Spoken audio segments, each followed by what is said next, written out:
Washing all your sheets and everything once every 2 weeks? God damn. That just seems crazy. That seems so unnecessary.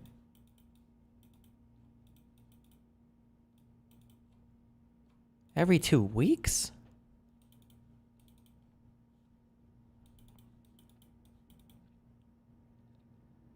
Do you only have one set of sheets? Yes.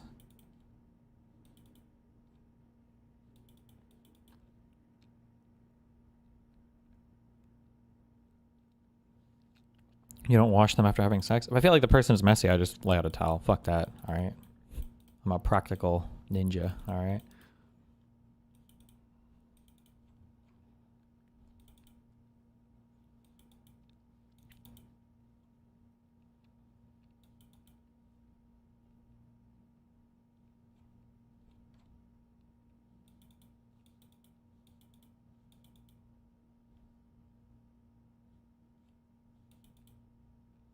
Nobody knows if you're joking or not.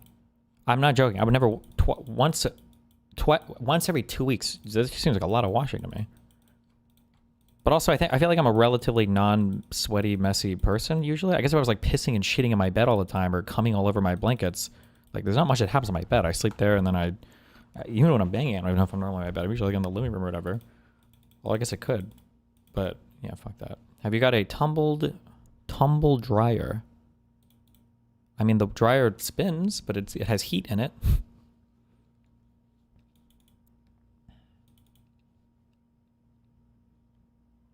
We don't know if you're joking about only having one set. No, I only have one set. But if I end my stream and I start washing them at 9, then things should be done by the time I sleep, which is 1. Because I think it's about 2 hours to do a full cycle. So usually I can fit my blanket, because the blanket is kind of big. That goes in the washer. And then the next wash will be my sheets, the thing that I don't know what you call the thing that stretches over the mattress, and then my pillowcases will go on the next load. The fitted sheet, whatever the thing is you have to stretch over the corners.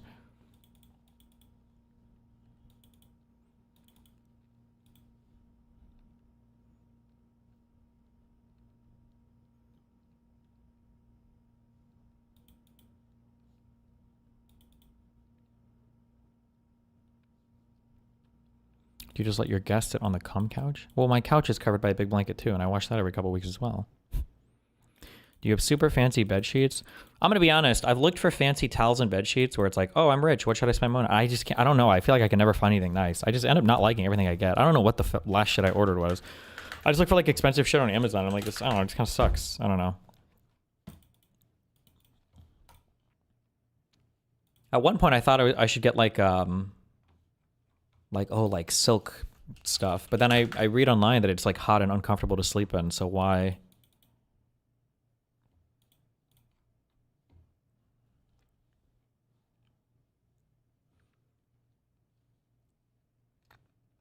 Fuck, I don't even know if the last shit I got was expensive. Oh, it kind of is. I don't know. I just feel like these are like meh. Like this is my current. I feel like this is decently expensive. Whatever. There's like $200 for like a sheet and a fitted sheet. I think that's all that comes in it. But it's just like meh. Apparently the thread counts don't mean anything anymore either. I read that on Reddit that they lie or whatever. And yeah, I don't know. It's super meh. I'm not.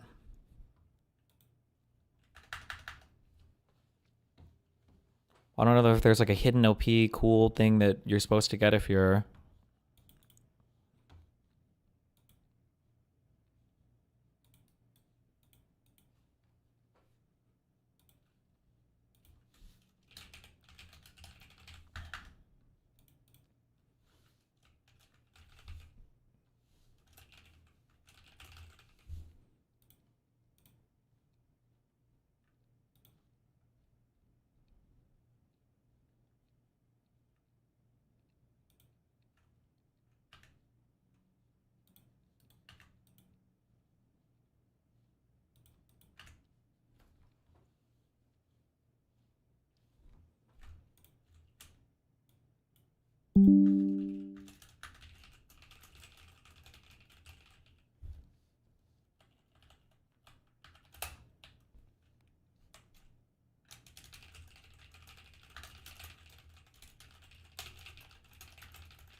Bamboo is best sheet, smooth but not too smooth like silk or too sticky like cotton. I recommend these. Latex beds if you haven't looked into them. Like what they use in the BDSM shit? What?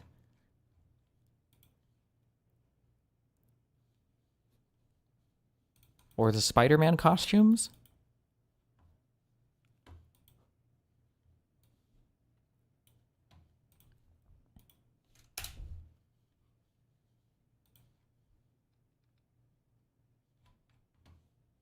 Classic percale hardcore sheet bundle. Does this actually feel better? Is this actually like good shit? And I have to make an account on here? There's not like an Amazon version of this, bro? Oh. Destiny, best way to support you now that my YouTube membership has been paused and it's going to be coming back. Watch from Kick or my website. I love you. Yeah, I think in exactly 1 month I can reapply for YouTube monetization. Wish me luck.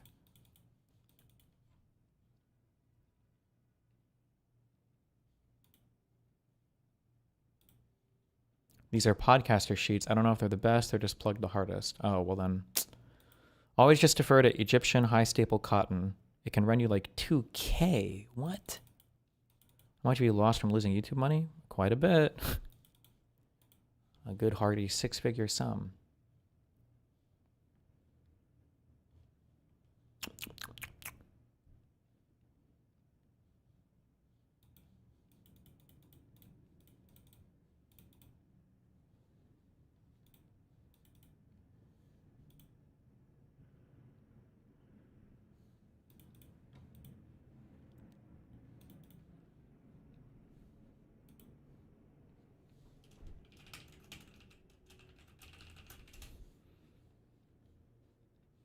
Why did they ban you? They didn't say. It was like a general, I've never gotten it before, but it was a general demonetization. They were like, we did a look on your YouTube channel and we decided blah, blah, blah.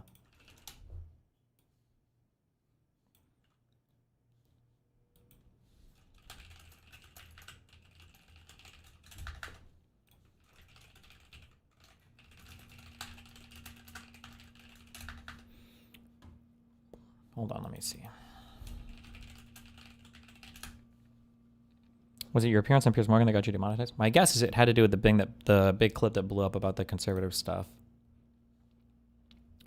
On September 17th, responsibility is our #1 priority at YouTube, and it's important for us to ensure that creators are empowered, blah, blah, blah. With that in mind, we recently reviewed your channel and found it in violation of our creator responsibility guidelines within our YouTube partner program policies. Therefore, we determined that your channel, Destiny, and associated channels are no longer eligible for monetization.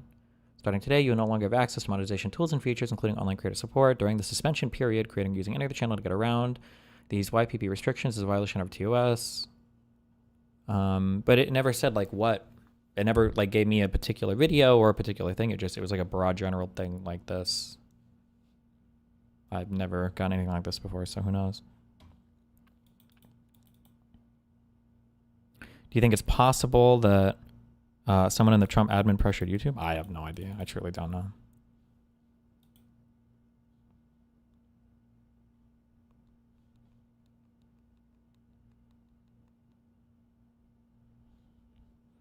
Why aren't you making a campaign on it on Twitter? And so on, you're so chill about it. Well, I mean, we emailed them to confirm, like, am I really demonetized? And like, it was brought to our attention you had questions about the monetization of your channel. If you'd like to reiterate the message below, you're not eligible. I don't know. I mean, it seems real. I don't know what I could do. Again, it's not like they didn't give me like a particular video, so I don't even know. Is there a link to see like what guidelines you broke? It just says I violated creator responsibility guidelines within our YouTube partner program policy. But the creator things are just the community guidelines and the terms of service. There was never anything more particular than that. So.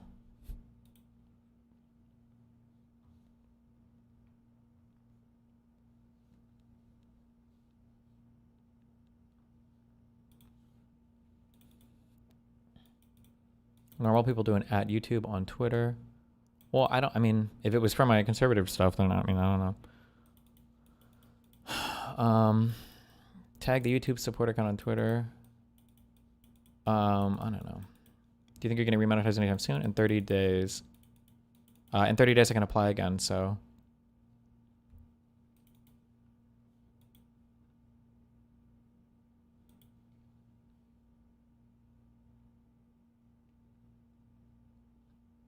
Some kind of review panel can suspend monetization of YouTube channels based on off-platform content. That would be my guess. Where even if a creator's videos don't explicitly violate the community guidelines, there's a whole team of experts who weigh in on whether action is taken on a channel. And the penalties can include demonetization of a channel temporarily or permanently. This means a creator can still upload but can't make any ad revenue. It can include restriction of videos in YouTube recommendations, like on the homepage, trending tab, and or the watch next section, and even loss of support from that creator's partner manager. Now, again, these situations are rare and often temporary. Privileges are usually given back after a period of time and good behavior. So, one thing I don't understand about suspensions like this, not thanking Illuminator for gifting subs. Wait, fuck. Did he? Thank you for the 5 gifted subs, Illuminator. I need like a little ding. I do need a ding or something that plays because I miss things I shouldn't be.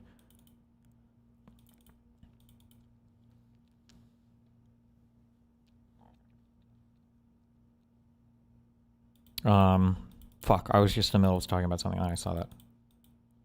Now I don't know what I was saying. What was I saying? What was I just saying?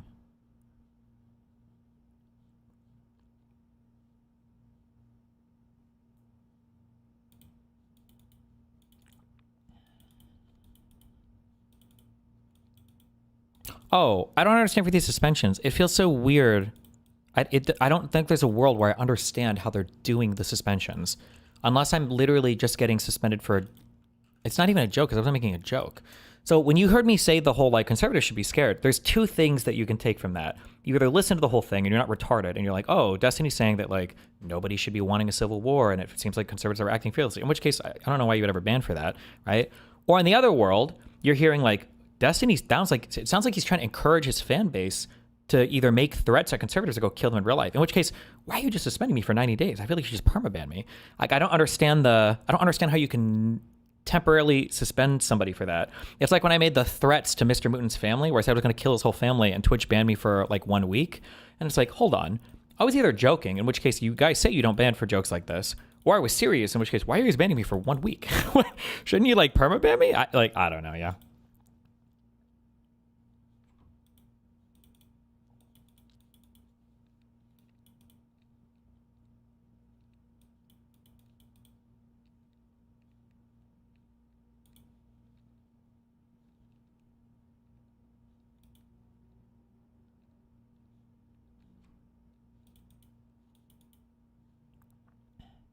They know you were joking, but want you to not joke like that. But then why not just say that? They didn't point to like a particular video on this. So when was your last Twitch ban appeal? I don't know. I think it's appeals.twitch.tv. I think the guy they used to send it to, because they had like a special guy that looked over my shit to reject me, I think they fired him, so now it just sits in a black hole.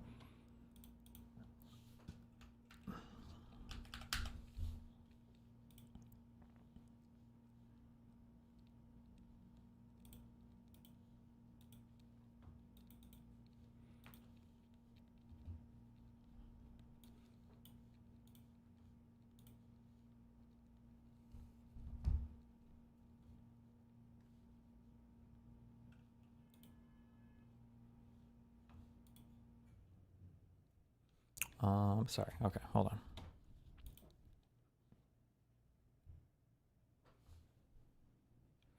What would your perfect moderation situation be? The Supreme Court for the internet? I don't know.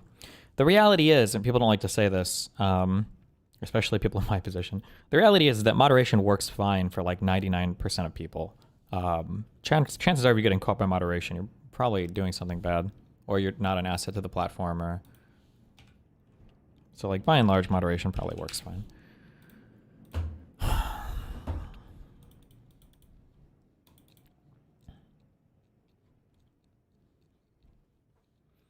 Let's see. Does it say when I put my last appeal in?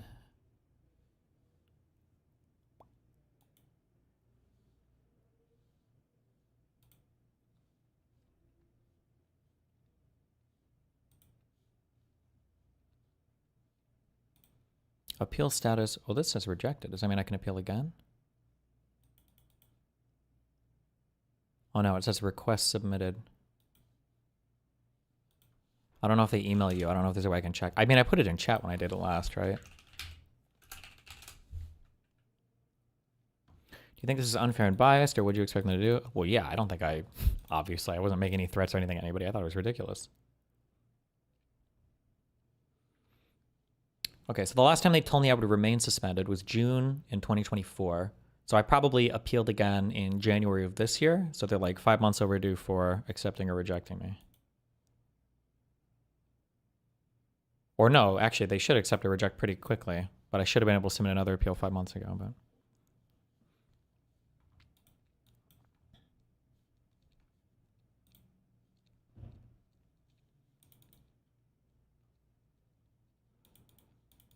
if moderation works fine, then what did you do wrong? I said moderation works fine for 99% of people. I think when you get to be large enough and people are like spam reporting and stuff that most people don't deal with, it probably gets a little bit different or weirder. Video to react to about dumb car features in modern cars. Wait, how long do they usually take to respond? I think they usually respond in like within a week. This is the Buick Riviera, the world's first car with a touchscreen. What? Made back in 1986. The futuristic graphic control center replaced more than 80 physical controls. The graphics were so advanced, the fan icon spun a. Do you have a P.O. box where we can send books and stuff too, or do you not want that shit? No, because I feel bad getting stuff from fans because I always end up, I just don't have room for it, and I have no sentimentality, and then I throw stuff away, and yeah. Visual finish, no, I don't think that happened. Different speeds, depending on the climate control setting. You could turn the sound system up or down and adjust the balance or graphic equalizer. Damn. Trip data had its own screen. Damn. There were even electronic gauges. Damn. A new Buick Riviera, and it touches you. The Riviera was way ahead of its time, maybe too far ahead. The influential Car and Driver magazine gave it a brutal review. The touchscreen is meant to transform a trip to the 7-Eleven into a space odyssey, but the reality of the graphic control center is a bad joke. It was fiddly, distracting, and way slower than the physical controls it replaced. Customers, it seems, just weren't buying it. Production numbers plummeted. Yikes. 3 years later, Cringe. the touchscreen was removed from the Riviera. But the idea wouldn't stay dead. Ultimately, touchscreens in cars made a return. This time, they were accompanied by lots of other features that supposedly reinvent driving. High-tech handles that are hard to find and fiddly to use, and all but useless in cold weather. Gear shifters that are straight out of Star Wars, but come with a 4-minute explanation video. Many new models have been stripped of their buttons, levers, and knobs. They depend on software updates as much as they do solid engineering. There's evidence that some of these cars aren't just harder to use. Do you notice it like every car? Am I crazy? I feel like every car has like 4 different volume knobs in it. I think the last one, was I in a BMW? On your steering wheel, there will be an up and down volume knob. And then down here on like near the console control, sometimes near your gear shift or whatever, there will be like a volume knob. And then there will be an analog twister volume knob. And then on the touch screen, sometimes you can change the volume. I think I've been in a car where all 4 of these were present. Like, this is a lot of control redundancy. Do we really need all this?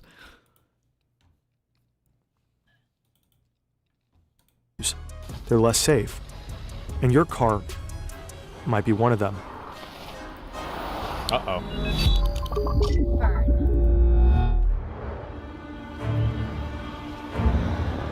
And I'm like, I want to return off regenerative braking because you used to be able to, well, maybe not turn it off, but you used to be able to reduce it. And that feature went away, and so I'm going down these steep mountain roads on icy conditions with the car trying to regenerative brake every time I let off the throttle. And I'm like, I turned this thing off, and it wasn't there. Even in the moment, trying to find where in the menu it had gone while you're driving in the snowstorm on a road behind a transport truck, and it's a scary situation to be hunting a menu in the middle of winter. Okay, I half mean when I say that like signs are for retards, but just as somebody that lived in the Midwest, every speed limit is about 15 miles per hour too low, okay? Number one, okay? So just start with that, okay? The speed limit on the road, ideally, should be, this is the maximum safe speed to drive in ideal conditions. That's what the white posted speed limit sign should be. Okay, so if it's a 70, then probably 85 or whatever, right? Depending on the engineering of the highway, but especially for 70s, usually those are engineered for decent speed. Okay, but that's what the sign is for. It's very frustrating. This would happen so much every time there was the first snow.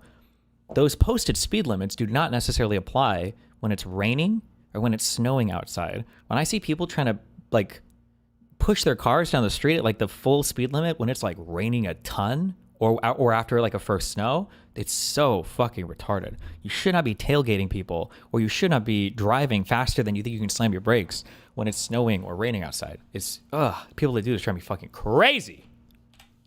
Every single time it would snow for the first time in Omaha, it was like nobody'd ever seen snow before. Scary situation to be hunting a menu in the middle of winter.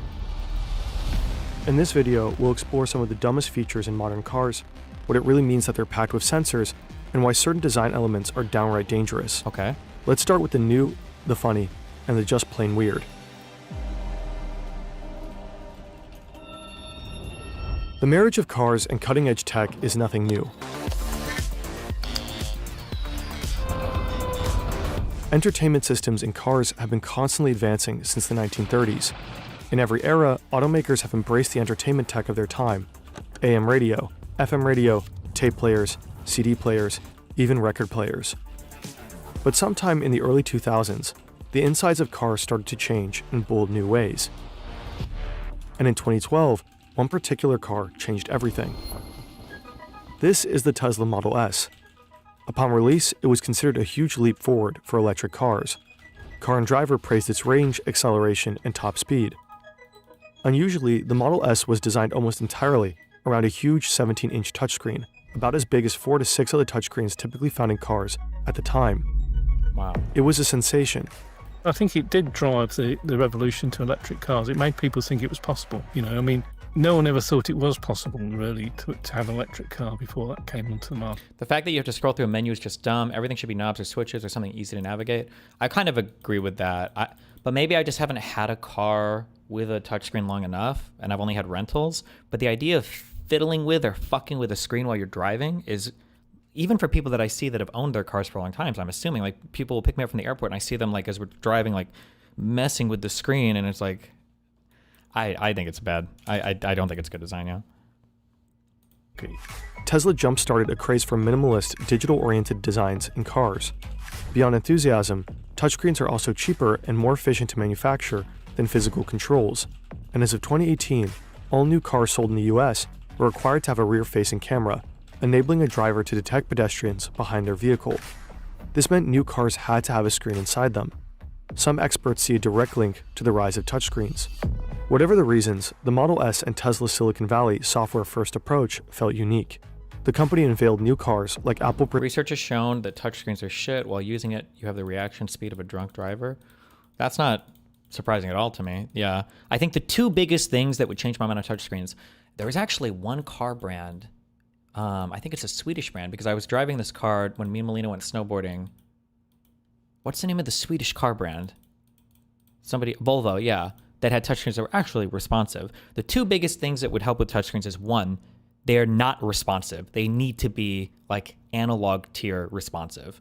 The fact that there's so much laggy shit, and maybe they've gotten better now, to be fair, and I just haven't been in newer cars that much, but when you push a button and you've got to wait, even if it's like 300 ms, it's like, bro, like push the button and make it do something. My fucking God. That would help, number one, if they need to be instantly responsive. And then two, there should probably be some kind of like tactile feedback. And the buttons need to be big.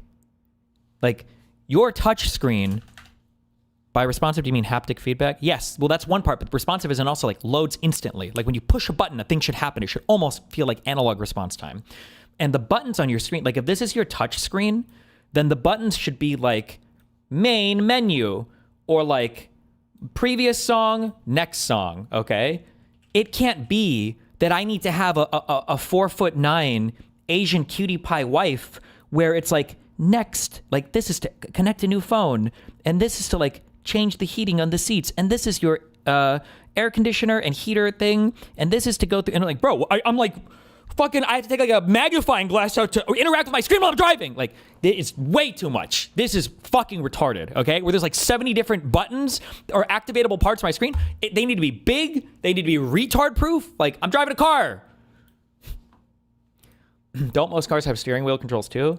They do, and I might be booming. Okay, I totally admit it. Maybe I'm booming. But I don't touch those because it's too intimidating for me. Because nowadays, okay, it'll be like, here's my steering wheel, okay? And then this is like the thing on the left. There's like 7,000 different buttons, and it's like, up, down must be for next song. Oh no, that's to scroll on my digital dashboard, and now I've pushed a thing and I can't see my fucking speed anymore because I don't have an analog tachometer and I don't know what the fuck I'm doing right now. And it's like...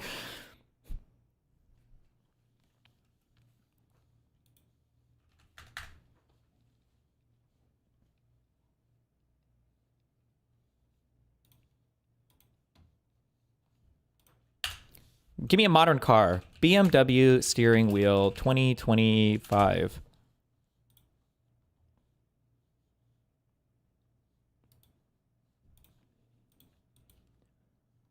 Okay, like 2 scroll wheels? Do I need 2 scroll wheels? Do I really need all of these buttons on the steering wheel? I need the phone button. I need to be able to shortcut make a phone call. It's that important while I'm in my BMW. I have to have a hotkey to mute my microphone?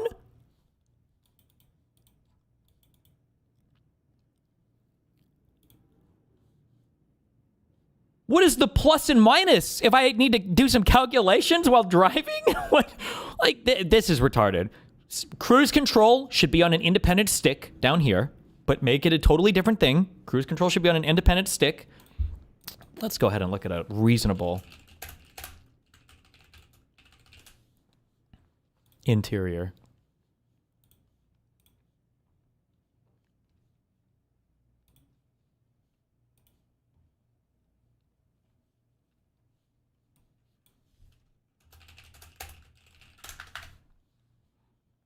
Right side, bruh. Is it mirrored?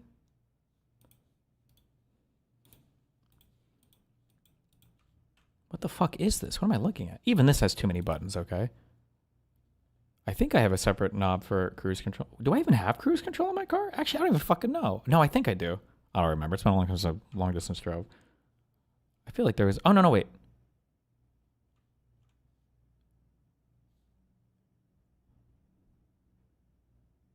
I don't remember what any of the knobs do in my car. Wait, do I not drive anymore? Am I losing my mind? Okay, driving. Turn right. Okay, this is a cruise control. This is for my, to turn on my suspension and make it stiff on the left. I think my cruise control buttons are over here. The cruise control should be on this knob, okay? It doesn't need to be built into the steering wheel. Also, I don't need 52 different cursors. Fuck all this shit, okay? This is too much. This is too many buttons, okay? Never mind, I changed mine. Fuck this. Too many buttons.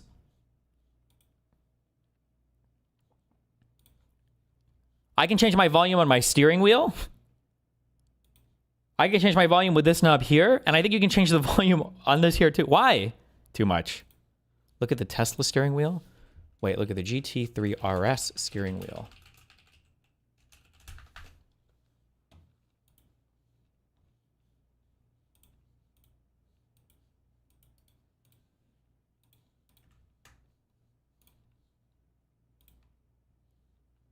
Wait, is there stuff in here, or is this just empty?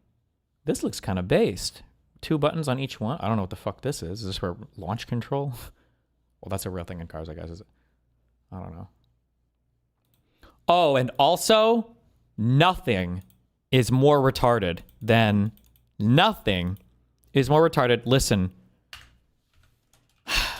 When you're in a car, and this is your seat, if you want to move the seat back or forward, there needs to be a manual thing down here that you pull up. Nothing is more retarded. You're ever flirting with a girl and she's like, oh, I want to suck you off. I want to ride you in the seat. It's like, oh yeah, let's do it, babe. And you look over at her and then you push the button and it's like,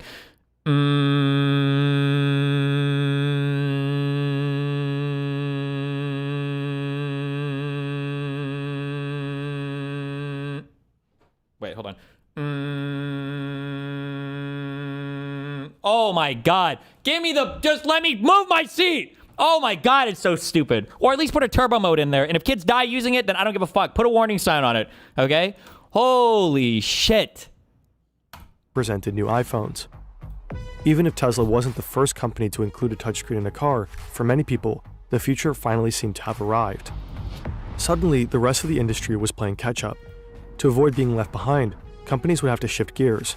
Unfortunately, along with a lot of other things, shifting was about to get What dog shit cars are you driving? They all move slow. And I've rented enough cars to know all of them move slow. Only the manual levers that you pull up and you slide back and forth. Yeah. really, really confusing.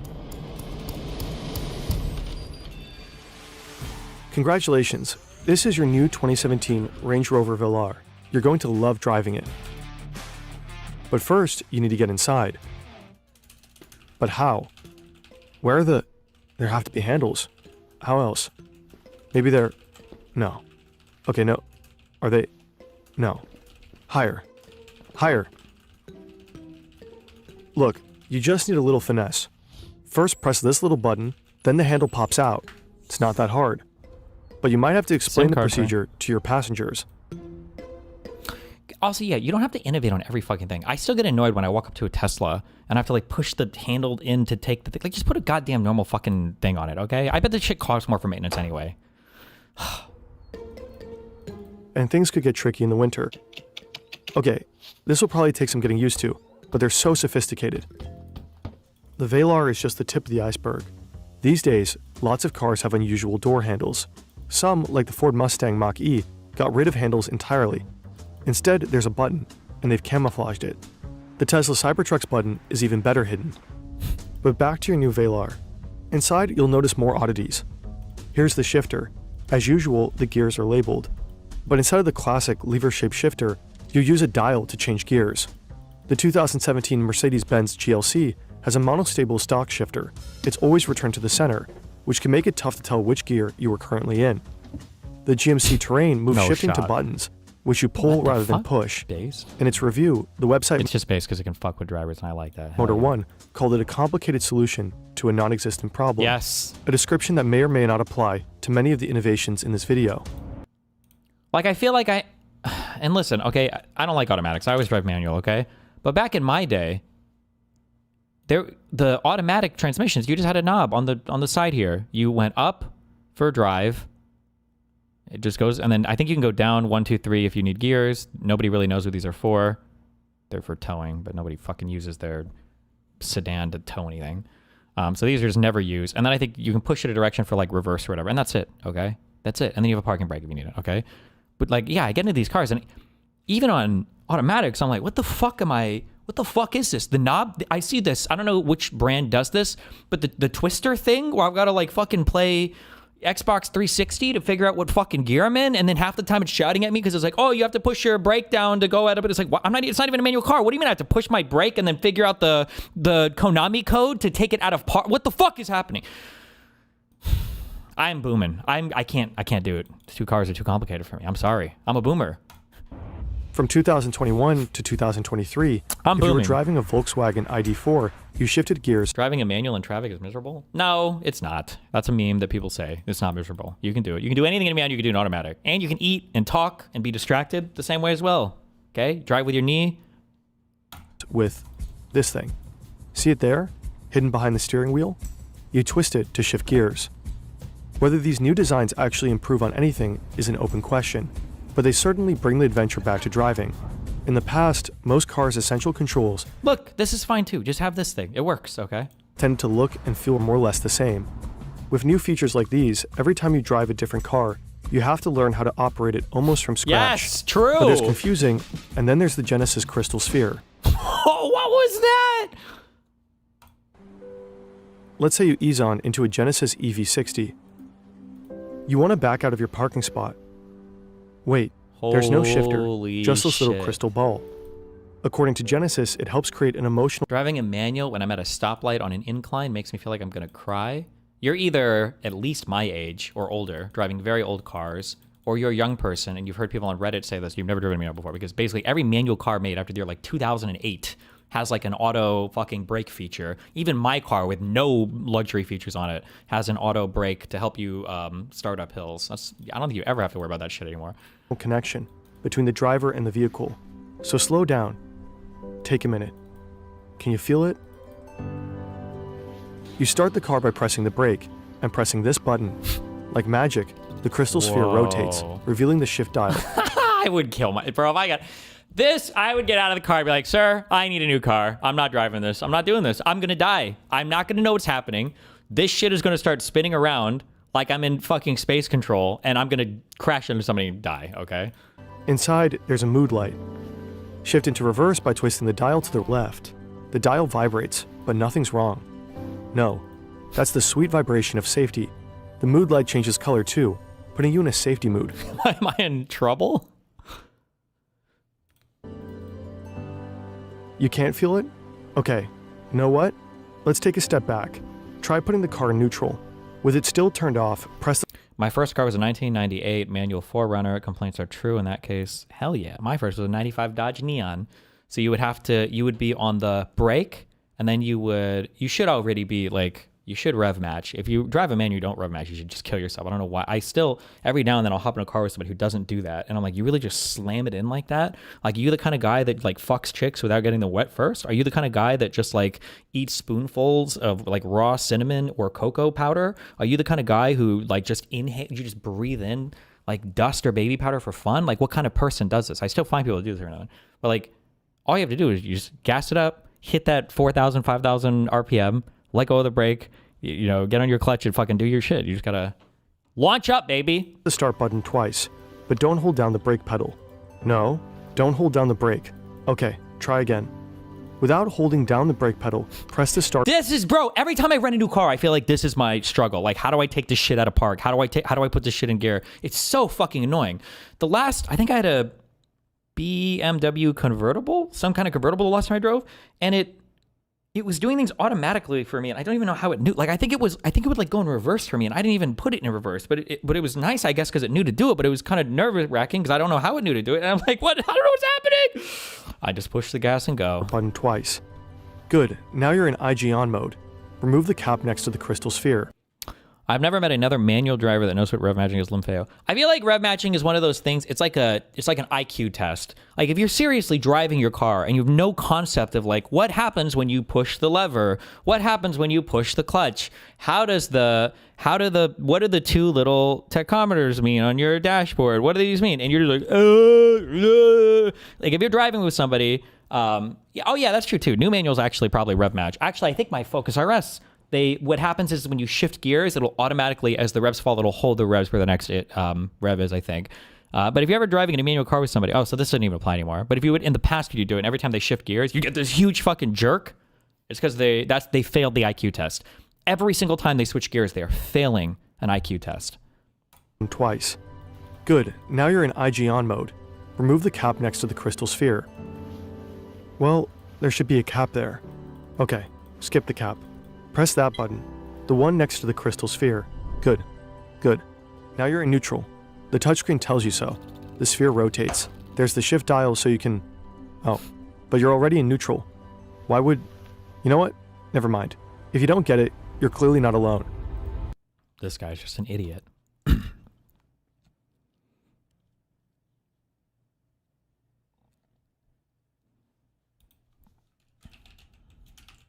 Imagine not knowing how to clear your windshield off. I don't even know what that's in reference to. However, this is probably the most irresponsible driving. The most irresponsible driving I've ever done in my life is probably driving tired, coming home from my all-nighters at the casino, and then driving to school. I'm surprised I didn't die doing that. And then driving in the winter, okay? Especially when you didn't have like remote start or any of that bullshit. How many people... Who made the drive? Who made the drive, okay? Bro, when it's less than 5 Fahrenheit outside, just fuck the world. Okay, where you go outside and you wipe this much of your windshield off and you're driving like you're in, oh my God, like you're in some fucking power plant and you're like looking through the visor and this is the only part you have cleared off and you're like, let's fucking go, let's do it. Yeah, tank vision. Oh my God. And like if I can just start going, if I can drive fast enough, on the interstate, most of the snow will blow off, and hopefully it blows off in a way, and the windshield isn't so iced that that's unseeable, and hopefully I'm not breathing too hard that it frosts my windshield. This was a oh my god, I don't know how I didn't die doing this.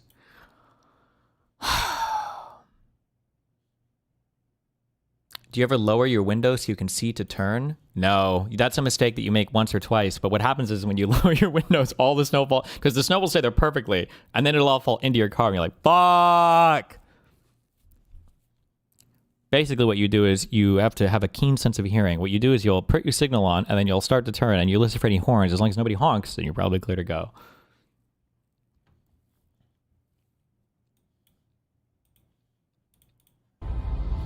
Genesis created a nearly 4-minute video to explain how to use the crystal sphere. Of course, cars have had weird shifters before, but these days it seems to be the shifter Wild West. By 2017, things had gotten so crazy, Car and Driver published an article, "Why are so many new cars' gear selectors so stupid?" And naturally, it doesn't end there. According to I don't even know who's like making these things, or what like programmer or what like UI guy is like, oh, they're gonna love this one. Like, what is this? Like, I have a new puzzle to solve every time I hop in a new fucking car. Like, who is asking for this? Why? And naturally, it doesn't end there. According to Wired, 97% of new cars released after 2023 have at least one screen inside them, and some physical controls for many essential functions have disappeared entirely. In the past, you typically open a glove compartment by pulling a handle. These days, if you own a Tesla, you have to use the touchscreen. Well, you got to go, there's a little car button, and it brings up a menu, and then I think it's usually the default, the top menu thing has these grid of various buttons and things you can do, and then you go to the glove box, and then that'll open the glove box, and then you can. Does Nebraska have the same weather as Finland? At -5F is really cold even here. The Midwest is super fucking cold. I feel like Scandinavia doesn't get as cold because you guys have all the water around you. I remember Melina wanted to kill herself when we went to Nebraska to do the canvassing thing. It was fucking cold, okay?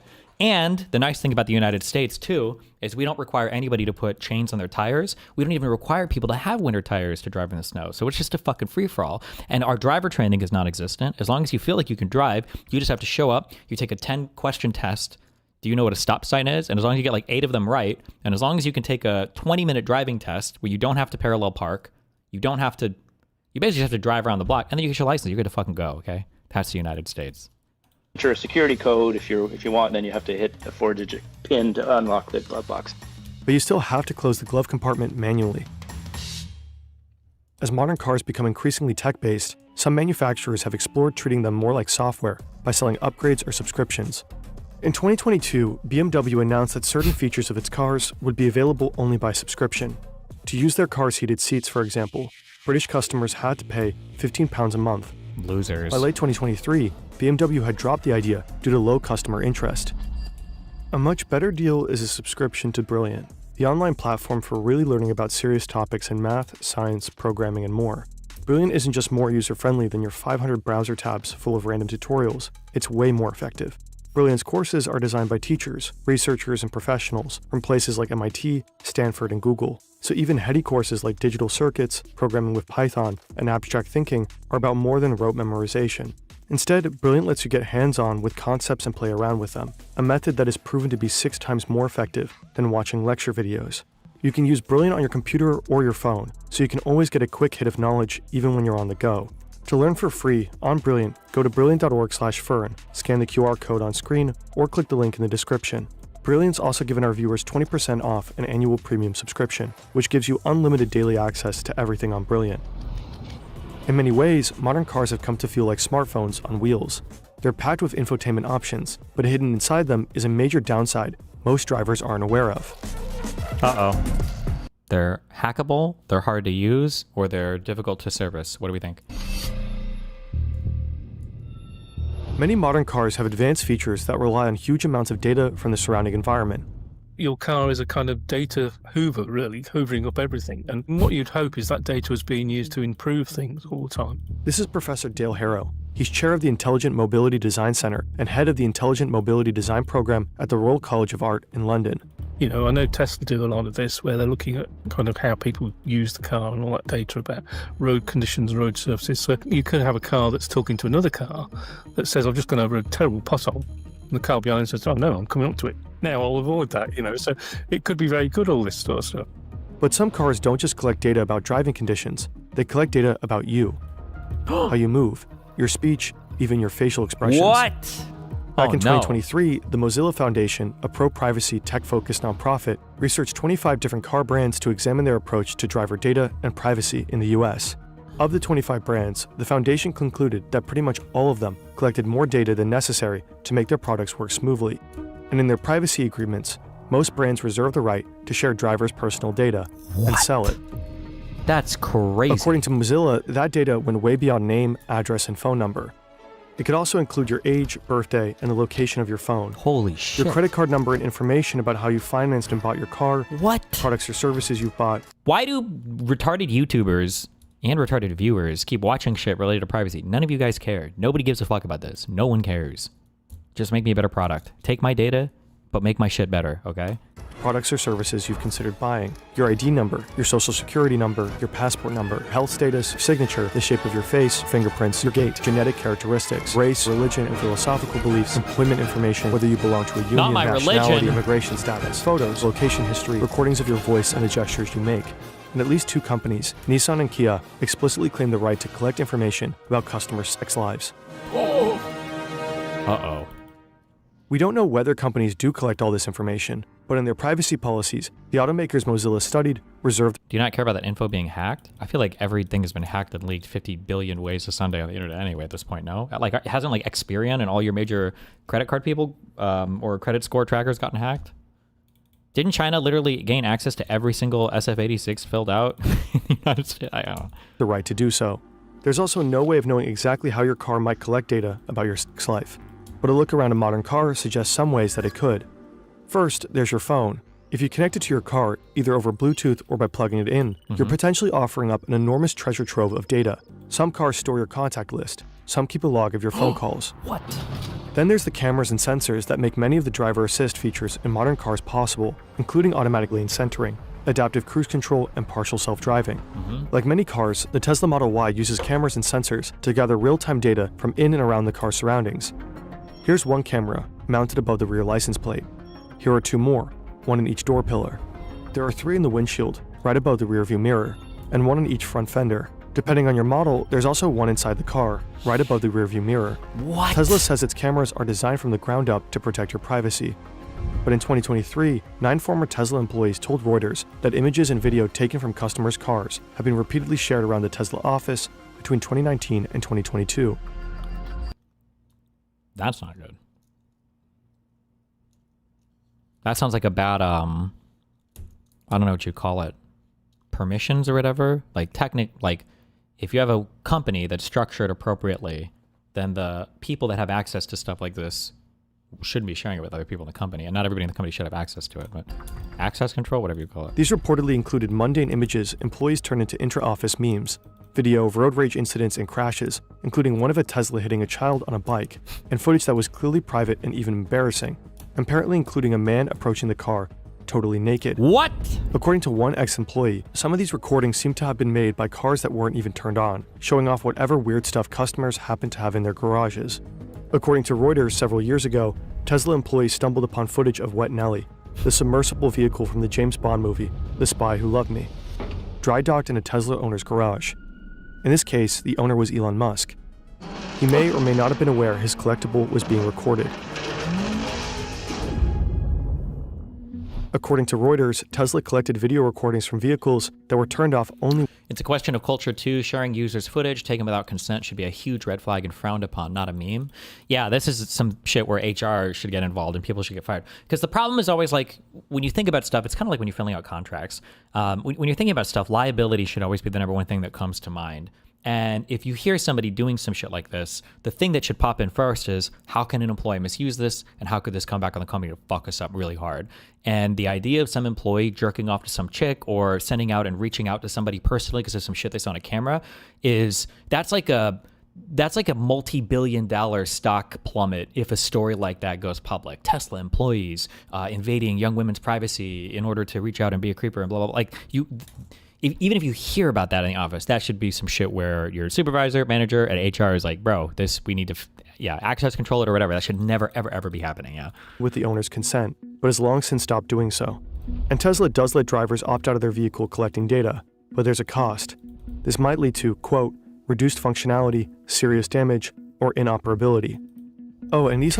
Take everything I say with a grain of salt, okay? So be careful. But like 99% of the time, if you opt out of this shit, there's nothing bad is going to happen.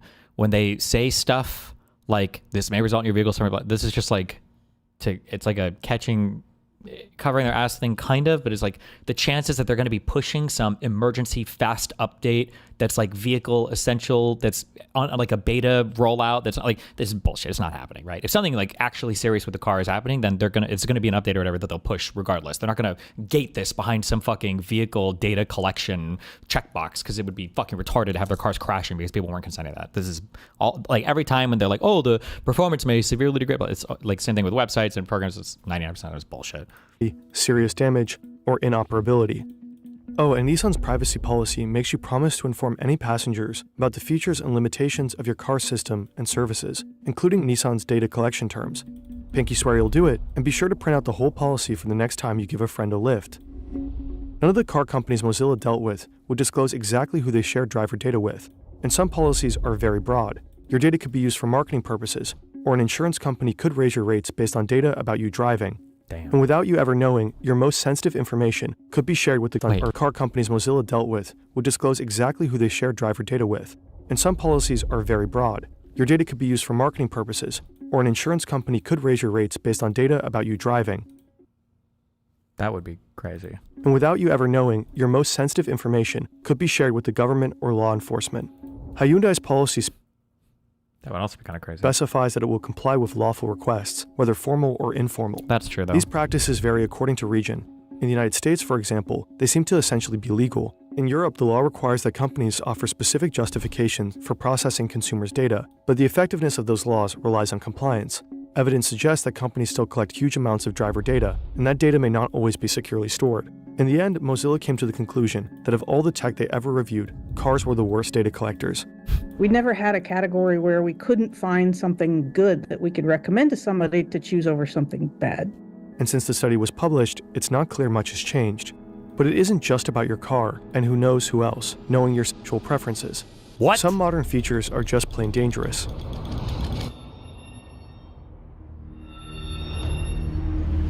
This is Kwakyalam Mountain Pass, near Vancouver, Canada. And this is Quinn Duffy. He owns a 2022 Tesla Model Y, which he drives over the pass on trips to the interior of British Columbia. He told us about his experiences. It's a high mountain pass. What do you think about lawful access to encryption? I'm actually totally okay with it. I think that it makes a ton of sense to build in a single point of failure to every single encrypted system that anybody across the planet could use. It just seems to be like the most logical, reasonable thing ever, you know? Kind of like how I think every single locking system that's ever made should always have like a master key that's available to people, or every single safe should have a master password. Like, I think that totally makes sense, yeah. Frequently has terrible weather, fog, heavy snow. These situations need your full attention, but in snowy conditions, the Model Y's automatic high beams can blind the driver, and turning them off while driving can be a nightmare. And the automatic headlights keep coming on. They'll disable when they sense a car in front. So on occasion they would shut off if we were coming up behind a big truck or something. But you have to go into, this big screen, you have to go into car functions, you have to go into headlights. Is this real? Is this really Lights or lighting.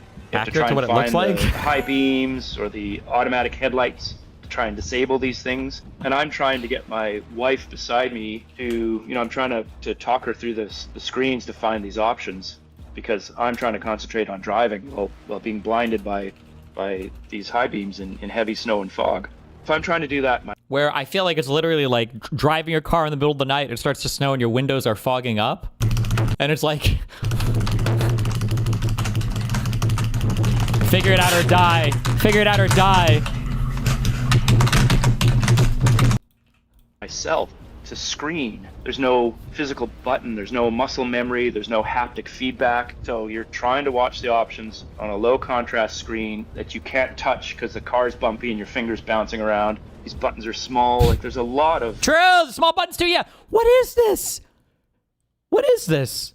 of really frustrating design features when they're trying to pack so much software and so much control into a screen, into multiple menus. You know, I think it's potentially dangerous, right? Duffy is a game designer, and he's no stranger to technology, and even automotive professionals have struggled with the innovations in new cars.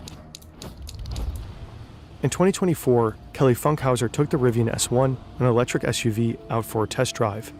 When traffic started to slow, she checked that adaptive cruise control, which automatically keeps the car a certain distance from any vehicles in front of it, was turned off. That required quickly flicking the shifter next to the steering wheel upward. But Funkhauser held that gesture slightly too long, a couple of seconds. Suddenly, the Idiot. SUV shifted into reverse and began backing up towards the vehicles behind her. Not the hidden reverse function. Kelly Funkhauser is the Associate Director of Vehicle Technology at Consumer Reports, and she test drives cars for a living. Yet even she couldn't avoid the usability hiccups that come with rapidly changing car design. Luckily, Funkhauser's experience was just a near miss. In June 2016, the actor Anton Yelchin, who played Mr. Chekhov in the 2009 film reboot of Star Trek, parked his Jeep Grand Cherokee on a steep hill outside his home in Studio City, California. Uh-oh. The Jeep was one of 1.1 million vehicles that Fiat Chrysler had recalled months before. This was due to the monostable shifter, which always returned to the center position. That could make it difficult to tell what gear was selected. As Yelchin walked towards his home, the Jeep rolled backwards and hit him, crushing him against a brick pillar and security fence. Jesus. There's no proof that the Jeep's monostable shifter was responsible for Yelchin's death. While his parents filed a wrongful death case against Fiat Chrysler, it was later settled. Wait. Really? He died? Wait. Why did I never hear about this?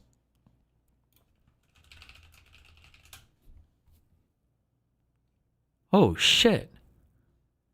27 years old?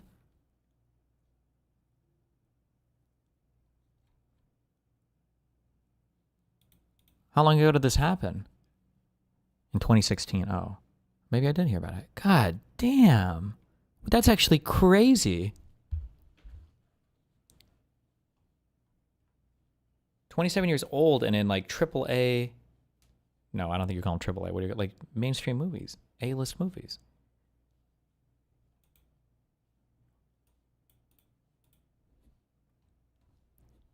Jesus. Out of court. But a week later, the National Highway Traffic Safety Administration concluded its investigation into the shifters, and it seemed to reveal a worrying pattern. 686 complaints, 266 crashes or fires, and 68 associated injuries. Since the early 70s, the general trend in the US has been a decline in motor vehicle deaths, but around 2011, they began climbing again. In 2023 alone, there were 45,000 motor vehicle deaths. That's roughly the population of an entire town. Professor David Strayer of the University of Utah, who has studied infotainment systems and driver distraction, said this. Something's going on that's actually making our roads less safe. And it corresponds with increased prevalence of cell phones and touch screens and all the electronics in the vehicle. In 2020, the British road safety charity I Am Road Smart commissioned a study on the impact of Apple CarPlay on driver reaction times. On a closed course, 2 groups of 20 drivers were asked to perform touchscreen tasks while driving. One group used Apple CarPlay, the other one Android Auto. It found that while using either voice or touch controls, drivers had a much harder time staying in their lane and maintaining a consistent distance from vehicles in front of them. When something appeared on the road ahead, they reacted over 50% more slowly than usual. When drivers selected music on Spotify using touch controls, their reaction times were even worse than in previous studies of texting while driving. Ultimately, compared to previous studies conducted by TLR, using either system slowed drivers' reaction times more than being at the legal limit for alcohol or cannabis. In 2022, a Swedish car Okay, but this is bullshit because... Wait, fuck. What's the thing that Mr. Wynn has? Like speculation of progress? Okay, listen. Sometimes in the modern world, I don't recommend this ever. Don't do this, and I don't recommend this. But in the modern world, okay, in a very unintuitive way, sometimes drunk driving, slight drunk driving, or slight high driving is actually the safest form of driving. Because now, I'm not talking like you're wasted, okay? But sometimes, okay, if you're buzzed, you're locked the fuck in, okay? Don't talk to me. Don't show me my phone, okay? I can't kill anybody. I can't get a DUI. You're locked the fuck in. And that driver who would blow past the intox limit on a thing might be paying more attention and might have a better reaction than somebody who's like, you know, fucking driving or whatever on his fucking phone, chat with his friend, not paying attention. So, now, so I'm just saying, because they put this here, what about a drunk driver trying to mess with the screen? Those would be two light categories. You can't compare a drunk driver who's locked in to a guy who's not paying attention on his fucking Apple CarPlay. I want to see a drunk driver who's also using Apple CarPlay, okay? More than being at the legal limit for alcohol or cannabis. In 2022, a Swedish car magazine compared 11 new touchscreen-equipped cars to a 17-year-old Volvo with old-school physical controls. While driving 110 kilometers per hour, drivers performed simple tasks, like adjusting climate control or changing the radio station. The outcome was unambiguous. Drivers performed the task far faster using physical controls. It took them just... Yes, that car you had in Vegas was a BMW, and you had like 4 fucking volume buttons. Oh yeah, you were riding with me, right? What's up, Andrew? I got a new A10 for you to fuck with on our next event, okay? You gotta learn more buttons. Just 10 seconds, and during that time, the car traveled 306 meters. At the other end of the spectrum, using the touchscreen controls took 44.6 seconds in the worst performing car. During that time, it traveled 1,372 meters. Stop. In other words, the driver was distracted by the touchscreen for almost a mile. Based. The weird door handles in modern cars may also be a safety concern. And you have an accident, for example, and the firemen or the policemen come by and they have to get you out of the car. There's nothing to grab. You know, how are you going to open the car? You have to... Yeah, also, how do these cars work when like the batteries are dead or the car is crashed? How the fuck do you open like a Tesla? Because I don't think the handles are real, right? Like I think it's all digital. I don't know what you would call it. Not drive-by-wire, whatever the fuck you would say. But like, I don't think the handle actually opens a mechanical device. I think it's like connected to some digital shit, isn't it? Bust the glass and all that. This is Frank Stephenson, Chief Creative Officer at Frank Stephenson Design and one of the most influential living car designers. Typically, door handles were also used to, you know, they'd put their foot up against the car, stick their hand on the door handle and just pull it. That's the first reaction to do with the door handle. When we went away with that and we're starting to go now with normal flush door handles, you have to start more drastic measures to open the door. But there are signs that some of these trends are finally reversing. In March 2024, the car fires and Tesla are also giggle fucked.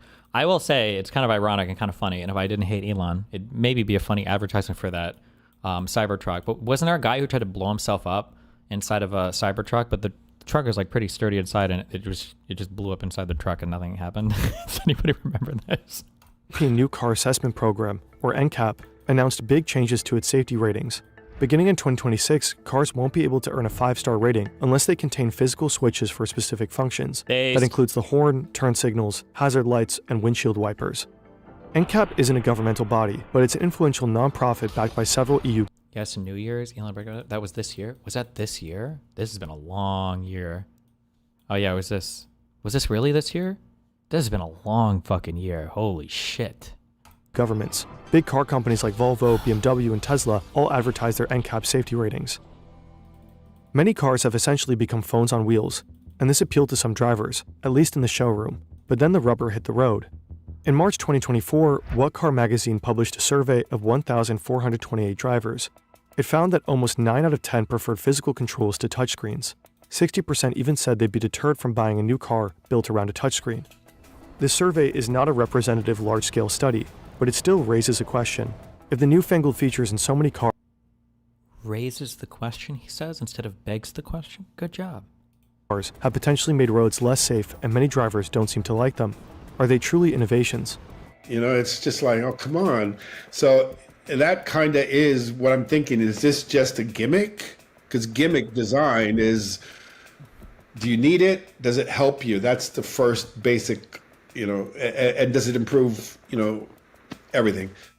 In other words, is a magic orb of emotional connection really worth it? There's a cost to these dubious innovations.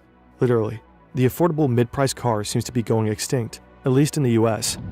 In February 2025, the share of new cars purchased costing less than $25,000 was less than 5%, Damn. down more than 18% from just 6 years before.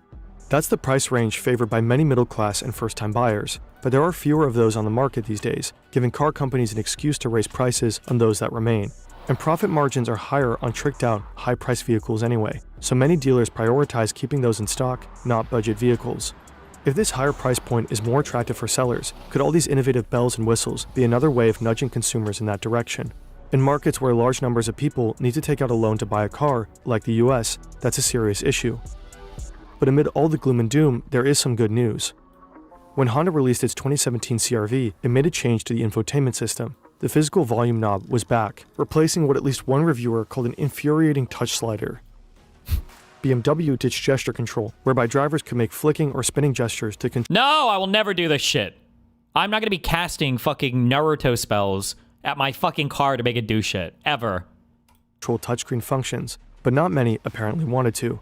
And a year after NCAP rolled out its new safety standards, Volkswagen's head of design announced that VW would be bringing back buttons in all future models. Mint's comments even seem to indicate a change in mindset.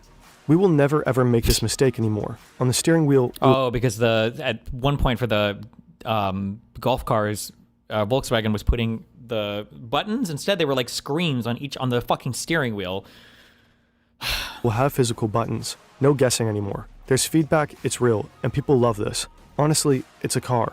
It's not a phone, it's a car. Wow, buttons. Good job, guys. So maybe automakers have learned their lesson this time. Or maybe we'll be asking the same questions in another 40 years. But the questions... Can you check my dono chat? Why don't you have the urge to buy luxury cars? I feel like with your money, it would be getting the most luxurious car. I just like driving stuff that's fun. And I being like a unique snowflake. Having stuff that is like luxurious is not like as much fun to me as driving something that feels fun. arise. Is the CRT really necessary? And is there a built-in danger of looking away from the road while you're trying to use it?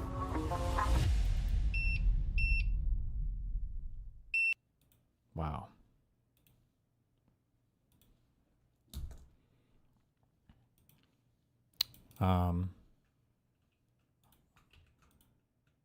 Red Bull time. 1 second.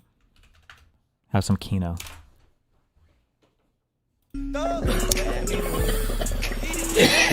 That Lord Third is why I call this pack the Hidden Leaf. Give me some daps, my friend. That's tough. Yo, guy, pass that No, Kakashi. I made it clear that the leftovers are for the Jonin. Man, you know I'm good for it. You still owe me for the last 3 ounces I fronted you. So you seriously about to show me no love? If you go call up the rest of the Jonin, I'll front you some of mine. Alright, say less, I got you. Using a shadow clone to get geeked is insane. Damn it, Sarutobi. If you can't handle it past that... Oh, wait. Careful, old man. There's no one here to reanimate you again. Coming from someone that went out in the worst way. What are you talking about? I'm literally the best Hokage. That's his point. Word on the street is you got slimed by an Akatsuki member. Are you trying to rattle me with some bullshit? Aye, someone play him the clip. So we heard from our sources that you slimed the first Hokage. What's your take on that? I genuinely put belt to ass on that nigga. Ha! Would style my ass. He didn't have enough heart for the fade. That's why I stole his. Oh, no, I'm about to go deal with this motherfucker. I'm coming too, to record this online. We'll take my car. With them gone, that means there's more pot for us. Hey there, fellow Jonin. Heard this was where the geek rotation was at. Ah, yes, you're just in time for some of my...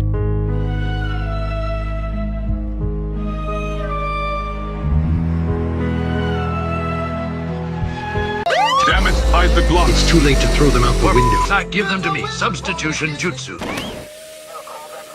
Tell me why you stopping me? Yeah, I'm about to. Huh? I'm about to. What? I'm about to tell you.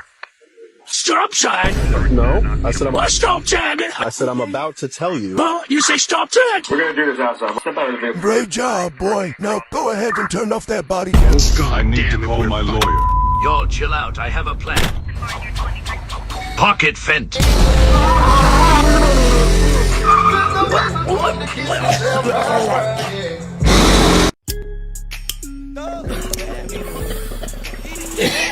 That Lord Third is why I call this pack the Hidden Leaf. Give me some daps, my friend. That's tough. Yo, guy, pass that No, Kakashi. I made it clear that the leftovers are for the Jonin. Man, you know I'm good for it. You still owe me for the last 3 ounces I fronted you. So you seriously about to show me no love? If you go call up the rest of the Jonin, I'll front you some of mine. Alright, say less, I got you. Using a shadow clone to get geeked is insane. Damn it, Sarutobi. If you can't handle it past that... Oh, wait. careful, old man. There's no one here to reanimate you again. Coming from someone that went out in the worst way. What are you talking about? I'm literally the best Hokage. That's his point. Word on the street is you got slimed by an Akatsuki member. Are you trying to rattle me with some bullshit? Hi, someone play him the clip. So we heard from our sources. That you slime a first Hokage. What's your take on that? I genuinely put belt to ass on that nigga. Ha! Would style my ass. He didn't have enough heart for the fade. Wait, is this looping? Did you already run through it all? Okay. Can you explain the meme? No, you either get it or you don't get it.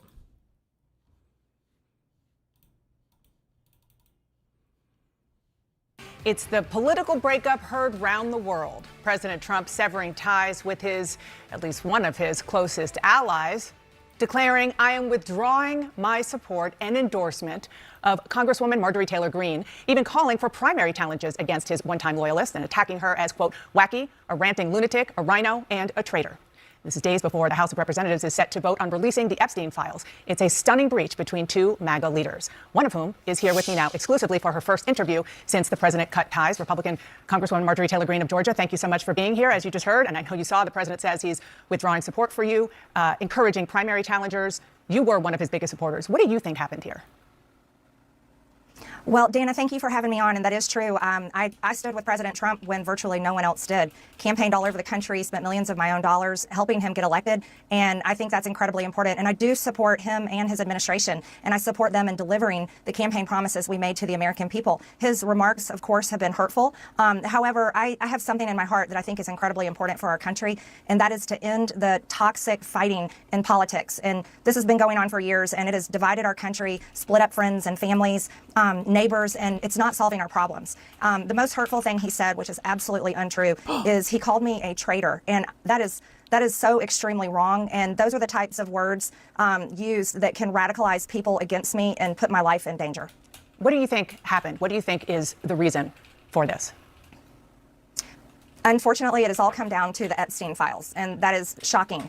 And, you know, I stand with these women. I stand with rape victims. I stand with children who are in terrible sex abuse situations. And I stand with survivors of trafficking and those that are trapped in sex trafficking. And I will not apologize for that. I believe the country deserves transparency in these files. And I don't believe that rich, powerful people should be protected if they have done anything wrong. And so I'm standing with the women, and I will continue to do my small part to get the files released. You said on X yesterday, quote, "It's astonishing really how hard he's fighting to stop the Epstein files from coming out, and that it really makes you wonder what is in those files." Are you suggesting there's something in the Epstein files that President Trump does not want Americans to see? Uh-oh.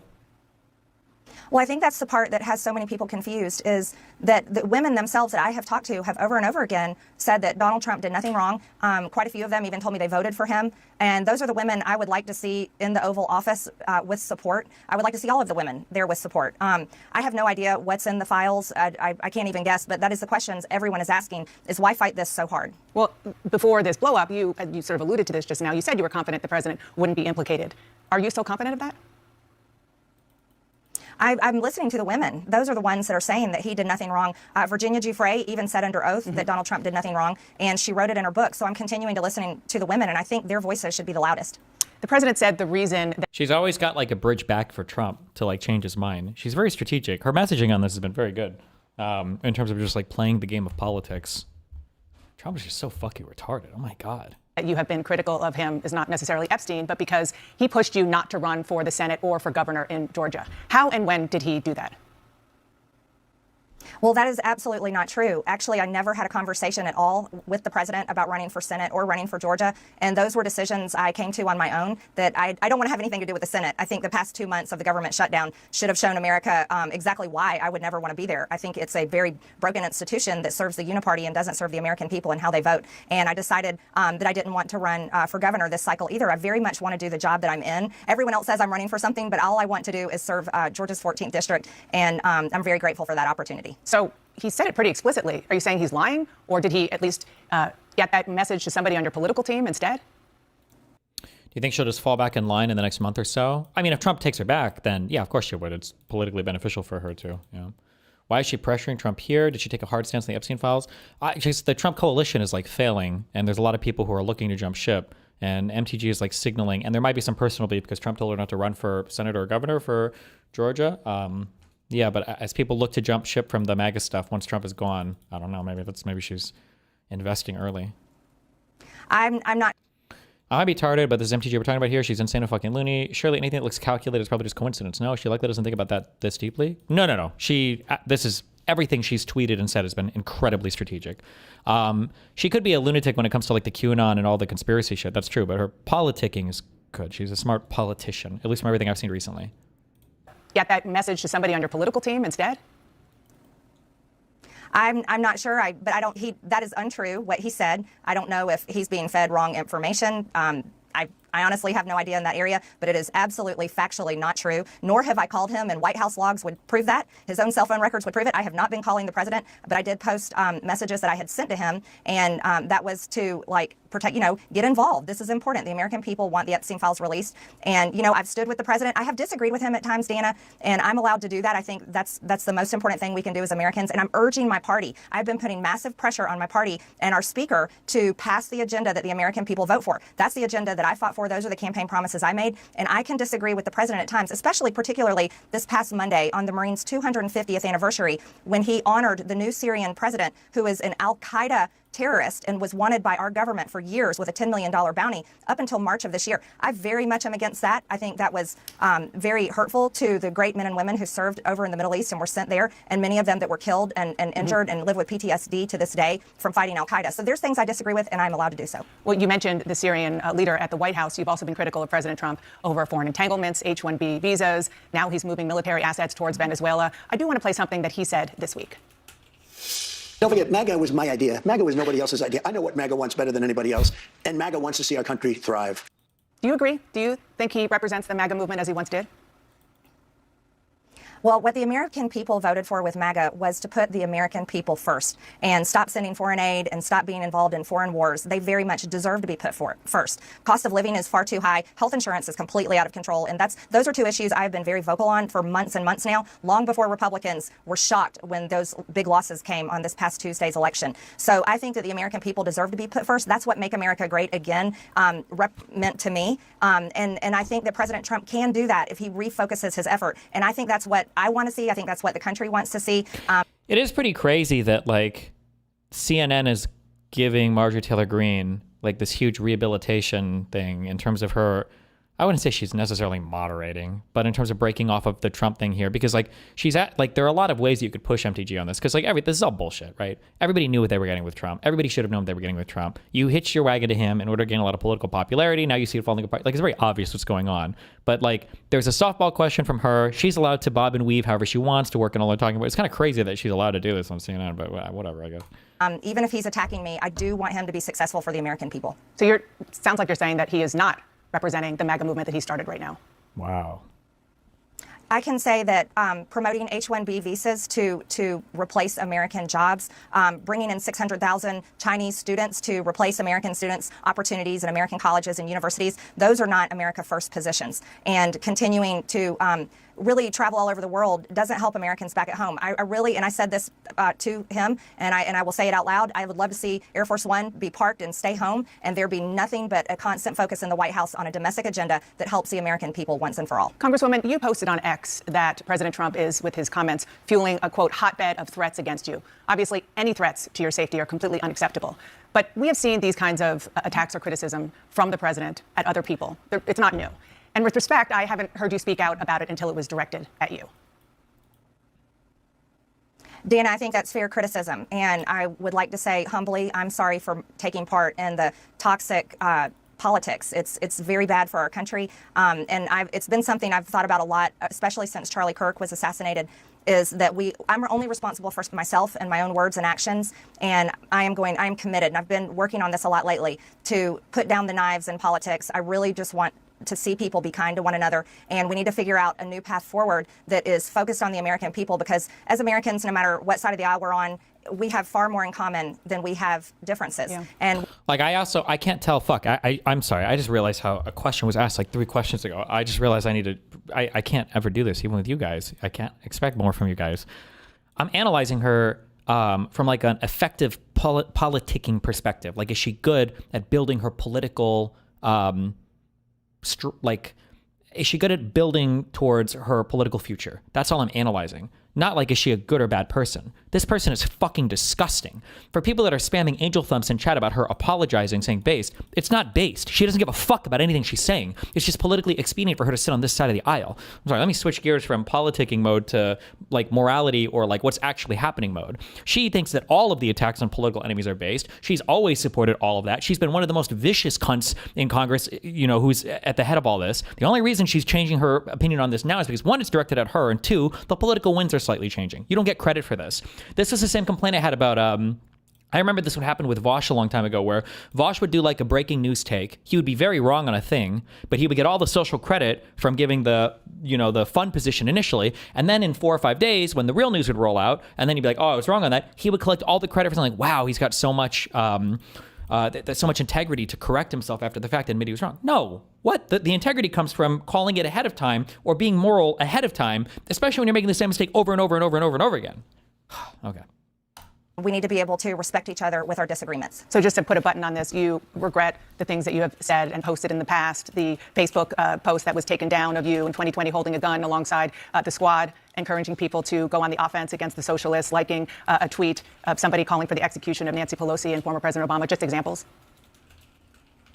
Well, Dana, as you know, and many people know, I addressed that back in 2021. And of course, I never want to cause any harm or anything bad for anyone. So that was addressed back then. And I very much stand by my words I said then. And I stand by my words today. I think America needs to come together and end all the toxic, dangerous rhetoric and divide. And I'm leading the way with my own example. And I hope that President Trump can do the same. Okay, so on that, I do want to ask you about something you posted just yesterday. To be clear, we feel good because it's a conservative that actually seems to care about turning down the rhetoric on their side.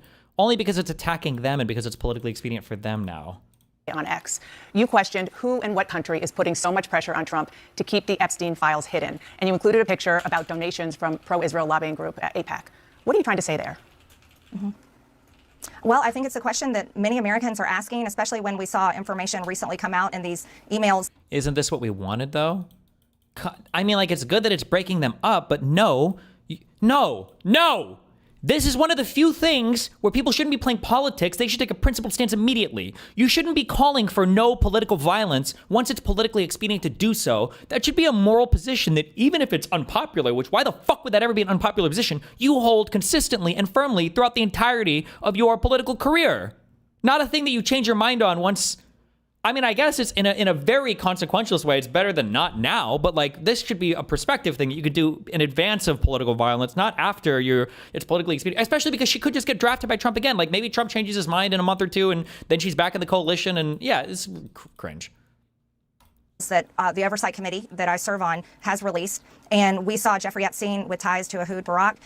We saw him making business deals with them, also business deals that involved the Israeli government and seems to have led into their intel agencies. And I think the right question is to ask is, was Jeffrey Epstein working for Israel? And I'm proud to say I don't take money from AIPAC. I don't take money from any special group of people. I'm just representing my district and the American people. And so that's what I was referring to. I just want to be clear. Are you saying Israel is pushing the president of the United States to cover up the Epstein files? And what evidence do you have that is the case? I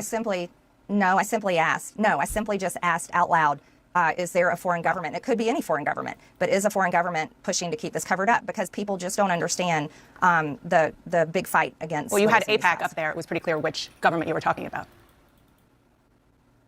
That I'm questioning that government in particular and question.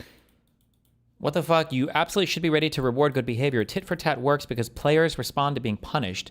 But this is not tit for tat. This isn't her responding to being punished. This is her just trying to get political points on her own side. This isn't her saying like, wow, political violence in this country is really bad. We all actually really do need to turn it down. This is on her. Like, she'll immediately go back to the other side of supporting it if Trump takes her back and they go back on the attack again. In any other foreign government. Although, to be fair, as of recently, I don't know if I've seen her say this stuff as much because I think she's been a little bit broken off for a bit, but... Okay, when you're talking about lowering the rhetoric, which is important for everybody to hear from you and all of our elected officials, but there is some concern, a lot of concern among Republicans about the rise of anti-Semitic hard-right figures in your movement, especially after Tucker Carlson hosted white nationalist Nick Fuentes on his podcast, didn't question Fuentes about his vile language or views. You did speak at a conference hosted by Fuentes back in 2022. You were criticized, and you said then that you didn't know about his views. Well, Fuentes talked to Carlson about that in the interview. Listen to what he said. Well, again, with Marjorie, I was a friend of hers, and she spoke at my conference, and then the day after, she pretended like she didn't know me. She pretended like she didn't know me and lied and said I had no idea the conference I was speaking at. She knew exactly what it was. What do you say to that? Well, first of all, I defend every single person's free speech rights. I think that's incredibly important. So I don't apologize for that. And I don't believe in canceling people. And I think it's important for people like Tucker Carlson and yourself to interview everyone. I don't believe in trying to cancel someone by refusing to interview them and question them. And I did speak at his conference back in 2022. However, I don't know Nick Fuentes. He's someone I've never exchanged text messages with or phone calls. But I did speak at his conference. That was the first time I had met him that day. And that was it. But I did watch the interview. I watched the full interview with Tucker, and I admire him for interviewing many people as well as exposing a lot of powerful information I hear what you're saying. does on his show. I hear what you're saying about free speech. I mean, count me as guilty as a proponent of free speech. There's free speech, and then there is hate speech. And this is a man invited on a really prominent conservative show who said, even during that interview, he had a problem with, quote, organized Jewry, and he wasn't challenged on it. In the past, he has denied the Holocaust, called Adolf Hitler effing cool, talked about the fact that he thought Jim Crow was just fine, and on and on. So, again, there's free speech, and then there's just hateful language and sentiments. Well, Dana, again, I told you on this interview that I'm committed to ending the toxic politics, and I think I don't want to have anything to do with it. You should have Nick Fuentes on your show, and you could ask him questions about that. I myself am not anti-Semitic. I have never criticized the Jewish people or said anything about them in particular. I am critical of the government of Israel, and I can criticize any government I want to in the entire world as well as our own. And a lot of the times I'm criticizing our own government for failing the American people. And I think that needs to be the focus, and that's the most important thing people care about, is being able to afford groceries, housing, health insurance, and having a good quality of life. Yeah, and I hear you saying you're not anti-Semitic, and you've said it before, and some of the posts that you have put up, which you have apologized for, certainly have tropes in them that have been used historically against Jews. But I do want to end this conversation with a question to you, and that is, do you see a situation where you and President Trump can make up? And if not, do you think you have a future in the GOP? Well, I certainly hope that we can make up. And there's, again, I can only speak for myself. I'm a Christian, and one of the most important parts of our faith is forgiveness. And that's something I'm committed to. That's why I can easily come on your show that is watched all over the world, and I can say things I'm sorry for, and I can try to set an example of how I think we should move forward as Americans. And so, of course, on my end, I believe in that, and I certainly hope to see that happen. Congresswoman Marjorie Taylor Greene, I appreciate you coming on this morning. Thank you so much. Wow. Thank you, Dana. America's power couple. Wow.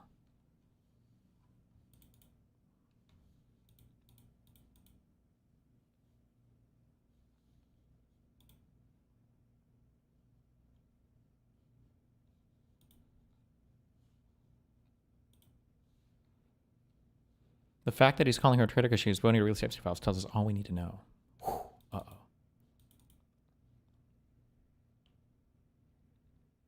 Who the fuck was Clea in Expedition 33? The Mael's real life version's Alicia's older sister. Idiot. I think you should watch this video. Some of these people are insufferable. Uh-oh. Wait, hold on. Got memes over here. What is this? Asmongold responds to Kyle Kalinski's video about him. There's nothing to do with it. And we're the fucking problem? Yes. I can't with guys like this. Uh-huh. It's just You can't because engaging with the reality of what's being said is so obviously against you that you don't want to admit it. It's very obvious that the Democrats have been the massively violent ones. And if you look at all these studies, by the way, that were conducted, these studies... All of them were wrong, by the way. ...don't show a massive rise in violence. Number of studies that Asmongold has read on this topic? 0, by the way. 0. Violence that happened in 2020. They don't show the massive rises in violence that happened during the Tesla bombings, for example. And the reason why is because all of these studies are biased. But any reasonable person who just looks at the news can clearly... Oh, and any reason... It's so crazy to listen to somebody just like... I get demotivated. It's so hardcore listening to shit like this. Like, to listen to somebody so obviously talk about the most obvious logical pitfalls, right? Like the most like every single study is biased. I've read 0 of the studies, but it's very obvious if you look at my curated social media feed that shows me exactly what I want to see every day. It's very obvious to see what's going on. The fact that that's just not a klaxon blaring, that's not the most obvious red flag. That's just such an insane statement to make. are biased. But any reasonable person who just looks at the news can clearly see that every single time that there is anything violent, besides maybe January 6th and maybe one or two other times, the majority of mass violence and mass hysteria is done by Democrats. It is. It's done by leftist people. Whether it is the Tesla attacks, BLM, or these ICE protests. These are all left-wing things that are happening. ICE protests? I'm sorry, we're not allowed to protest anymore? Across the entire country, and they are justified, rationalized, and considered okay by so many liberals. Have you ever thought about, just think, not actually do, ignoring Asman's bad take and going full teamwork with his community to Uber nuke Hassan into oblivion and then deal with Asman after? Fuck no, I'd never build a bridge with a community like that. Especially because Asmongold is the bigger threat. Hassan is just annoying. He's just an annoying attacker from the left. But Asmongold is a huge online political figure, is pretty influential in a lot of spaces, and represents a way more popular political movement. And that's a huge problem. Antifa, yeah, it's another one. Or the assassinations, exactly. Like, listen to him thinking Antifa. Where the fuck is Antifa? Antifa hasn't been, like, barely relevant in the U.S. in, like, 10 years. And he's been mind-fucked by conservative media into thinking Antifa's a real thing right now? What the fuck is Antifa doing? You see it's not violence because it's justice? Yes. Mind you, we're talking about current events. Yes, exactly. I'm sure that you can come up with bad things that right-wing people have done in the past, too. Of course you can. But I think overwhelmingly in the past 5 years, or especially since Trump became the president, really, which is the frame of reference that we're really using here, overwhelmingly, it's been Democrats. Overwhelmingly. It's not even close. Yeah, not even close. The college protests, too? Yeah, exactly. Yeah. The college protests are violent now? Are we not allowed to protest anymore? So no more protests. So every protest is just violence, is bad. That's the standard we're using? Forgot all about that. They're also including right-wing violence in prisons? Yeah. And again, these studies they're biased. They're biased, and they are conducted in ways that are misleading. And anybody who knows anything about statistics would know that. Because left-wing people don't purity test themselves. And he's so mad. Okay, all right, let's hear it. Okay, here we go. Oh my God. Let's go. The extent to which this guy has no fucking idea what he's talking about. It's like okay, I get it. I don't know what I'm talking about. I'm an idiot. I'm a big stupid. Okay, let's hear why. Got into politics 7 seconds ago. Okay. Like literally just 7 seconds ago, he was like, politics, what's that? I have opinions on it. Great, let's hear yours. You don't know what you're talking about. You don't know what you're talking about. That's the thing that gets me. Well, here's what I think is very interesting. Even using his own argumentation, doesn't that make him look kind of stupid? Is that even from somebody who's been involved in politics for 17 seconds, even they can tell that there's obviously a massive discrepancy here. There's obviously a huge double standard that's at play. And I think the whole country can see it. So maybe you're too involved. Maybe you're in too deep, and you're not able to just see the reality of it. You need to rape him in a debate. He's such a coward. Asmongold would never debate me. He wouldn't. His whole world would fall apart. Nothing to do with it. Everybody figured out this, like, the key hack of, like, don't ever confront the other side if they can provide a legitimate pushback, because they know that their shit would crumble immediately. It is funny, though, that I saw Asmongold try to reach out to debate, was it DSP?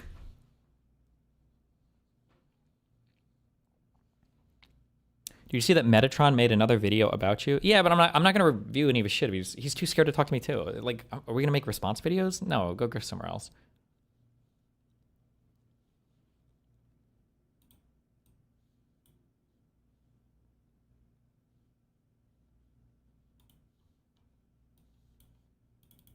The fuck is this? President Trump has issued a second pardon for January 6th defendant Dan Wilson. A second pardon? Wilson claimed for months that Trump's initial Jan 6 pardon covered his firearms offenses too. The DOJ took inconsistent positions, and a judge ultimately rejected his argument. And then Trump's new pardon ends that clash and frees Wilson from a 5-year jail term. Says the president's pardoned Wilson for the gun charge because it was discovered during a Jan 6 related search that never should have happened.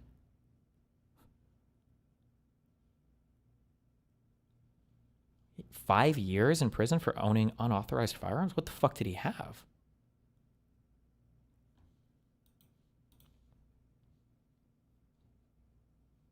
Or maybe it was a second offense? Thank you, POTUS. The Biden DOJ targeted Suzanne K for social media posts, and she was sentenced to 18 months in federal lockup. For what? A federal district judge in West Palm Beach has sentenced 61-year-old Suzanne Ellen K to 18 months in prison for threatening to shoot FBI agents in videos that she posted on social media. A jury found Kay guilty in June of 2022. Videos? Asman says he won't debate you because you're dishonest about him and lie about his views. Yeah, but like you can just tell on its face that that's bullshit, right? The people that lie about my views are the people that I'm the most excited to debate. You lie about what I say? Oh, well, let's have a conversation and I can tell you what I say, right? It's just an obvious bullshit excuse, right? Like, oh, if I think he's lying about me, that makes it an even easier debate because then I just correct the record and he's completely destroyed, you know?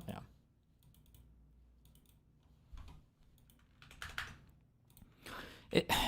Is this guy going like full fucking retard or? Caleb Hammer. She's 25, by the way. Our culture has gotten very weird very quickly. So infantilized. I can't tell. Why is he?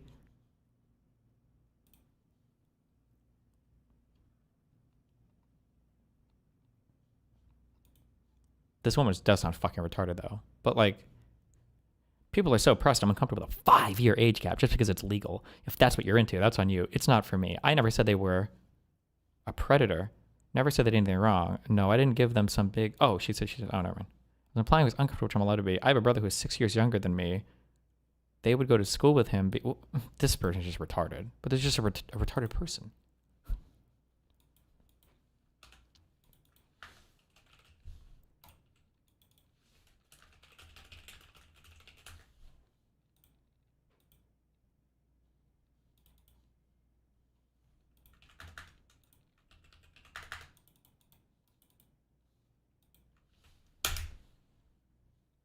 But what's fundamentally new and refreshing about this is not just the policies themselves, but how Zoran talks about them.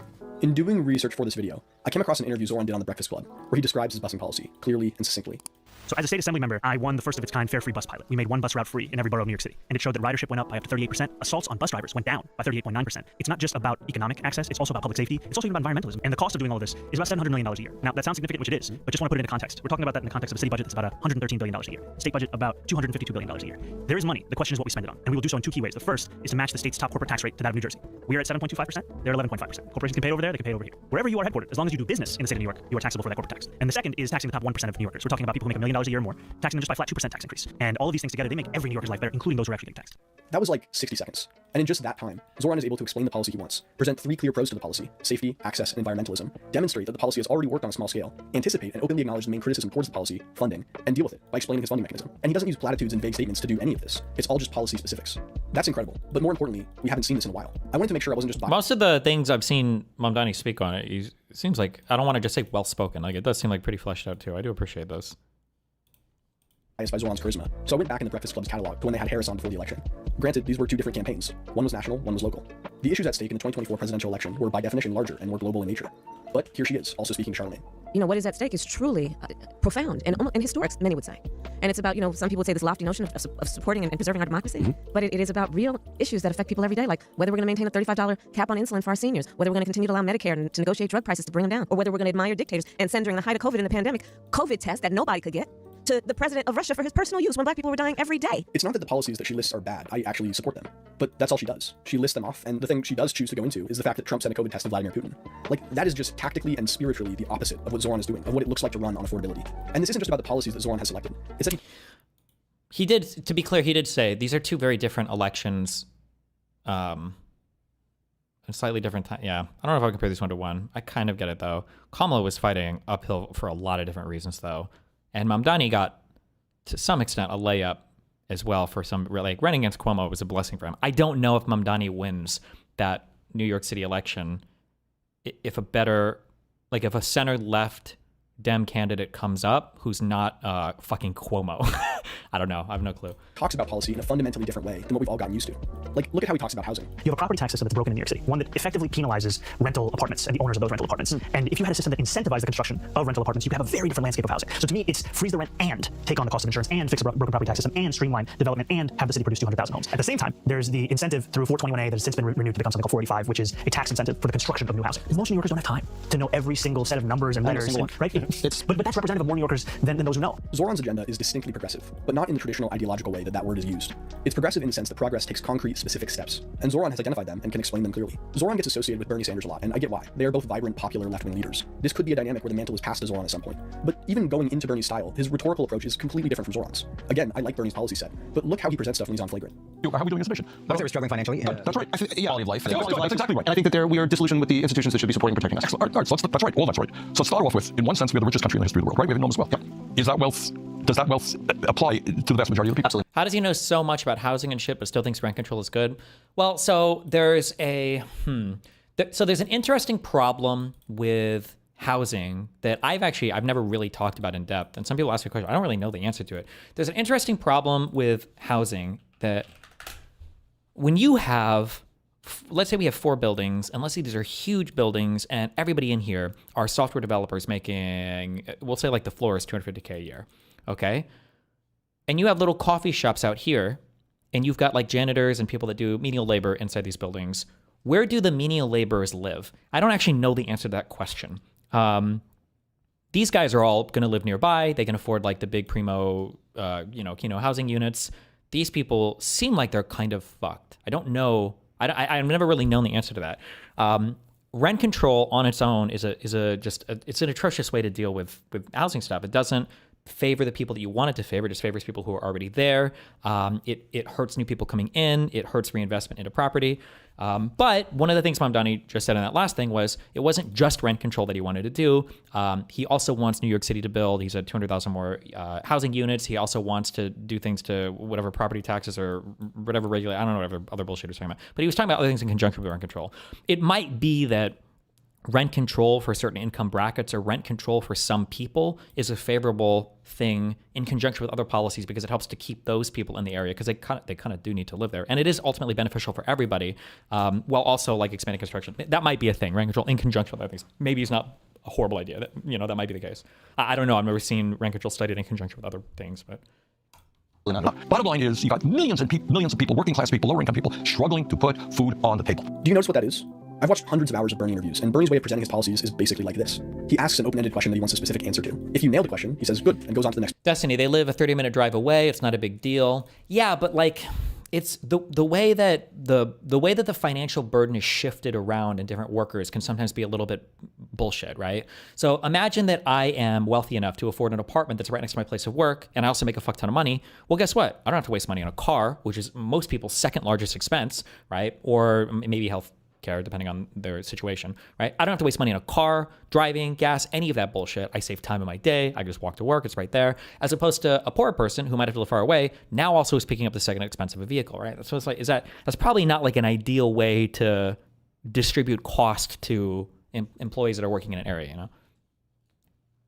Point. If you're off, he'll be like, you're close, and then fill in the answer. This eventually leads you down the Sanders dialogue tree, in which it's revealed that billionaires are hoarding money and poor people are suffering. The thematic thread of the whole process is that this information is supposed to blow your mind, that you're not aware of how bad the issue is. And like, yeah, Bernie's right about these problems, but his whole approach is heavily reliant on you learning facts that you don't know about the extent of the problem, and then being hit with the same solutions he's been giving for decades. And that's cool, I guess. But one thing I have noticed is that as Bernie has had more airtime in the last 10 years, people have become aware of what he's talking about. So it's not as effective at actually talking to people. And it doesn't evolve. He's not actually asking questions about the new ways these eternal inequalities manifest. One thing Zoran points out early in his flagrant interview is the classic line that Democrats have been doing too much lecturing to voters. There's been a lot of lecturing and not much listening. This is a pretty agreed upon concept, but Zoran's approach is the first I've actually seen that transfigures this issue into something new. Sanders and Harris have differing politics, and they're both national figures, but they do have a kind of similarity in their rhetoric. It's about raising the stakes of everything to such an epic proportion that it's almost inaccessible to touch. Whether it's Harris's fears of democracy dying in some sort of existential way, supporting and preserving our democracy, or Sanders' diagnosis of the billionaires having too much power and wealth and needing to pay more in taxes. We are the richest country in the history of the world. It's not specific. It's not accessible. It's not relatable. The other approach I've seen from guys like Buttigieg or Ossoff is to simply treat the listeners like children, to dumb down their politics to the level that Republicans can understand them. And that's just insanely insulting to me. What Zoran does is totally different. He's not an ideologue or a grand orator. He's just a politician who knows how systems of government work, which makes his solutions seem attainable. Like, you can see him actively go into how he will legislatively accomplish this stuff, not just the implementation of it. When we talk about raising revenue, raising tax on the top 1% by 2%, the top corporate tax that matched out of New Jersey, that's something we will do in Albany. And that's partially why the endorsements of Governor Hochul, Assembly Speaker Carl Hayes, Majority Leader of the state, Senator Andre Stewart Cousins, these are endorsements not just of me, but of the agenda. My strategy is to build the political will such that Governor Hochul has a partner. Zoran doesn't have slogans. There is no "I'm with her" or "Drain the swamp" or "Defund the police" or "Tax the rich" or "Make America Great Again." He doesn't even have go-to phrases to sum up. That is true. I haven't heard any of that from him, and I don't hear him repeat the same talking points ad nauseum like Bernie does, or just blaming the billionaire. I don't actually even know. Maybe he has done it. I don't know if I've ever heard him say like the billionaires or whatever. He usually just says, and that thing that I talked about before, where it's like you guys talk about like wealth tax, why don't you just bump the tax brackets up, right? For him to be like, we're just going to raise the top 1% tax 2%, 2 points. It's like, okay, that's simple, easy to collect, huge amounts of money, easy to calculate. Like, okay, that's easy. Got it. Understand. And real, like it's real and it's actionable, policies. And I think this is politically brilliant because what it does is it allows his supporters to understand his policies on their own terms. If someone asks you what Zoran's housing plan is, it's not as simple as a 3-word bumper sticker that can get stuck in a linguistic web. You have to actually talk about it, which opens a conversation, which opens people's minds. This approach is refreshing and respectful. And it's just not dogmatic. It's barely even ideological. He openly acknowledges there are drawbacks to some of his ideas, and he's willing to own that and propose solutions in real time. How is it affecting business? Especially small businesses. The main businesses, they can go over, but you got that mom and pop store that just can't Can't do it. Small businesses are struggling in New York City. They employ a majority of all New Yorkers who are working in the private sector. We put forward a small business proposal where we would cut fines and fees for those businesses by 50% across the board. We're also going to make it easier to open them. You want to open a barbershop in New York City, you got to go to 7 different agencies, fill out 24 forms, and then attend 12 activities. That does not make it easy. We need to actually follow the example of Pennsylvania, where they took an 8-week permitting process and made it just a couple days, because we have to make it easier. And there's no animus to this. Even when Zoran is talking about policing or landlords or wealthy people, the way he talks about it is complete and humanizing and full of empathy. Did you ever look into why housing in Japan is a depreciating asset? Don't they build with the understanding that those things are going to be destroyed in like 20 or 30 years all the time in Japan? Isn't that how it works? And there's no animus to this. Even when Zoran is talking about policing or landlords or wealthy people, the way he talks about it is complete and humanizing and full of empathy. He frames his policing reform policy not as a bludgeon against cops, but as a vehicle for them to focus more on violent and unsolved crimes, and let mental health crises be redirected to workers who want to do that, and who've actually been trained in these areas. I want to be very clear, we are not defunding the police. What we are talking about is sustaining the number of police that we have within the police department. And when I talk to those police officers themselves, they tell me they signed up to tackle serious crimes, and yet what they're being asked to do today is serve as mental health professionals and social workers. He makes fun of the billionaires. This is true. Spend money against him, but he also makes active appeals to quality of life as a reason for why they're not going to leave, even if he taxes them more. In watching this election and people's perspectives on it from social media and through public discourse, one thing I've noticed is that there is broad approval around Zoran in my generation that sort of bridges the political divide. Young conservatives give him respect, and young socialists love. I wish I needed. I don't know if it's confronting people on podcasts or there's not enough wealthy people confronting them or whatever, but I've never talked to somebody like you live in New York City and they're going to bump the tax rates 2%. So you make $3 or $4 million. Okay, in New York City you might pay. New York City, assuming that's all showing up on your 1040, that's probably a lot. Probably like 1.5, maybe 1.4, $1.5 million in taxes. Maybe would it be 50%? Maybe close to it. If you paid an extra $50K a year more, are you leaving the city for that? There's no way. I just don't believe that you're leaving New York City because of an extra $50K a year in taxes. It's just, I don't believe that. I've never met anybody in real life, any person who's actually wealthy, okay? Not the trailer trash meth head conservatives that simp for billionaires for some reason. I don't know why. But like, I've never met anybody. This is what's driving you out of the city. I just don't believe it. I don't believe it. Him. This is both because his message is universal. It's about improving quality of life by using real, intelligent ideas to tackle affordability. And it's because he doesn't want to make enemies of real people. It's not part of his mission, and it's also just not part of his strategy. He's genuinely appealing to all people. He makes concessions where he needs to, he finds fixes for his policy setbacks, and he does it all while being a normal person. He laughs at himself, he allows criticism, he's authentic. He admits his privileges and acknowledges his faults. I looked into Donald Trump's podcast circuit in the run-up to the last election, and I found this fascinating nugget in his Andrew Schultz interview in which he lays out his border policy. We've allowed 21 million people into our country in the last 3.5 years. I think you Have you seen this post from Noel? Wait, what? No link. Support on this, though. I think everybody, regardless. I think I'll let you know on November 6th if I have support. No, I think people agree they want a strong border. I don't think that's an issue that's like tearing the country apart. The average American, I don't think is Well, they hate our open country. border. I think only a person that hates our country, maybe it's a down deep hatred, can want open borders. Did you see that there? He can't let Schultz get away with saying that a policy he has is universally supported. I mean, it's not. But why not just embrace that? Why do you need to highlight people who disagree with you as people who hate our country? Just 8 years after Hillary's basket of deplorables comment, her logic is now universal and cross-spectrum. Zoran is doing something else. What sets him apart is that he's not looking to paint any group as evil or wrong. He's trying to create solutions that factor in everyone's well-being. And this is exemplified in the way he talks about policies that impact different groups of people. He talks about increasing taxes, not to punish the rich, but to make life better for everyone. Increased taxes will help out the lower class, but also make city life more desirable for wealthier individuals. I've seen Vivek make this point before, that the reason Trump won is that Americans were tired of the same old scripted cookie-cutter politicians. They viewed them as inauthentic and corrupt and full of bland platitudes. And that's a pretty common sentiment. But that's not the era I grew up in. The era that my generation knows as our political status quo is one of left and right populisms that speak in apocalyptic statements, highlight enemies among our population, and present their own rigidly ideological views as perfect solutions. We've heard of this former era of bland and boring politicians running on nothing, and we've lived through an era of populist demagogues stoking fears and presenting half-baked ideas. Zoran is neither of these things. He's what comes after. On one level, what Zoran is doing is just politics done right. It's talking to voters. It's the most recent post is not by Noel, it's by Code Cave, so I don't know what you're talking about. Learning what people want and actively representing them. But on a deeper level, what Zoran Mamdani's win means is that this is the new era of politics. It will manifest differently in different states and parties and through different messages and mediums, but I think this is what people are hungry for. Post-populism. Not a return to the establishment, but a synthesis of the complexity of the world we live in, and a unity among all people to live in a better world. Politicians who are active in the community and talk like regular people because they are regular people, and can acknowledge that not everything is as simple as we thought, that it's not about heroes and villains, it's about us working collectively and intelligently. And that's Zoran. Do you think taxes are generally used effectively? Like, shouldn't California be able to have incredible infrastructure and law enforcement with all their tax money? I would have to look into why some things aren't funded as well as they can be. But the problem is you hear a lot of memes online. California is an amazing state. Economically, it is a powerhouse, right? What is it, like the 5th largest GDP in the world if it was its own country? Like, there's a lot of technological innovation. There's a reason all these companies are there. There are issues with the state for sure, but people over-index on those issues sometimes, and they act like the whole state is fucked. And it's like, well, not really. It's 4th now? Why, did somebody drop or did they gain? What do you have to show for that GDP? I mean, of the top 20 colleges in the United States, aren't like 10 of them UC schools? Of all of the majority of the technological innovation and startups that have to do with AI and software, aren't like the vast majority of them founded in California? In terms of like agricultural output, stuff that's actually produced in the state, I think it's one of the largest. What do you mean? What do you have to show for it? The culture, the movie industry, Hollywood in California, this is like the world's producer of culture.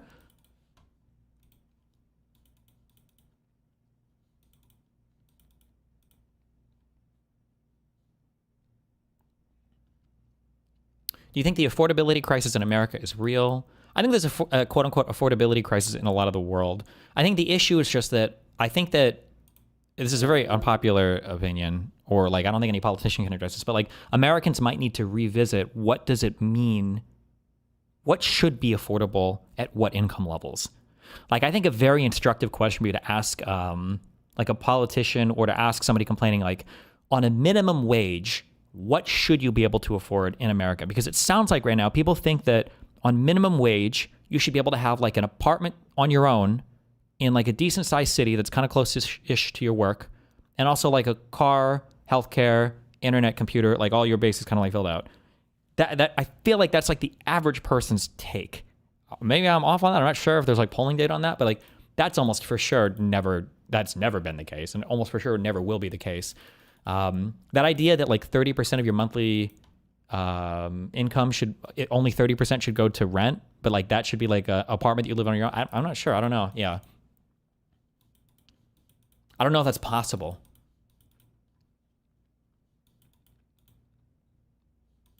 Or realistic. Yeah.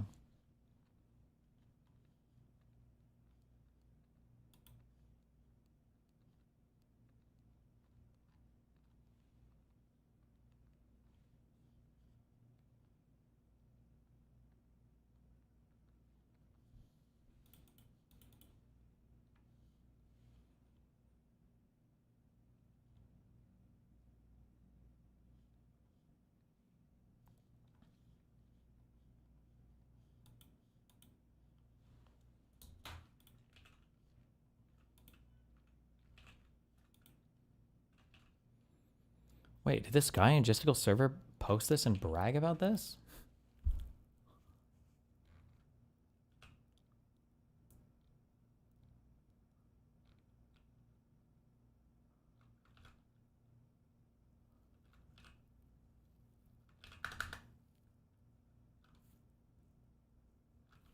Hold on.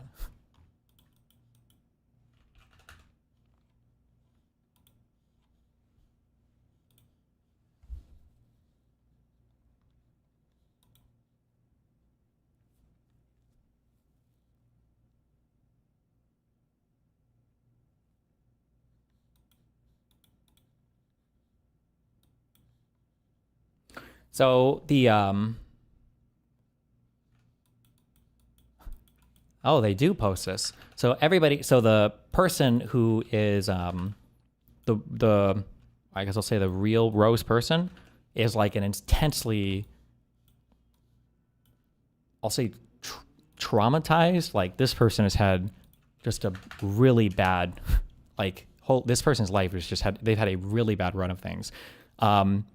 One of the reasons why I think one of the reasons why the deposition was able to happen was because all these people in Gisticle's Discord server were harassing her and her family and telling her, you need to email Pixie's law firm.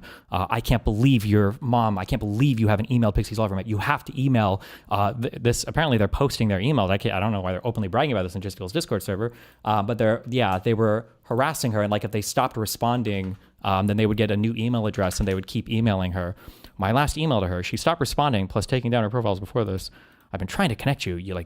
I think one guy's emails, I don't know how many are posted here, but I think one guy was talking about how like, I'm very disappointed that you guys haven't contacted Pixie's law firm yet. Steven is hurting more victims. Like it's crazy. How like crazy disgusting these people are, like harassing this person and this family. But more of this will come out in a bit, I think. But yeah, it's just, Juicetalker saw this on his Discord and didn't nuke this retard. No, these people, the sabosexual person is obsessed with me. This is one of the people that constantly psychoanalyzes, fantasizes about me, talks. I'm guarantee you that I don't have an account in there, but if you were in their Discord, they're probably talking about me talking about them right now, 100%. And then Zoe and Jacob and everybody. But yeah, the amount of like harassment that her and her family have received because of the people in Just Girls Discord server that spams emails about them is insane.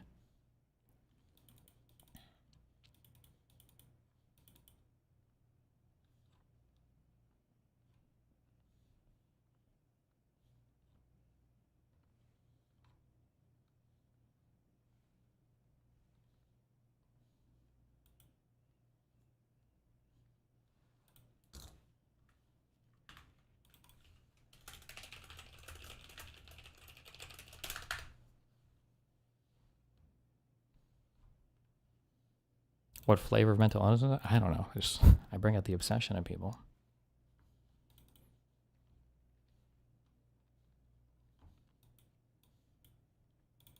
Mass surveillance. I want people. I need to hear him answer this question. Netizens and people alike in China. Is his travel in China comped, and is anybody paying him for this trip? I am very curious about this.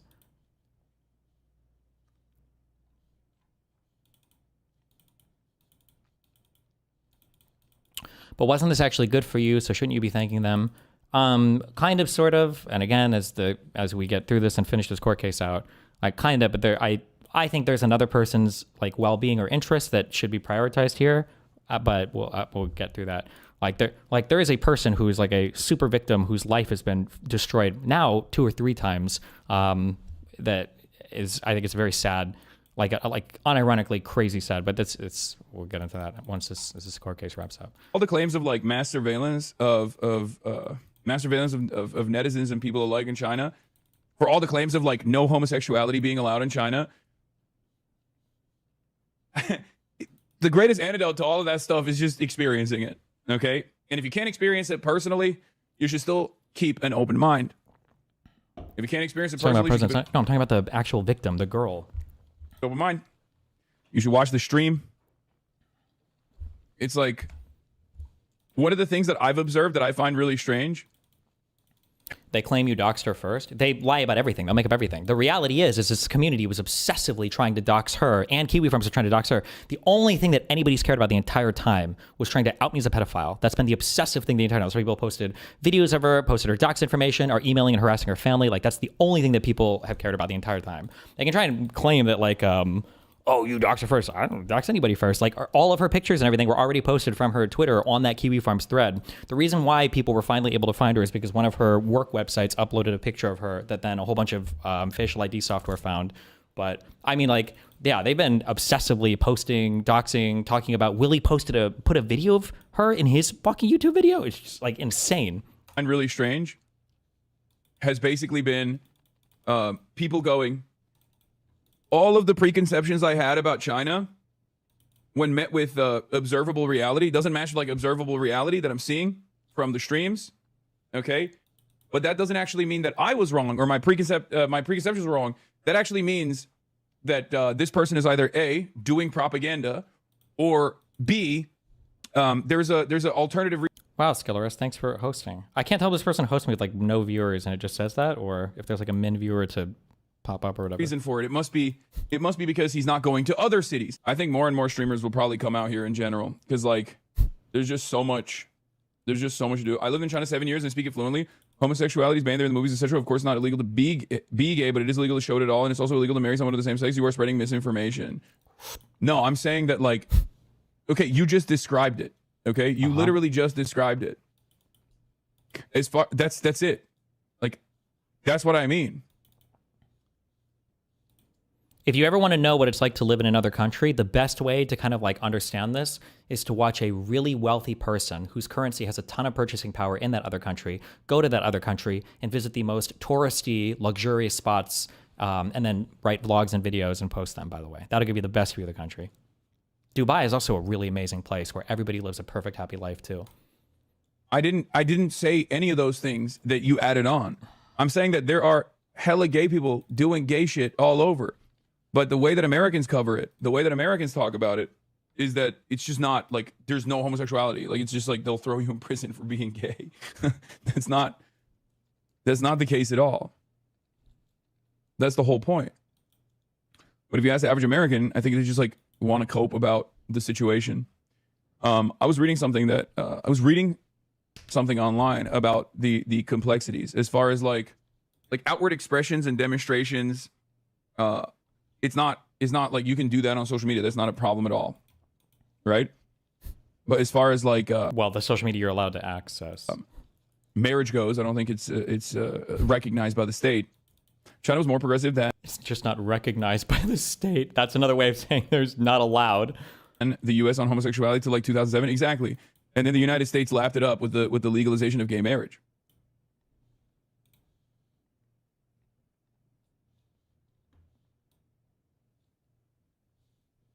And beat this geometry dash level.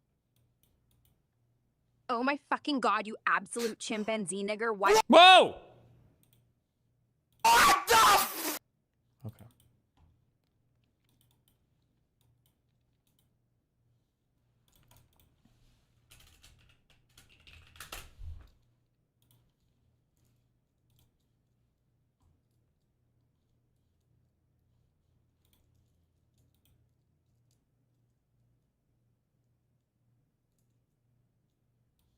Aw, Adam.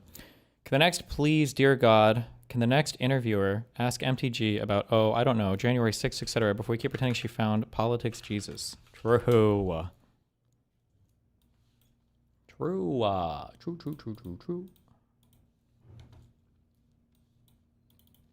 That if DSP wants to talk on stream, I will do it.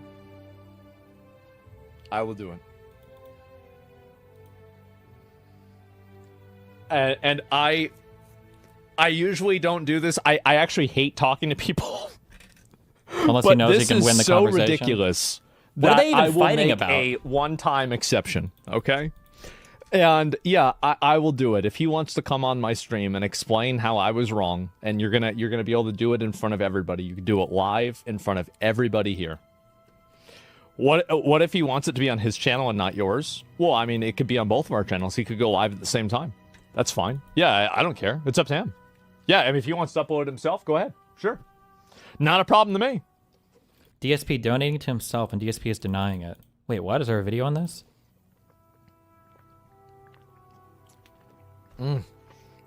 Yep, sure. Not an issue at all. He tweeted at 5 a.m. It's at 2 a.m. It says 2 a.m. And so he was sitting there up. So he was up late. Wait a minute. Was he up late watching my videos about him?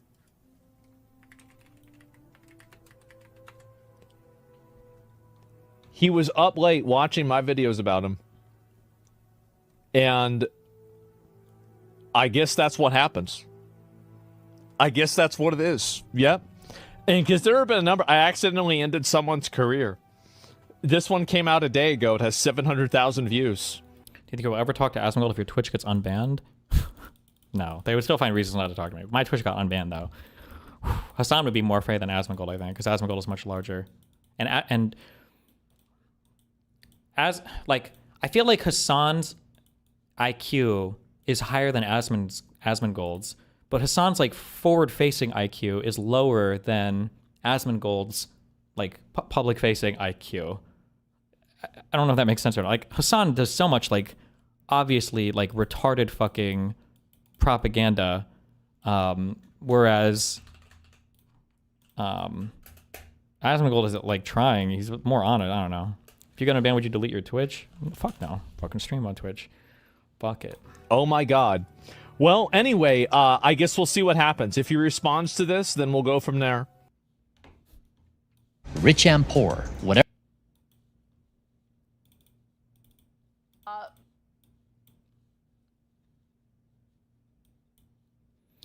What the fuck does that even mean? As in, Hassan is doing propaganda, and he knows he's doing propaganda. That's a lie for the state of China. He knows that. Asmongold is legitimately, like, hard on his sleeve. I think he believes in all the retarded, crazy, stupid shit he says. That's my take. But what is your take on what you just heard? He's expecting $10 meat. $10 meat. Maria, the beef market is a very specialized market. It goes in long cycles, and this is the perfect storm. Again, something we inherited, and there's also Biden, because of the mass immigration, a disease that had been we've been rid of in North America, made its way up through South America. As these migrants, they brought some of their cattle with them. So part of the problem is we. Like the Oregon Trail? Wait. Biden had the border so open, these motherfuckers were bringing their cows with them? We've had to shut the border to Mexican beef because of this disease called the screwworm. So we're not going to let that get into our supply chain. And again, I don't want to focus on one product. It's a very important product, and we are laser focused on this issue. And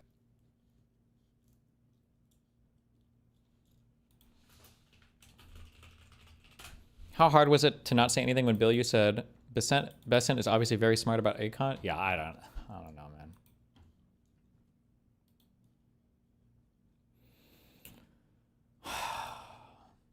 The fuck?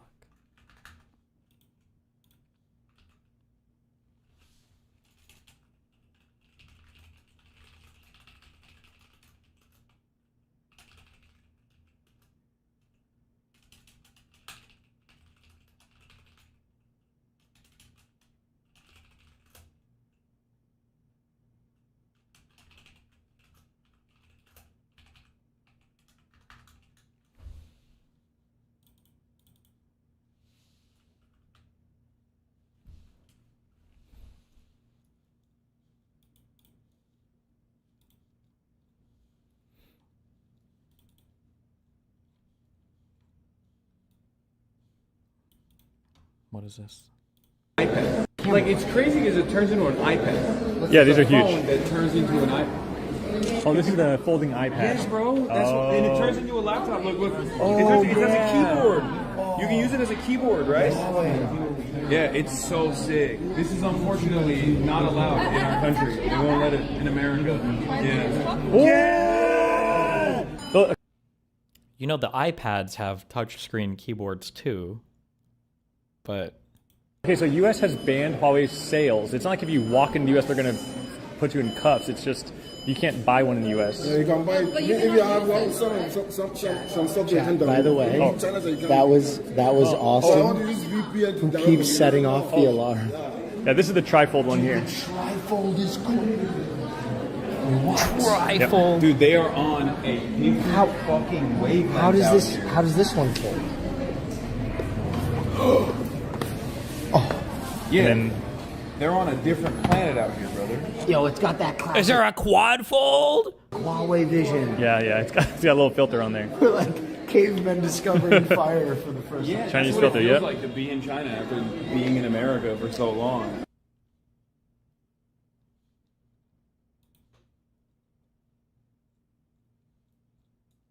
This clip was on LSF, but a certain stale 2000 removed it. Which, that clip that we just saw? 852 comments removed by moderator. 852 comments in 3 hours. Damn. Wait, why did this get removed?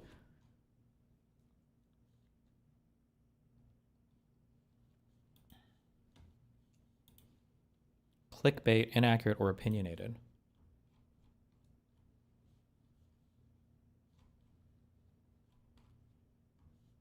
The title was bad. What was the title? What? Up and fuck him in the neck hole. Listen, man. I absolutely do love Charlie Kirk. Well, dig him up and fuck him in the neck hole. Listen, man. Listen, dog. Listen. I'm not laughing at. Listen. Listen, dog. That is some crazy shit to say. Okay. Epic. What? This guy did an interview, I think, with me and Dan a while ago, and he turned it into a hit piece? I don't even remember what we talked about. I tricked Destiny into debating Hassan Piker's strongest soldier. I've noticed tech YouTubers like MKBHD, Glazing, Xiaomi, and Huawei recently. Is it connected? I have no idea. I'm sure they make like good tech, but I don't know if I don't know. I would have to look and see why it's banned here or whatever. So, would you say that you wield your audience more like a shield than like a sword? I mean, I try to in that sense, but I wield them like a sword as well for things that I believe in. Streamer Destiny is saying that it's justifiable to attack and kill me in real life. Hassan was terrified. Fear the terror in Hassan's eyes. Culture war. Culture war never changes. In the year 2025, every community online is at war with each other. When the war comes to me, I have no choice but to defend myself. I'm being invaded by a bunch of fucking commie hickeys. Let's go to war, guys. In the online culture war, I am the strongest soldier. Alex Nobel is the strongest Hassanabi head. This is the strongest Hassanabi soldier. A warrior sent back through time to stop Judgment Day from happening. But it's getting closer every day. Behind the constant fighting, there's one entity pulling all the strings, stoking the flames of war. One terrible force, dead set on destroying everything and everyone that dares to criticize it. That one force can only be reckoned with if you have two unbeatable weapons. It's debate time.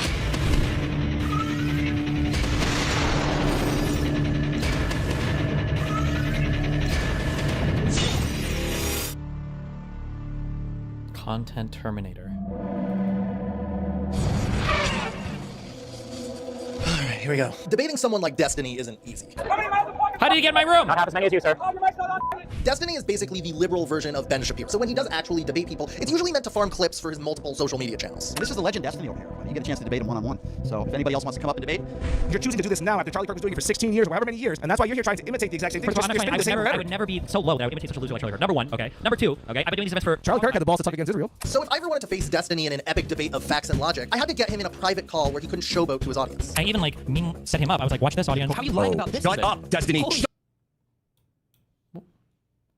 You can also just ask to do a debate. What is this impression that I would say no? What? Shit, you're so shameless, dude. Have had enough with your stupid dog. Who is the video? Who is the guy? I can't do it. Who is the guy? Who is the guy in the top middle? Who is the run? Who is that guy? What's that video of? Who is that?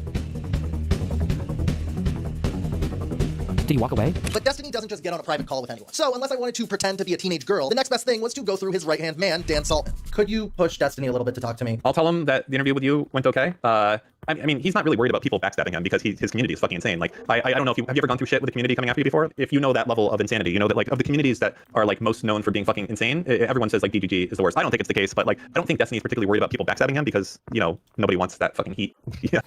I don't know. This is fucking retarded. I wish my community could give heat, okay? Fuck me, dude. My community has no heat. You guys are losers. You guys are literal fucking sheep fuck. Anyways, but what I'll do is I'll message Destiny. I'm just saying I did an interview with you about Hassan.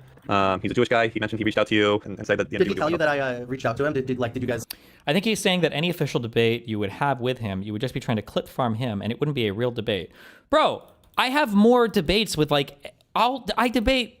It's so bullshit. I understand why I have this reputation. It's because fucking losers like this. But who does this much prep? I wrote I wrote so much shit. This is a kind, nice, quiet, passive debate on abortion. I do so much debate prep for different conversations I have, and I have so many different types of conversations that are, some are quiet, some are boisterous. It just depends on the thing. I'm not that hard of a person to have an argument with.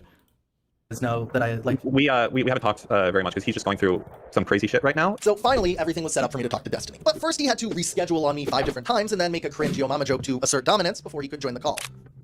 Hello.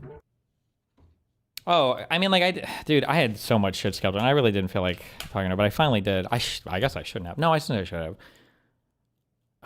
Because I looked at his channel, I was like, fuck, am I doing this right now? Where I've got 20 million other things going on. But then I was like, fuck it, I'll do it. Jesus, okay, my bad. Oh, hey, what's up? Hold on 1 second. There he is. Okay, I'm here, I'm real. How's it going? It's going good. I appreciate you doing this. I'll jump right in. I won't waste your time. Destiny has been a controversial figure on the internet for a long time now, but recently it feels like things are starting to reach their peak. Not only for Destiny, but for the long-term hate campaign he's been running against 3-time winner of Antagonist of the Year, Hassan Piker. And the Destiny Award for Antagonist of the Year is Hassan Piker. Wow. Good job, Hassan. Fighting hard for that rank 1 spot. Destiny's community, where he is calling for my death. At what point do we stop? At what point do people in his orbit say, hey man, I think you've gone too far? Since both of their permanent bans on the live streaming platform Twitch, Destiny, along with his podcast co-host Dan Saltman, have intensified their campaign to deplatform or cancel Hassan Piker by any means necessary. Hassan lost millions of dollars because of me. This Jew cost Hassan millions of dollars a year, guaranteed. Tell me, am I wrong or am I right? Because You're right, yeah. Yeah, there you go. There, Daddy is saying it's right for you. All right, chat. That's it. And there's nothing that Hassan can do about it except take it like my bitch that he is. Why are we interested? I don't know. I don't even remember the interview I had with this guy. I feel like it was a very not offensive. I don't even remember what we spoke about. So I'm curious how he uses my interview in this. You can't destroy a leftist as a centrist or a liberal. You can only destroy them if you're a slightly different, more extreme leftist. Then you create this division. You know, Hassan and Dan Clancy, you know, being... It doesn't show the actual debate. We don't have a debate. It was like a super non-offensive interview. The dude that they can't destroy, and they're saying you can't destroy him to me, and it's like, I know. Did you not stream the interview? No, he wanted to do it off stream, so I had to wake up early and everything. But this person can, and it's like slightly different leftist. Sorry, a little rambling there, but I just wanted to drive the point home too that these people's success is not based around their politics. I know that sounds stupid. It's based around the culture and identity and the communities that they foster and develop. My community will hate us on because we have severe epistemic differences, like our approach to how we do, research or truth or particular political opinions is quite different. Talk to me about how you gather information versus how he does. I feel like when I go to Hassan's stream, there's a lot of people now where you basically just kind of go for like marching orders. Like, what do progressives think right now? What do tankies think right now? What do whatever. I mean, I feel like that's the majority of media today. I mean, there's like pros and cons to it, but for better or for worse, I don't really cleanly map onto any political ideology, so I'm kind of free of the pressure of having to agree with one side. Trump, in terms of his policies, was not really that radical. Not actually at all. Right. Actually, you agree. In terms of policy, he wasn't really that much different than even his Democrat predecessors. Sure. What was the point of that clip? Is the implication is that I don't know if it's that I'm a Nazi, that I'm retarded, that I'm like, I don't even know what the point of... Hassan agrees with that, by the way, Destiny. I think Hassan does agree with that, but I think he agrees with that for retarded reasons. The actual thing is that on the traditional left-right paradigm, Trump was not like an ultra-far right, like neocon. And there were some things that seemed more moderate, but it's because he went off into the authoritarian direction of that fucking stupid libertarian quadrant bullshit. So he wasn't like a hardcore right-leaning person in terms of like traditional neocon policies. Like he was a lot more dovish because he was isolationist. He just wasn't on that traditional like Bush-Reagan axis. I mean, you see the election of Reagan now. But I don't know if this is... But sometimes for left-wingers, they think that like right equals bad. So if you say he was less right, you're saying that he's not bad. I think having to agree with one side. Trump, in terms of his policies, was not really that radical. Not actually at all. Right. Actually, you agree. In terms of policy, he wasn't really that much different than even his Democrat predecessors. Sure. This clip is also about the first Trump term too. Yeah. True. Hassan believes that for Trump too. Jesus. Your community's been at war with Hassan's community, especially when it comes to like Reddit. Yeah, kind of. What is your role in that in terms of like? Are you okay with that? Would you rather them not be at war, or is it better for the overall continuing of the thing that you're building to have a community that is galvanized in this way? I mean, it really depends on what you mean by at war. Like, I think it's good for us to, further our beliefs and ideas online. I think it's good to argue about things, especially when we think somebody else is being untruthful. I'm a tit for tat guy. If you want to roll in the mud, I'll gladly roll in the mud with you. I have a lot of experience doing it, a big history doing it, and I have no problem doing it. Destiny and Dan Saltman have waged a full-scale information war, wielding their communities and resources to spread their anti-Hassan message. Okay. Across the internet. Is Hassan going to create some people that are going to be terrorists or I don't know how you would do it. I think there's probably a very good chance that there will be some shootings that get attributed to, Hassan watchers. I think we already have some, personally. But, which ones? I would say the Elias Rodriguez guy who did the 2 shootings, the Israeli staffer. I've shared the information I have with that with relevant people. So, are you working alongside Dan a lot with this stuff, or what's your kind of perspective on the feeding the trolls of it all? Dan typically does his own thing. For feeding the trolls, it really just depends. Like, you don't want to get into the personal stuff too much, because if you do, then all the fights become personal. What a fucking loser. God, he's such a Neanderthal fuck. He's such a slime fuck piece of shit. He's like schizo, or not schizo, he's like a psychopath. Hassan is the most deviant person. What is that? Does he think personal shits is calling people like retarded? As Hassan is reading down like my Kiwi Farm story and calling me Epstein-y, sexton-y, molested-y, whatever the fuck. Like, okay. Person I know. That's hold on. Let me do my thing and say you're retarded, whatever the fucking stupid shit you're about to say. That would completely undermine exactly what I was saying. Sorry. Destiny, in this way, reminds me a lot of... Say you're retarded. So, the most deviant person I know. That's hold on. Let me do my thing and say you're retarded, whatever the fucking stupid shit you're about to say. That would completely undermine exactly what I was saying. Sorry. Destiny, in this way, reminds me a lot of another guy who I spoke to once on this channel. Hitler. Did OJ do it?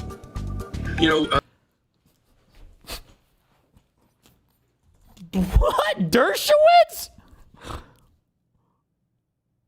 Okay. Bibi Netanyahu once asked me that question, and he was prime minister, and I said, "Does Israel have nuclear weapons?" And he said, "Alan, I can't tell you that. Lawyers have confidences, and we can't disclose those confidences. Just as prime ministers of Israel have confidences." Destiny and Dershowitz have a lot in common, and it's not just their proclivities for young girls or the state of Israel. They both make careers out of framing criticism as persecution, while also thriving on confrontations for their personal branding. We're engaging in bigotry. Look, I fought against apartheid. I was part of the legal team for Nelson Mandela. I know what apartheid is. How dare you quote Israel an apartheid state? Has Israel been committing a genocide? I wouldn't say so, but no, not yet. Not yet, really? Yep, really, yep. Also, like Dershowitz, Destiny's love of public confrontations and unwillingness to back down from a fight would find him entrenched in a legal battle related to allegations of Streamer Destiny may be legally trapped as entrenched in a legal battle related to allegations of No? Wait, is he saying allegations of revenge porn or allegations of pedophilia? That's not what my legal battle is Streamer about. Destiny may be legally trapped as we look at this new scandal, and we're turning to what may be criminal charges. A few days ago, a Reddit post showed that the girl Destiny shared Pixie's nudes with was seemingly confirmed to be 17 years old due to her getting doxxed. There is almost a 0% chance that she was not 17 during that time. These allegations, however serious, don't seem to actually phase Destiny's controversy-addled brain. Talk to me about, like, that, the day that, like, everything kind of blew up on Twitter, and how you felt in your reaction to that. Everything, which everything? Like, when everyone started calling you a pedo. At this point, I'm used to everything, so it is what it is. I know if I just keep streaming and I do my thing, generally everything goes away after a week or two, yeah. Even more so than Destiny, Dan Saltman has spent an insane amount of time, money, and whatever other resources or Did you record this? No, I never record my own interviews. The fuck? Connections he has to try to destroy Hassan Piker. And he says he's doing it all because he's trying to stop anti-Semitism. I already have my money, right? I don't have to stream. I don't have to go and do anything on that front. Like, I'm here and I can be as resourceful and impactful as I want to be to try and make the world a better place through, hopefully, just neoliberal type of pressure and show. Yeah, I like how the video started off accusing me of clip farming when this guy's like interjecting the most random collection of anti-Destiny clips that he has. The world reality of what it is. All right, first off, this website, just to be clear, is not owned or operated by Twitch. And this site is, well, you don't have to read all that, but it's there. What's a great site? Don't worry about it. This is Destiny's podcast co-host, Orbiter, who spends every waking moment actively trying to get me deplatformed. I realize that I don't have nearly the resources of what, the ADL or anyone else has. The Hatred.tv site is just another kind of piece in that puzzle. The creation of these sites allows their impact to reach a lot more people in a lot more understandable way. All of a sudden, it's not like an anti-Semitism issue. Now it's just why does Twitch as a company push Hassan so high and protect him so much? Dan Saltman's aggressive Zionism, along with his regressive beliefs about free speech on the internet, have made him a powerful and outspoken ally for Destiny in the war against Hassan Piker. When I go through Hatred.tv, right, I look at each glowing dot in the field represents 100 anti-Semitic messages in Hassan's chat, and I click on one, and a lot of the stuff is like kill all Zionist pigs. Israel already killed all of its own fucking citizens. That I'm just trying to read one, for example.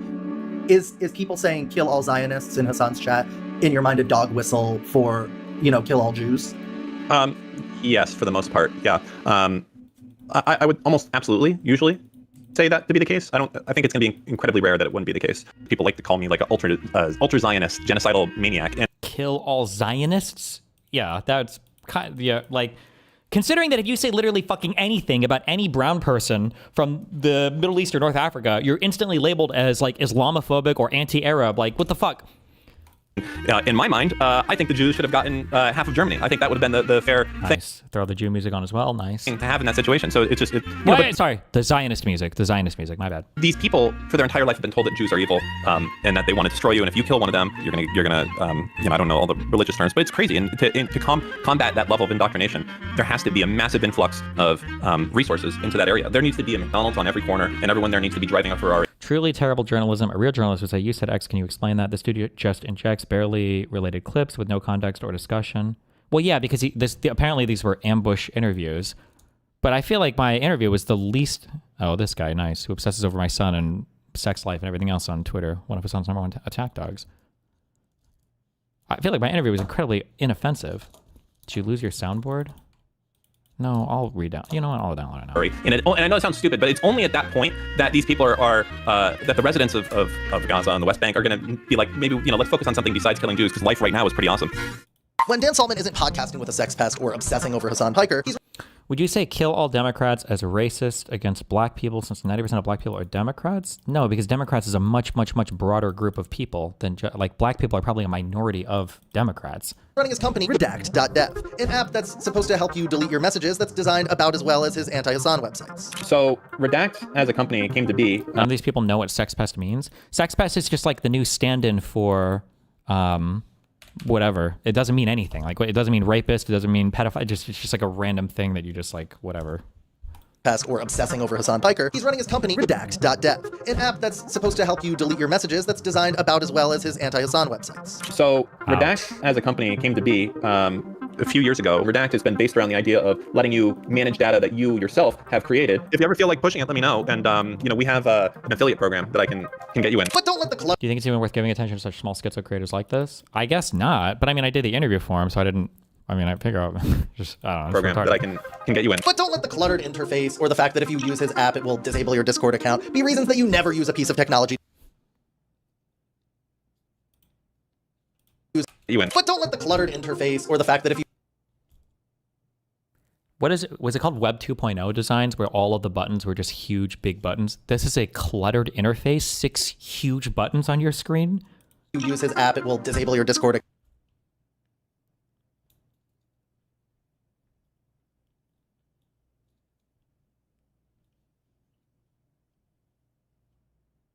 This looks like somebody tried to log into his account from a different. Is this even related to Redact? Okay.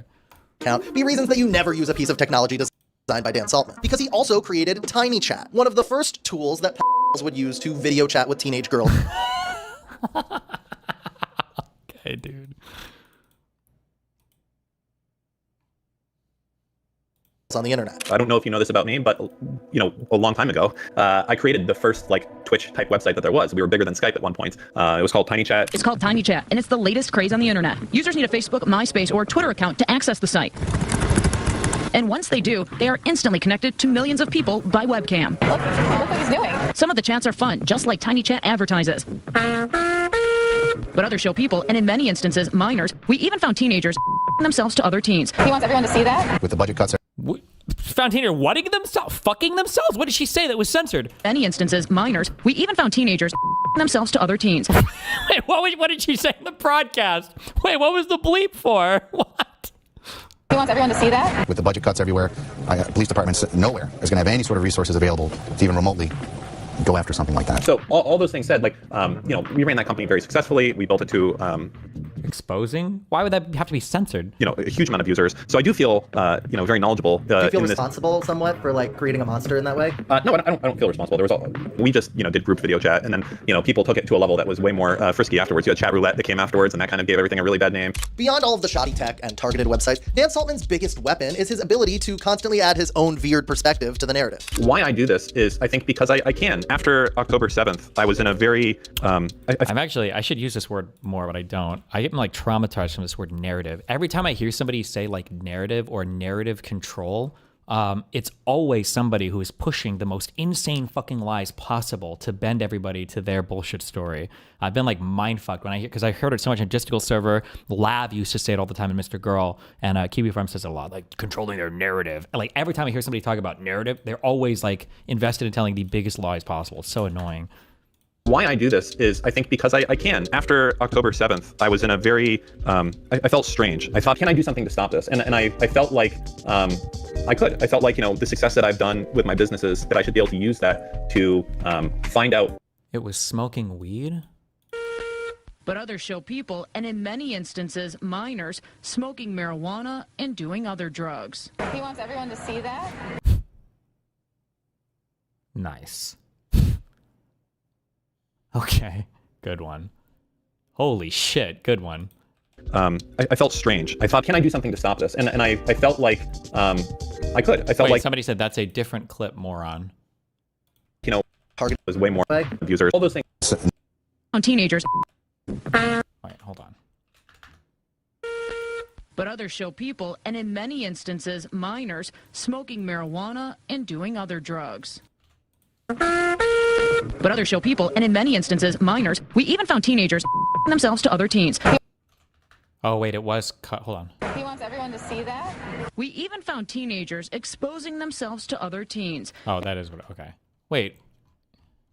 So it wasn't a third clip. You guys suck. Stop. That's why I can't click your guys' links on stream. I have to vet them myself. Retards. He wants everyone to see that. With the budget cuts everywhere, police departments nowhere is going to have any sort of resources available. I think that I'm going to regret this is I think because I risky afterwards. You had chat roulette that came afterwards, and that kind of gave everything a really bad name. Beyond all of the shoddy tech and targeted websites, Dan Saltman's biggest weapon is his ability to constantly add his own veered perspective to the narrative. Why I do this is I think because I can't. Is this video about you or Dan? Everybody wants to use Dan to take me down or tie me to Dan's crusade against Hassan. But so it's just to try to tie me to this. But I don't even give that much of a fuck about any of this. I don't know.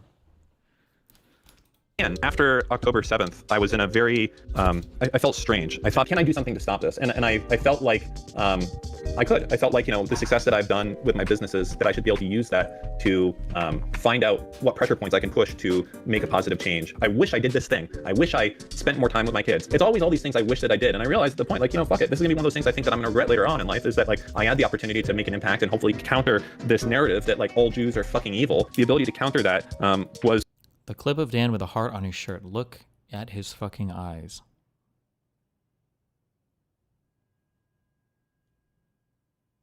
What?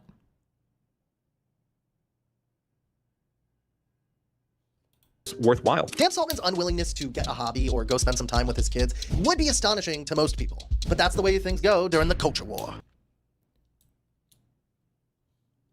Too far. Go back. Veteran some time. Evil life is that more time to find out what pressure points I can push that I've done with my businesses, that I should be able to use that. Like 1723. Beyond all of the shoddy tech and targeted websites, Dan Saltman's biggest weapon is his ability to constantly add his own veered perspective to the narrative. Why I do this.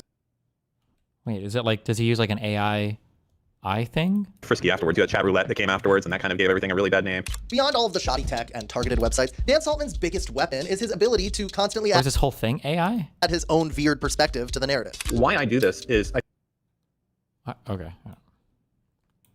I felt like it's Dan's I filter. felt like, you know, the success that I've done with my businesses, that I should be able to use that to find out what pressure points I can push to make a positive change. I wish I did this thing. I wish I spent more time with my kids. It's always all these things I wish I could hopefully counter this narrative that, like, all Jews are fucking evil. The ability to counter that was worthwhile. Dan Saltman's unwillingness to get a hobby or go spend some time with his kids would be astonishing to most people. But that's the way things go during the culture war. Veteran debate lords like Destiny can't spend time with their kids when there's a war going on, even if his own son falls victim to the same online extremism that Destiny claims to fight against. You've said that you're a Nazi. You've said that you endorse Adolf Hitler. Jesus, we're going real in these here. are pretty All right. morally horrible views, in my view. The book I'm reading right now, ironically, is Mein Kampf. I'm trying to understand the psychology of Hitler. I do want to ask you about like how your son's been radicalized, because I've seen a lot of his posts and interviews about, you know, his beliefs on you know, Hitler and stuff. It's kind of annoying because I said a lot of crazy stuff when I was a kid. I mean, I imagine right now he's going through his whole thing. There's a lot of people online that are very motivated and invested in trying to have him, you know, turn out one way or another.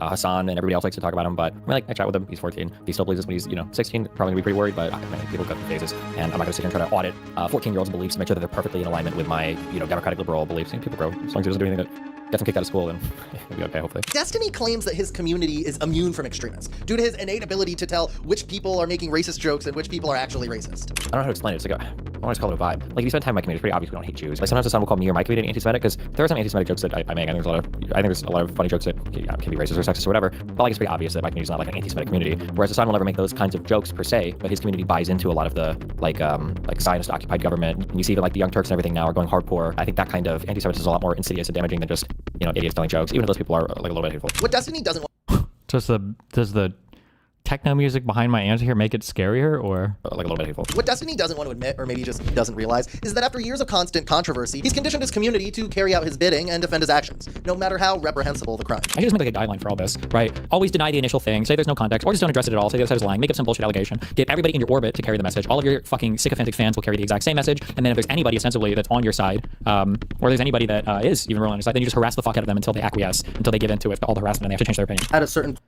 Did he just cut me describing what Hassan has done with his audience and make it sound like I'm describing what I do with my audience? That was a description of how Hassan operates. I think that was in relationship to the shock collar bullshit. Buddy, that fucking sycophantic fans will carry or just don't address it at all. So the other side is lying. Make it until they give into it. All the good one. from controversy or from, you know, attacks by other creators, because it's something that's so common, and it's something that even I contribute to as someone who's made a fair amount of videos that like cover controversy.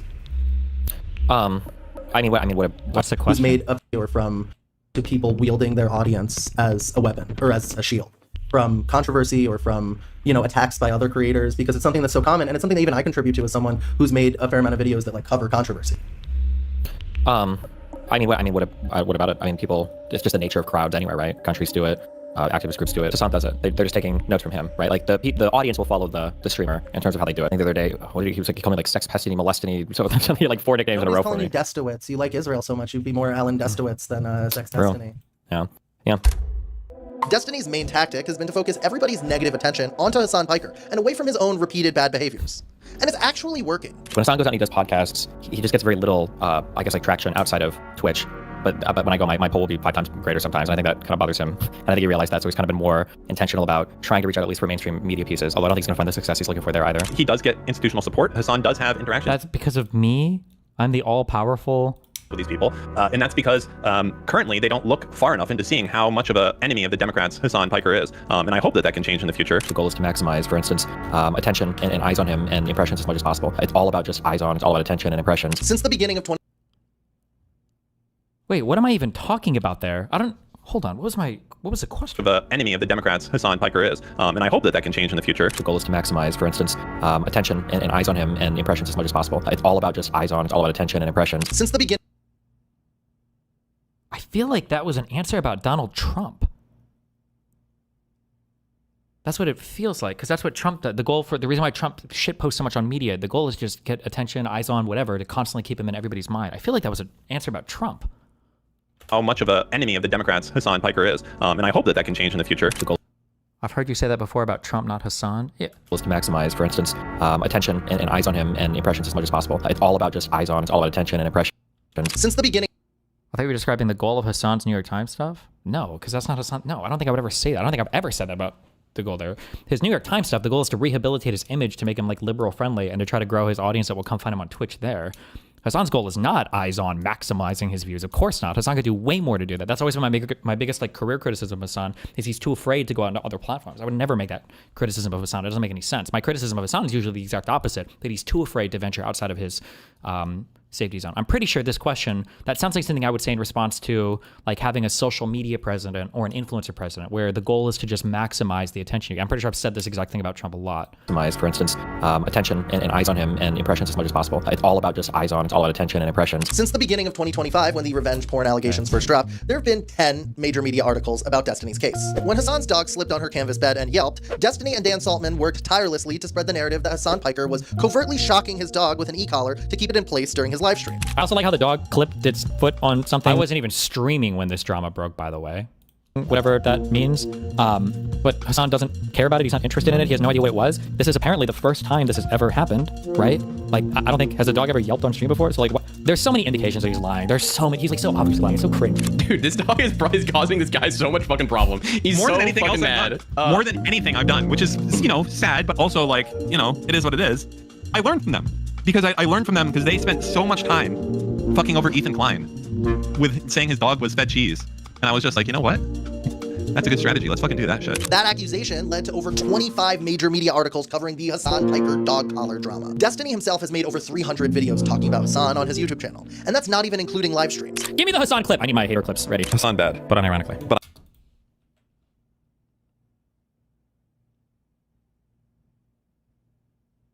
Mamdani disavowed Hassan on TV. Does that count? His YouTube channel. 300 and... my channel is like one video a day, or was. So every single day is a video about Hassan? Or are we talking over a period of like 10 years? Like...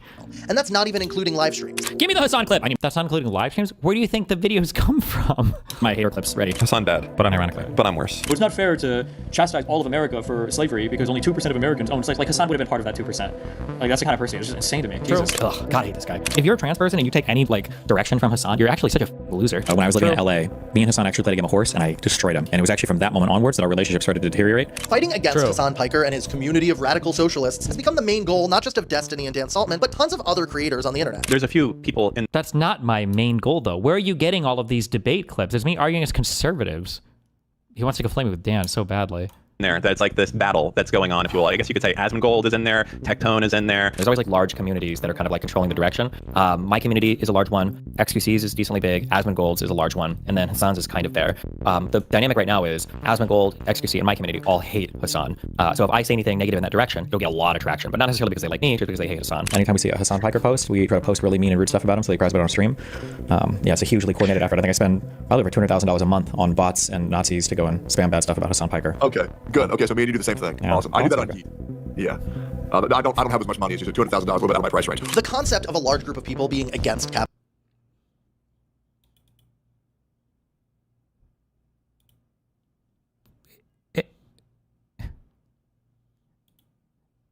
Does he think this is real? I can't tell. Are we going to do the Gilumni clip next? In the future, maybe the best thing to do if an interview isn't going to be streamed is record the interview anyway, so people can't do this sort of stuff. I mean, maybe. It's very rare that, like, nobody serious does. I've given hundreds of interviews off stream like this. I've never had somebody do this before. You get a lot of traction, but not necessarily because they like me, just because they hate Hassan. Anytime we see a Hassan Piker post, we try to post really mean and rude stuff about him so he cries about it on stream. Yeah, it's a hugely coordinated effort. I think I spend probably over $200,000 a month on bots and Nazis to go and spam bad stuff about Hassan Piker. Okay, good. Okay, so me and you do the same thing. Yeah. Awesome. I do that on Geek. Yeah. I don't have as much money as you, so $200,000 a little bit out of my price range. The concept of a large group of people being against capitalism is rightfully scary to large creators online who are held up by that same capitalist system. To like Hassan Piker? Those creators, fear-mongering with Red Scare politics and galvanizing your base to go after the tankies probably seems like a very good content strategy. But in actuality, it's just another method in the culture war playbook. Drama is interesting. I mean, the history of the world is drama. What's your favorite hobby? Me? Yeah. I have a standard poodle, and I like video editing. You have a standard poodle, like a dog? Yeah. Okay, I don't know anything about poodle, so I can't make any analogy there, but I've been streaming for 16 years and fighting and arguing with people and confrontation is kind of, I guess part of what I do is kind of fun for me. Building your online community up by going to war with other creators and their communities is something that's incredibly commonplace these days. There's a whole news, politics, and entertainment system in place ready to be misused and exploited by guys like Destiny to stop progressive ideas from actually breaking through. But things are starting to change. Many are starting to get fed up with politicians' failure to address the labor, healthcare, and cost of living crisis in America. Despite all of those raging issues, most of the discourse is clouded by the culture war. In any case, that's where we're at in our culture. That's where we're at in the realm of commentary. And these guys are way too predisposed with silliness as opposed to solving any of the crises that are personally responsible for. And the worst part about it is that for many Americans, they're fine with that. They like it. They're like, no, this is great. This is awesome. Yeah, no, keep me invested in this silly shit.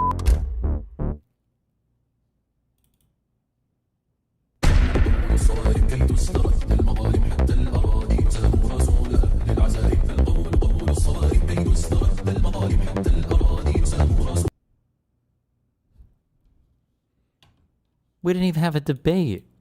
What a crazy ambush.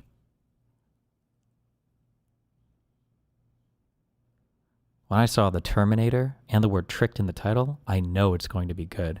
Notify the shit out of me, YouTube.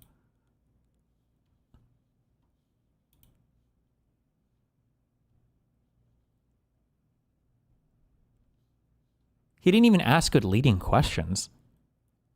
I feel like there are so many ways that he could have trapped me into saying so many worse things if he was trying to make a video like this. Would you... It's not even a good ambush debate or interview.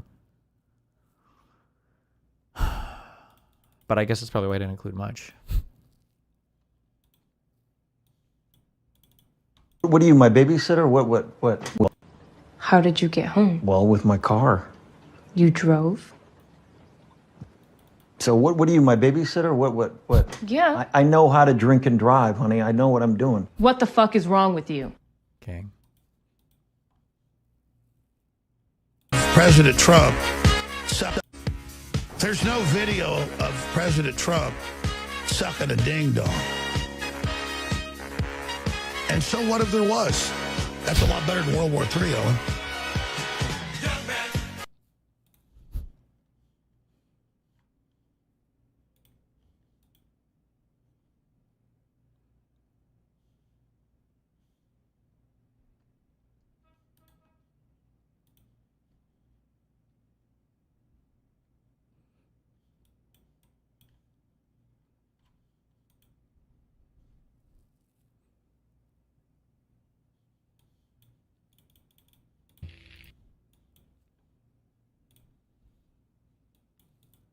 What I would have become without my father's code. They deserved it. I'm not like them. You are. Admit it.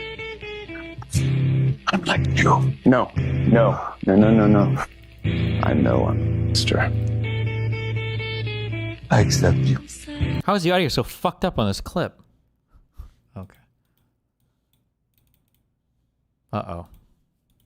Greetings, this is Greg. I want to talk about the 2024 Ford Mustang. Why? The one sitting behind me is an EcoBoost Mustang, meaning it's powered by a turbo 4-cylinder. And this particular one, which belongs to Eurocompulsion, it's the business car here, has the performance package, which is an excellent option if you're interested in performance. It gives you significantly upgraded suspension and just top quality brakes. Brembos on all four corners. They're all fixed position calipers and 6-piston calipers up front, 4 in the rear with gigantic vented rotors. It's really a good package. I suspect, I don't know yet because we haven't done it, but I suspect that around a racetrack this car will be right there with a standard V8 powered Mustang. And the sticker price on this thing is over $10,000 less than a comparably equipped V8 car. So it's a good deal. It also gets better fuel economy. It's much less...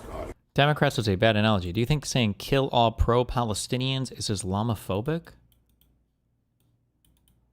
I don't know. That's like could be over billions of people. I don't know. That's a hard comparison, my dude. Expensive to insure. I really think that for most people that are interested in the Ford Mustang, this is the way to equip such a car. I'm not Also in the West, I feel like most of the pro-Pally things are associated with white college kids now. I really think that for most people that are interested in the Ford Mustang, this is the way to equip such a car. I'm not going to spend a lot of time like other reviewers do telling you what the car looks like. I think you guys are mature enough to recognize that for yourself.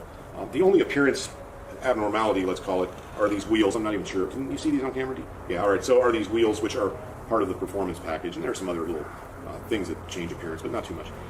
What I want to talk about is the way the car monitors the driver, or potentially, I guess, anybody in the car. And I think this is pretty interesting. And I don't want to come across sounding like I'm bashing the Mustang or bashing Ford. All the new cars are kind of set up this same way. And in fact, Destiny, is there a reason why you don't ask questions like this in an abortion debate? What if I perfectly communicated my pro-choice and your pro-life understanding of abortion, personhood, and the science of it to every person on the planet, and everyone's subconscious intuition except yours leaned into my position? Would that change your position? Because that's an insane hypothetical. You're basically begging the question at that point. You're basically saying, if everybody agrees with me, would everybody agree with me? Well, like... Destiny, most Zionists in the West are Christian evangelicals. That's... Most people are not referring, generally speaking, to those people when they say Zionists. It's not the common understanding. People, I know that, like, especially the weird lefty losers like to pivot to that. Actually, Christians are Zionists, but that's not really what people are talking about. It's not really what people mean. It's not generally what people are referring to when they say Zionists. just to be clear that I'm not bashing it, every single person that works at Eurocompulsion has driven this car, and they all say it's much better than the previous generation, and they all love it. It has great performance, it's comfortable, it's economical, the sound system's great. There are just no complaints as far as the operation of the car goes. But what I want to talk about is what I'm going to call the surveillance aspect of the car. And I wrote down a few notes here on a cheat sheet, so I wouldn't get the details wrong. Okay. The owner's manual for this car has over 550 pages. I seriously doubt most people read that. It mentions the word data over 230 times. Okay. And there are several types of data that it monitors, collects, stores, sends to Ford in some cases.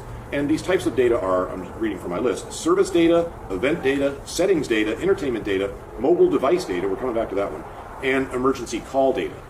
Now, the only one of these that it specifically states in the manual, at least as far as I found, remember 551 pages, I could be missing stuff here, so I should say this is all my opinion.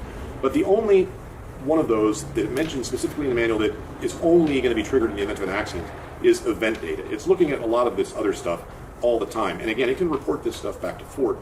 I'll give you a brief story here. Recently, about a week ago, we'd had the car for maybe a month at the point. My son called me up and said, Dad, the car won't go over 80 miles an hour. And I thought, well, that's interesting. It's a brand new car. It's totally unmodified. It's nothing we did. It has to be a speed limiter of some sort. And he said, well, we've gone over 80 miles an hour before. Specifically, we've done it on the dyno a number of times. So I started going through the owner's manual and the settings on the car, and here's what I learned. The car has a speed limiter setting, which apparently was set either by the manufacturer or by the dealer to 80 miles an hour, and that's why my son couldn't go over 80. Now, again, we had gone over 80 on the dyno, and I assume that somebody, considering all the people that have driven it so far, someone's gone over 80 on it, because we have a speed limit on a turnpike between Tulsa and Muskogee that we use pretty frequently that is 80 miles an hour, so presumably somebody's exceeded that speed at some time.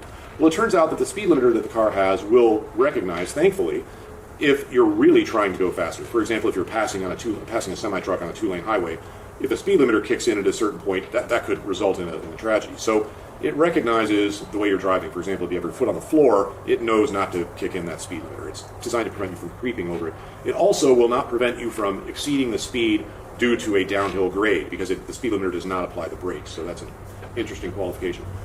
But the speed limiter does other things, and so now we're getting into this kind of surveillance state aspect of this. The speed limiter can be set so that the car won't exceed any posted speed limit within these same conditions I talked about a moment ago.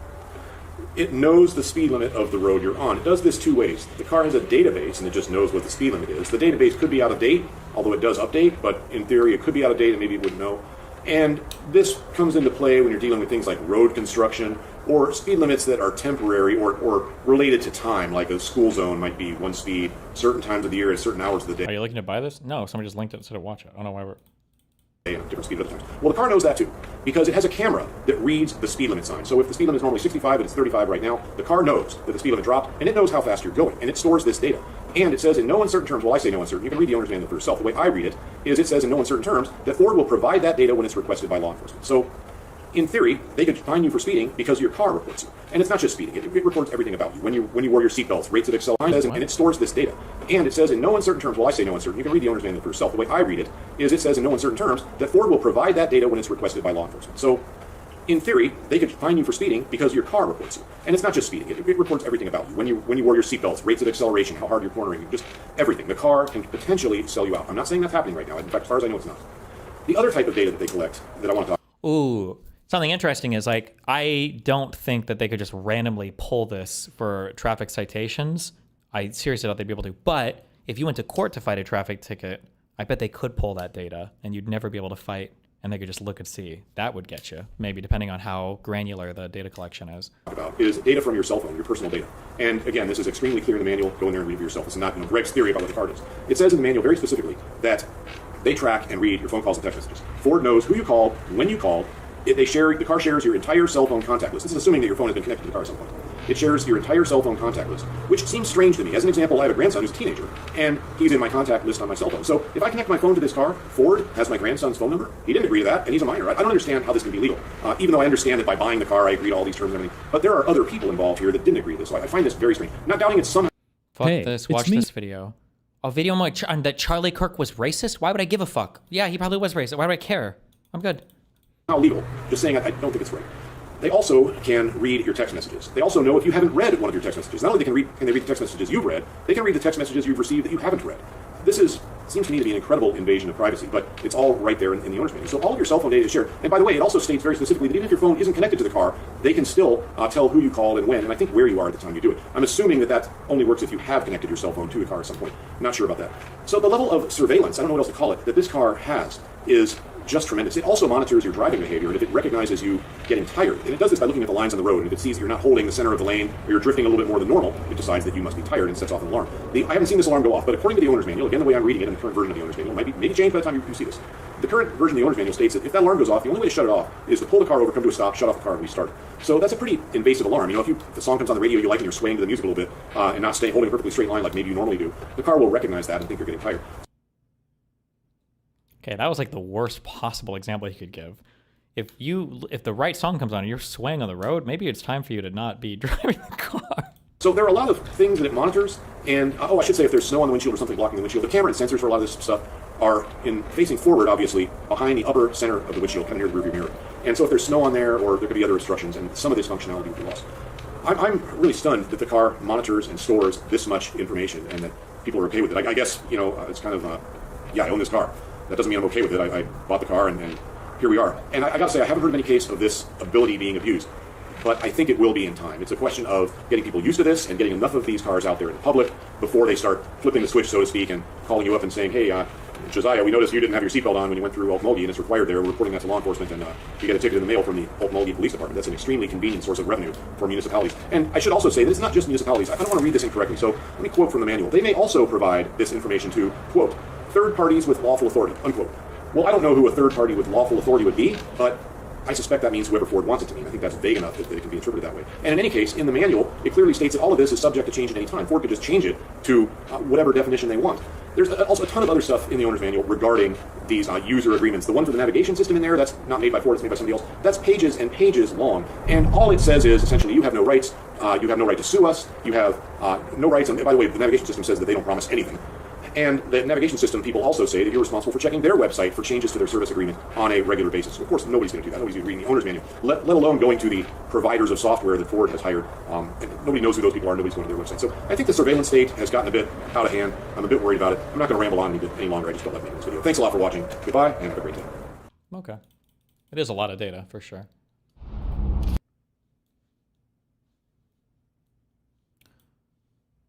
Fern had a much better video on this. This is the Buick Riviera. Oh, should we watch this? The world's first car with a touchscreen. Made back in 1986.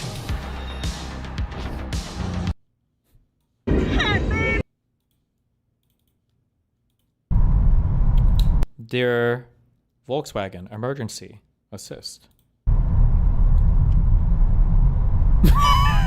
Queen! Is that my sleeping queen? Oh, or narcolepsy.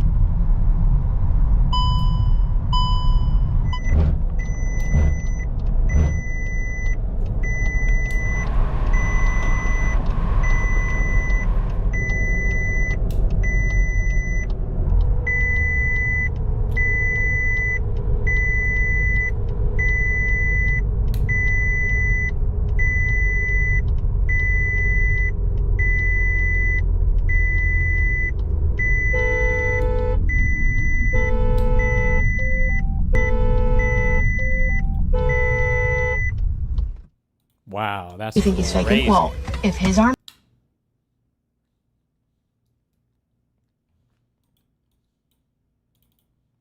Baby, one more time! Hit me, baby, one more time!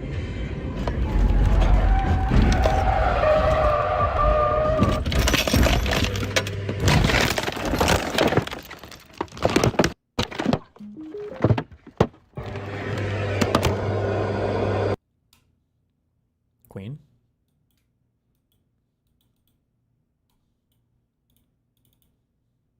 $29. Oh, okay. Why is it that women are allowed to ask how old a man is, but it's taboo? How old are you?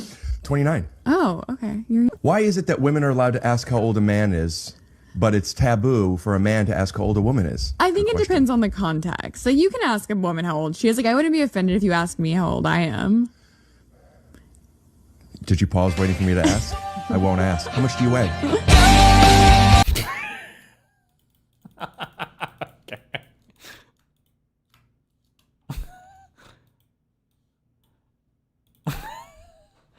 Stop! God damn it. Whatever nation, it is the single, rich and poor, whatever nation, it is the single thing that humans want. Nobody wants to die right now. What have you done to change those brutal conditions in society? You're a person who has literally hundreds of millions of dollars and you spend $2 million every year trying to look younger. And honestly, you look your age. Hi, my name is Brian Johnson. I've spent... What is this guy? Looks like he's, I would guess, solidly 45. How old is he? Brian Johnson age. He's 48, so he looks younger than he actually is. Good job.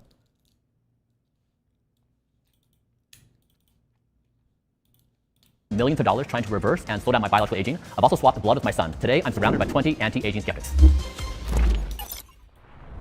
My first claim, ending death, should be humanity's #1 objective.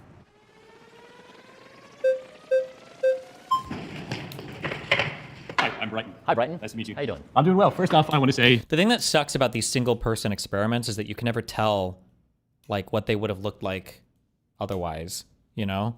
Like it could be that this guy is doing nothing and all this shit is a waste of time, or it could be that, you know, given an ordinary American trajectory, he could look or be doing a whole bunch worse at this age. It's hard to say when it's just one person, you know?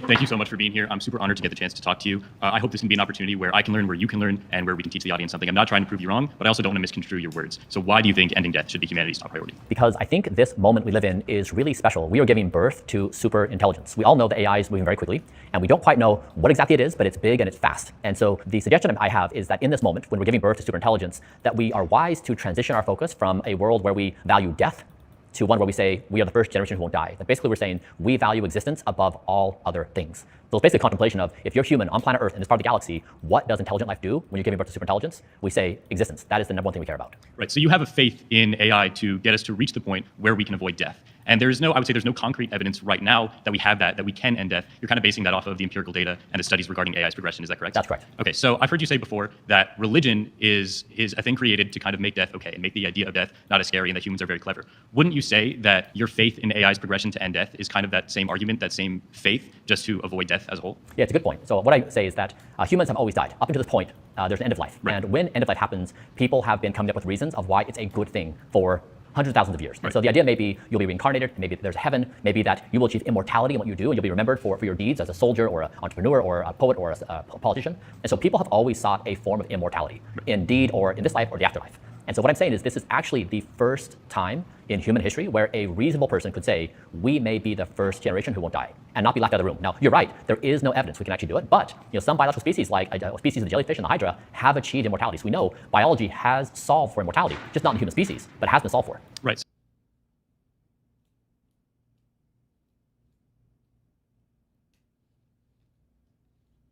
These are huge macro systems. I don't know if this can carry over from one to the other. Well, obviously not, since it hasn't, but I'm sure there's some implications it can, whatever. This is way outside my knowledge zone. So kind of to shift the topic a little bit, that is also based off the assumption that death is a bad thing. Because we don't know if death is a good thing, and I'm not saying you're necessarily wrong about the creations of religion, but we can't kind of make that decision ourselves whether death is a good or bad thing. I would say the creation of religion, if it is based off of a fear, it's less based off of fear of death and more based off of a fear of the unknown. And I would say that that's kind of two sides of the same coin when we're running away from death and we're trying to do everything we can to avoid death, but that's just because we don't know. What would you say about that? Yeah, I'm saying that the reason why I would identify defeating death as humanity's number one objective is because we have embraced it as part of our daily lives. Okay, hold on. There's no way this is going to work. Fuck. I don't know where my sound files are linked to. When somebody stays up late and misses their bedtime, when they eat a pint of ice cream before bed, when they get very drunk, when they smoke cigarettes, when they eat toxic foods, those things are a form of death. When companies that make addictive algorithms, that make addictive foods, when they make those things, they're profiting off of your death. And so what I'm saying is we have built a world built on the profit of death and on people seeking death. That's the environment in which we're giving birth to superintelligence. That's what I'm identifying is that's the danger. We don't want to bring in our new computer companions, our new AI companions, and say, we are a species that values death. We want to say, we are a species that values existence. Right, so I've heard you say before, I think Lester Green said this and you said this, that existence is the highest virtue. Yeah. And I would argue that a positive existence is the highest virtue. And that would mean that our top priority should then be ending suffering so that we can promote a good and enjoyable life rather than just avoiding death. Yeah, the challenge with saying a positive existence is that your version of positive may be different than someone else's positive. And when two humans agree— Okay, real quick, for my programmer chads, because I'm too lazy to look this up. I'm willing to bet that there is some editable file in the Stream Deck config somewhere, some JSON or CSV or some .xml or some bullshit. There's some file with the Stream Deck stuff where I can change where all of my audio files are pointing to. Like it lists all of them, and I can just swap out one word for another. I think I have Notepad++ or some bullshit where I can do it like a swap all. Somebody find that file, please, and then all of my shit will work instead of me having to re-add them all one at a time. Somebody find this. On their versions of a given idea, they typically kill each other, or it results in very serious violence. And so don't die is actually the single thing that every human on the planet can agree to every second of every day. Everyone agrees, don't die right now. But I would argue that it's not about not dying, because why people have that feeling is because there's an urgency to live tomorrow because we die. I would argue that urgency comes out of the fact that our life ends, and that's why we want to continue to live, is because we have that endpoint. And that's why tomorrow matters so much, and I want to exist tomorrow. If death didn't exist, then we may not have that same feeling of, I want to exist tomorrow. Many people have looked back to our history, and you see that there were ideas about reality, of things that people wanted to do, or justified, and norms change. For example, universal human rights is an example, right? Or ending of slavery. Those were ideas that people believed fervently in that time and place, but now they're gone. They're no longer part of our zeitgeist. And right now, death is seen as inevitable, it's acceptable, it's even desirable for some. That is an idea that is really going to be challenged in this moment. Thanks so much. Thanks. Hey, how you doing? Good, how are you? All right, so my name is Sean. I'm a philosopher and author. I know you're into the philosophy game. So you mentioned the ending of slavery, the ending of some of these ideas, of some of these constructs, correct? Yes. So you're speaking about endings, right? And your entire brand is don't die. So let's say a season never ended, summer for example. Then what happens? What would happen conjecturally? What would happen to our planet? Yeah, so hi, Sean. Hi. So I'm glad to speak to a philosopher. I'm an aspiring philosopher. I think you made it, bro. Yeah, this is really, you look back through Western thought and you say, we begin with Plato and Aristotle, we go through Christianity, medieval times, Renaissance, Enlightenment, modern day scientific era. There are these time periods with very big ideas like how we are. And we are due for a major change in ideology as a species. And right now, the thing that really runs the world is profit. We will do anything to make money. We'll do anything for status and power. That has some negative consequences in terms of what we build and how we do it, that in the pursuit of profit, people are willing to kill themselves, they're willing to die for it, they're willing to make other people die so that they can die. We just have this culture where we pursue death with this vigor, and we justify it. And so as we give birth to artificial intelligence, in this moment, the argument is we may want to sober up and say, is this the right vibe to introduce superintelligence? Or should we be open to this brand new possibility that actually we may have this possibility of being the first generation who won't die? Now, we don't know what happens after, but maybe it's our move to do that.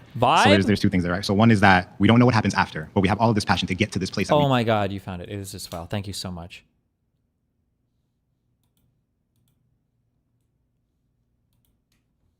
Don't know what's going to happen, and that's not completely true. So we do understand that if there's a species that doesn't go extinct, that none of them ever die, the planet literally becomes inhabitable. If there's bees that never die, what happens to the ecosystem? If there's a plant species that never dies, what happens to the ecosystem? So I understand. Wait, what's the best text editor program? Don't say VS Code.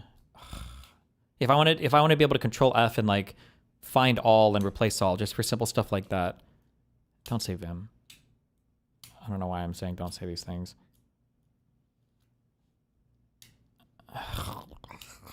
Emacs. True, that's what we need.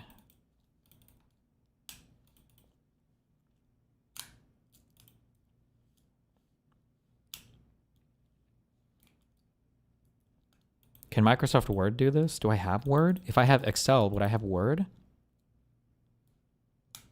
And there's this idea of like, oh, we're walking into this kind of glorious unknown where all of the ideas are at our fingertips. We've actually seen some of the evidence and some of the measurements, I guess you can say, as to what happens when a species doesn't continue to perish, to turn over. Part of like the way that the planet works, right, is the turnover. Summer becomes another season, winter becomes another season. Everything's in transformation. I guess, what do you say about that when you think about the fact that, let's say, don't die becomes this worldwide thing and no one wants to die? How does that not cause an inhabitability issue with our planet and our environment? Yeah, you make a great point. And I think we've kind of been on this trajectory for a while where when we created vaccines, we started figuring out, can we actually buttress disease? When we figured out how to fight cancer, can you actually stop these accelerating diseases? So we started to have the ability to engineer biology and our outside world with increasing precision. And that opens up all these possibilities to say, well, if we're trying to just solve not dying today, can we solve for not dying tomorrow and the next day? So this is not an argument that we know what's going to happen over the next few hundred years. It's just to say that right now, this is potentially an existential moment for the human race. And we may want to do a vibe check. Are we also certain about this die thing? We may want to sober up and say, actually, what we really value is we just want to hang tight and see what happens as we enter this new era of being human. And hanging tight and seeing what the new era is going to be is one thing. A t-shirt that says don't die, and don't die today is different than immortality. Yes. I'm sure you'd agree with that, exactly right? And we all know that you have the means to kind of buy into this idea and this concept a little more deeply than probably the average person. I've heard you mention the 5 core power laws and how that's kind of what's accessible to everyone. And what I'm gathering is that there's going to be super wealthy people that can buy into the degree that you can, and everyone else gets a little bit healthier. I guess how would you? Yeah, what I'm trying to do is I used to eat fast food. Right. And I did it because it was just the thing we did in our culture. And fast food is really bad for you. And then I learned that these companies use the very best science to actually make you addicted. And so what I'm arguing is it's not for a few rich people. This is society is systematically killing itself. And I think that's a bad thing for everybody. Society is systematically killing itself, and that's a bad thing for everyone. What do you feel about sovereignty and personal choice? Appreciate you. Thank you. People normally load some things too much. Like, did you know that fast food companies are trying to get you addicted? Like, yes, everybody that wants you to like their stuff tries to get you to really like their stuff so that you keep consuming their stuff. But this is true of like everything. They make it sound like drugs or something really weird. I don't know. Hi, Brian. My name is Chelsea Godds, and I sit across from you today. I think I'm going to say the thing that a lot of people in this circle are thinking. It's easy when you're Chelsea Godds? Okay, Chief. rich to care about not dying. Most people spend all day, every day, also caring about not dying because they're living paycheck to paycheck. 60% of Americans live paycheck to paycheck. Being poor is the story of humanity across the whole globe. I think listening to a man who doesn't know what it's like, how he's going to make rent next month, that to some of us, it feels pretty strange to hear you tell us that we're not focused on being alive. I think every person here is struggling to be alive every single day. I think most people in this country are struggling to be alive every single day. And when they smoke a cigarette, it's not about whether they want to die. It's about enjoying that moment. I'm talking to a man who publicly has said that you eat pureed food every day. And you're telling me, a normal human being, who is like everyone else, struggling financially and whatnot, how I should be living my life. And I think there's something that's really disconnected about that. Jesus. I also think that it's really false of you to claim that people are focusing their life on dying, when really all of us are focusing on surviving. That's why we're here. Every one of us is here today because we're surviving. We don't go to McDonald's and think, oh, this is killing me. We go to McDonald's because we don't have enough time in the day to make a dinner, because we can't afford to go to the grocery store and buy a $20 steak, because we can't shop at Erewhon and get $40 of strawberries, you know? So I think a lot of us are here wondering, what does you, a person who's rich, who doesn't know what struggle is like, and who also talks about the fact that you use your own son's blood, have to add to us as humanity? Yeah. Hi, Chelsea. Hey. Yeah, I grew up with 4 other siblings, single mom. My mother made my clothes because we didn't have enough money for her to buy clothes for me. I went to school and I got made fun of because my clothes didn't fit and they were awkward. I didn't have money my entire life. I became an entrepreneur. I struggled for... What? This is so cringe. She gave a cringe answer. Now he's giving a cringe response. He should have just said, listen, normie, the shit that wealthy people figure out that help our health eventually filter down to the poor's and helps your health. So you might be 10 or 20 years delayed, but, you know, 20, 30 years ago, everybody was complaining that Magic Johnson was the only guy who could beat AIDS, and now these treatments are available for everybody. So sit back, shut the fuck up, and just wait for a little bit. Like, that should be the response. Not this, like, I grew up poor too. No, bro, who cares? 14 years made fun of because my clothes didn't fit and they were awkward. I didn't have money my entire life. I became an entrepreneur. I struggled for 14 years with no money whatsoever. So I understand what it feels like to have no money. I know what it feels like to be poor. So I've been through that. I also was chronically depressed for 10 years. I wanted to commit suicide desperately. I really would have committed suicide had it not been for my 3 kids. I felt like I had a responsibility to them. So I understand struggle. I understand pain. I was 50 pounds overweight. I was in a terrible shape. And so I understand what it's like to be that way.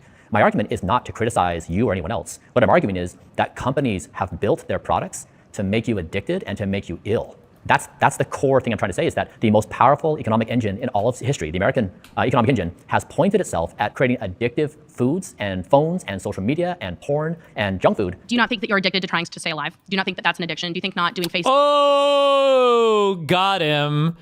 And I spent a lot of time trying to beat my addiction to alcohol. Do you think that you might be addicted to sobriety? Oh! It's fat injections in your face, constantly doing plastic surgery. Do you not see that as an addiction yourself? No, I view it as a pursuit, and we're trying to figure out how... So if I change the name of my addictions to a pursuit, then maybe you'll think that it's socially acceptable? I think that we share something in common, that neither one of us wants to die in this moment. I mean, not today, but sometime, hopefully. Hopefully. Then kill you. I mean, okay. No one's taking that away from you.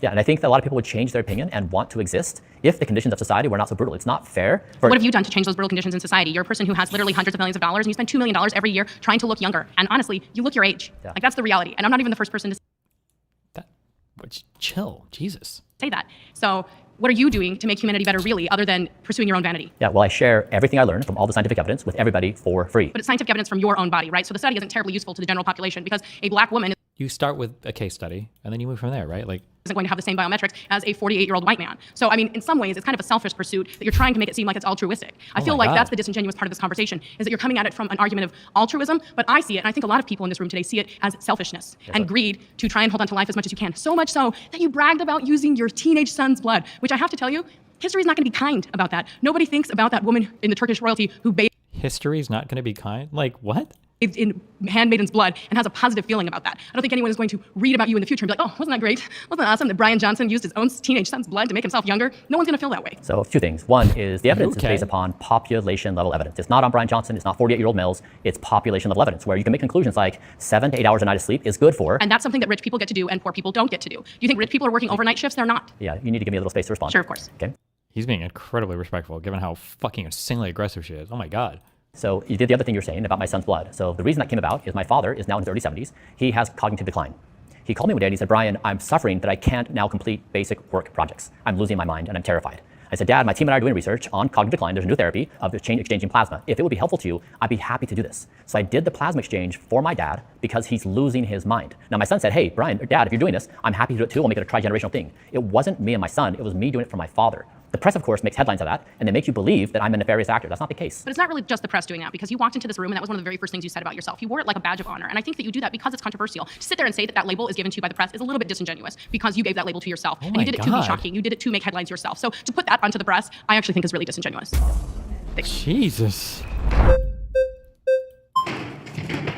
Hi. Brianna. Hi, Brianna. Nice to meet you. Nice to meet you, Brian. So there's a few things that you've said. I just would like to touch on what the first thing is. Your focus about the industry, focusing on death. I do agree with a previous debater that the focus on living is also taking away from any true living. As a human, I value the experiences I have with my friends, with my partners, even the experiences of lessons learned in life, which sometimes do include fast food, sometimes do include those things that you were doing to your body and damaged yourself. However, looking back, I can't see where it is that you yourself have found this fixation that death is the total destruction. We as humans have always kind of chose destruction, and then we value life through that. And I wonder what your position is when I bring these points to you. I think when death is inevitable, people YOLO their way to death. You're like, I might as well then do the following things, the following debaucherous things, because it makes me feel something. And that's been something we've done. We've basically made these debaucherous acts of death virtues, where it's seen as a positive thing in someone's life. And so an accusation I get all the time is like, Brian, you're not living. And why am I not living? Because I'm not staying up late, and I'm not drinking alcohol, and I'm not smoking, I'm not eating fast food. And they're like, you're not living, you're missing out on life. Right. And I try to explain that that's really a misconception that we all know. Once you eat a fast food meal, you feel terrible. No one's winning in doing that. And so I'm saying that right now, this is a special moment. If we weren't giving birth to superintelligence, if that wasn't some kind of things happening in the moment, I'd say like, sure, like do your thing, whatever. This moment is special. And when we're bringing that intelligence into the world, when we value death, we're sending the wrong signals to the species. We treat planet Earth the same way we treat our bodies. So we are a species that has embraced and seeks after death, and it ruins our health, our individual health, our societal health. I mean, for example, you look at the current number of people on antidepressants or anti-anxiety meds. You look at people who are lonely, the suicide rates. We are a sick society. And that to me is what people are trying to say, let's celebrate that, that's life. And I'm saying that is not life. Like this is not a good situation. Everyone's in pain and suffering. So let's address that. So I absolutely agree with you, actually. However, what I do see, again, is that through these things of comfort, as you've kind of called them, right? We do that because we're still living in between those times. Those bursts of moments that we have with people, we've chosen to drink. Yes. Do I agree that that's good?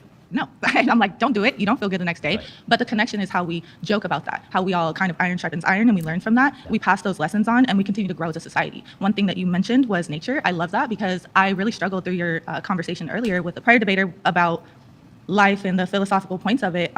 Polarity is a science that we adhere to. There has to be polarity in this process. I think it was described more as like a seasonal, right? However, for me, it's the polarity. Without death, you don't know life. And if we only have life continuing, that process, such as you mentioned, the earth, would be interrupted. I think that that is something that is not worth the unmeasurable time that we would need to even determine whether that's something that we can do. I also feel that it... Thank you. My next claim is that we may be the first generation who won't die. How you doing? Wonderful, wonderful, wonderful. Nice to finally meet you. Likewise. So let's start it off by saying I'm glad that you chose life. You were trying to unalive yourself before, right? That's right. What was the purpose of that? What was going on psychologically that got you to that point? Yeah, man, I wasn't sleeping. I was overweight. I was stressed out of my mind. I was up all night with my kids. I was leaving my born religion. I was having challenges with my partner. Like life was just falling apart. I had no money. I was in debt. It was a really challenging moment, and I didn't know where to go to find hope. So what hope did you find? Because I heard that you actually had a conversation with an interviewer that you stated in a book that you read by Robert, what was his last name? Oh, Albert Camus. Yeah, the philosopher, yeah. Right. So what was it in his book that gave you the hope, again, that faith? He basically said that he explored all of existential philosophy, and he said there really is no meaning to life. That once you realize that, it's just play. Like you're happy that you exist, and the fact that we exist, let's just make the most of it. And I felt relieved that I didn't need to have an answer. Or a reason that I find myself conscious. I don't know why. It's kind of a weird experience, but trying to do my very best with what I have.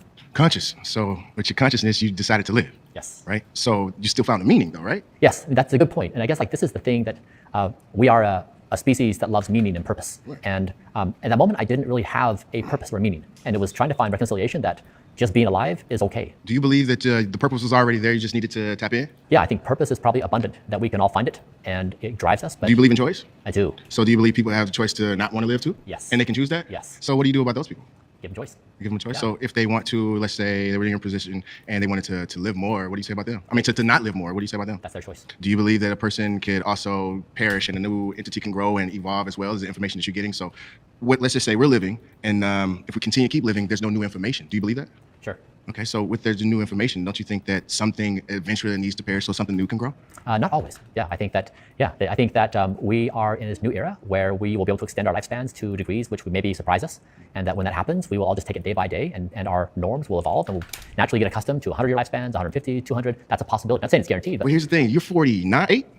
48. 48. I'm 41. Yeah. Right. I don't look it, right? You look great. Good job. So, thank you. I smoke. I don't drink no more. I barely sleep. Yeah. Like what yeah. Suggestions? Because I'm okay. Yeah. Yeah, right? Yeah. Okay. Okay. Good to see you, man. Okay. How How you doing? Hey, good to meet you. That was a powerful takeoff. I appreciate it. You Must be did doing something. track or something, no? Yeah, not tracking my health, unfortunately. Okay. But, so I would, before I get into what I disagree with you about your claim on, I would like for you to elaborate. What do you mean by, or actually, I would hypothesize that the reason you say we may be the first generation to not exist is kind of what you talked about a little previously on superintelligence. Is that kind of accurate, or do you think that there's another reason that humanity would be able to defeat death in this generation? That's right. Yeah, I think artificial intelligence will be the key. Yes. Okay. So three things off the top of my head. The first is I don't actually think that science is progressing at the rate at which you would say that it is. The second is I don't think that not dying is a good will to live. Meaning, I think that when you start to say my life's purpose is to keep living, then you lose your will to live. But I'll go a little bit into the first one first. The first reason I don't think science is progressing as fast as we say it is, and I don't think that superintelligence will play into a role of this. But if you look at, for example, health trends, like you would be a vegan, right? Is that correct? I don't actually subscribe to that word. Okay. I follow the Tell me about evidence. your diet. What do you eat? A lot of legumes, extra virgin olive oil, berries, nuts, seeds. Legumes. What do you think about the keto diet, for example? Great. Just anyone can do anything they want. I mean, anyone can do anything they want. Just measure your biomarkers and make sure your body's happy. But I don't subscribe to the idea of carnivore versus vegan or keto versus paleo. I think they're too abstract. The more relevant thing is to eat what you want, measure your body, and see if your body's happy. So, okay, then we don't necessarily have to talk about diet, but the rate at which science is progressing, if you look at, and this is the case for not just health, this is the case for a lot of different areas of study, is that there is so much that we have yet to discover. I'll give you an example. I would probably say that for most people, and I think that we can probably agree on this, like not eating fruits, vegetables, legumes, for example, would probably not be the best. Like if you were just to eat ground beef all day, would that be probably like for the 90% of the population, that probably wouldn't be a good health choice, right? You know, again, I'm impartial, so people can do whatever they want. I'll give you an example. Okay. If you look at lots of health trends from a couple of years back, you know, like 6, 7 years ago, you had or even 10 years ago, you had like the keto diet, you had lots of these different diets, but also studies are constantly being published. So it's very difficult to say how much of science we have yet to explore. I did plug this into like ChatGPT the other day, and they said like 80 to 90% of science has yet to be discovered. That's right. So if you're coming from the mind of science or species, how would you even know that? What is science? When is science done? We will be the first generation not to die, but we've only explored 10% of what is actually going to keep you healthy. How do you know that 10 years from now, what you're doing for your regimen is going to be completely detrimental? Yeah. How exciting is that? What do you mean? It's great. Right? It means we have this frontier of new knowledge that we're about to discover. Correct. I mean, nothing would make me happier. This is why this moment is so exciting. It's why I think it warrants suspending all of our ideas. Is we stand on the precipice of this amazing new era where we may discover all these things which are dramatically going to improve our health. So take, for example, the drug rapamycin. I believe you were taking rapamycin. I was, yes. Okay. So how long are you taking that for? 5 years. Okay. And why'd you stop taking it? The side effect profile and some new evidence that came out. Okay. That new evidence having to do with like cholesterol and ulcers, et cetera, right? Using methylation clocks to look at speed of aging. Right. Exactly. So how do you know that everything that you're doing right now in your regimen is not going to be completely different from 20 years ago? 20 years from now. Yeah. I don't think that we will be able to say that with certainty. And so maybe you can make the claim that 5 generations from now, we might be able to extend our health maybe to 120, 200 years. I don't even think that's possible, but I think that's an entirely different claim. I think you're right. Okay. Awesome. Oh, they didn't want to finish. Did you just jump? I did. I did track. Hey, Dylan. Good to see you. Pleasure to meet you. And honestly, it's an honor and pleasure to connect with you in person. I first watched your docu a couple years ago when it came out. I even took screenshots of everything you were doing, and I was like, what is this guy doing? It really opened my mind to what death could be versus just what the Bible says. I want to talk more about the structure of what world we'd have to live in order for this to be doable.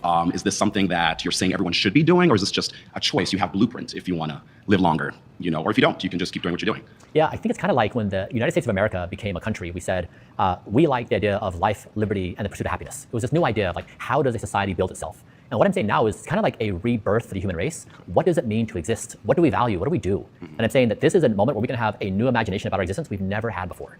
And that is that we may be the first generation who won't die. You know, when that happens, it causes us to reflect on everything we do in our lives now. And so, you know, it's really like a reflective moment. I'm just saying it's really this new opening, and it's a new way to think about ourselves. Okay. So I come from the personal training, strength and conditioning world. I tell my clients it's all about health span, longevity. You want to have proper nutrition, proper sleep. You want to resistance train as well. Yeah. Those are all great. But if we're all to live forever, how does then that look like population-wise? Yeah. Like, is everyone just the population just going to increase? We can barely even take care of the planet we live in. We're looking at living on Mars. How would we then share? What is your perspective in that world, and also religion? Yeah. You know, 85% of the world is religious, Christianity, Buddhism, Islam, and death is such a big cornerstone of that. I know you were Mormon as well, and you ran away from that. So what are your thoughts on, I guess? Yes. Wait, what? Oh my God, we got it. The structure of that when most of the world is so around death. Yeah, I mean, first is, I'm not arguing for immortality. I'm arguing for don't die. I'm arguing that we say existence is the highest virtue and that we build society according to that. Two is that oftentimes the problems we think are problems are not the problems that actually become the problems. So for example, in New York, horses were the primary mode of transportation, and there were horse manure all over New York. It was in the Hudson rivers, on the streets. It was such a gigantic problem, people were panicking. He said, what do we do to solve this problem? So Henry Ford built the Model T, then cars came, and horse manure went away because horses went away. So horse manure was not actually a problem because the Model T solved that problem. Now, the Model T created other problems. We have roads and pollution. So sometimes the things we think are going to be the biggest challenges turn out to not be the challenge. Now, I don't know what's going to happen to the population. Right now, we have a challenge where we have a population collapse. So we're actually on the opposite side of that. Our fertility markers have dropped by 50% over the past 50 years. So if anything, we have a really serious worry about our population. So this comes and goes. Sometimes we are worried on one side or the other, but this is really a moment where I'm saying that as much as we can, we want to embrace existence. That's the thing that's most precious for everybody. Okay. Another question. Are you happy? I've never been happier in my entire life. And that is a genuine answer. And this is what I really want to be with you on this. Like, I wish somebody would have been in my life to say, let me give you some basic tips on how to achieve good sleep, how to avoid bad foods, like how to have the willpower to do these things. I didn't have that in my life. And that's really the role I'm trying to play in people's lives, is like the good friend that is there to encourage them to make good life choices. Got it. Thank you. Pleasure to meet you. Wow. Powerful. Name's Alec. Hi, Alec. I'm pretty good. So I could be getting over my head talking about this, but I saw that you had some data where you were like, I have like the lungs of a 30-something-year-old or heart of a 20, right? Can you elaborate first on with that specific thing that I'm talking about? Yeah, so the idea is that if you have a 90-year-old person next to a 10-year-old person, you know who's 90 and who's 10, Sure. based on the quality of their skin and like their general mobility. And so there's an idea of biological age and chronological age. And so, for example, I'm 48, but my left ear is age 64. Why your left ear? Is that just an example? Or just... Example, yeah, exactly. So I have mild to moderate hearing loss in my left ear because I listened to loud music as a kid and I also shot guns without hearing protection. Right. And so that dramatically ages my left ear. So everything I talk about, I'm trying to say, like, if you do blank, you know, like poor sleep or eat bad food or doom scroll right before bed. Yeah, it could affect certain things. Yeah, exactly. It accelerates aging in the body. So I can agree with you on every single body part except for the brain. Okay. I don't think you said we're going to have the first person's, we're the first generation where we're going to live forever, or there could be someone here that would live forever. I don't agree with that because I don't think the science is there to either replace a brain, right? Especially because I think I'm not a religious person. I don't think you are either. I think the brain is what makes us who we are, not our soul. I don't know. If you needed a brain transplant, I don't think we can do that. We can't take your brain and put it somewhere. Yeah. But even if we did, that's a whole. Is that actually Brian? Is it not? So how are you going to stop the brain from like deteriorating? Like, I don't think you can do that. There is no science that can do that. Yeah, your point is valid, and that is correct. On current science, we do not know how to do that. Also, throughout history is a story of impossible things becoming possible. Okay. And so while we can't see a path now, I don't rule it out that we may find a path to be able to restore brain capacity or reverse the aging of the brain. Now, we don't know again how to do it, but I think it's worth us saying this is really important, we should try. I think there's a difference between saying it's really important, we should try, versus, oh yeah, they're like it is, you know? Yeah. Like, I know the claim technically said there may be, so you're kind of leaving yourself a little wiggle room, but I would make, my claim would be it's not. I know that technology is always advancing, but I mean, if my brain got separated, the spinal cord in the brain, like, you couldn't possibly reconnect that in a way. Sorry, hold on, just make sure. Okay, let me just make sure. Destiny is I am a member of third world. This is solidarity with all members of third world. What a fucking These people have a mental disorder. Based. Okay. All right. Where it would work. Yeah. So once your brain goes, I think you're done. And as far as I know, there's no way to stop a brain from aging. Yeah, and your voice is good, right? Criticism's good. And that's how science moves forward. And so there's going to be people who don't believe it, and there are people who try to do it, and there's going to be the continuum. So what I'm saying is, whether we believe it or not, science is going to move forward, and it may actually do it. May actually do it. I mean, I guess I can't really say anything else, but I mean, like, yeah. All right, no,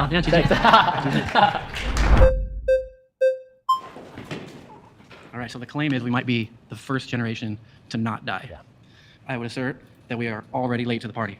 So you did a lot of time in the church. It's not unlike every other church. I believe that all religions have something in common, and where they meet in the middle is where we should be meeting in the middle. Now, one thing that all religions have are legit texts, pre-flood, pre-Great Flood, of humans living forever, or at least thousands of years. For instance, the Sumerian kings list. They have guys ruling for over 40,000 years. So how do we explain that, right? I don't have the answer, and like the last guy said, science isn't there, right? This is your pursuit, is, would you say immortality or living longer? Like, how would you like specifically define? I feel like all of the people that came to argue with him are like very much not, it's like boring philosophy, like not exciting ones though, like boring philosophy questions. Like, isn't life not exciting if we're not going to die? And it's like, well, why would that be the case?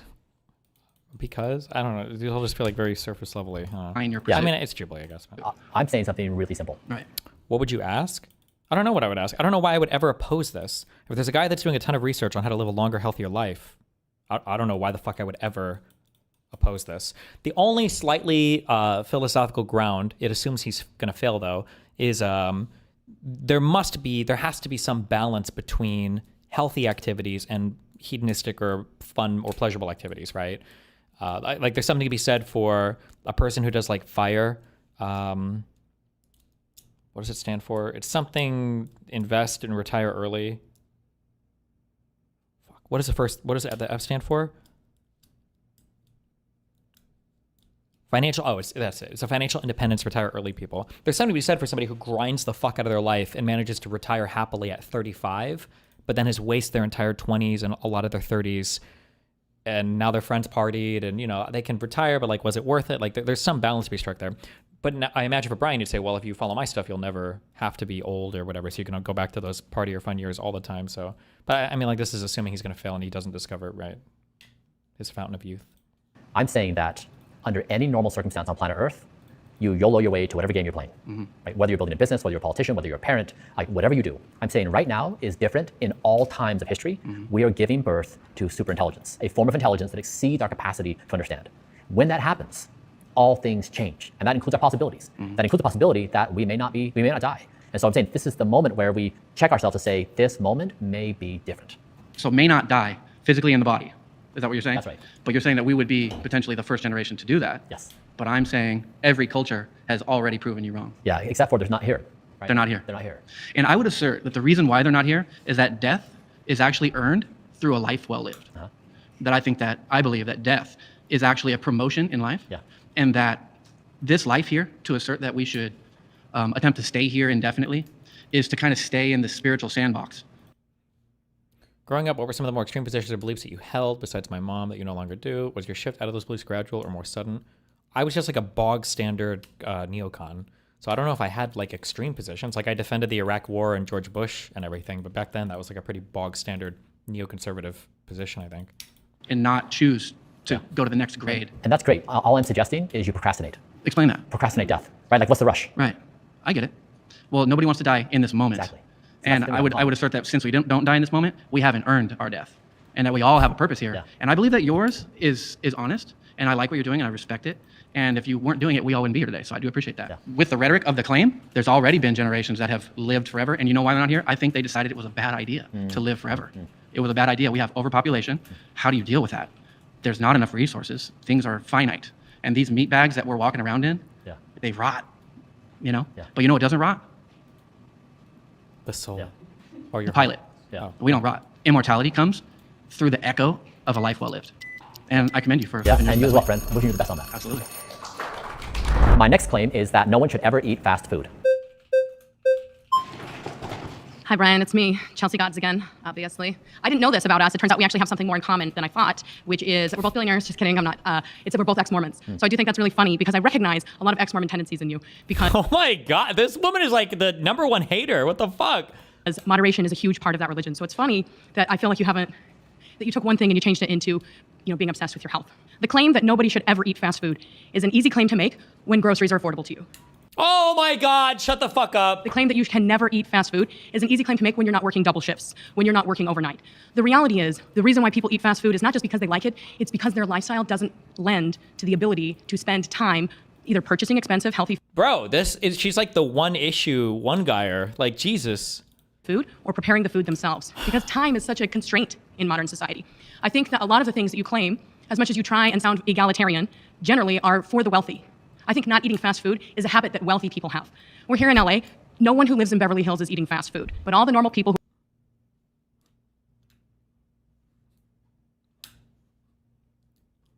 who are showing up to construction sites every day, they are, because that's what real life looks like. And I think that there's something very classist about a rich person telling a bunch of regular people, well, you guys, you shouldn't have fast food. Well, that's easy for you to say when you always can have food on your table. That's an easy claim when you always have food on your table. So what do you say about that I'm saying that this is a classist claim? So I'm saying that fast food companies have used the best science to create the perfectly addictive food with the right amount of fats, proteins, and sugars. It hits a peak dopamine moment in the brain. So they are addicting people to their food. It is a methodical process. And when people eat that, they get themselves in a vicious cycle. So you think people are addicted to Subway? Yeah, so just give me a beat to explain this concept. I think a better argument that he can make even is that, like, I don't necessarily think that fast food is bad or wrong or evil. I think that fast food could be better, and that maybe we could design fast food or have more like healthy restrictions or regulations around fast food. Maybe it would be better so that. And so what happens is people get in this vicious cycle of addiction. And I think that's bad. And so as a starting principle, let's just put aside for a moment a person's circumstances. It is That's easy for you to say. It is not good for society Oh my God. to poison its people. It's not good to consume poison. Now, if we establish that as a baseline, the next step becomes then, how do we feed ourselves? What are our norms? I agree with you. That is a very challenging problem. Again, I have been in this situation. I have been poor a substantial portion of my life without the ability. So this is I just made money very recently in my life. I was poor for most of my life. So the thing you're saying, I get it. I've been there. I've done it. So what's your solution then? Yeah, you can actually buy food. You can actually prepare food. You can take food with you. It is not. Oh, so you are suggesting that people who have a very limited constraint on time can do the things that you can do. And again, I proffer that that is just simply not the case. It's not the thing. So I'm not suggesting people can do what I do. What I'm saying is, as a society, we should stop demanding poison, and we should punish the companies who are giving us poison. It makes everyone worse. Hey, I'm going to be real here. I actually love fast food. In fact, I eat it probably at least once every 2 weeks. I spent a significant portion of my Press X to doubt. Do I have a doubt button? Do I have a doubt button? What kind of lifestyle? Once every 2 weeks? What? adult life as a vegetarian. So a lot of my time from the ages of 20 to age 37 were spent weeks. I spent a significant portion of my adult life as a vegetarian. So a lot of my time from the ages of 20 to age 37 were spent limiting what kind of food I put into my body. And I can tell you that as a person who no longer is a vegetarian and no longer limits my diet, I'm happier. When I'm not constantly thinking about food all the time, I am more satisfied in my existence. I think encouraging people to spend a significant portion of their time being stressed about their diet is actually counterintuitive to what you claim to be a proponent for, which is life.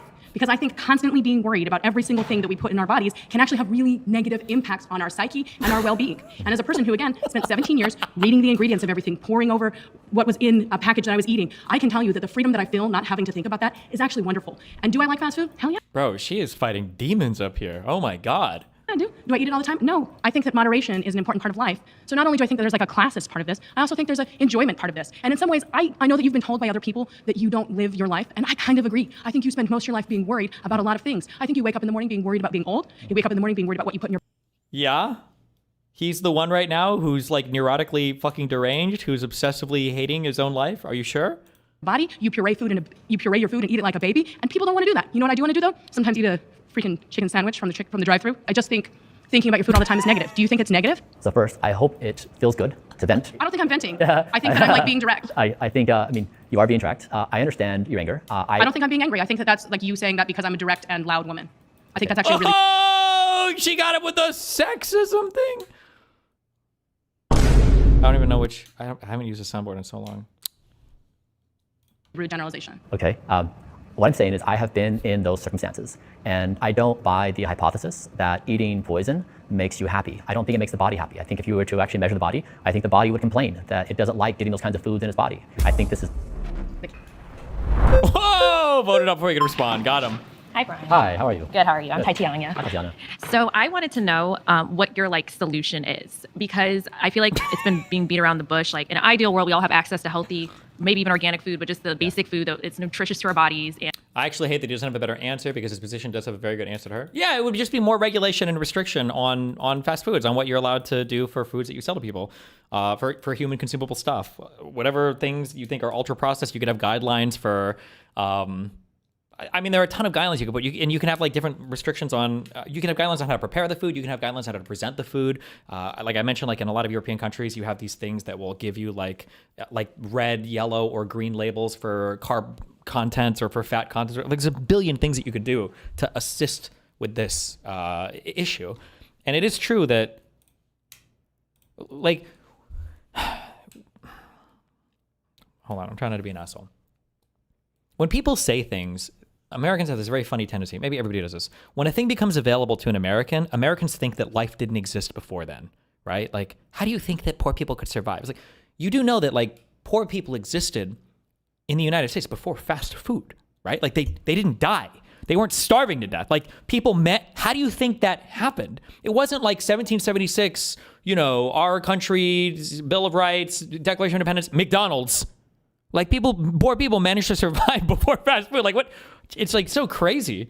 and isn't, all over that's like poisoning us. But like, what is the solution for the everyday people working, just regular jobs because we don't have livable wages really anywhere in the United States? Oh my God, bro. Who are they? This is such a Southern California coded fucking, not Southern California, San Francisco, all these types of people too, episode. So I'm here today because I think I can create the first free energy solar powered vehicle with massive solar panels that will make our environment greener. What do you have to say about poor people who don't have enough time to sleep because they're working 5 jobs in one day? Billionaire. I was like, so I would just like to act an actual answer to like, what would the solution be? Is it to not eat, or is it to avoid, like poison ourselves? That's the term you've used, and eating food that's accessible to us based on our budget and means. Like, what would your solution be to that? I love this question. So what I think we should do is we should stop asking companies to make poison that we consume. So let's just stop eating the food. If we stop eating it, they will want to make money by making food that's better. So I'm saying that I understand the limitations we have as individually in our lives. But the way we fix it is not by eating more poison. The way we fix it is we stop it. And we say, companies, I'm not going to buy your poison. You need to make something that's better for me. So it's really a societal shift. Because you can't just say, hey, person with 2 jobs and no money. Like, that's a very challenging situation. We have to change societal norms. So it really is, from the ground up, we have to say, we don't want to eat poison. We don't want to feed our kids poison. We don't want to feed our parents poison. Like, it sucks to be diseased and to feel bad. Let's stop it. So I'm trying to argue that we want to change this on a societal level. Okay, so in the interim, what do we do? Because I agree with you, but the reality is we are not going to all boycott McDonald's like today. What if we did? Okay, but we're not. Yeah, but I'm saying it's a domino effect. Like you and your friends and you have children or your parents. But they're not, because what are we going to eat instead? Like Burger King? Like, I'm so sorry, but you've never been poor a day in your life. I hate these fucking people. They're so fucking retarded. Like, it's the most performative, like, grown-up, rich ass bullshit you've ever seen in your entire life. Like, do you understand that if you banned this restaurant, you know that people who work would just fucking die, right? You know that poor people are too fucking retarded. They would just fucking die, right? You know we'd fucking die. You think you could fucking survive without fucking fast food? You know that poor people would fucking die all over the United States, right? Like, bro, holy shit. Are you okay? Buy some ramen. Get some fucking eggs. Some rice and beans. Oh my God. Calm the fuck down. No, so I think, again, this is not an easy solution. And life is not easy. This is not a situation where like all the answers are right there in front of us. Yeah. But I definitely know I've been through this myself, right? Like I've been the same. Also, you motherfuckers should be the first ones in line to celebrate healthier fast foods. If poor people do have to eat fast food more, it'd probably be better if they were eating healthier stuff. That's better for everybody, right? Why don't rich people eat fast food and poor people eat fast food? Well, one of the reasons might be because having food that's prepared for you and cooked for you is arguably tastier. It's definitely healthier, right? Like, shouldn't this be a thing we all want? This is like the most non-controversial thing in the world. We should make fast food healthier. What about in the interim? Are you gonna tell people that they can't have their triple Baconator cheeseburgers with a 42-gallon drum of Coke? Or how are they gonna fucking survive and do construction? Oh my God. Easy. This is not a situation where like all the answers are right there in front of us. Yeah. But I definitely know I've been through this myself, right? Like I've been in the same circumstance. You can try your very best to eat as well as you can, right? And sometimes it's not perfect and sometimes you have to make compromises. But I'm saying that if we want these things to change, we all need to stand together. We need to stop asking for this to be made. I feel like that's a big like solution, and I'm asking for like an interim solution to like something people maybe can take away that are watching this. And are you saying you don't have that solution? No, I'm saying that, yeah, so I would say try to create a weekly schedule. So if you can budget, for example, an hour of your entire week, it could be on a Saturday or Sunday, and try to do meal prep for that week. Try to buy some basic foods, and you can even do something lower cost, like something like potatoes or something that is actually in a budget you can afford, and try to be on some kind of reasonable diet. Or sandwiches.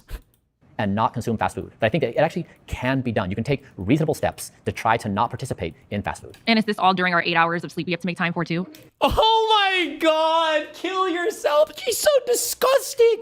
Well, I hate people that wear working class, that wear poverty as a fucking aesthetic. Please off yourself. You're such a fucking spoiled piece of shit. I hate these people. With all my fucking heart and soul, I hate these fucking people so much. Oh my fucking God, I hate these people so much. Oh my God, I hate these people so much.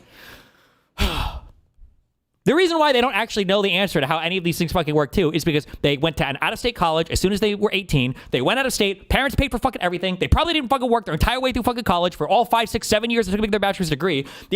There's 50 million ways that working class poor people solve for these types of things, right? A lot of these people just stay with their family. You just live with your family a little bit longer, or you at least have family in a fucking area that can help you out with shit, or that can cook shit or whatever. Or you have there are a billion different ways that meal prep doesn't mean that you have to do 17 million hours of fucking research. You can just buy packages of fucking meat and cheese and bread. It's not that fucking hard. Holy shit.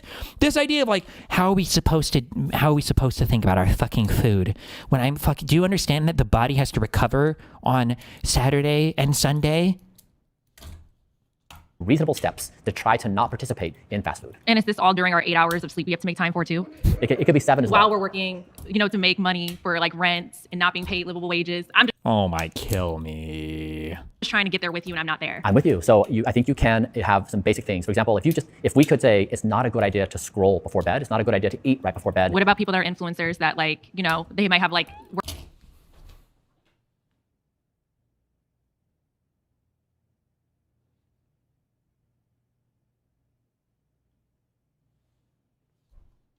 work in another time zone and they have to scroll right before bed because they got to get there, trying to get their 8 hours you're talking about, or maybe just 4 or 5 for the normal person, at least people I know. Like, are you saying that they should just not, that like impacts their work? Yeah. I'm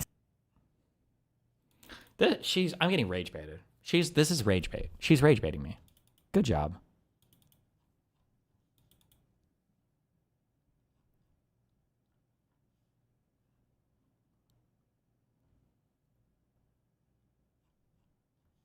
I think she's just rage baiting. That's what's happening. She's just rage baiting. She got me. You got me.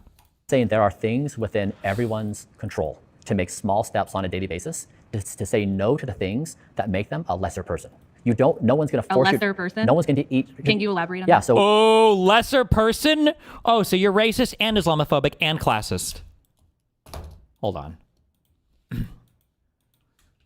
Do not fall for rage bait. Wait.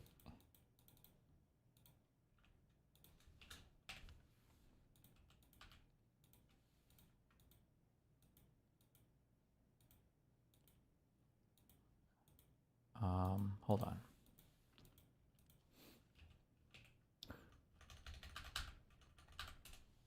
Do not, one sec.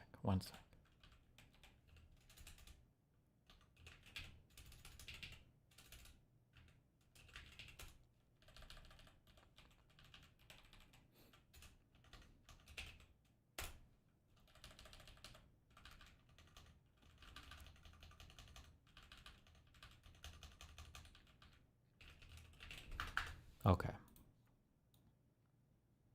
Hold on. Oh my God.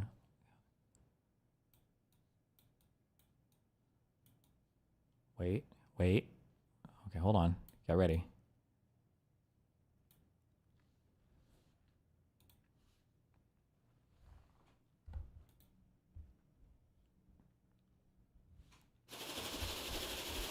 Look at how cute this thing is. Look.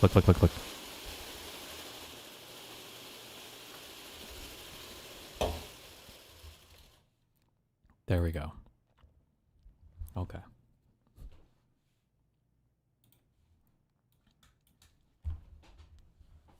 When you consume a diet of sugar, even you eat a fast food diet, you're less able cognitively, you have lower reaction times, you have lower willpower. It makes you a person that's not as robust in the world. So it's actually a form of self-harm. And I don't want that to happen. Self-harm, okay. Yep. And so she got triggered because I hate myself.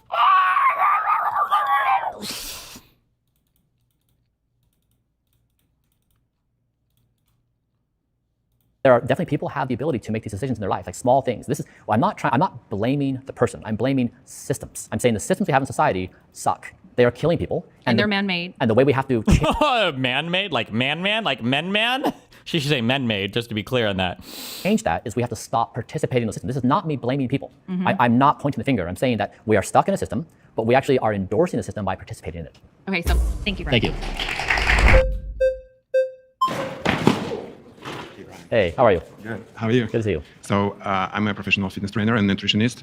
Originally, I'm from Ukraine. So in my country, food is much better than in US, but the lifespan is less than 8 years less.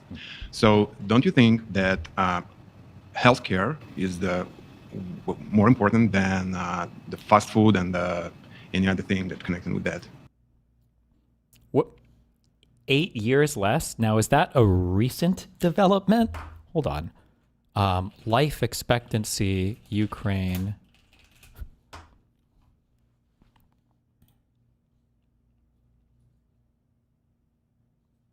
Damn, that was actually pretty low. Damn. What are you guys doing over there? Wait, what the fuck? 66.1 years old. Your women live 10 years longer?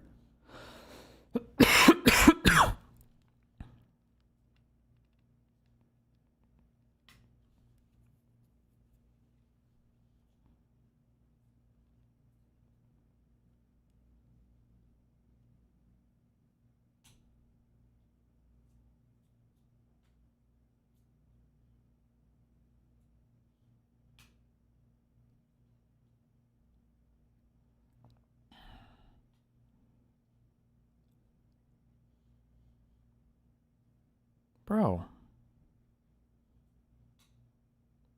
What's going on over here? The highest increase in mortality rates occurred among the so-called preventable or man-made diseases. What is a man-made disease? What does that mean? League. Many research were connected with high alcohol consumption. Okay, that tracks. According to official statistics in 2004, only 2.5% of all deaths were related to alcohol consumption. However, it is widely accepted that official data do not represent the true statistic. And a significant proportion of homicides. Is that a high number? What is the... Hold on. Percentage of USA deaths related to alcohol consumption.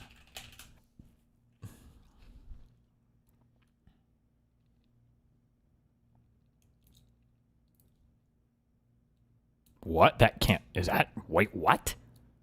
10% of deaths among adults aged 15 to 49. Costs about 178,000 deaths each year. Wait, what the fuck, bros?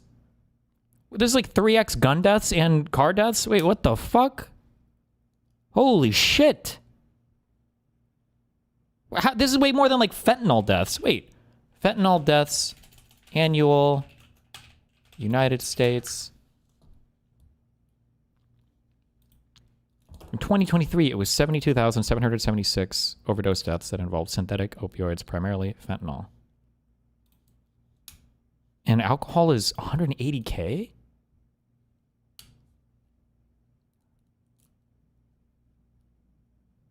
Shorten the lives of those who died by an average of 24 years.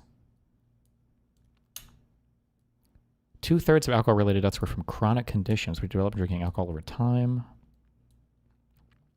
1/3 were from binge drinking or drinking too much on one occasion. 61,000 deaths a year. Holy shit. Alcohol-related deaths by sex? Like you fucked to death? Oh, it's by... I'm sorry.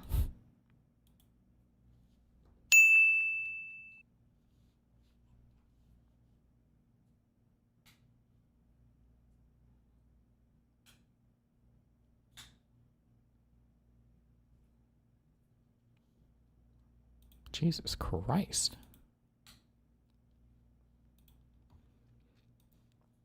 Check out Wisconsin in comparison to other states. Do Wisconsin residents report excessively drinking more alcohol than those in other states? Yes. Rank Wisconsin as the nation's drunkest state based on self-reporting, with 25.2% of Wisconsin residents drinking excessively. Jesus. Although I think even I count. It depends on how they count that, right? Because I think whenever I drink, I usually like binge drink. So I don't know if I would be counted in that. But I wouldn't say I have like an alcohol problem. Unless your mom's here. Excessive drinking is defined as adults who reported heavier binge drinking within the previous 30 days. Okay, that's kind of...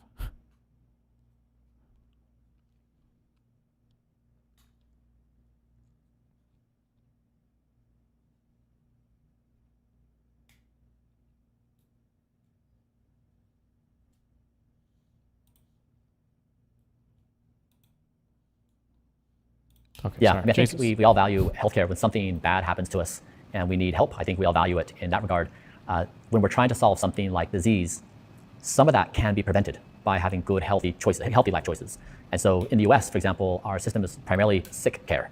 Like you go there and you report your symptoms, you have some kind of diagnosis, and you're treated with... I feel like this is so weird that you would fight against, like, these are obviously good things. Why would you... I don't understand why you ever fight against this. Like, I feel like this guy... I don't know if this guy veers into the pseudoscience sometimes. I feel like I've seen tweets of his where I'm like, and he is in, like, the tech bro community, which is, like, whatever. But, like, I don't know why you would ever be against it. Like, any good findings that come out from this guy's research or whatever the fuck, like, what? Like, it's such a weird thing to be in opposition to. Drugs or something else, but rarely do doctors talk about sleep or exercise or diet, right? It's typically a drug-based solution.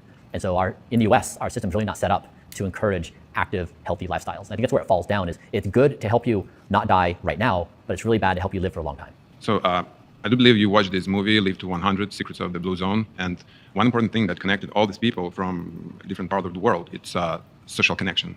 So don't you think it's eating the burger with the friends at 2 a.m. is way better than sitting in the couch alone and eating the salad? Yeah.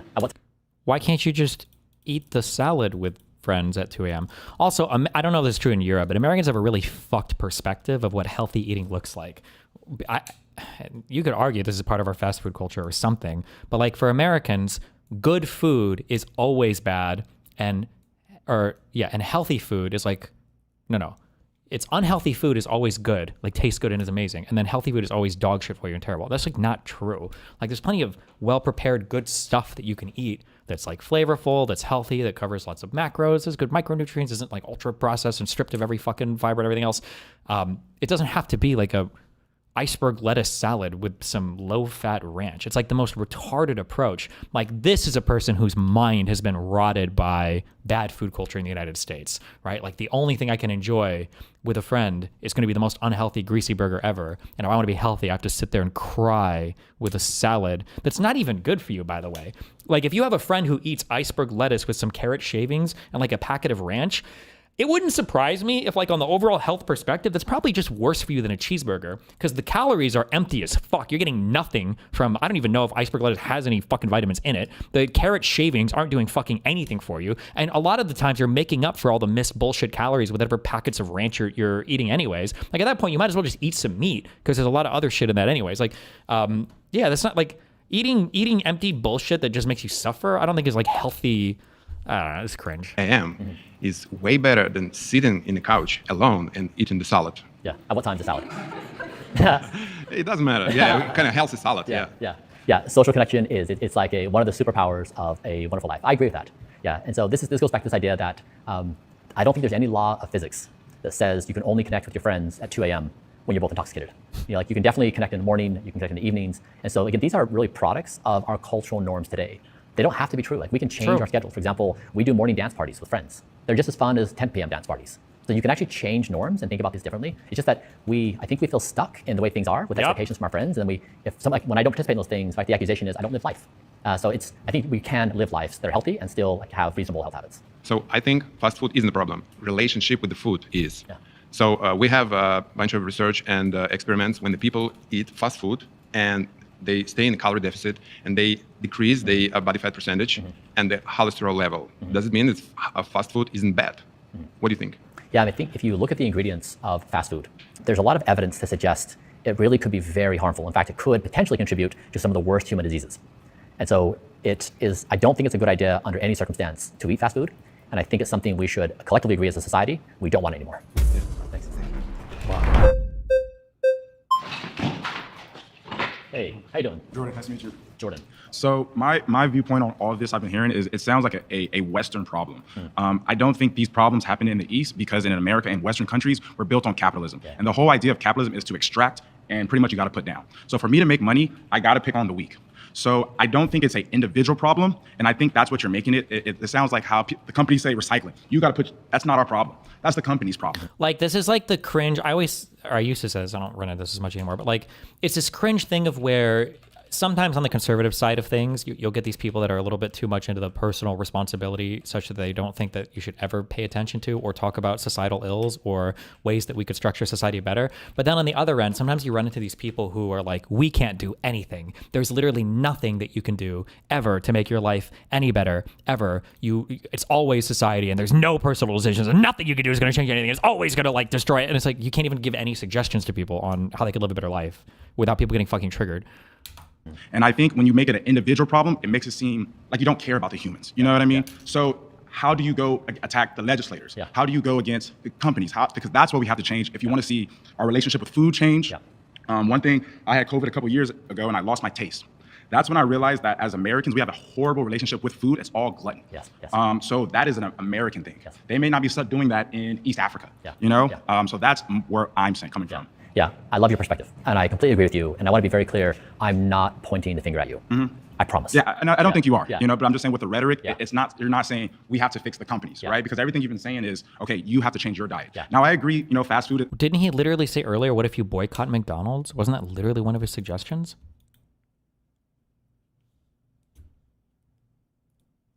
But there's moderation, right? Because if I eat fresh steak every day, that's not good. Yeah. If I eat nothing but berries every day, that's not good. Yeah. If I eat nothing but water every day, that's not good. Yeah. So you have to have balance and moderation. Yeah. So I guess what I'm trying to highlight is, like you said, profit is the most important part of American society, right? It is the thing we value above all other things. And so when you go to Congress and you say, hey, a company shouldn't pursue profit, they're like, get out of here. Like, that's not going to happen.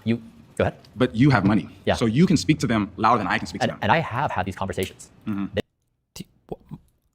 has a little bit of money compared to the total annual revenues of any of these large fast food chains, let alone all of them. Like, It won't. Like so this happened in Prohibition, right? Like there were people, so in America, there was a time where alcohol was prohibited. Correct. Right? But rarely do you ever get society to act that way. And so I agree with you. And so I am working on both sides of this. So I'm saying that in this room, so what I really struggle with is I think these companies addict all of us to their things. They are predators and we are prey. Exactly. Scrolling, porn, fast food, junk food, nicotine. These are we are an addicted society, and it's awful.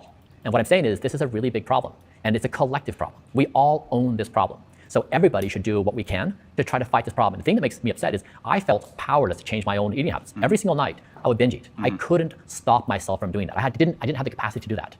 I didn't have anybody in my life to say, hey, Brian, can I help you with this basic thing? Nobody. So that's the role I'm trying to play, is I'm trying to say, you can reclaim control. How would you debate against this guy? I don't know if I would debate against this guy. I don't think I have any problems with this shit. Unless, maybe I would just have to dig into, like, maybe if he sells supplements or does shit that I don't like, maybe. But I don't know. Nothing. The general mission, at least, how he presents himself, is not a thing I don't think I would ever debate against. Of your life. You can have willpower. I didn't have it. I was stuck. And so I'm just trying to make like this, the most, with the power I do have in the world, I'm trying to say, like, how can we try to clean up this mess? It's clearly a really bad situation. People are hurting. It sucks. Like, it's not a good situation. So I'm very open, like, better ideas on how to solve it. I'm trying my best with the powers I do have to say, like, how can we make progress along this? So yeah, no, I definitely agree, but I don't think any 20 of us have the power, the resources, the finances to actually change. But you do. You know what? Every single revolution in history has started with a small group. Every single one. Never underestimate what a small group of people can transform. I definitely agree. My next claim is sleep should be everyone's #1 life priority. Oh no. Oh boy.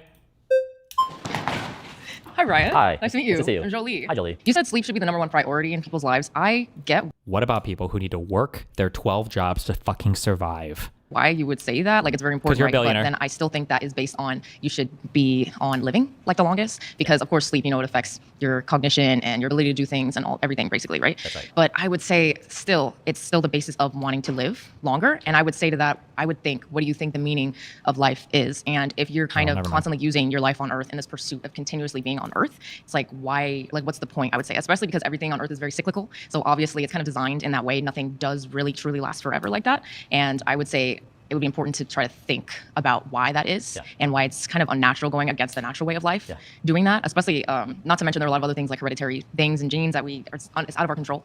So I would kind of say, what do you think about that? Yeah, I think that lack of sleep is like the first domino that falls over in wrecking life. So when you don't get good sleep, your willpower declines by a large margin. So the next morning when you wake up and you look at a croissant and you say, should I or shouldn't I? You're more likely to say yes to it. Or if there's a cookie at lunch or whatever your vice is. And so once you do that, of course, that then leads to more cravings for more things like that. And if you eat those things late at night, eating very heavily before bed will increase your heart rate and lessen your sleep quality again. And it creates this really vicious cycle of bad habits that ruin sleep, and bad sleep then lowers willpower. I was on that cycle. I was in a really bad state in that continuous world. And it really hurt a lot. Like, I gained a lot of weight. I had no willpower. I had no ability to control my abilities, my eating habits. And so I say this because we all want basic self-respect. We want to do the things we want to do, and we don't want to do things we don't want to do. And when you don't get good sleep, you rob yourself of that power. And so what I'm arguing for is that everybody wants to feel empowered to become the person they want to be, and sleep is the first pillar of that. I understand what you're saying, and I agree with that. I just feel like... How can you argue against this? I don't know. These are like the most impossible prompts ever. My prompt, #1, people should eat healthier. I mean, I guess it's still like the whole basis of the claim of being the #1 priority, especially, like that's idealistic thinking. A lot of people don't necessarily have the circumstances to do that. So it's kind of like, I feel like those would be people that are privileged enough to do that. Privilege, got it. Awesome. Thank you. Oh, she's gearing up. She's gearing up for it. Oh, no. Hey, how are you? How you doing? Whoa, Neiman. I'm a personal trainer and nutritionist, so I actually agree that sleep is so fundamental to having a good day, having good energy, building muscle. It's very, very important. But you're somebody who had a lot of success early in his life because of the sleepless nights that you spent building your company, of the sleepless nights you spent working hard, grinding, and building up. And this is kind of like the foundation of America. It's a foundation of like success comes from sacrifice, and there are sacrifices that have to be made, and like sleep is one of them. Like, I wouldn't be able to make it through college if I didn't work at a bar. Like, I'd be up till 4 a.m. to pay the bills, do whatever you have to do. And sometimes that sacrifice is just necessary, and that's something that needs to be recognized. That 4 a.m. What bars is he working at? Don't most states make you stop serving at like 1, or do you have to start getting alcohol off the floor? Is that an illegal bar, underground bar? It can't be your #1 priority. Like, you have to think farther into the future. Sometimes you sacrifice sleep, sometimes you sacrifice dieting, but in general, it should be a priority. Yeah, I really empathize with that position. And you're right, I did skip a lot of sleep in building my company. And what I really wish is that somebody would have been in my life and said, hey, Brian, let me help you out with a few basic pointers. Because when I went sleep deprived for several years, I became chronically depressed. So bad, I really did want to kill myself. And I was very seriously going to consider killing myself. And I did it because of my kids. But there was no one in my life that stepped in and said, hey, you might want to incorporate these basic habits. Now, I was working 14-hour days. I had 3 little babies at home, right? I mean, I have like a gigantic schedule and all the stress that comes along with building a company. And I had no money. I was, I had a lot of debt. And so I totally understand where people are coming from. Like, it's life squeezes you so you have no time to do anything. So, and I paid my way through college as well. I had no help. You have to clean and prep the next shift. You can't just leave when the bar closes. I'm sorry, it's taking you 2 hours on an ordinary shift to clean the bar after? The fuck out of here. In doing that. And so I get it. And so what I am trying to say is that we have built a culture that glorifies sleep deprivation. It's a badge of honor. If someone gets 3 or 4 hours of sleep, you not only does that happen, you'd be like, I only got 3 or 4 hours and I feel better. You want to flex. And I think that's the thing that's damaging. Then other people try to replicate that, but it leads to a lot of mental disorders. And so I'm arguing that as a society, one of the reasons why we're sick. Depends how big the bar is. If it's bigger than you have bar backs, what do you mean? There's other stuff for that. What, there's no shot that you're taking 2 hours at the end of every shift, Monday to Friday. You're paying people 2 hours after you're closing to clean shift, unless you stop. I'm getting rage baited.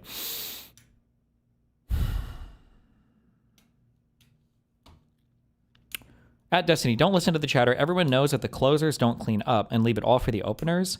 Get the fuck out. That's the most wrong take. Openers have never cleaned a single fucking thing in their life. They come into a spotless restaurant and then they turn things over to swing shift because they are the laziest, most entitled fucks in the universe. Nice, good try though.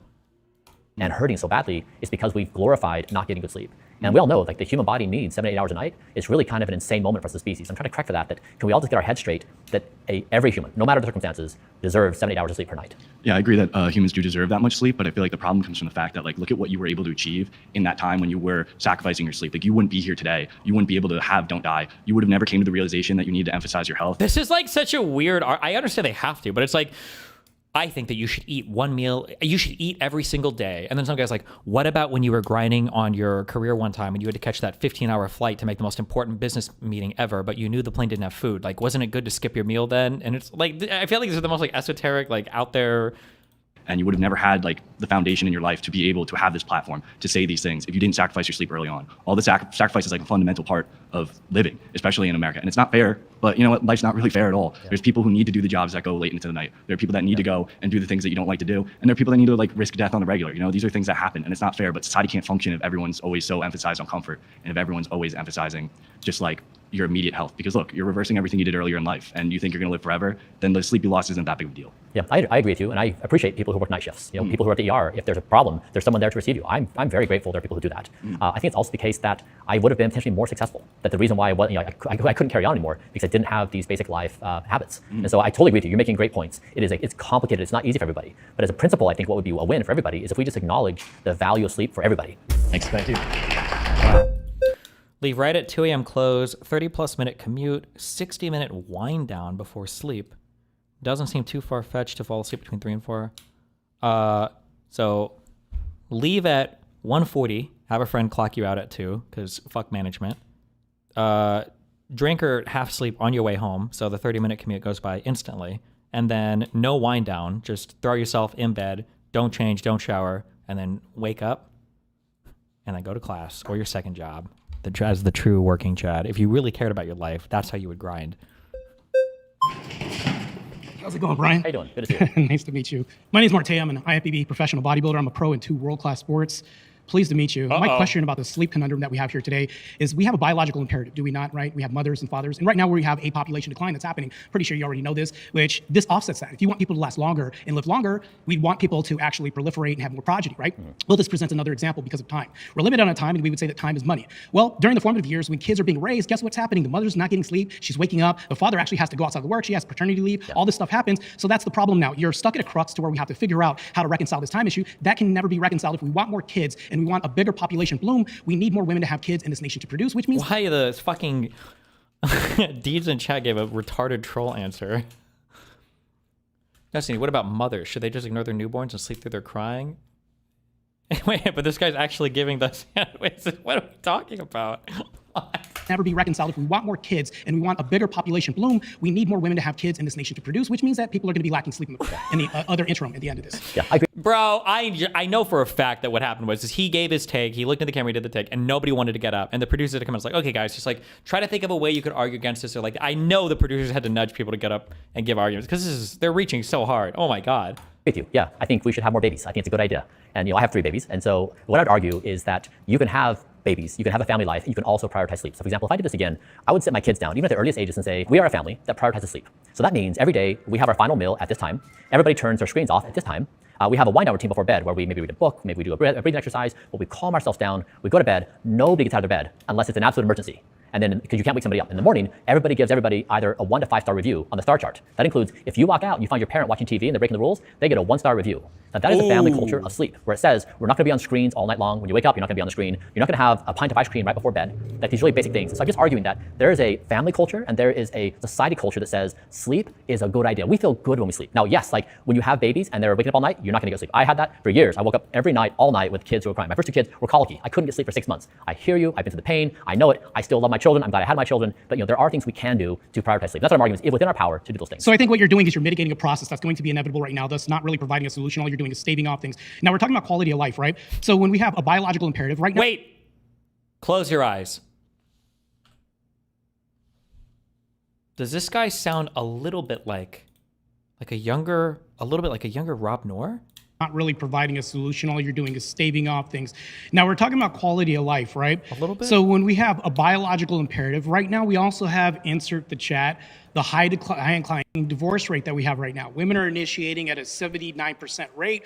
So that means that women are raising kids by themselves. Whether or not we could say they're running men off or doing anything else, or the men are leaving, abandoning their kids, they're doing this by themselves, thus decreasing the chances for sleep even more, eroding this process of having nuclear families to even have more time to sleep. And also men are being subjected to child support, having to work more hours. There's almost no way that we can get around this conundrum of the time thing. So what's going to happen, there's no way we can obliterate the sleep problem happening with America unless we change our culture. Yeah, I agree with you. And I think one of the bigger problems is, I think one of the reasons why relationships decay is poor health hygiene. If neither person's sleeping well, you're much more prone to be angry and to fight. Like your reaction time to be triggered and to have an emotional response that's very strong is very high. So that's why poor sleep, it contributes to bad behavior, which erodes relationships. So this is kind of like the foundation of how do you keep a relationship together? How do you keep a family together? How do you keep people in a good state of mind? It all begins with sleep. Well, that puts you stuck in a hard place, because until we reconcile this traditional family being eroded, we will always have to reconcile how to get sleep. So they'll always be at odds with each other unless we change society first. What came first, the chicken or the egg? Right now, we have family culture that needs to change before we dig into people's pocketbooks and subscribe to your $2 million a year budget to have this happen, which is, unrealistic and unsustainable for the majority of Americans that we see. Yes, I'm with you. And that's why the things I share with people are free. So I tell people, I learn what I can from the scientific evidence of population level data, share those experiences with people that are free, and try to say, hey, look, we are a society that doesn't have its priorities straight. We can correct these really small things and all feel much better, repair our relationships. Unfortunately, time isn't free. Thanks. Okay. That was quick. Gotcha. How you doing? I'm good. How you doing? Good to see you. So the claim is that sleep should be everyone's #1 priority. Where does What about surviving? What if somebody's about to kill you and it's your bedtime? that factor in foundationally with water? Yeah. Because Wait, what? I must not have heard him correctly. I was wondering if you've ever seen the Necessary Conversation podcast. I was curious what you thought about it, because I think you said you've been in a similar situation. I think you've said you're in a similar situation. You just linked the whole channel. What am I supposed to take from this? where does that factor in foundationally with water? Yeah. Because you can live a long time with no sleep, but I don't think you can live a week without water. Yeah.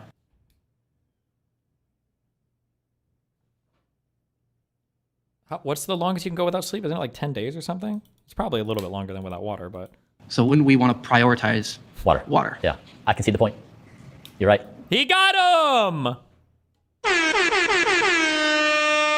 Totally. Yeah, I got nothing. Now we need that one woman to come up and be like, water is a wealthy man's privilege. Poor people have to drink sodas in order to have the energy to perform their manual labor. Yeah, do oxygen next, guys. All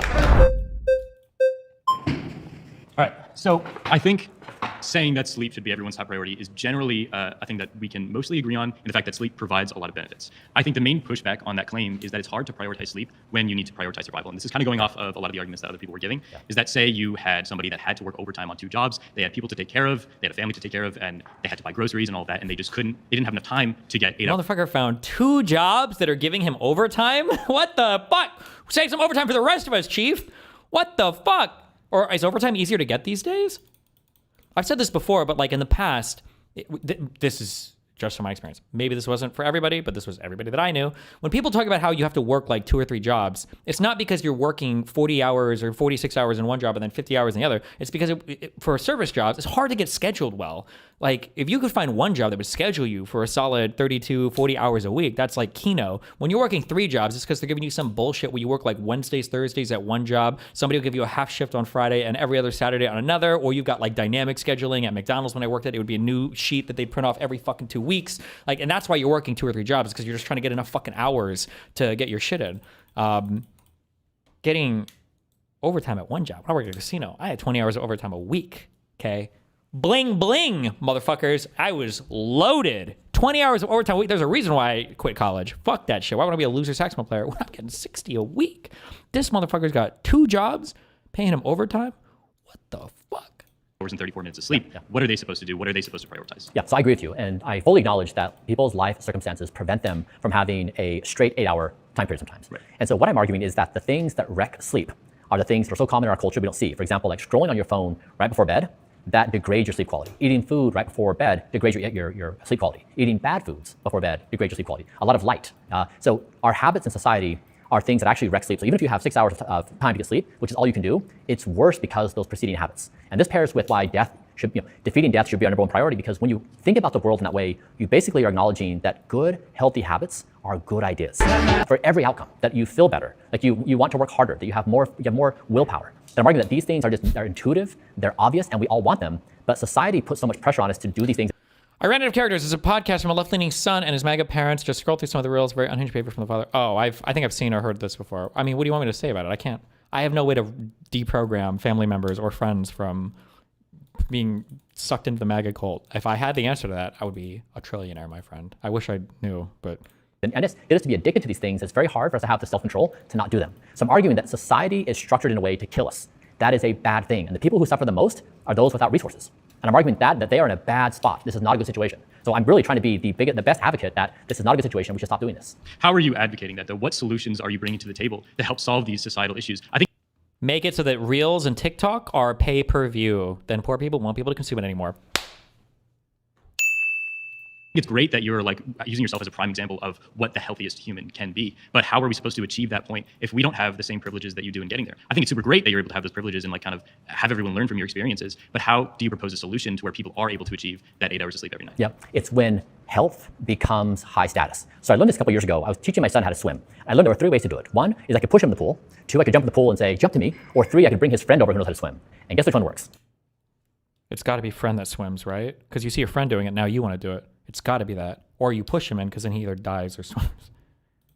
The friend who knows. The friend, right? People do what their friends do. Now, if their friends are out partying and drinking all night and they're eating junk food because at midnight, that's what you're going to do because your friends are doing it. What I'm trying to change is the culture around our die culture. That's what's so damaged to everybody. So when your friend starts going to bed at the appropriate time, when they say like, look, it's a bad idea to scroll on your phone, to doom scroll before bed, that also ruins your sleep. That's a really positive thing because then all friend groups are doing it and then it becomes okay and even high status. So I'm trying to change the culture of the world to say, it's not cool to die. What's cool is to live and to feel our best. Right. I would say a lot of the examples you're bringing up, those scrolling your phone and like eating bad food, those are all like generally negative things. I think a lot of people though sometimes are sacrificing their sleep to do fun things and things that they enjoy. Where do you draw the line in, say someone is prioritizing living an enjoyable life over prioritizing just living as long as possible? What are, if they sacrifice a few hours of sleep, they only get like 6, 7 hours of sleep instead of like the full 8 hours and 34 minutes that you're able to get. Yeah. So the challenge with that is that, for example, if your bedtime is 10 p.m. and you go to bed at 1 a.m. and you think you can just sleep till 9 a.m. to make it up, you can't. So every night you miss your bedtime, the trash collector who comes to your body and picks up all the trash, they don't come. So your body accumulates trash. And so you miss this really important part of your cleaning process of your body. So it's definitely true that humans can have fun during any time of the day. It doesn't need to be from midnight to 2 a.m. You can have fun between 6 and 8 p.m. It's just a culture. We've just chosen to have these schedules, but there's no law of physics that says humans can only have fun between 11 p.m. and 2 a.m.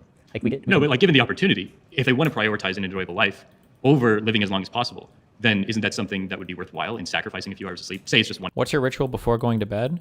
It should be plugging your phone in and setting an alarm in another room that's next to your bedroom, and then going into your bedroom and turning off the lights and laying your head on your pillow and sleeping. What it actually is laying down with my phone and watching the most AI brain slop reels imaginable for 2 hours and then sleeping. Don't do that. Night. Yeah. Thanks so much.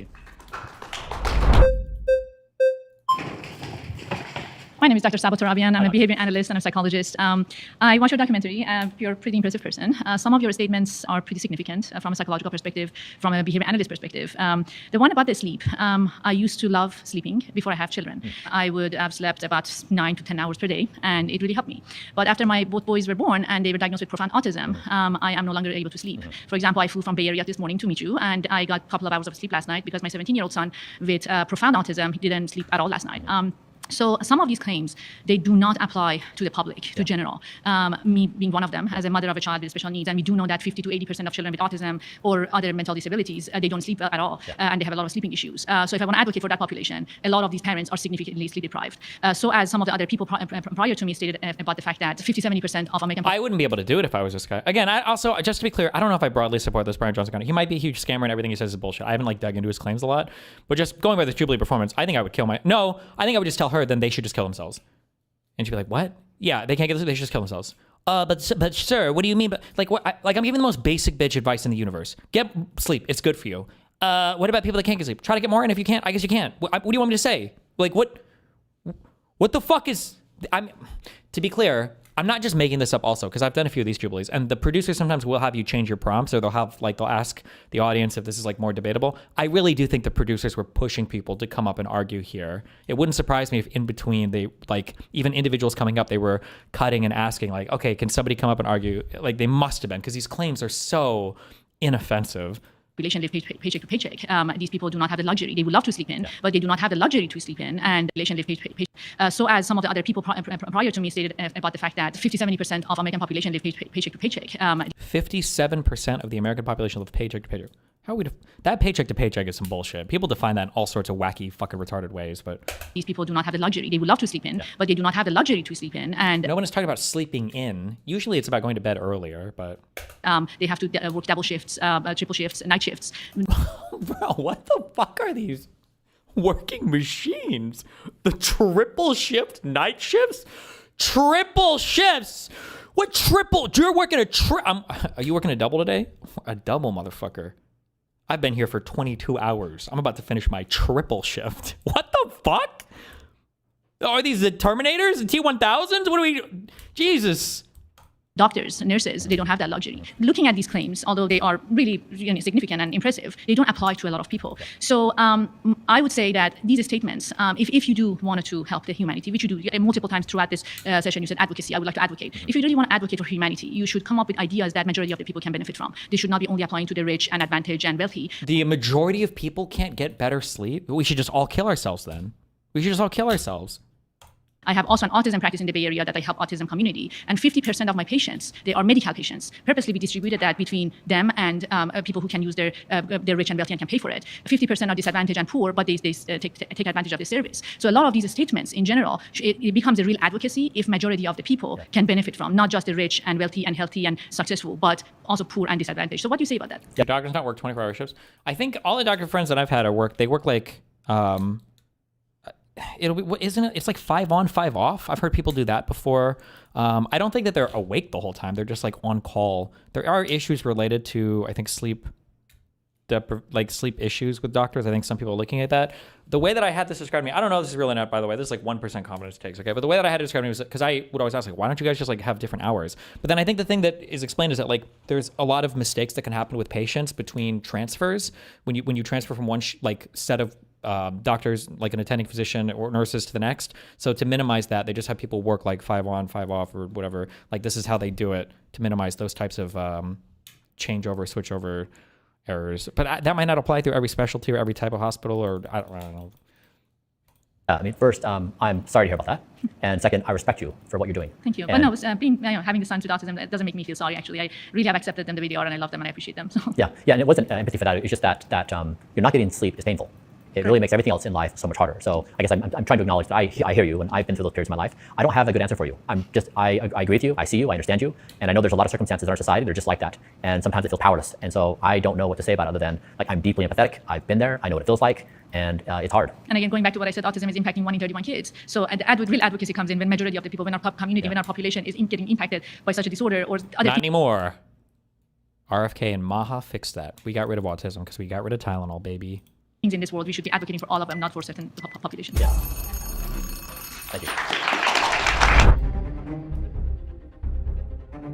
What was your name again? Brighton. Brighton, I choose you because I feel like you entered the debate with some good arguments that I think deserve more extensive discussion. My claim is that life's finitude breeds its meaning. Oh my God, really? Why? That's so cringe. And demonstrate that. Some guy makes like a priceless piece of art, or I shouldn't say priceless, but kind of like an art that has a lot of meaning. You know, why would him dying make it more valuable, or why would you need death to find meaning in life? This just feels like a thing that like a poet would say. But what's the justification for this? I think if you go back the past couple thousand years and you ask a person in any given moment, what is the purpose of life, or what makes you happiest, you would probably get a slightly different answer every year for the past few thousand years. Humans change what they value. They change what they aspire to become. Moral, ethical norms change. So it's not a static thing. And right now, dying is inevitable. And when that death is inevitable, people come up with reasons why that's a good thing. It's a version of coping with this ugly reality. And if you fast forward 10, 15, 20 years, when we're maybe extending our lifespans to 100, 150, 200 years, maybe even more, you're going to see humans start transforming their opinions. Okay, let me give you another example. I was 50 pounds overweight, and I couldn't really do anything about it. I tried to diet, I tried everything I could, I couldn't really control it. I didn't have access to a GLP-1. So my opinion would be very different if I had access to a shot that just changed my ability to not be overweight. Right. If someone just has the ability to be healthy and not degrade over time, they're going to naturally change their opinion of that given thing because it's something that's now possible. So I think humans will adapt their opinions as the technology moves forward and it enables us to live longer, healthier lives. Yeah. Are you bad faith towards Maha? RFK did acknowledge the talent autism thing is just a correlation. There's no evidence for causation. They just advise caution. Huh. If you're going to try to one guy me with the most retarded statement ever, it can't be a name I recognize in chat. Visual finish. Come on. Weak. I would argue that something that is shorter lived and things that last less amount of time, people tend to value those things more because there is an expiration date on it. And I think that's why a lot of people come up with these coping mechanisms, if they are coping mechanisms. I'm not saying they are, but because they value those moments, and maybe it is based off of a fear of the unknown, but they're doing that because they value the moments. And the reason why you've said before that you just want to exist tomorrow, and that's all you know, is that you want to exist tomorrow. And I think the reason why we have that yearn, and why you're correct in saying that we have that yearn, is because tomorrow isn't guaranteed. I think that's the reason. Because death exists, that's why we appreciate every day a little bit more. Yeah, I mean, yes, I agree with your point. I don't agree. We also value long-term things. You know, you choose to have a baby now so your baby can grow up and also, if we never died, we could enjoy our 50-year mortgages courtesy of Trump more. Through life, right? Go to school and get married and have their own children. So we do choose both short-term and long-term goals. They all motivate us. Right. I would say, though, that those goals are meaningful because there is an expiration date and because we have to do it. There's kind of a rush to achieve things because we know that we don't have a lot of time, right? So I want to achieve my career goals. I want to start a family and everything. And the only reason I have any motivation to do that is because I know that I have a limited amount of time. Yeah. And the only reason why we have that is because we have a guaranteed expiration date. Yeah. This reminds me, if you were to travel back in time and you're with Homo erectus a million years ago, they have an axe in their hand, you have some rudimentary form of communication, you say, Homo erectus, tell me about the future of existence. What will our ancestors be like? They would say, well, you're going to forage over there and you're going to travel over there. They'll tell you their mental models of the world. What they're not going to tell you is that one day you're going to just put a little white thing in your mouth and your infection goes away. You're going to discover a microscopic world of bacteria. This leads to infection and death. They're not going to tell you that you're going to hold this magic box in your hand and talk to anyone in the world in real time through the speed of light. That's not part of their mental models. And what I'm saying right now is we live in a moment where our world may experience a million years equivalent of evolutionary advance in a very short period of time. That our perspectives of reality may dramatically change. And so I'm saying that everything we understand right now may be old-fashioned even 3 years or 5 years or 7 years from now. And that the best thing we can do is to say, hey, like the way we've built society around death, it totally makes sense. When death is inevitable, makes sense. When profit is your primary objective, makes sense. But when these circumstances arrive where you're giving birth to superintelligence, everything kind of changes a bit and we say, what is life again? Like, what does it mean to live? What is the purpose of life? How do we feel about ourselves? How do we treat our fellow humans? Is it ethical for me to build a company that sells something to you to make you die? Is it ethical for me to make you die? Is it ethical for me to have a structure in society to say, I should profit when you die? Is that ethical? And I know it's not. It is not ethical for someone in society to cause someone else to die. And that's what I'm saying. And this is the trappings of our society, is that we are addicted and we can't see this. I've been there. So this is the argument I'm making, is that we are at a different point of being human. I don't disagree with you. I think, although the claim that we may be the first generation to live forever, we may be the first generation not to die because of your faith in artificial intelligence advancement, is similar to religion, because people have a faith that there will be an afterlife, that there will be a good, that there will be something after this life. So isn't it the same thing to have this faith based off of really no empirical data that artificial intelligence will improve to get rid of death? And why specifically does it have to improve to conquer that goal? Why can't it be any other goal? Are you saying that it's that goal because that's what you want, or because there's actual evidence that we are going to achieve ending death? Yeah, I mean, to hope is to be human, right? Like that's our fuel. We all feel hope that we can have tomorrow and that we have something to gain tomorrow. And the reason why it's don't die is because anything, even in the positive, where I say live well or be well or live long, your version of that may be different than my version. And what happens when humans disagree on certain things is they kill each other. That's been the case all along, is that humans kill each other over different ideas. Don't die is the single thing everybody can agree to.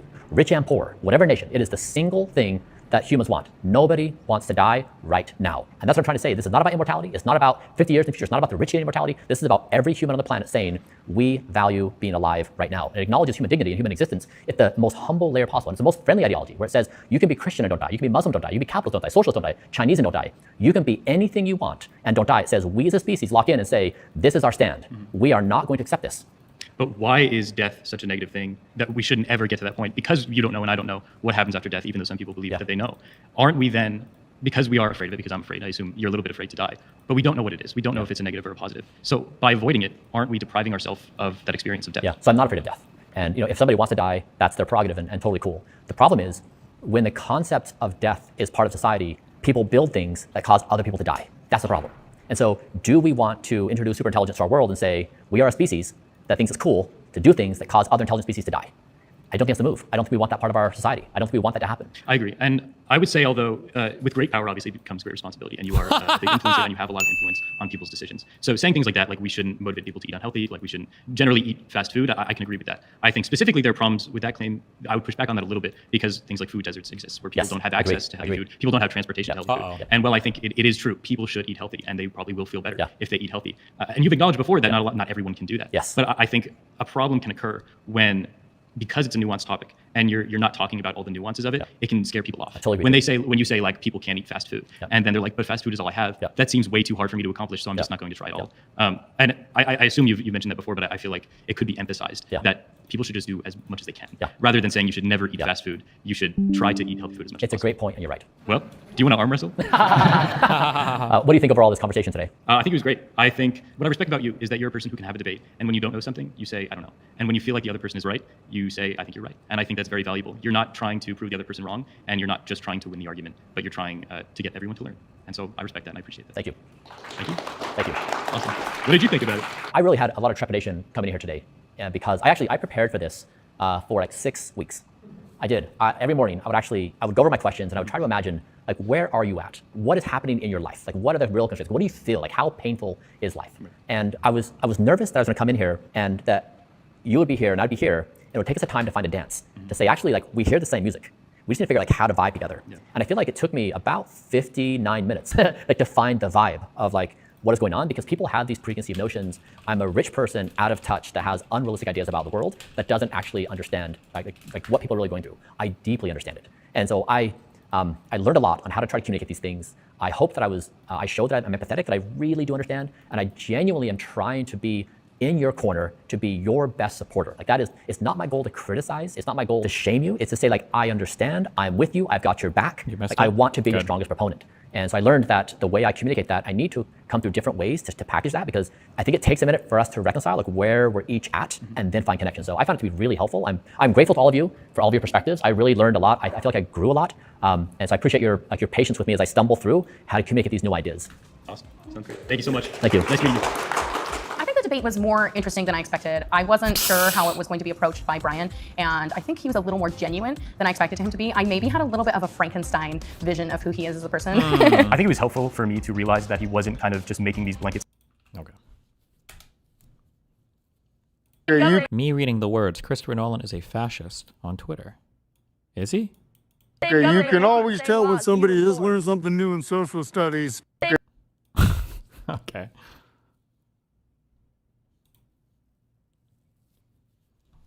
I was not getting one guide about Saudi Arabia stuff. Wait, what is this? 3 years ago. Let's talk business. You coming to Saudi Arabia with me? Absolutely not. Okay, so should I not go? Because chat's saying that it's this massive, horrible, terrible... Yeah. It is. Your chat is correct. Is it actually that bad? Like, if I... Yes, like Saudi Arabia, the Kingdom of Saudi Arabia is currently engaging in... Here, I got you. You go full... You watch me and I'll go full cam. Wait, why? Why are you doing... Oh, you want... Why did you send me this? Or why did you post this in chat? Well, that's...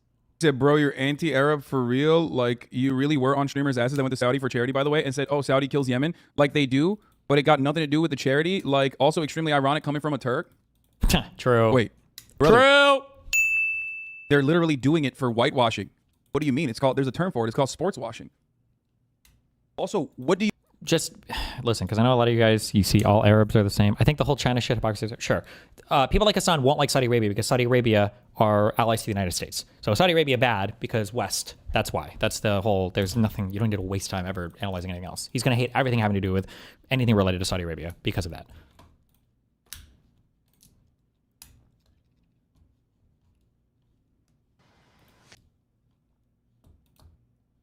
Somebody said this is President Sunday.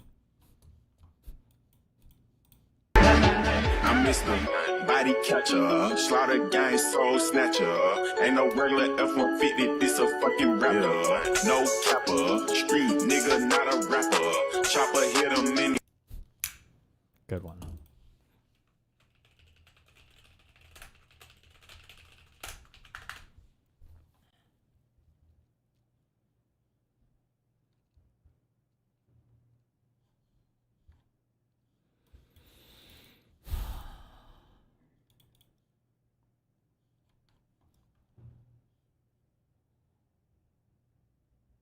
A stalker tries to approach Senna and Valkyrie during the Sisathon.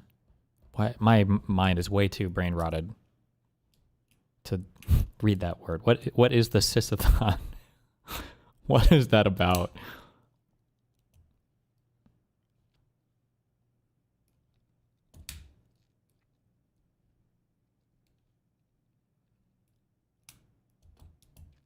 It's about sisters. They're sisters. Okay.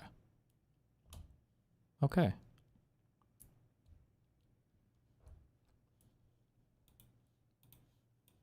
Oh, God. Oh. That's homeboy. Well, Oh. Oh, I've seen him before. Yeah, he's the guy. well, the thing is, Chad, hold on. me and Drew bonded a lot. Damn, that was insane. Holy shit.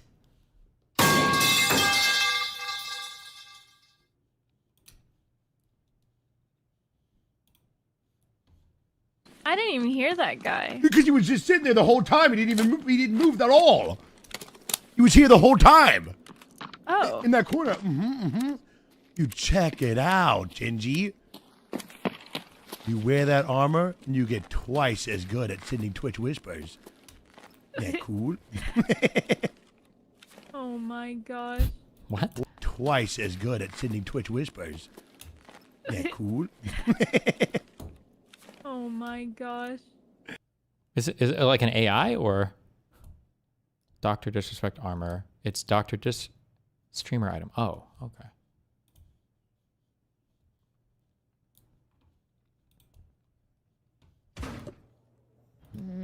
They're both mean.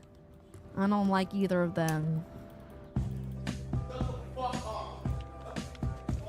What do you mean? What do you mean? We're not the highest profile branch in the network, but we've got what makes the real difference. I will kick you the fuck out. What? You can talk all that. I have had to listen to you complain about Blonde Blazer, you fucking incel, loser piece of shit. What is this cup? I respect it, but holy shit. Yeah. But if you talk shit about Invisigal one more fucking time, I will kick you out. I think she's kind of mean. Get the fuck out. Get out.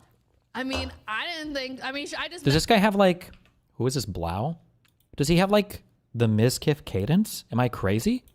But if you talk shit about Invisigal one more fucking time, I will kick you out. I think she's kind of mean. Get the fuck out. Get out. I mean, I didn't think. I mean, I just met her and she's saying that I have a dad bod. When, in my opinion, I think my body's just fine. And by the way, why Blonde Blazer the one that's trying to fucking see me undress because obviously she likes me. And then she's like, oh my god, I'm not gonna kiss you back. And I'm like, are you kidding me? You gave me silence the entire night and you wanted to kiss me. And then this other girl comes here, a bigger gal, and it's like, who are you? Kick the fuck out. Get him out of here.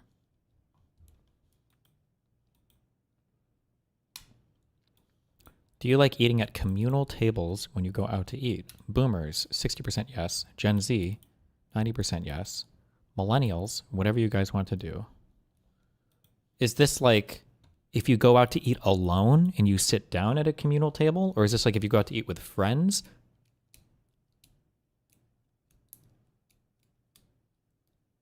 It's a meme post. I don't get it. What's the meme? Millennials probably. Whatever you guys want to do. Because that's how millennials answer? Because they're non-committal? Or...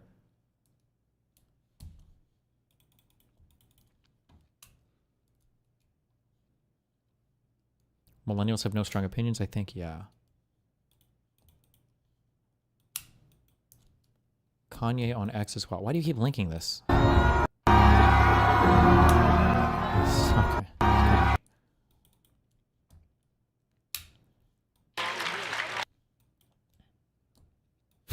Oh, Lauren, my queen. Welcome to the Action Man house. We have this Lauren girl refusing to leave my house. And I guess she has drugs in her car and she's gonna be getting arrested for not leaving me alone. And here we go. Absolute lunatic.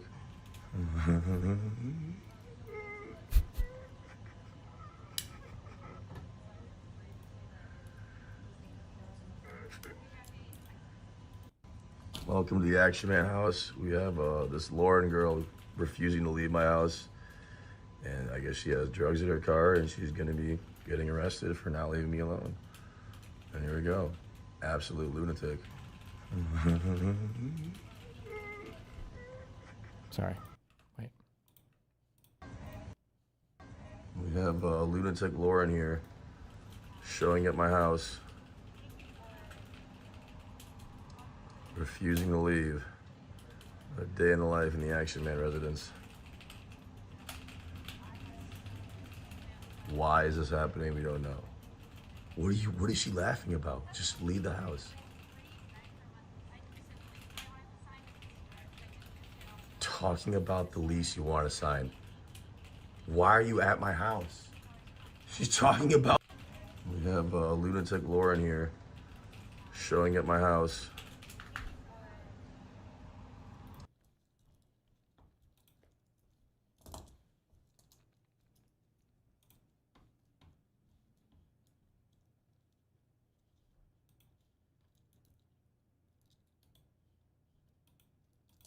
Who is this? My queen. Lauren De Laguna.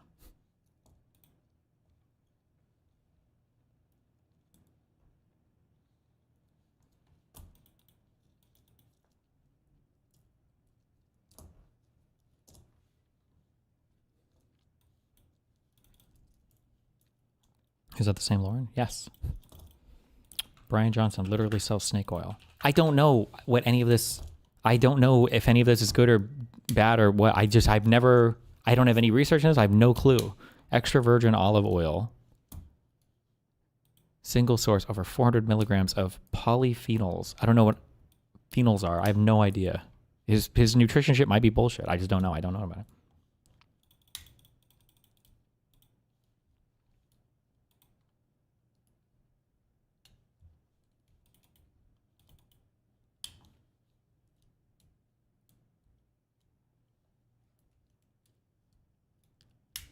Why does it always seem like crazy people like Lauren are rich? Like, doesn't she have stuff to do? They're not rich. They come from rich families. The reason why it always seems that way is because, one, white girls get a lot of leeway on acting crazy because on their own communities will kind of support them. Like, if a black woman is acting insane, white people don't approve of it, and black people don't approve of it. You can't really get away with acting like a fucking lunatic when you are a person of color because your own communities don't stand for it, and white people don't give you any sympathy for it. So white women are in a special subcategory of people who are simultaneously, you know, granted the world, but also treated like children when it comes to personal responsibility the entire time. And then two, if you are like actually, you know, like you have to work or you're not like super wealthy, you don't have time to act out like a fucking lunatic all the time. You have to do this sparingly or with a boyfriend that you live with. For people like Lauren who have the luxury of acting fucking crazy 24/7 just because their parents support their lifestyle. Same thing with a good friend, Jane Doe.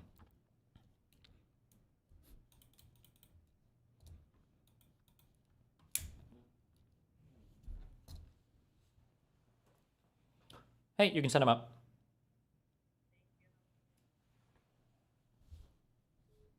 It's time to fucking eat fresh. Hell the fuck yeah.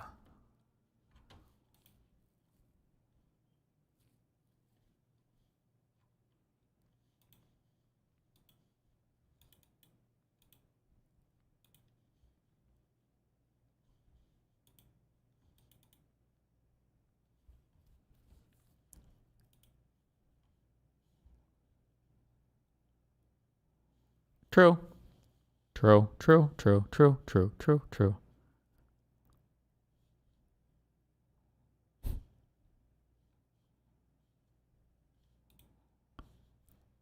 Spot the difference. I have aura. Tucker doesn't. Ooh. Ooh. Does it work that way to grant yourself aura?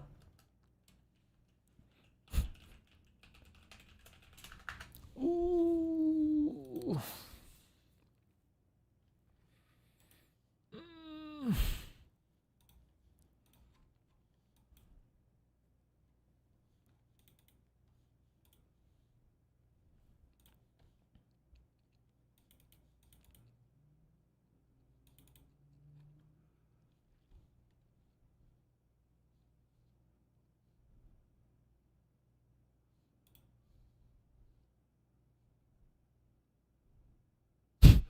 We did it, folks. We replicated the typical economic sentiment response set. In your opinion, the economy right now feels bad, 69%. You are doing well, 73.4%. Based. Kings. I feel like you see a lot of shit like that. Like, wasn't there a poll where it was like, do you think we need more manufacturing or whatever? And it was like 92% of Americans say yes. And it's like, do you want to work a manufacturing job? And like 6% of Americans say yes. I feel like you see there's like polls like that. And like, there's a world where like it maybe makes sense, but it's actually just fucking stupid. It's not.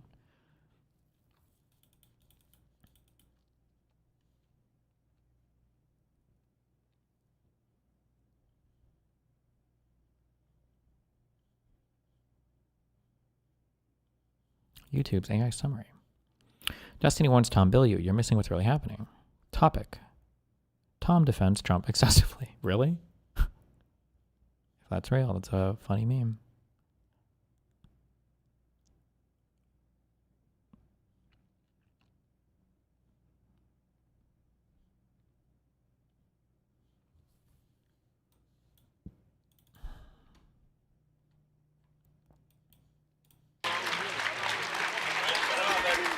Hi, everybody. Wow. I'm John Lovett. We're live at Cricket Con.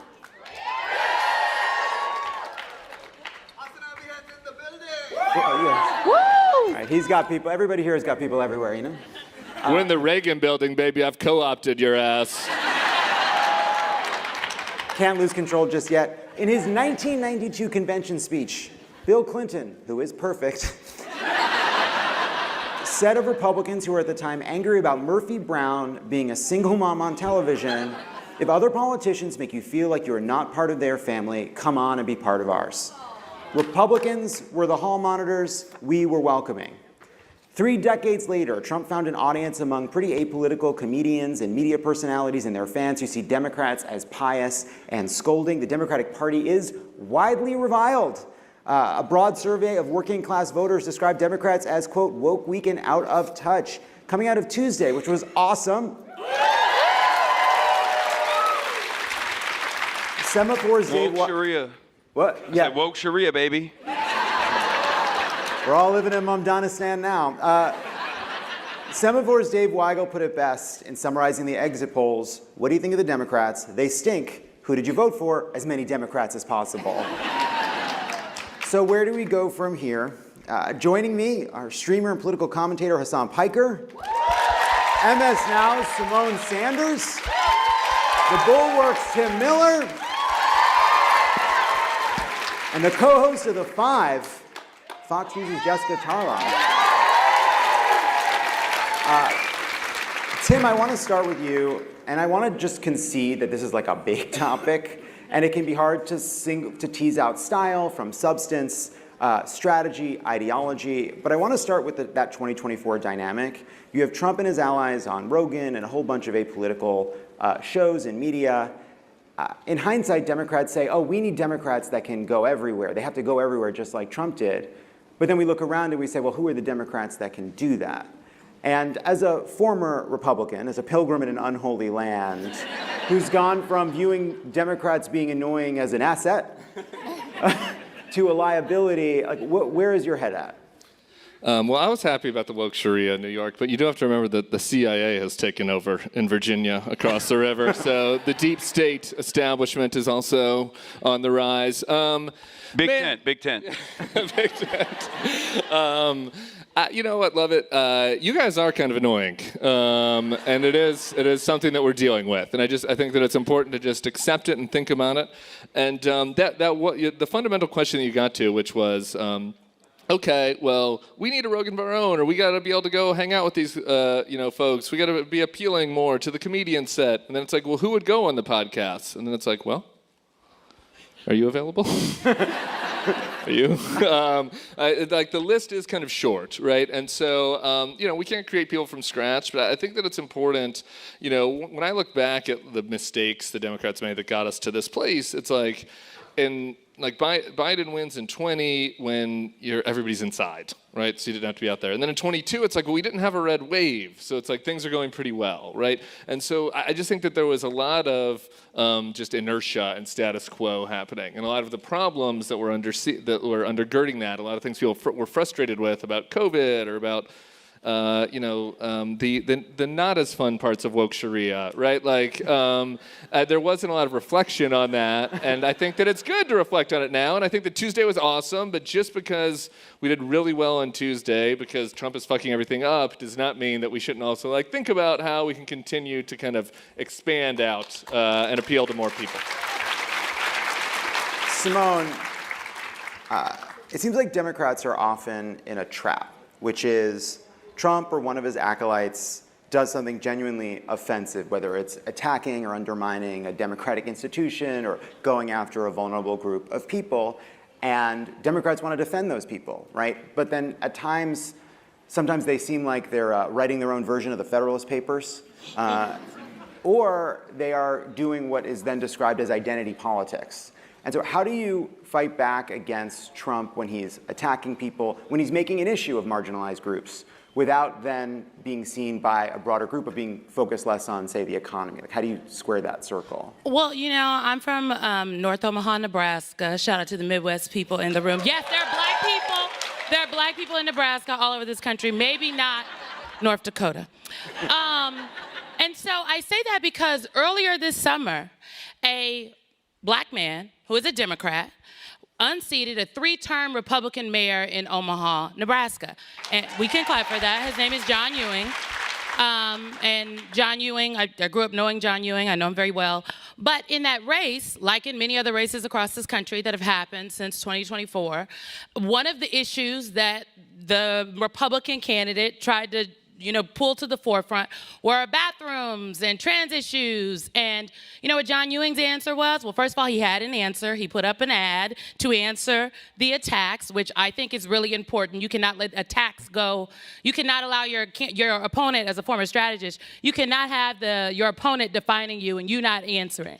So that's part of it. I think specifically coming out of 2024, a lot of candidates did not answer the attacks. And some people were just like, oh, no, that's not me. And it's like, well, who are you?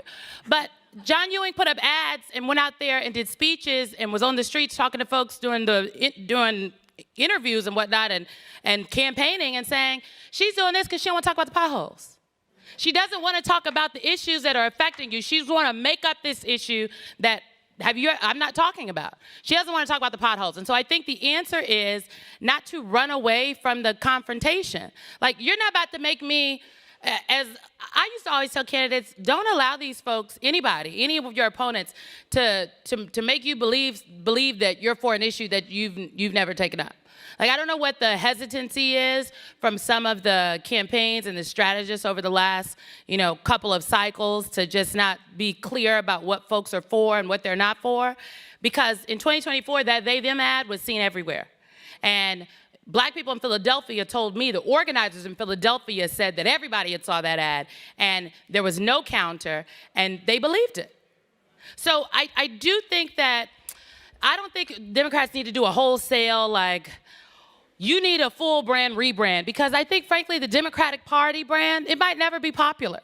But what may be, and that's okay, because what you need are candidates who people like and they want to vote for and who they believe in. And if the brand is popular or not, I think the Democrats need to be less concerned about rehabilitating the brand of the Democratic Party apparatus and more concerned about running candidates that are close to the issues in the districts and places that they're trying to win.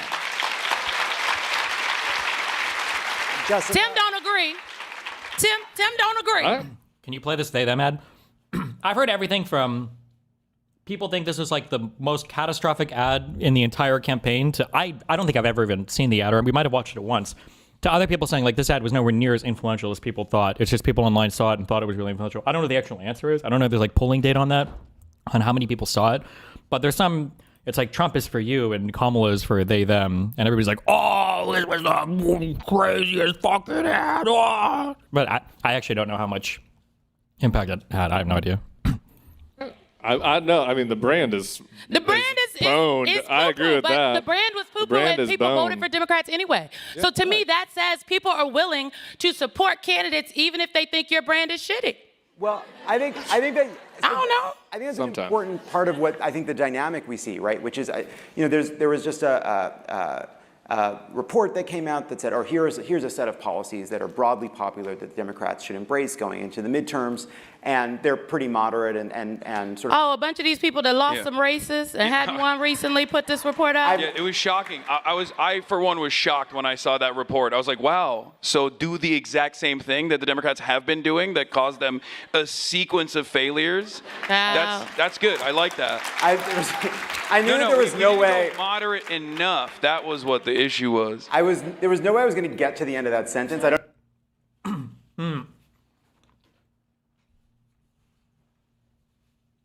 Somebody could correct me if I'm wrong, but I think in every single main election and midterm off-season election, or just midterms, between like now and like 2018, moderates have like always and consistently outperformed this super far left weirdo flank of the party. Like, I don't know how these guys get away with saying, who are your far left warrior? They tried to primary Manchin in West Virginia. It failed fucking miserably. Nina Turner got fucking ruined in her shit. The Justice Dems went from 4, they tried to run like 90 people or expand, and all of them basically lost, and they went back to their original 4, or that whole pack might have just disbanded. Like this idea that you just gotta go further left and you'll win. I don't know if this was demonstrated literally fucking anywhere. I don't know how they can get away with continuing to say this. They all lose. I don't even know why I considered starting it, but taken. But when I hear what you're saying there, when I see a report like that, I see a group of people struggling against a brand that is in the toilet and a bunch of people trying to win despite that, which is another way of saying we're in a ravine. Let's find the highest spot we can here in this trench that we're stuck in. But there's the reason I think this question is important, even if you're right, like people win despite disliking the Democratic Party, people hate Congress like their congressperson. I do think it's worth asking to what it is like to imagine a world in which Democrats are broadly popular. So, how many gummies you take before coming out here? So, which brings me to Jessica. I'll reveal something to all of you, which is John, Tommy, and I share an office perfectly. And we often, if not more often than not now, switch over to Fox News during the day, and we do because we want to see what's happening over there. But also, it's entertaining. It is. They're having fun over there. True story. And Jessica, I want you to talk about like what it is like to be in that environment, because part of what is so fun is their just collective appreciation and shared view of Democrats, which is that they're kind of feckless and funny and ridiculous. They definitely enjoy that part of it. And I'm so glad that this conference is this week and not last week, because we'd all just be sitting around crying and looking at that memo and saying, well, you know, this is 57% popular, so I think we should go with that. But now we have some wins, and we have this diverse set of wins, so I have had a way better couple of days. Yeah, they've been almost circumspect. Wait, is she, she's the person they bully the fuck out of on Fox News all the time, right? She's the one that sits at the table and she's the only one, she's like the liberal there? Yeah, okay. Oh, yeah. I mean, sometimes they got a little rowdy too, but you can't dispute results like that. You can't dispute a Mamdani win and a Spanberger win and whatever happened in the Mississippi State House. And I'm obsessed with whatever a public commissioner is in Georgia. I still don't know. When nobody shows up to vote, we win. No, It's important to remember. But the joy is important to the formula that makes Fox so appealing as a set of programs to watch. And I think about it in context of the Joy campaign of 2024 that was not. Son hates talking about this. These moderates that won, cringe. Right, we were being told all the time, like, you're having so much fun. Like, Brat's summer feels great. And I did feel great at the DNC because I thought that was the moment of, like, maybe we have a chance. But it was fleeting. And it's always on our side. I think since the 2016 election, it feels like it's forced upon us versus it's coming from within. There may be individual candidates that we're into. I've gotten super excited about people, down ballot all over the place, or, I love Ruben Gallego. Like, that's always fun for me to talk about. But because we have this kind of uniform policy of stay in line, it's joyless because you can't feel free to criticize somebody that you disagree with, or, you're gonna get scolded by this person and that person. And it's also kind of nice, like, when you're a Democrat and you lose an election, like, damn, like, I guess they just don't like us that much. That's kind of hard to deal with. When you're a Republican and you lose an election, that means that you're even more popular than what it would have taken to win, and the deep state's trying to take you down, and you got to fight even harder to get over the CIA, the NSA, and the Mossad trying to rig the elections against you. You always win. You're always winning. When you're a Republican, even when you lose, you're winning, okay? Even when you're losing, you're winning. And the Republicans, generally speaking, live free of that amongst themselves. I mean, criticizing Trump is a whole other thing, but they go about their business in a way that we don't, and that I think that we're adapting to, in at least based on these election results. And Fox captures that there are people who have kind of like a shared core set of values maybe, but they're not taking themselves that seriously. They're not like scolding each other. Like, it also matters in the quality of the programming. It looks great. Our graphics are beautiful. Our lighting is fantastic. Are you making a face? Look, I'm your Fedayeen. I'm your biggest diehard fan, okay? But no, I don't think the Fox News graphics are beautiful. Look, I respect... Fedayeen is the slangish term, or the term for the Palestinian freedom fighters before there was the actual PLO or whatever, prior to 64. Oh my God, yeah! Well, you do, especially because, like, if I had to sit next to Jesse Waters and Greg Buttfeld the entire time, I would kill myself. And the fact that you have been able to successfully sit in that room every day and just white-knuckle through Jesse Waters' snide-ass remarks is impressive. It is. Concur. Thank you. And it is nice to be amongst my people, which I'm usually not, like, cautiously weaving through here. But my point in bringing it up, and you don't have to love our graphics, even though they're copied in every movie and things like that. It's like the official look of it. But even when... The PR people love Jessica. She is a favorite of the Fox PR folks. But nothing is taken that seriously. And that's not the case in liberal media. And that doesn't mean you're not talking about serious things. There's this feeling like it is not the end of the world in every topic that you're discussing. And this idea that we can just go and show up in conservative spaces, or, come for an hour and you have to be open to those kinds of things, like, doesn't capture how hard it is for people who vote like me and some of the things that I think to genuinely form bonds and interact on an ongoing basis with people who you disagree with. An hour, 2 hours, 3 hours is not getting to know the other side. Living amongst them and spending time with them is. And I think that's why I'm able to do my job and have a reasonable therapy bill, like, not insane, but, we know each other like the family that it looks like, which is dysfunctional, but it's still a family. And people who watch the show, and, we have 20% Democratic viewership, like, still get that. Hassan, Sorry, I know it's not maybe not the answer you guys wanted, but You're not getting a lot of claps because you're defending Fox News in this room. Well, let me speak. I want to talk to Hassan about what you just said. But before, I heard something from the crowd, and I think it reflects what they're feeling, which is, well, they're not taking it seriously because these are people that are not appreciating the consequences, or are enjoying or telling themselves a story about the consequences. And I know you know that. But that's a challenge for the left. I think sometimes we are seen as upset or scolding because we're motivated by, like, a deep set of values. And when you watch Fox, there's a frivolousness to it, but maybe that's a kind of carelessness about what's happening to the country. I totally agree with you about certain issues, absolutely, and I make that very clear, and they can make fun of me or whatever, but elections have consequences, and we saw on Tuesday night that the American public sees through it. That's the point. Like, people get all hot and bothered about how conservatives are reacting to certain things and that they're being dismissive, but they're the ones that think the American public is stupid, and we're the ones who know that they can see what's going on. So whether you get 90 seconds of talk time or you get... I will say, I still feel like Or who knows? Maybe I'm wrong. Maybe it's ontology. Maybe like dictators and authoritarians actually always are retards. But like if Trump would have been smarter politically, this country would be done. We would be in a full-on fasci. It would be over. But he's so fucking stupid. I feel like we lucked out majorly there. But maybe that's in the nature of people who are like that, is to be stupid. To talk for hours a day on your podcast or on your live stream, all the things for Hassan. Like, they're the ones that are doubting people's capacity to understand. And so I get what you're saying, and I feel it. And sometimes I don't like being made fun of sometimes for being upset about American citizens taken into ICE detention and not getting to call their loved ones. But Tuesday night, people showed up all over the country and said, fuck off. That is unacceptable. This episode is brought to you by Blinds.com.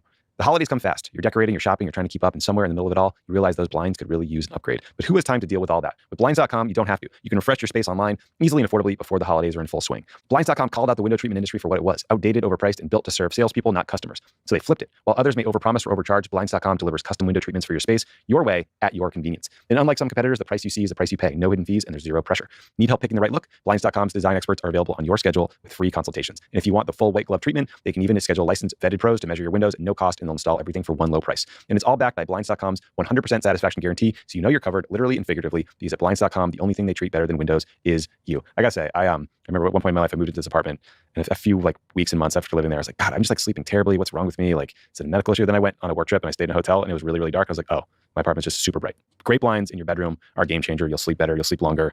Just highly recommend it. The Black Friday deals at Blinds.com are going strong all month long, so don't miss your chance to save big. And as always, our customers get $50 off when you spend $500 or more. Just use the code CROOKED at checkout. It's a limited time offer. Rules and restrictions apply. See Blinds.com for details. Wow. This episode is brought to you by ZBiotics Pre-Alcohol. When you're raising a glass to your team winning, catching up with your old buddies back in town, or just trying to stay sane with a house full of relatives, how you feel the next morning still matters. That's why I drink pre-alcohol. ZBiotics Pre-Alcohol Probiotic Drink is the world's first genetically engineered probiotic. It was invented by PhD scientists to tackle rough mornings after drinking. Here's how it works. When you drink, alcohol gets converted into a toxic byproduct in the gut. It's a buildup of this byproduct, not dehydration. That's the blame for rough days after drinking. Pre-alcohol produces an enzyme. It's almost, go to Z for Okay, we got it. Jesus. percent off. Hassan. I gotta pause. Hassan hasn't gone 17 minutes without talking. I feel like it's Stephen Miller and Peter Thiel. Is it Thiel or Teal? I think it's Teal running things right now. Stephen Miller, absolutely. Maybe I need to watch more of the Peter Thiel guy. The Peter Thiel guy just seems fucking retarded. I'm sorry. I don't know what it is or what happened or what's going on with the crypto bros.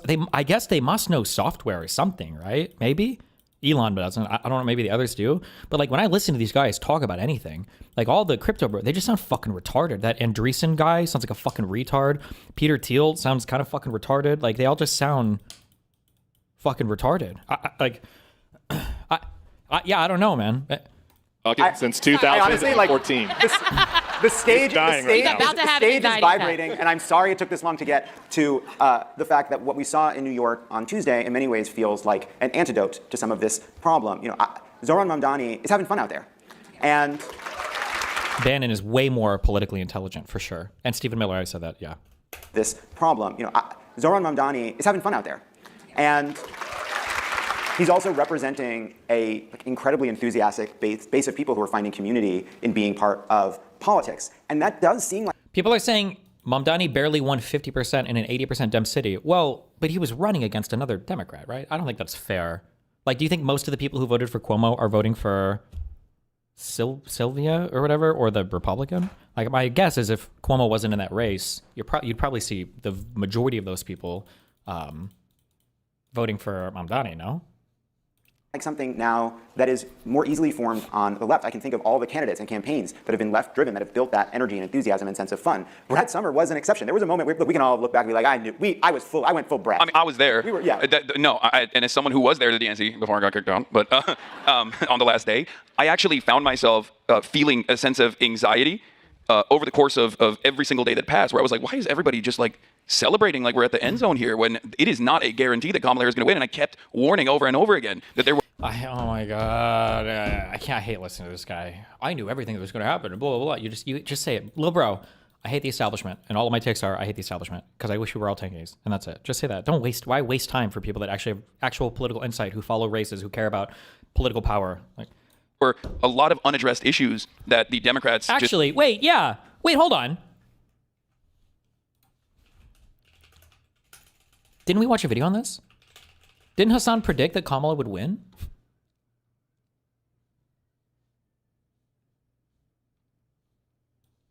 here's the situation. For those of you who are wondering, like Hassan, let me catch you up. Because a lot of you haven't really been following closely. A lot of people are just tuning in because the election is tomorrow. Many people want to know what the is up. Now, something that I found out is that on my TikTok, the people are crazy. I usually agree with you, but I think she's had a great campaign. She's had a great campaign. This is a TikTok we posted about my like broader analysis on on what I think is happening with Kamala's campaign and what I think is going to happen come November 5th or maybe November 6th. Originally, when this was a matchup between Joe Biden and Donald Trump pre-debate, I was saying, looking at 2022 performance, looking at the normal white theory, looking at vibes overall, I said that Joe Biden still had a likelihood of winning the election, albeit marginally. Then the debate happened, and everyone recognized that Joe Biden was old. He was so old that his brain was leaking out of his ear. And then, of course, once everyone else recognized the thing that we have known for years and years and years, then it became impossible. Years and years and years?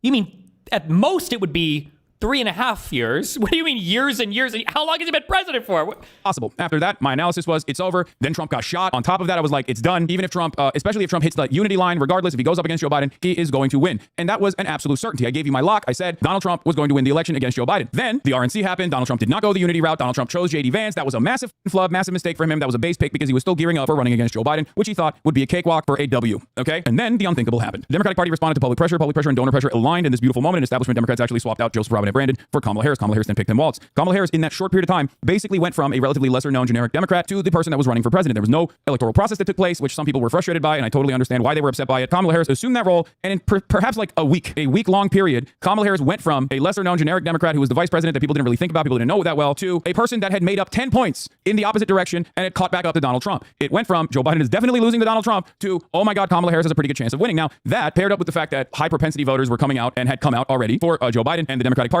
and the down-ballot races outperforming Joe Biden at the time and even outperforming Kamala Harris at the time by like 6, sometimes 7 points in these key races in swing states made me understand that there's a lot of momentum and a lot of energy in the Democratic Party's direction. They just need a competent leadership. However, after the DNC, I kept repeating over and over again that the Kamala Harris campaign and the direction the Democratic Party was taking was basically running towards Joe Biden, who was seen as a old curmudgeon who was basically very unpopular, so unpopular that he had to do something unceremonious. He had to do something unique. He had to drop out of the race and, be swapped out for his vice president. All of that. It wasn't because he was so unpopular. It was because of the debate performance. Also, the only issue he cares about is Israel-Palestine. That aside, Kamala Harris still had the fundamentals. I kept maintaining the position that if she builds upon the momentum and actually has a bold policy agenda, talking and communicating how she's going to be different than the existing administration, that she would have a tremendous time in the polls. She would have a much better standing in the polls, that people would be openly, defending her.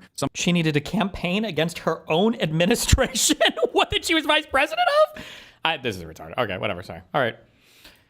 Just kind of never wanted to acknowledge at all. And Can we not just be excited we had somebody who could talk, though? Could we just have had 1 week? We were excited for a week because she could talk. No, so that was great. So just give us a break. No, but the excitement that came into the DNC was actually because for some reason, right? And the reason is because people finally realized Joe Biden was, his brain was leaking out of his ear. I'm sorry. and for that reason, I know there's probably a lot of Democratic Party staffers in here that are going to get really pissed off for me for saying this, but it almost felt like we had a competent party for once, and they were responsive to the people's needs. And that's the reason why everyone was excited. I was excited. When I saw Kamala Harris choose Tim Waltz, when she could have just as easily gone with Josh Shapiro, for example, I was like, oh my God, is this happening? Is there like an actual progressive momentum backing this candidacy, backing this campaign? And then they backpocketed him. And Kamala Harris went from saying that she was going to do price control. Backpocket? I feel like I saw Waltz so much. He literally was doing duo interviews with her. She had the big one on at least, was it CNN, where they were at the table? Did Waltz get backpocket? I almost feel like I saw more of Walz than I did Kamala Harris. But I might just be over-indexing on the Walz appearances that were popular. But, okay. And she actually very decently messaged around that by saying... He did kind of disappear for a while there. Maybe he did. Okay. I feel like I remember seeing him do speeches. We had that whole couch thing. I feel like we saw the weird shit. I feel like we... Wasn't Walz supposed to be told to stop being aggro after he did the calling Republicans weird thing? Oh, maybe I missed that article. I feel like we saw a lot of Walz, though. Going to go after price gougers, right, at the grocery store, which was her most popular policy at the time, and directly addressed one of the main economic anxieties that people were experiencing. And then, lo and behold, her brother-in-law, who's head of legal at Uber, came on and was like, cut this economic populism shit out. And then you had $50,000 in tax credits for small business owners, and that was not addressing the problems that people were experiencing. And I think that we have to do the honest autopsy of this campaign and realize that maybe people were excited for the progressive momentum that they perceived the campaign actually was going to have, and the responsiveness that the party finally had to the people's desires, to the base of voters' desires. But then they kind of just threw that. Fuck, did Richard Hanani write the article? I totally believe this without having read the whole article. Maybe I should. I don't know if it was him or somebody else, but maybe it was an article you read. Small donors are actually the worst trackers of where the party's at least for the Democratic Party. That if you want to track where the Democratic Party is, you follow the donor money. Donor money is going to track broadly what most Democrats want way more than small donor money, because small donor money always curves really fucking far to the left. That if you follow the small donor stuff, you are like moving like so many positions to the left of where the average Democratic voter is, that it becomes like basically impossible to try to predict what kind of candidates you should run going off of that. Into the wind and just kept pumping Liz Cheney and refused to talk about pumping Liz Cheney. Ugh, all the same talking points. Kind of just somebody should ask. God, I wish one person on the stage would just ask him an electoral question. So, what progressive campaigns do you think were incredibly successful in 2024 that the Democratic Party should have taken heed of, that we should have followed more the example of, or in 2022? Press the donor button. Fuck. The donor class. That into the wind and just kept pumping Liz Cheney and refused to talk about. Sorry for wanting to help. For Liz Cheney. Can I just do one thing on the honest autopsy though? Because here, I actually we can find some common ground on economic populism stuff. I think that Kamala should have probably, in retrospect, obviously, had a more tangible message on economic populism. My problem with the Walls thing though is that that relates to the topic of this panel is that I think if we're having an honest autopsy and looking back at the campaign, there were a lot of liberals that live on the coast that were like, whoa, this dude can change a carburetor, and I can put on a camo hat. Like he's gonna really that guy is really gonna connect with rural America because he seems like a guy that really connects with rural America. And people who grew up in rural America who lived in red spaces are like, no, that is the guy who was the PFLAG teacher at the rural high school. And by the way, being the PFLAG sponsor at a rural high school is awesome. That's a great thing to be. Everybody loves. I have no idea. What is the PFLAG thing? That's great. But everybody who's from that world did not look at him and say, you code conservative. They're like, you have conservative values like me. They coded him. It's like, oh, you're the nice liberal at the school. Oh, pride flag. Right, and so I think that if we're going to have an honest reflection on the last campaign, the economic populism stuff was a miss for sure. But being seen as being to the cultural left and being out of step with the country culturally on a wide variety of issues, whether it be social issues or COVID or free speech or just being able to chill on comedians' podcasts, that was a miss, and it was and people misunderstood what Tim Walz was bringing to the table, because he was not able to do any of that. Yeah, I think the cultural stuff is only relevant if that is ostensibly the only thing that you're bringing to the table. And unfortunately for the Democratic Party, I mean, these used to be wedge issues for a reason, right? These were concocted in think tanks with the deliberate design to make it seem as though there was some significant disagreements between He's talking about abortion right now, by the way. That includes things like abortion, by the way, which Hassan doesn't give a fuck about. One, because he fucking hates women, but also just because it doesn't play into his stupid class delusion bullshit. Two parties, and they were created to make the Republicans more popular so that people would focus on whatever the Family Foundation decided was a more successful way to present anti-trans narratives after focus testing their message. When people are focusing on that, they're always going to go, okay, well, the Democrats are silly. Why do they care about this? This is like a tiny sliver of the population. Instead, they should, every moment that they're talking about that is a moment where they're not talking about affordability, where they're not talking about a working class centered party. Where are the Democrats that ran on trans issues? Show them to me, people. Where are they? They did it. Thank you. Oh my God, excuse me, do we have a queen? She said she was from North O, okay, which is where the queens come from. If she truly is from North O, she didn't just visit there, okay? But, uh-oh. Hold on. About a working class centered party. Where are the Democrats that ran on trans issues? Show them to me, people. Where are they? They did it. No, I they agree. did it. I agree. They did it was not. the Republicans. But you actually brought that up, and I 100%. Oh my God, and he does the thing. I hate people who do the interviews where you do, you say a thing like, oh, I actually think that 3 + 3 is 7. And you're like, I don't think so. I feel like 3 + 3 is 6. And it's like, yeah, I actually agree with you. And this is why I think, and it's like, what do you mean you agree with me? I feel like you just said the opposite of what I just said. People who do this yes and when somebody stakes a very clear disagreement, like what? Exactly. Where are they? They did it. No, I they agree. did it. I agree. They did it was not. the Republicans. But you actually brought that up, and I 100% agree with you. Okay, good. Sorry, I jumped out my seat. Yeah. No, I 100% agree with you because you said the potholes, right? Yeah. If you're talking about the potholes and your opponent is constantly being like, but what about trans people? Then they look insincere and they look silly. And there's no reason to betray marginalized groups and decide that we're going to actively write them out of the equation because they're working class as well. And this is something that I have never compromised on. And yet, seemingly, I've been able to find a very populist and robust movement in my own audience that does not compromise on these issues, but also has 0 electoral victories to show for the last decade. Okay. Always in the affirmative, making the argument that we have to focus on kitchen table issues, if you want to use that kind of language. That's the second question you should ask him. The first one is, what progressive campaigns over the past decade should we be taking note of, right? Who do you think are the successful progressive, winners in all these elections? Number one. And number two is, you've been broadly supporting for all of these issues over the past decade. Who represents your issues? Where has that found electoral success in the United States?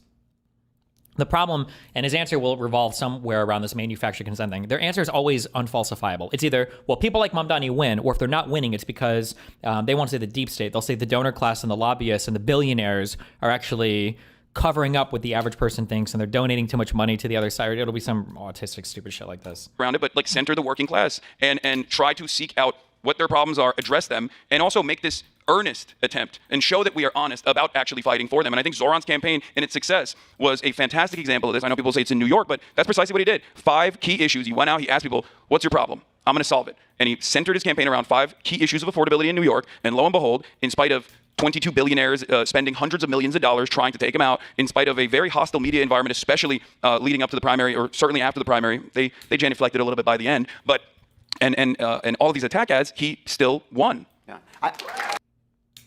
Who else besides Mamdani in New York City, in a local election in New York City? Like, who else are we taking note of here? Like, I want to see you guys. No, it's your show. I want to hear what I am your guest. God, this is going great. Are we having fun yet? I'm at it. Are we having fun yet? also, I hope that at some point they won't. I wish people would do this. Can you reflect this same, like, thought process over to the Republicans? Like, where the fuck was Trump campaigning on kitchen table issues? What the fuck was Trump doing to well, I don't even remember what the fuck it was on. He was going to close the border and tariff the whole world and do something with manufacturing. Like, bullshit. Like, this is not, I don't think. Residual effects of inflation hurt. I think that was like 80% of it. Lower grocery prices? How? Yeah, he said that, but how? He didn't give any path to that. He didn't say, well, I guess he said tariffs, but... Jessica, I want you to respond, and then I want to kind of tease 2 things out here. Well, I agree. I totally agree. I just exist in a world where we can't behave that way. Like, not everybody who's going to run for office or who wants to have a voice can build the platform that you have. You're ridiculously talented, and... Damn, thank you. No, but even being able to talk that long, it's a skill set that I don't have.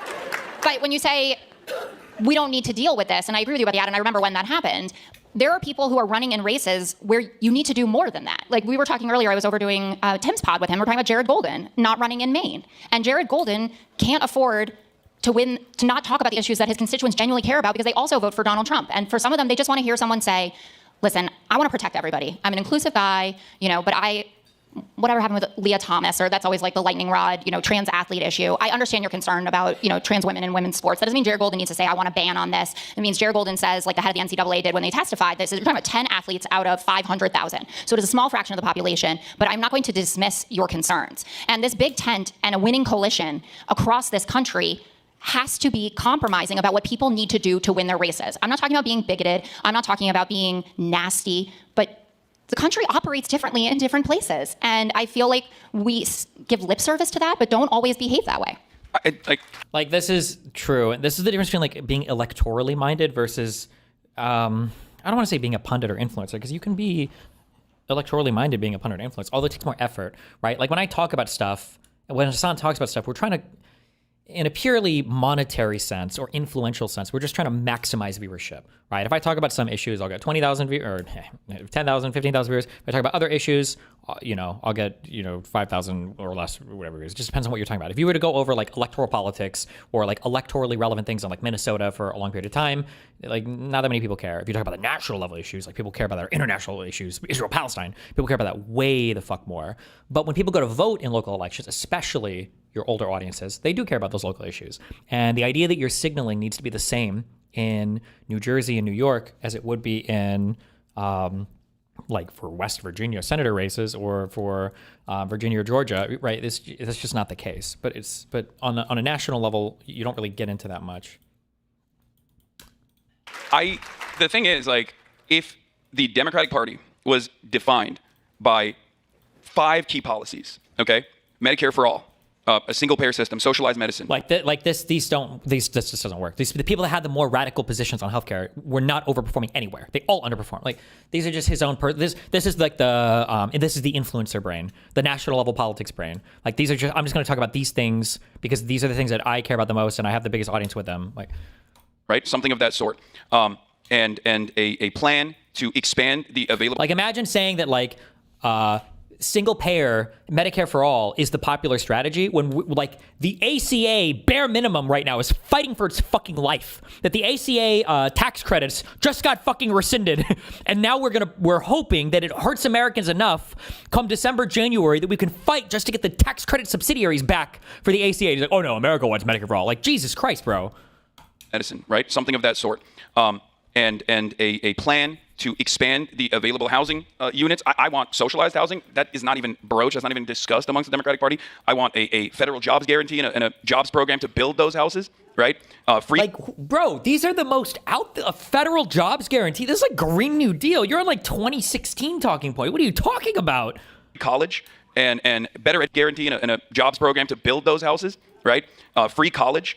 And better education over college and education. I'm so sorry. I love you guys. And there might be a legitimate like policy level argument for this. That electorally is cancer. It's cancer. You so much talk about like tax related stuff in order to raise money for this shit. And most college kids just don't fucking vote. Most people, when they get older, they get a career, they get over their college. This is just a loser of a fucking topic. I know that online people like to talk about it, younger people like to talk about it, but electorally it's just not a good thing to waste political capital on or to focus on. All from K through 12, if those were like your 5 key signature campaign promises that directly tackle all of the issues that the economic hardships that people in the heartland are actually going through, and not just like, highly educated liberals in big cities, then any moment that these people would turn around and be like, well, what about trans people? They're going to get healthcare too. You could just be like, okay, what do you not want healthcare because you think a trans person is going to get it? I just want to be clear. Yeah, but Republicans would say, that's right. If they're going to get healthcare, I want my kid to fucking die. Base, true. They'd say based and true. Like, okay, what do you not want healthcare because you think a trans person is going to get it? I just want to be clear. There was a moment on the debate stage where they weren't talking about trans people, but in the Democratic primary in 2020, they asked, there was one of the large primary debates, and they asked, well, do you think undocumented people should have healthcare? And people raised their hand, and it was used as an attack ad, and it was an effective attack ad. So I think sometimes and it's what the Republicans tried to play, although they didn't have as much success with it, but it was the main attack line they went for the Medicaid stuff. Oh, Democrats are just fighting to give healthcare to illegal immigrants. I agree with some of what you're saying. Okay, the dig at small businesses, I disagree with, because the biggest driver of wealth in African American. Don't worry. Now I know you just heard her say. You think you heard her say I disagree, but don't worry. Hassan's gonna go. Oh no, I agree with you, and then go back into his talking points. Can he disagree with anybody ever? He's such a fucking pussy, dude. He's like a slightly larger version of Dave Smith. God, he's such a fucking loser. But maybe not. Hold on. I'm sorry. Maybe he'll push back. What you're saying. Okay, the dig at small businesses, I disagree with, because the biggest driver of wealth in African American communities outside of government jobs, which is why the fact that 300,000 black women have lost their government jobs is a blow to like wealth ascension in this country for black women, is small businesses. And so the small business plan was a plan that spoke to working class black and brown people in this country who do not work at large corporations but had an idea, wanted entrepreneurship, and then they saw a plan for them. And so it was a wide, tense situation. But I guess my point is to Jessica, what Jessica is saying, yes, I do think candidates have to be, you got to run for your district. You got to run for the race that you're in. I'm a black woman from the Midwest every day, everywhere I go, okay? I live in Washington, D.C., but I'm black and I'm bald. So there are some things I think I hear when these conversations come up, and I've sat in strategist rooms when they've come up on campaigns I've worked on, and I hear them on the sets and the commercial breaks when we have some of these candidates on our show. It feels like to some people that look like me that the people within the party apparatus want folks to compromise on issues that for me are not. Does this lady have anything to do with ruining your mayoral campaign? Probably. I'm literally just being racist about that. My guess would be that she would have been campaigning for one of the 2 other black female mayors. So I'm id-polling that. Maybe she didn't. Maybe she wasn't involved in that, but she said she was a political consultant. I have no idea, actually. That was just a assumption I made. People within the party apparatus want folks to compromise on issues that for me are uncompromisable.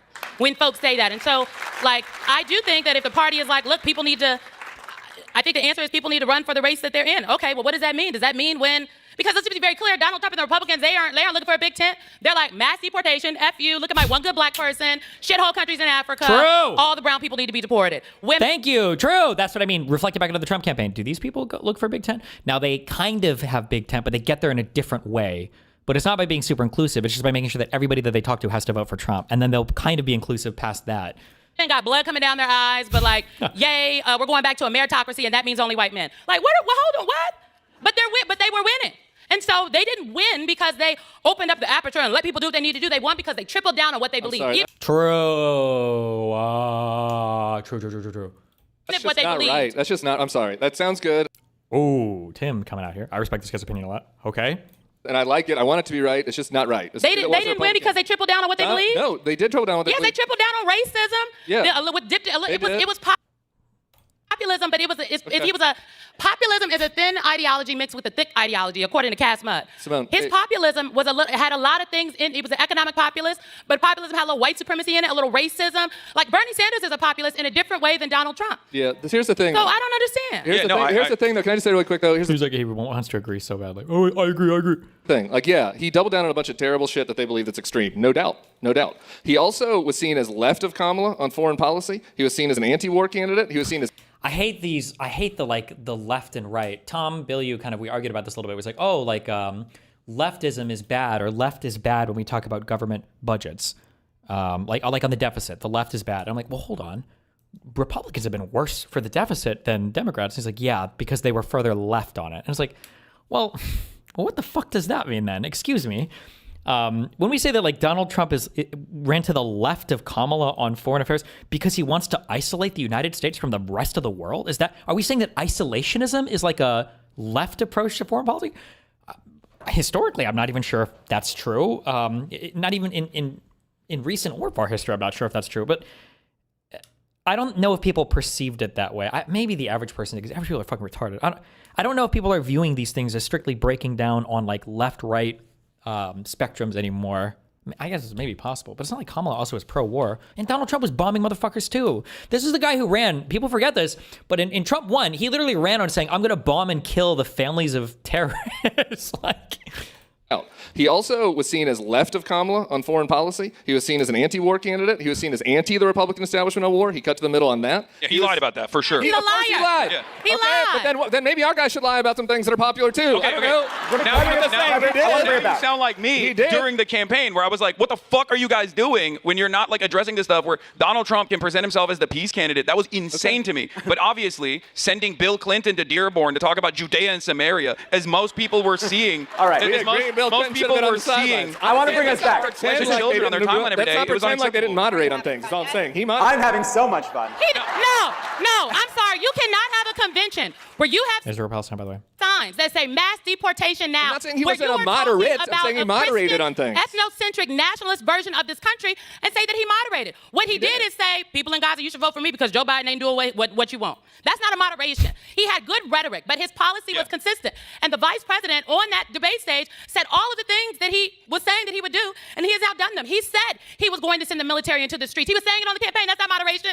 That's fascism. He said he was going to deport all of these people in this country. That is what he said. That it's not just the criminals. He's coming for anybody that is in this country who is undocumented. So I can't get with the Donald Trump didn't moderate a bit. No, they tripled down on the bad stuff and had nice graphics and good and smiled through it. So I want to bring us back. Queen. All right, Hassan, quick, and then I want to bring us back. Simone is absolutely right. Oh my God. Get this guy out of here. Why is he wasting time? Tim would have infinitely more interesting stuff. And so would, I don't know her name. Jessica would have infinitely more interesting stuff. 100%. And these were things that I was screaming about nonstop. Oh my God. There was also with me that he ran to the left of Kamala on foreign policy. On foreign That's policy. moderating. He moderated policy. He didn't run on the unpopular Republican views on foreign policy. He ran to the left on foreign policy only because the Democrats came out and said, I'm going to have the most lethal military. Because unfortunately, I mean this sincerely, I don't think the Democrats actually saw the threat of Donald Trump as a significant enough threat, because if they were, they would have locked in and had better messaging overall and tried to at least... Oh, if they would have known he was a threat, they would have just had better messaging. Oh, they would have just done better. Fuck. This is why I hate the Democrats so much. They would have just done better. They would have just had better messaging. Fuck. Oh, man. They would have just had better messaging. Fuck. Obviously. Damn. Establish a base of support with counter narrative, with counter messaging leading. They just needed counter messaging and counter narratives. Fuck. True. Up to the election, not in the aftermath or not during the election, but leading up to the election, because Republicans, they act as though there is an election every single day. They are constantly on message. They're constantly creating an alternative reality with lies, saying that undocumented migrants are actually responsible for a metric ton of the crimes that are taking place in American cities, when that is an abject lie, okay? And when I talk to congresspersons... That's true. But Hassan is manufacturing the same thing on the other end. Kamala supports genocide. They had a nickname for it. They didn't call her Genocide Harris. Didn't they have another name for her? Was it Holocaust Harris? I don't remember. I feel like they had another nickname. It might have been Holocaust Harris. We had the DNC. Like this fucking retard was literally at the DNC outside, like marching with the fucking what they call the non-aligned movement or whatever. Like, or even before, even after. And I told them, why the fuck aren't you guys counter-messaging against this? We are a nation of immigrants. America is the most diverse nation on the fucking planet. It is literally the reason why we are such a domineering force beyond all these other, beyond all the other. Oh, the uncommitted. You know, violent reasons. But like that is one of the most redeemable aspects of America that I personally love, that the Democrats completely dropped because they were scared. They saw that one poll from the Pew Center of Research that said that 66% of Americans want mass deportations. That exact same poll also showed that if given two options, mass deportation and mass amnesty, that the majority always chose mass amnesty. So why is that never communicated? Because Americans, sure, the median voter, trying to understand where the median voter is coming from is impossible, okay? You will kill yourself if you try to understand what these people You are just thinking. lost me, Hassan. I was with you halfway through that, but you lost me. But I'm with you. But what I'm trying to say is this, okay? We still there agree. are Whatever it is, don't Trump worry. supporters out there, okay, that have been deluded into thinking that Donald Trump represented a change. And obviously, we saw that buyer's remorse this past Tuesday, right? Especially in Hispanic communities where they were like, oh, I can't believe that he is actually doing mass deportation. And it's you know, we're in D.C., is a fairly liberal crowd, and we laugh at those people. But, like, I talk to those people every day, and there were people that genuinely believed that Donald Trump was actually excising the violent criminals. Oh, shit. Did you guys see? You know, I say it goes up 5 million every time. I think we're up to 30 million. Was it J.D. Vance who said recently that Biden let in 30 million illegal immigrants? Am I making this up? I think JD said 30. Fuck, when was this article? November 13th. One of these videos. President Richard, Not this one. That's a picture. Who knows if it's going to be this one? Michael Wolff Doesn't look like it. Document. Whatever. Someone will link a video.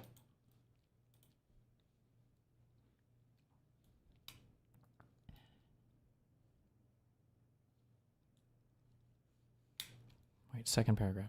A lot of young people are saying housing is way too expensive. Why is that? Because we flooded the country with 30 million illegal immigrants, Vance said during an interview with Fox News host John Hannity. It goes up 5 million every time.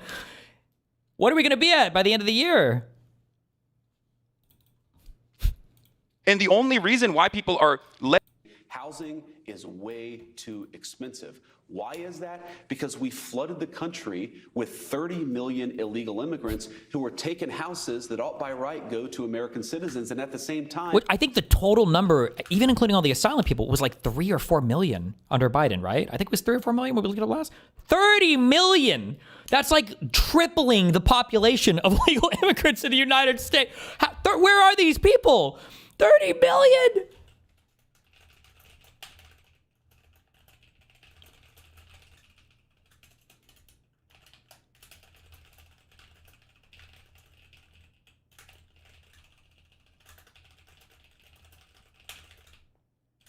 Also, hold on. Let's just math this out. Think about this. 30 million people under Biden divided by, let's just do 4 times 365 is 1,460. 20,550 illegal immigrants every single day? Every day? 20,000? A day?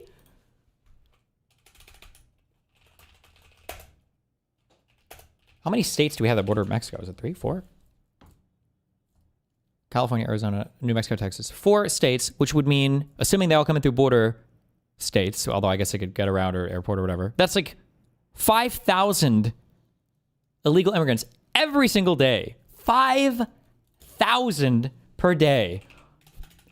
Population, Texas, over 30 million people. Maybe they could absorb a lot.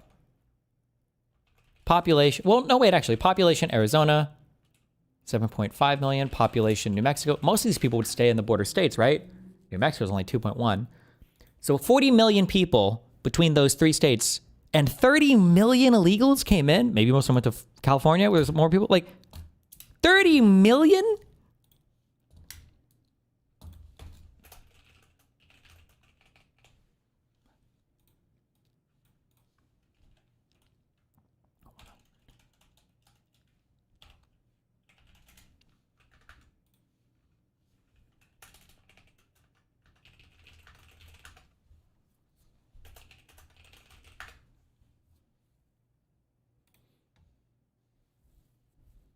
led to believe this lie, aside from the faucet of misinformation that comes from independent outlets on the right and also Fox News as well, is because there is no robust response from the Democratic Party that says that's a fucking lie. That's a lie. Undocumented migrants in this country are responsible for a lower rate of per capita crime than natural-born U.S. citizens are. If you pair that up with documented migrants, it's negligible. It is marginal, and they're hyper-focusing on it specifically because this is a vulnerable population that is easy to target and it's easy to ridicule, and there is not enough of a robust defense mechanism out there. And that's the reason why people end up believing this bullshit, and then they get shocked when it's actually implemented. So I think the population of Venezuela is 30 million. Where do they say? What? Okay. Population of all of North America and South America is 1.3 billion people. What is the population of Canada? Population of USA and Canada is 347, and 40 is about 390 million.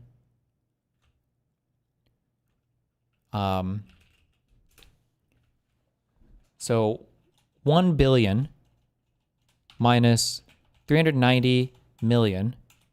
So about 610 million, 30 million illegals. So about 5% of the population of all of South America and Mexico came illegally to the United States.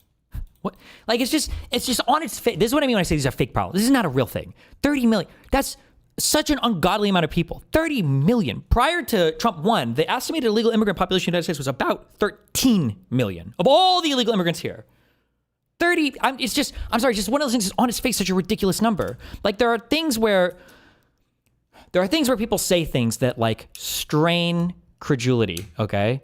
You got a friend who's kind of lanky, okay? A guy like me comes up and he's like, I say like, oh yeah, about a year ago I was repping 225 on the bench. Like, maybe. Really, bro? But like, imagine, like, oh, me, 5 plates. Like, at some point the number is like so retarded where it's like, why it's like not even a good lie. Like, that's so fucking stupid. Why would you even say that? Like you got to be retarded to even make that lie up. It doesn't make sense. I think that's a good point. And I think I sort of agree with Tim and with Simone about this. Impossible. Fundamental rift. Because one of Trump's gifts is I think he convinced a lot of people he was going to. How do we make average people make those connections? I think you have to be on the debate stage and you have to do it. Because the biggest thing I got my mom to stumble on, because we argued over these numbers in 2016, when she said Democrats brought in 1 million illegals to vote. Because I just asked my mom, I gave my mom the phone. I said, Mom, show me the videos. And she's like, what do you mean? Show me the videos. I need to see thousands of buses of illegal immigrants coming in. You're telling me Obama brought in 1 million illegal immigrants to vote? And how do these people all get here? There have to be tons of buses, tons of planes. Somebody would have gotten video camera footage at a gas station, at polling booths. Where are they? That's a lot of people. You're not talking about sneaking 1,000 people into a country of 330 million. You're not talking about sneaking a few hundred people into like California. You're talking about 1 million people, primarily in southern states. So you're even more restricted. Where are the videos? You wouldn't be able to hide this. It's not possible. You can't hide this. Because one of Trump's gifts is I think he convinced a lot of people he was going to go after criminals, but he also said at the convention that they were going to do mass deportations. And I think how to bring it back is that is possible because of a big void. So Trump can do a lot. Trump has room to operate. 2 million. Like what? How many have they deported even? Going even by their numbers. How many? Also, hold on. I'm sorry. Wait. Hold on. Metalway just tried to make a point. But I actually just realized the point is even more retarded than what Metalway is saying. You're focusing on the wrong stat. He's saying 30 million new people came in and took houses. There isn't even enough house. No. Forget that. Hold on. If housing is so expensive in the United States, how are 30 million poor people from South America coming to the United States and buying up all the homes? Where the fuck are they getting the money for this? This is what I would say. On the debate stage, I would say, I need you to walk me through the journey of a poor fuck coming from Venezuela, where you say socialist policies have them eating rats. Walk me through how he goes from Venezuela to New Mexico and gets the money to buy a fucking house. Walk me through. I want to hear the process. Give me the story from start to finish. We can spend the rest of the debate on it. Tell me how the fuck they do this. I don't believe it. I don't believe this. I don't believe these are just ridiculous statements. 30 million people. 30 NGOs. If that's the case, then that's a godsend. How are they pumping all this money into our country? This is the most economic stimulus you could ever hope for. Oh my God. Possible because of a big void. So Trump can do a lot. Trump has room to operate, to maneuver. Why? Because he has built an authentic connection with millions of people who believe him, who have his back, who think, yeah, he'll compromise. It is inconceivable that Kamala Harris would appoint Mike Pence to be Secretary of Health and Human Services. Inconceivable. We wouldn't live in that world. But Trump can appoint a Kennedy to run the health department. Why? Because he has built such a credible, loyal following. No, careful on that. I hate this talking point. Wait, he's not, oh my God, I should know his name. John, it's John. Hold on. He doesn't do this. I hate it when people say things like, Trump built a broad coalition of people. Look at the people on the left that joined him. Like now you've got Fetterman. And in the past you had people like Tulsi Gabbard and RFK. Look at all these left-leaning people.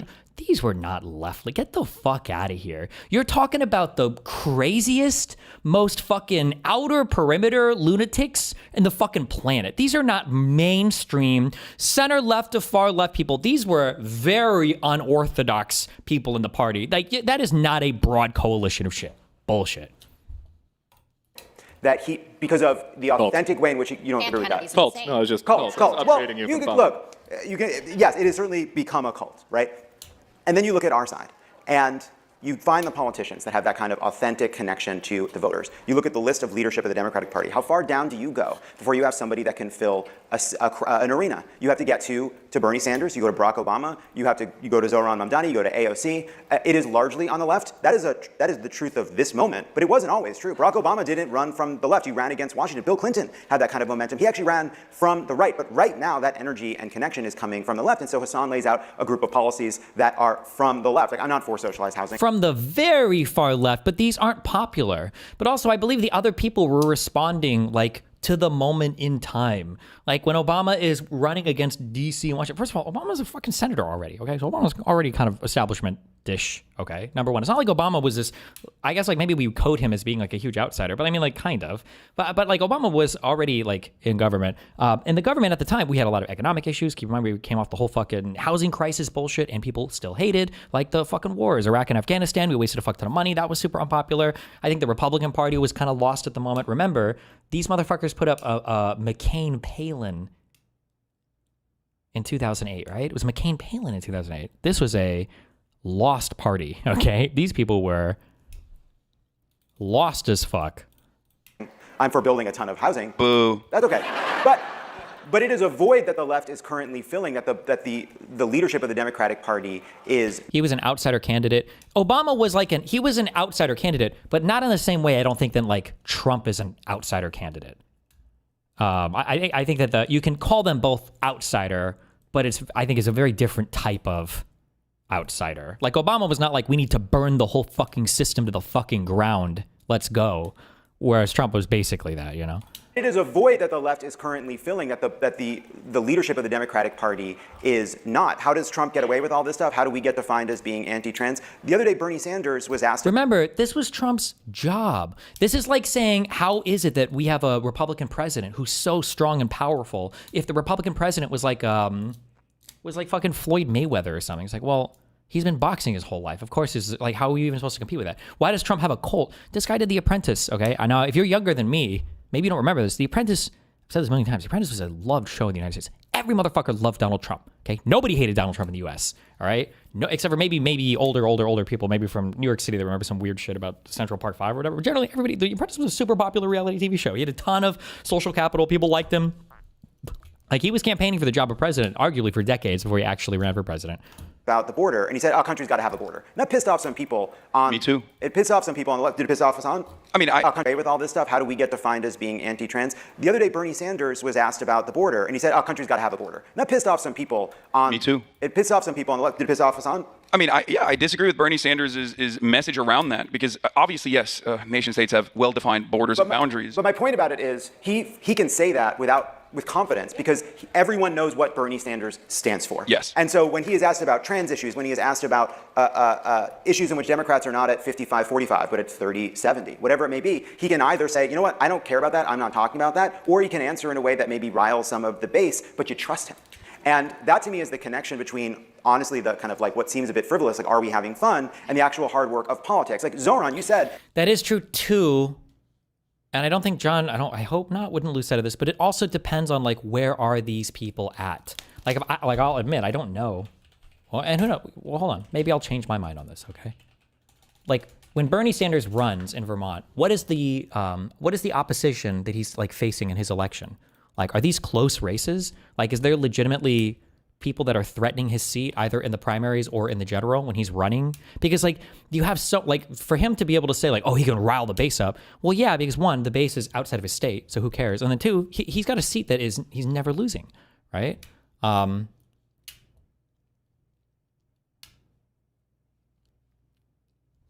somebody link me. I can't navigate anything. I can't navigate anything anywhere.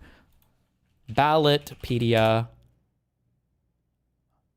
Vermont senator.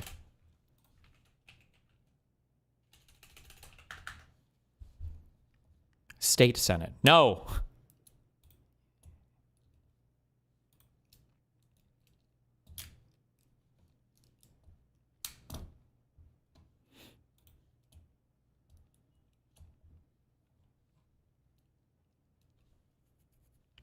Okay, in the general in 2024, it's not even close. It's 30 points. He crushed this guy. Okay. I think, does nobody even bother running, or is this because he's an independent? I don't know. Okay. 2018 general. Jesus, 50 points. Crushed this guy. Okay. Primary. Crushed this guy. 2012. Is this the general? Almost 50 points. Crushed, right? So, of course, he can rile up the base a little and say, you know, a few crazy things. But, like, he's so safe. He's so safe. And he's speaking in places where he's not trying to technically win the... Like, he's safe. It's a different standard. It's a different way that these people can speak, you know? Was moderating in the last game of the base, but you trust him.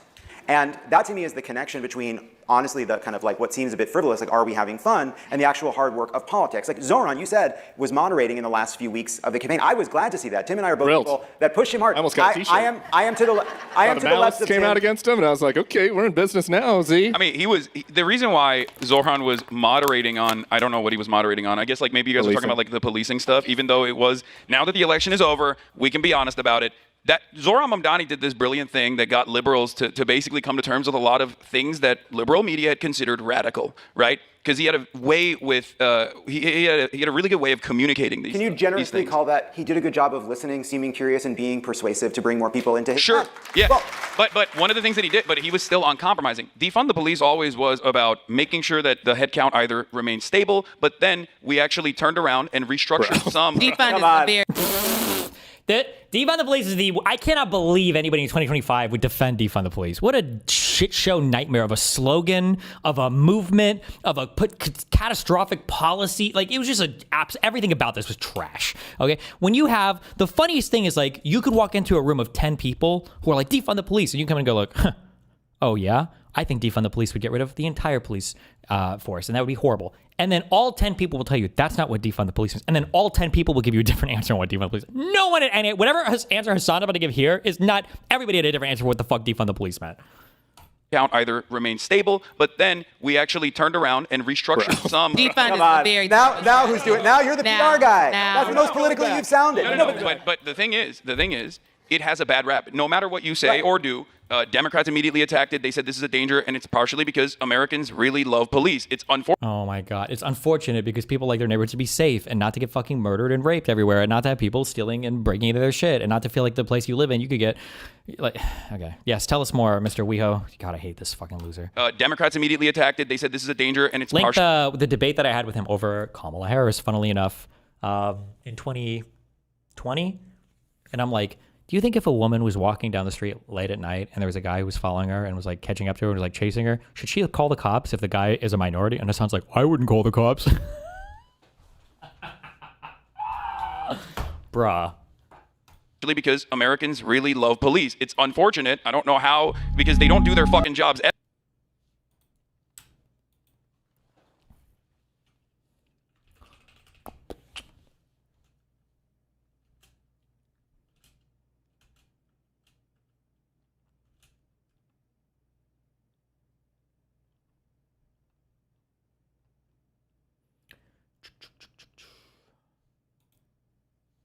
Fucking crime. It's not a random misdemeanor of a student. Like she's being victimized by a fucking crime by a stranger or even someone that she knows. Sure. Okay. So let's say that. Sure. So a resource officer being like, "Oh, I just saw you fucking steal. Sorry. Guess you're out of here, buddy." Sure. So let's say that year olds out of this country. Sure. So let's say that a woman is at a party. She starts walking home and she's being followed by some people. She's getting nervous. She doesn't know if she's going to be assaulted or what. Let's say that she calls the cops there. Cops arrested 2 guys and they get reported to ICE because they're illegal immigrants. Did that woman, is she playing a part then in calling the cops and getting illegals deported? Should she not have done that? This is hurting my brain, dude. It's hurting your brain because a random stranger walking and feeling threatened by random people is entirely fucking different than, like I said, a school participating in this thing that they know they shouldn't be participating in. I'm only asking this because you said to never call the cops. So I'm asking you if you really feel that way. You said you should never call the cops. So it sounds like you don't actually feel that way. Wowie. Okay. You, in the comfort of your own home, calling police officers because you saw some random people that scared you is a little different than a woman walking home at night, or a man walking home at night alone and feeling threatened by the presence of other people. They would still be somewhat complicit, but it's not the exact. It's not the same. Okay. Under that So there are 2 things. Sure. So there are 2. Someone else did not do that as well. But and there he was. I wouldn't do it, and I would say someone else should do it. I think you said it there. So there are 2 things. Sure, so I probably wouldn't. Else did not do that as well, but it's more understandable, and it doesn't really matter because under none of these circumstances do you have an obligation to the person that you're fucking calling the cops on. Okay. I mean, do you see what I'm saying? You're giving me like one of the most privileged arguments I've ever heard in my entire life. Like you're literally telling me like, well, if you're a woman and you're walking down the street and you might be scared because people follow you, it's pretty rude of you to call the cops. It's a pretty mean thing to do, dude. Don't do that. What if you've got a person who lives in a neighborhood where there've been a lot of break-ins? What if it's somebody who's had their house broken into before and are worried that they're going to do it? Like it's easy for you to say, like, oh, well, you should never ever call the cops ever. I don't know if you've been in these situations or if you know people who've been in these situations. That's a pretty shitty thing to say to people that like maybe are actually fearing for stuff like that. Like I feel like it's really crazy to be like, oh, you should just never ever call the cops ever. Why would you say it's a privileged argument? Because you're making it because it's a really privileged argument. This idea Dude, that like ask the fucking people that live in poor neighborhoods if they choose to call the cops under these circumstances. Yes, you do. And this idea that like all poor people are like, I never call the cops. I don't trust the cops. Like, have you ever seen the show Cops? What, like, do you think that the cops are exclusively going to the fucking wealthiest zip codes of the United States of America? They're always in the fucking shittiest fucking neighborhood. What are you talking about? Like, what? They're not, okay? Like, what are you talking about? It's a privileged argument. If you talk to a person who lives in a fucking poor neighborhood, I'm confused, like, right now. Like, what? Okay, sorry. Ever, and I wish they would, because I'm not saying we can for police live in never a do their jobs ever. I want to be able to call the police. I just don't want them to think I'm a suspect when they show up. Exactly. You just said that none of them want to call the cops. Why he agrees with everything on this panel. He's so worthless. This is why he doesn't debate anybody or why he doesn't go to any places that are like challenging. He can't do it. He literally cannot push back. I don't know how these people are such pussies. How do you have no conviction for anything you believe in? So what a cucked position. Holy shit. We want a presence of law and order, and unfortunately, that doesn't mean having anything to do with cops. Fortunately, in many communities, police's presence is lawlessness and disorder. Now, having said that, he wanted to not reduce the head count necessarily, but at least like bring in social workers to take away some of the bandwidth, some of the workload from the police. And that was a message that resonated with even Tim Miller, it seems. Like, I'm sorry. I don't give a fuck what the panel is going to say. This will never happen. No medical professional wants this. Nobody would be okay with this. If somebody is calling the police on somebody having a crisis, it's because they're either a danger to themselves or a danger to the people around them. You don't want fucking Miss Daisy to show up as a social worker to handle the situation. Even if you have a social worker that comes out, which I do think would be beneficial, it would be good. I think social workers should be more involved with this. You still need the police there as well. You still need somebody who is trained in use of force as well. You're never having a person having a freak the fuck out moment where you're just calling your nice psychiatrist or your nice social worker over to talk them down. By the time you got to the point where you're calling emergency services, it's because you have an emergency. Of the bandwidth, some of the workload from the police, and that was a message that resonated with even Tim Miller, it seems. He liked it. It was. You want to defund the police now? No. So retarded. This episode also, not to mention, all of these things would require dramatically more funding for the police as well. But brought to you $1 billion. Whether your new rate benefit, that's one we've outgrown. For like therapy, makeup, week of is feeling there's something slippers. They've all tickliest toes. By the way, something for everyone can say single very price slash You're talking. code is the code. I'm Good sorry. at checkout. Can I just really quick? Because I think, like Simone, I'm like, you're talking. I'm like, yeah. And then you say something like, dude, bro. Here's I think what Zoran did well that kind of combines part of what you're talking about with what maybe I think I'm happy he didn't take your advice on part of his campaign. But what he did well. Got him. Are we having fun yet? Zoran was happy. He was having a good fucking time. He was a fun hang. He came on my pod. We had a great time. He had a couple. There's the thing I said when I was doing all like the Red Pill podcast or whatever, like the most important thing for communicating to the audience is you always have to look like you're having fun. I don't know if I've ever seen Mamdani mad before. That dude always looks like he's having fun every place he's at. Maybe there were appearances that he made and I just missed him or whatever, but he's like smiling infectiously, might I add. He is smiling all the time. He always looks like he's happy. He's like always on his message. He's always like, it almost sounds like he's like excited sometimes to deal with a challenge for the thing that he's given. He's like, it's almost like a communication hack in terms of it seems like he can navigate so many situations because of that. He was so good about that. Specific things. Yeah, dude, cooked him on globalize the intifada. Well, that wasn't his best answer. That wasn't his best answer. Which I'm pretty sure, I think he walked away from that globalizing intifada thing, didn't he? Which I think triggered people like Hassan. Didn't he give the whole like, oh, I talked to a bunch of, Jewish people and I went to the fucking temple and saw some rabbi dudes and they were like, oh, don't do that. And he's like, because I don't support that anymore. I think, didn't Mamdani walk away from that? But we were vibing though, and people listening to the pod liked it. He had 4 issues, like you mentioned. Like it's kind of hard to know what Kamala's issues were. I think if you quizzed all of us on here, everybody would say different things. Everybody knew what Zoran's issues were. That was good. He was good on that. He could go on a pod with me or somebody else. He could have gone on Rogan for 3 hours and hung out and had a good time. So he could communicate. He's happy. He had 3 or 4 issues. But he also just did like making the practical decision to say he was going to keep the police chief rather than doubling down on the tweets that he sent in 2019 was smart, practical politics. Like you can do both. I you agree. Can have clear. I agree. Everything. Even when people, I agree everything. Left-wing policy issues that people understand. You can be positive and optimistic, and you can also be practical. He did all of that like quite well, actually. I'll give you. I agree with that. That's Obama energy. Obama never got mad in public. Probably true. There might also be a kind of a second-ish hidden thing there. Fuck, I'm not gonna be able to find it. Was this a real or an Instagram story? Where did I see this?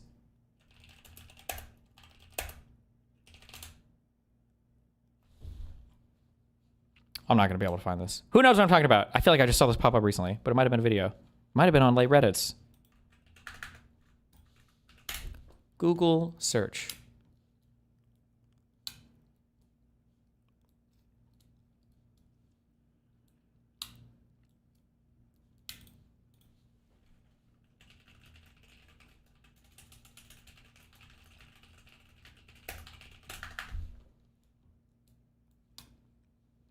Are you talking about the angry black man effect? Yeah, that like, especially if you're black.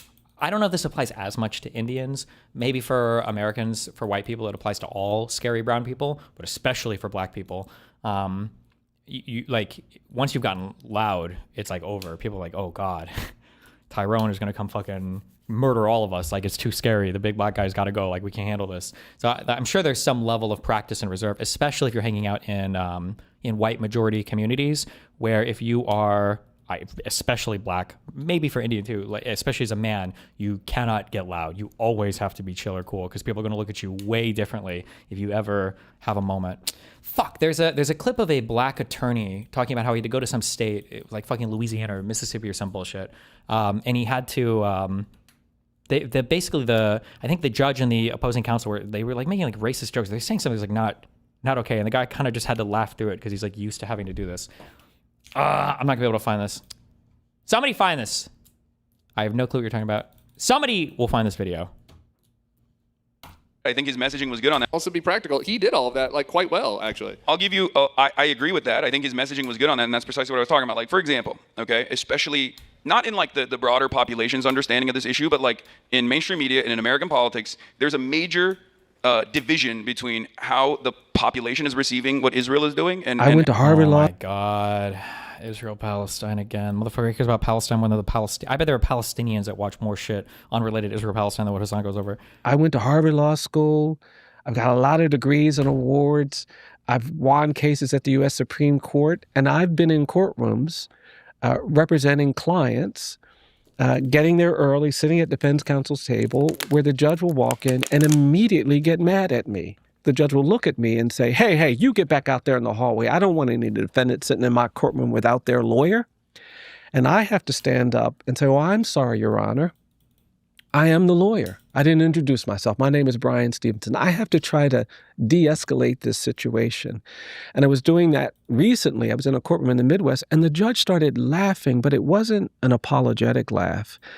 And it kind of angered me. And the prosecutor started laughing. They thought it was so funny. And I was sitting there getting angry. And then I thought, oh no, Brian, you can't get angry. You need to smile.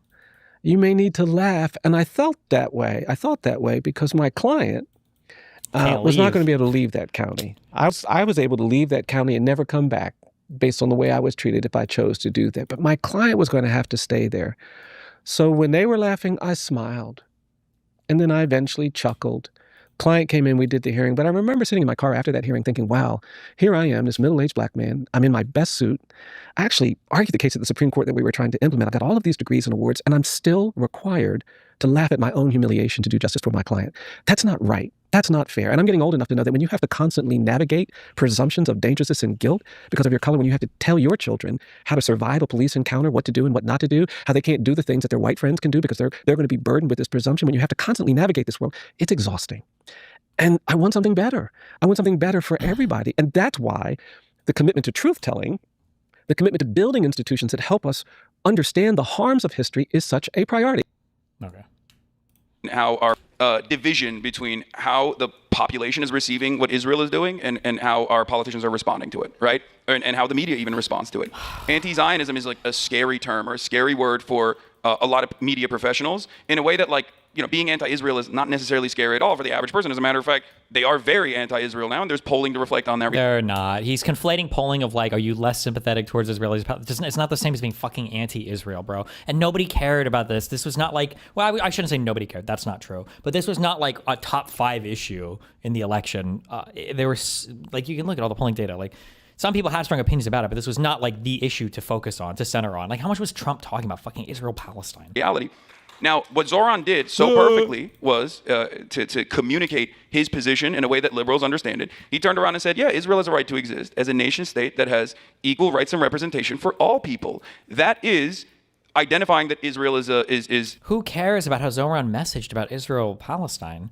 Right? Like, that's like again, he's running for mayor of New York City. It's a totally different election. This is not the issue to even talk about. Has a Jewish ethno-state project, right? Oh my God. That is identifying that Israel has an exterminationist policy on the Palestinians. Oh my God. And incredibly repressive policies on, Is that policies true on the for Qatar Palestinians. too? Does Qatar have a right to exist only if everybody has equal rights for all religions? Is that true for Qatar? I don't. Or just Israel? No, I don't care. I mean, yeah, okay. Is that No true for nation state has Saudi? a right to. Thank you. Shut this guy down. Get him off stage. Oh my God, please, just make him leave. He has nothing relevant to say here.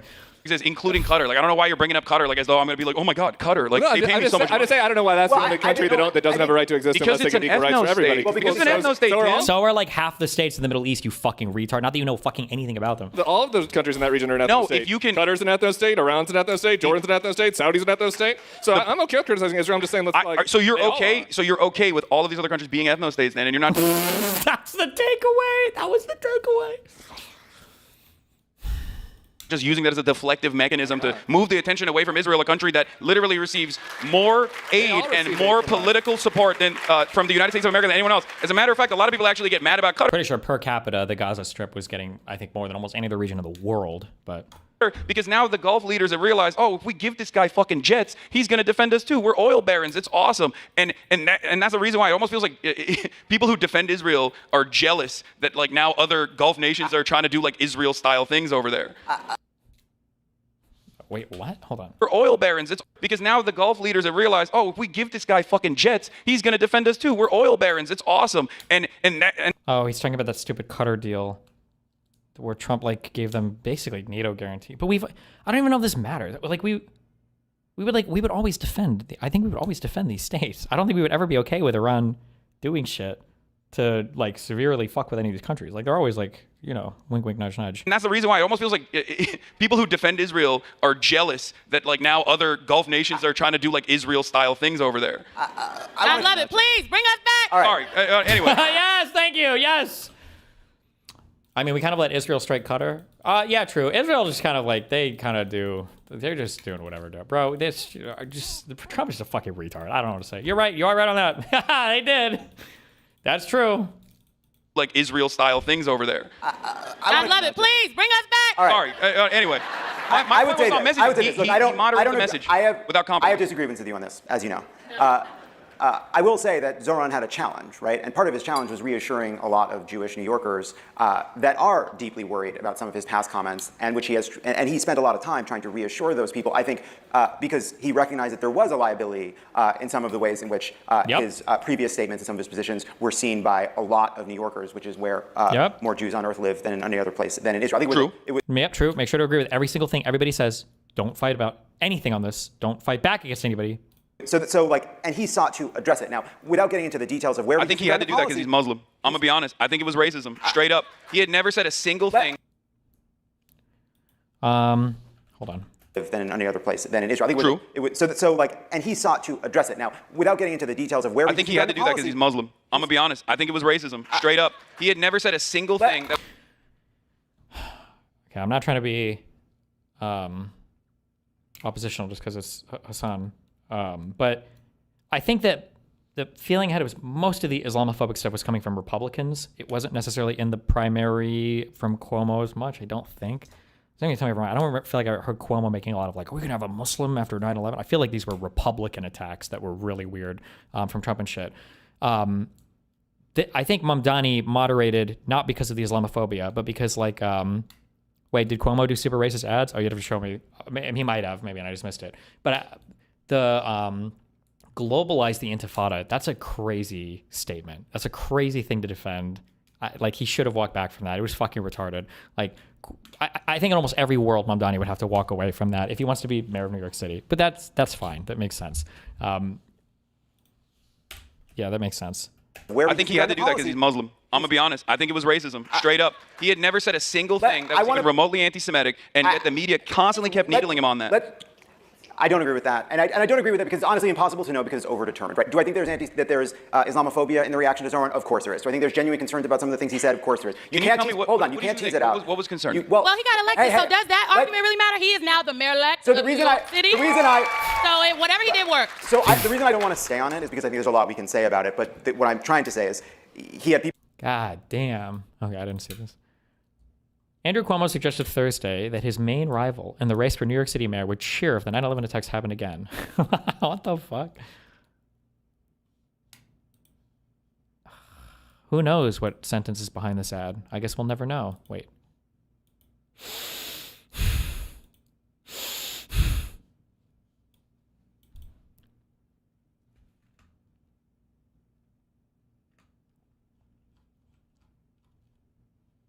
Can you imagine if Mom died?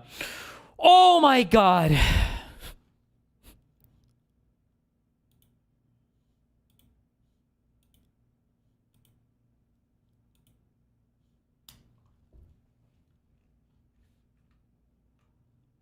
Hold on. Can you imagine Mamdani in the seat? Whew, got it before they covered us again. Thank God.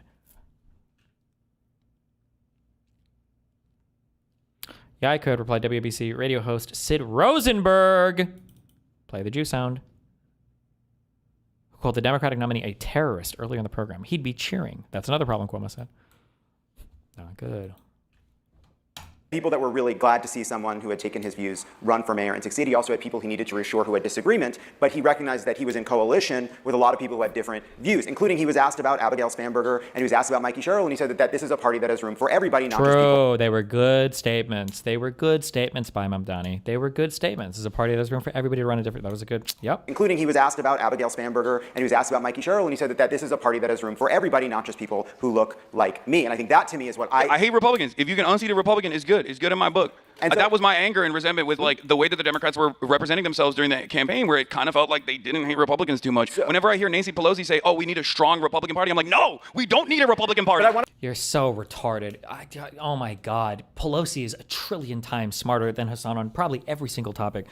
Oh God, I hate this fucking retard so much. You do need a strong. You do need. We have a multi-party. We have a two-party system.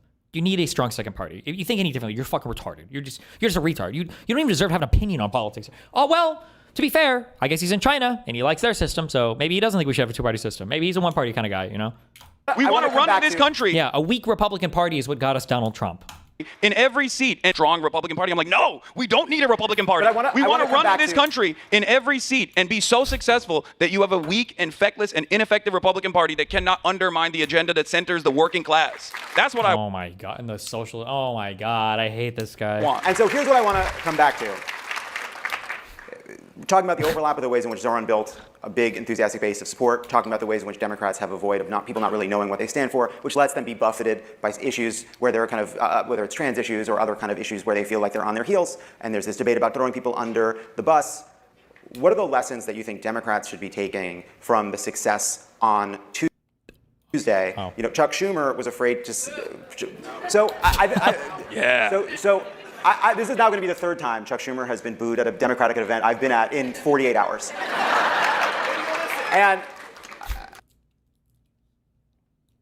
But he didn't do anything wrong. They'll hunt you. They'll sick the dogs on you. Schumer was our Dark Knight, okay?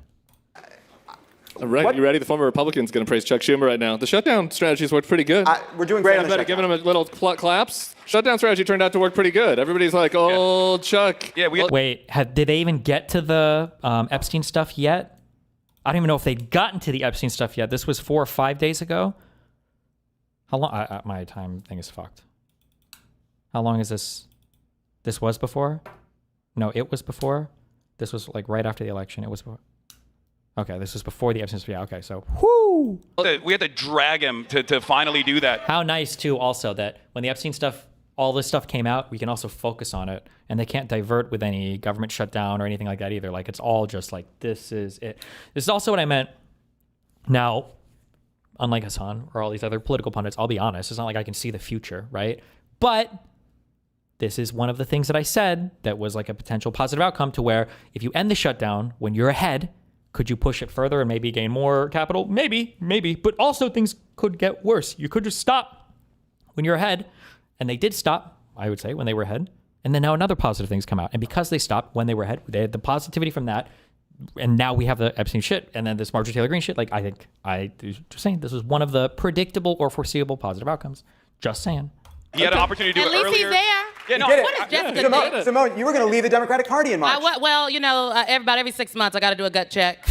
Every member of the 92%, that's how we sustain ourselves. So it's like renewing your vows. Yeah, very much so. Very happy to be with my husband. So Chuck Schumer is being afraid of Democrats being tied to Zoran. Yes. He is less afraid, it seems to me, about the young people and people that support Zoran not seeing Schumer on their side. And so, Jessica, how do Democrats confidently assert that we are a big tent that includes everyone from Mikey Sherrill and Abigail Spanberger and Tim Miller and Hassan and Zoran without... Genuine question. I watch both of you, Hassan and Destiny. Why so much hate on him?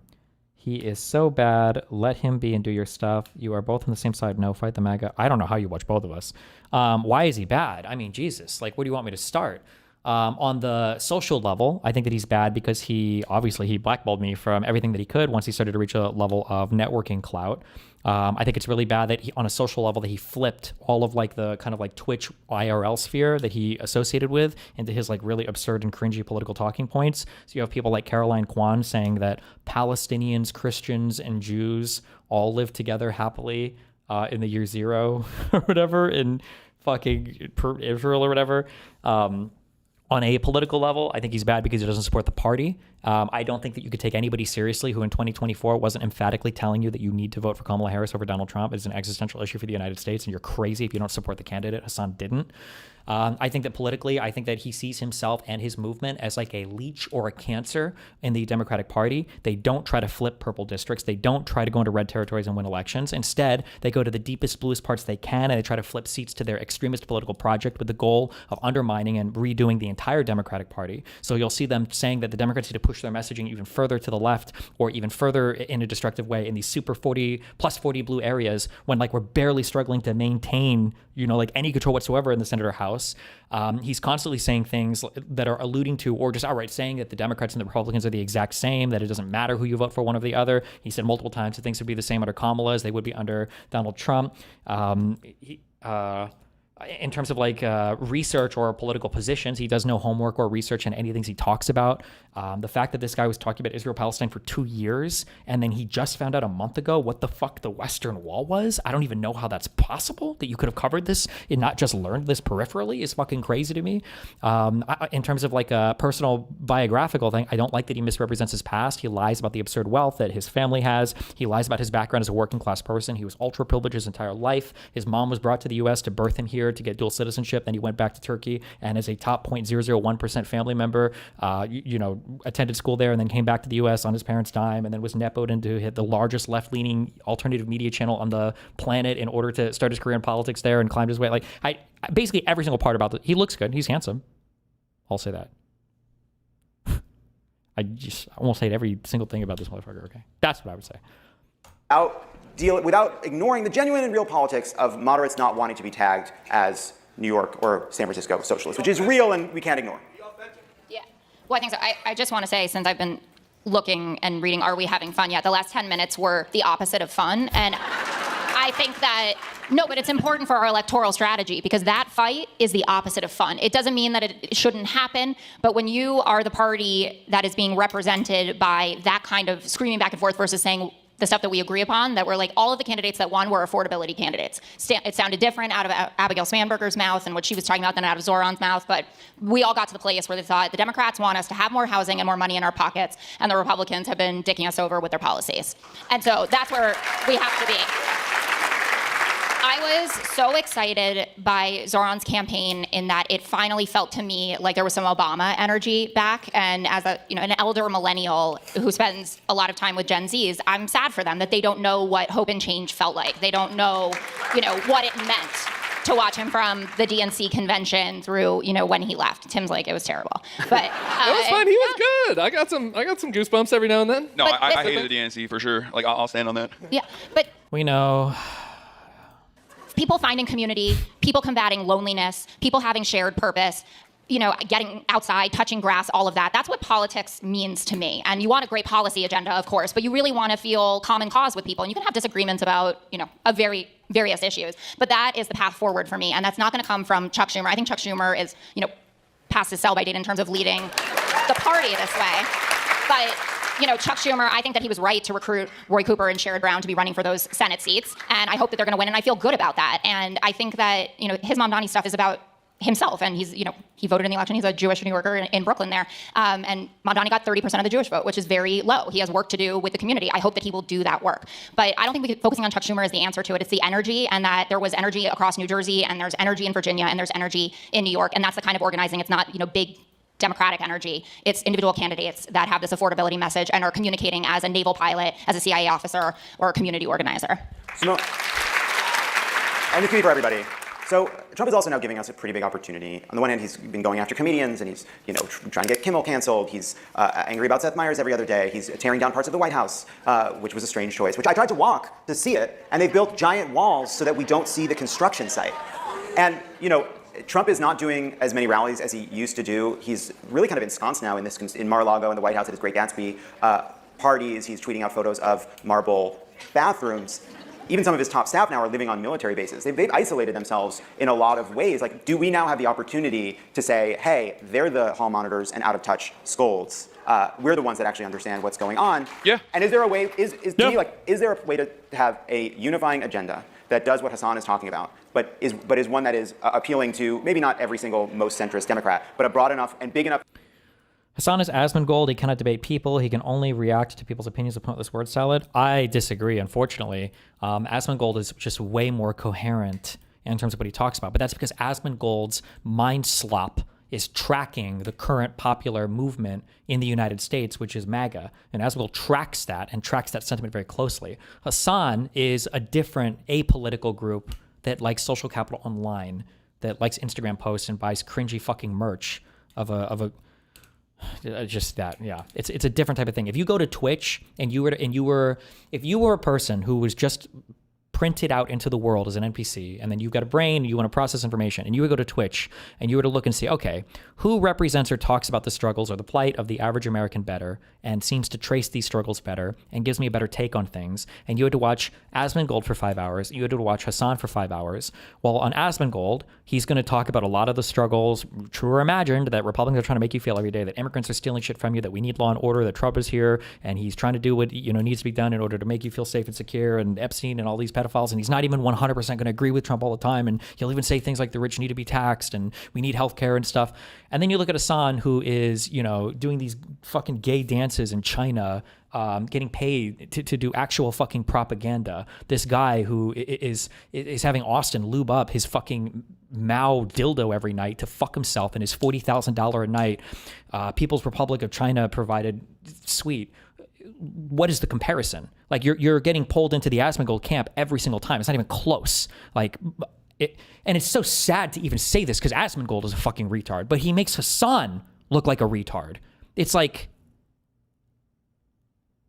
it's unbelievable. I don't know. It's crazy. Agenda that would unite, that you would like, and Tim would like, and Jessica would like, that we can get behind. Like Asmongold is the kind of guy that you would call retarded your whole life, and then you would meet somebody like Hassan, and then you'd be like, fuck, I need a different word for Asmongold.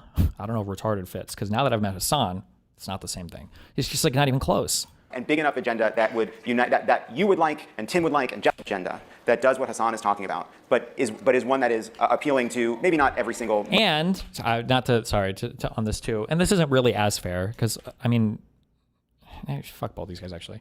Asmongold even tracks better probably with the average person in terms of aesthetic than Hassan does. He doesn't have like the actual cockroaches and shit anymore living in his fucking home. That was probably a bridge too far.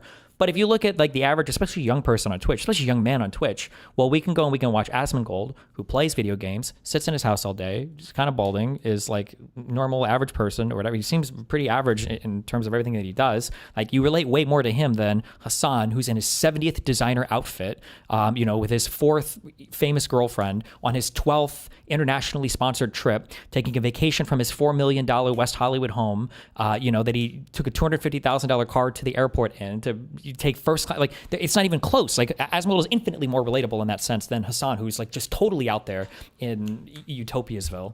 Understand what's going on. Yeah. And is there a way? Is there a way to have a unifying agenda that does what Hassan is talking about, but is one that is appealing to maybe not every single most centrist Democrat, but a broad enough and big enough agenda that would unite, that you would like, and Tim would like, and Jessica would like, that we can get behind. I just come at this from as a former strategist. I was a comms person for most of my career, and I did campaigns from state legislative races to judges races to presidentials. Yes, I worked in the White House. I don't know if you'd agree with me here, Tim, but I think that the answer is not, okay, just these 5 things and then da-da-da. I think the answer is about the strategy. And what things you put under your strategy depends on what candidate you are and where you are running. Because coming up in 2026, there are gubernatorial races, there are state legislative races. Like 2026 and frankly 2027 are really about 2028 and then 2030. And you have to win state legislative seats. You have to win the governor's races, but you also, you should want to take back the House and the Senate. Okay, and how do you do that? It is not by saying, we only do these 5 things right here. No, it is about what is the strategy. And the strategy does have to be touch grass, talk to people. You need to understand your constituents and your community. So whether it's Abigail Spanberger, Mikey Sherrill, or Zora Mandami, the thing, to Jessica's point, that they all did well is they understood what the people wanted. Affordability in Jersey and Virginia also meant energy. Energy prices are way up. One of the things that Mikey Sherrill said that people got behind is that she wanted to declare a state of emergency on energy on day 1. And that is what she plans to do. I talked to the folks whose job it was to go out there and organize African-American voters in New Jersey. And they said for the black voters in New Jersey. The whole panel is Hassan chomping at the bit to get a word in edgewise. It's so mask on fake interesting. Well, the problem is that these people, again, they're all talking like electoral issues, and Hassan doesn't care about, he doesn't do politics. He does pop politics at best. It's grievance stuff. It's social capital. It's influencer stuff. That's it. Like these people, how do you win elections? Hassan doesn't care about winning elections. Hassan likes to lose elections because then he can just complain about everything, To the folks whose job it was to go out there and organize African-American voters in New Jersey. And they said for the black voters in New Jersey that they talked to, for them, it was bigger than Mikey Sherrill. They were dealing with all of these issues that they listed that had to do with affordability and whatnot. And they felt like what was happening in the other states and places in this country, voting for Mikey Sherrill was going to keep that from happening because Jack Ciattarelli was very much so aligned with Donald Trump. So I think that you have to just stay close to the issues and the races. But he has a misbehaving spoiled dog. Oh, more people have cockroaches in their house than there are people who shock their dogs. That's true. And it's also kind of funny because, like, in a way, like Hassan bought that dog as a prop, but he doesn't even use it correctly as a prop, really. Like, I'm curious I guess I've never seen him like flirt with women before or whatever, but like the whole point of a dog or an animal is to like, if you're using it as like a tool, is to like humanize you. Meaning you want like a cat or a dog that's like jumping on you and giving you kisses and you're hugging it and you're showing like your feminine soft side and you're emotional. You've got like this thing that loves you. Like that's the whole point. To buy a dog and then to stick it in the corner as a fucking prop, you're not even like using it correctly. And even when he walks around with his dog, like, he looks like he fucking hates it. Like it's, I don't know, man. Jesus Christ. Jack Ciattarelli was very much so aligned with Donald Trump. So I think that you have to just stay close to the issues and the races. But the answer is not the party apparatus says this is, the answer is not those policy papers that these people keep putting out.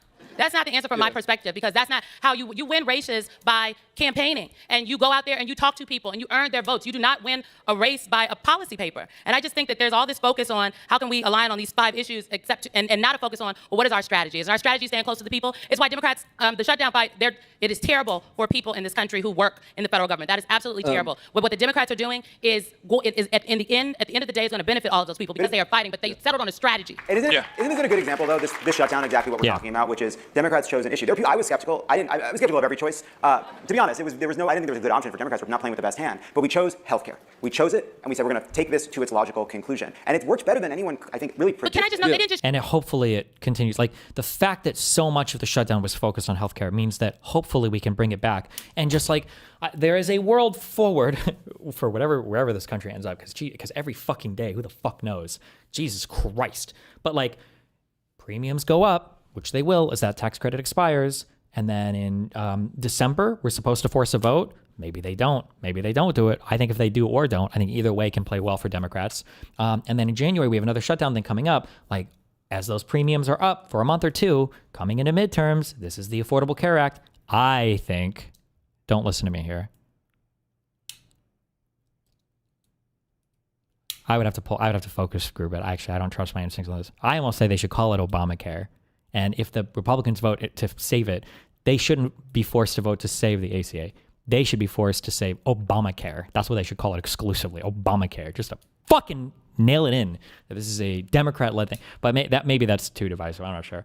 But the fact that hopefully the conversation can stay centered on that topic moving into the future as the ACA vote is forced next month, as the premiums rise over the next 2 months, and then as the shutdown vote hopefully again comes up in January. Choose healthcare. They chose a very specific thing that was happening in Congress that was tangible, that connected to people's everyday lives that they could see. And so when I say we don't need to choose all like that was a strategy. Exactly. No, I'm agreeing with you. Yeah, we're getting. I think I was having fun, by the way. We could do a whole nother hour. Yeah, and I think the disagreement. I think the disagreement is necessary. I also would say I'm also like I'm pretty easy to please. I mean, like Zoran had me. Like I don't know what more you people want from me. I voted for 3 straight Democratic presidents, and I was going to vote for Zoran for mayor. So I'm pretty easy to please. So you can get me on board. Here's what you have to do. We'll get this. Some specific things. Have some fucking balls. Like run a fucking campaign. Tell us what your campaign is about. Don't be a fascist and be able to talk. This is why I liked, and I'll say this in the end of time. This is why I liked Newsom so much. He had balls on that, Prop 50 or whatever. That was a brave thing. Didn't poll at 34% when he proposed it. This is an aggressive Democratic action that Democrats generally don't do. Like that was a nightmare. When Texas came out, when Congress came out and basically handed Texas or the Supreme Court, I think it was through Bondi, basically said, Texas, by the way, you can wipe away 5 Democratic districts. For Newsom to come out and be like, we're going to do the same here. That was just so brave. And he stood on business on that, and he won it too. Good for him. Be able to talk and be able to communicate to people and lift them up. And like that seems like that isn't that hard, but it's kind of been for us for the last 10 years. But like that's how I would summarize it. I do think so. We're coming from behind in part because I think we've paid for having, like if you were someone coming up in politics and you see who the standard bearers of our party have been for the last 10 years, you might not know exactly that Democrats used to be fun and cool. Right. So we have 1 minute left. Hassan, final thought. We got to get rid of the gerontocracy within it's so hard to tell what the universe could look like otherwise too. But there's also like this weird world where they say the Democrats used to be fun and cool. I wonder to some extent if Obama being black took away from that a little bit, because when you're in a leadership position like that and you are black, you have to be so fucking professional and on board with everything that you might not have the same wiggle room to like be a little bit more chill, be a little bit more quiet. Like you have to be speaking for like the coolest Obama thing is like, the guy loosens his tie a bit or whatever. Whereas Bill Clinton is obviously getting sucked off in the Oval Office. Not many people like that. Playing the saxophone, doing crazy shit. Like I wonder if he had less wiggle room there Maybe. Party. Down with the seniority structure that we have. We need real whips in the party. This is something that I talk to you about. This is something I talk to the Pod Johns about every single time. If you have people who don't want to play ball. What kind of whips? I think people did find Obama fun and cool though. He was like cool, but not like, oh, that's a really cool dude. He was just like, it's different. I don't know how to. He wasn't this, okay? I don't know why I just typed that. Obama on saxophone. You couldn't do this, okay?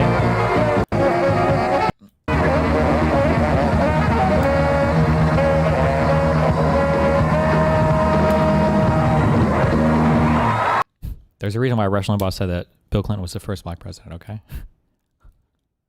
Like, you know. I don't. Like whipping votes. I don't mean it in the... Unless it's Joe Manchin, in which case, maybe... No, I'm kidding. Of course, I can't use spicy language. We need... Cool politics, and you see who the standard bearers of our party have been for the last 10 years. You might not know exactly that Democrats used to be fun and cool. Right. So we have 1 minute left. Hassan, final thought. Yeah, we got to get rid of the gerontocracy within the party. Down with the seniority structure that we have. We need real whips in the party. This is something that I talk to you about. This is something that What, Pelosi wasn't a good whip for votes? talk to the Pod Johns about every single time. If you have people who don't want to play ball, What kind of whips? like you know. I don't. Like whipping votes. I don't mean it in the unless it's Joe Manchin, in which case, maybe. No, I'm kidding. Of course, I can't use spicy language here, but we need to make sure that we earn the trust of the working class back, and I think that they have been hyper-focused. So, okay, so listen, I understand there's why there's room for disagreement on this. So you just said, nah, my dad was a diehard Republican and admitted that Obama was the coolest president he's ever seen. I understand what you're saying, but I need you to understand that what I'm saying is not at all different than what you're saying. That when I say because Obama was black, he had to be relatively straight and square to make that work. And that for your dad to say, actually, my dad thought Obama was really cool, those are the same, that's the same thing. That's the same thing is what I'm saying, okay? Focused.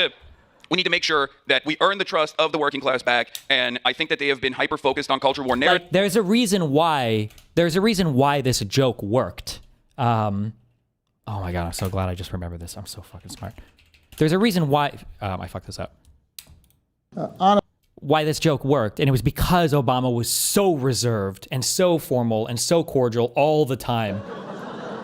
Y'all remember when I had that big old hole in the bottom of the That there was the, for anybody that watched this, he's anger translator for all this, right? Narratives, and the only reason why they've been hyper-focused on culture war narratives is because we have not done enough on the left flank to say, no, we are with you, we will fight for you, we're going to make sure that we solve your economic hardships. And Jessica, you're just going to go back in there and you're going to fight all these people and you're going to defeat them for us. Yeah. No, You got this, girl.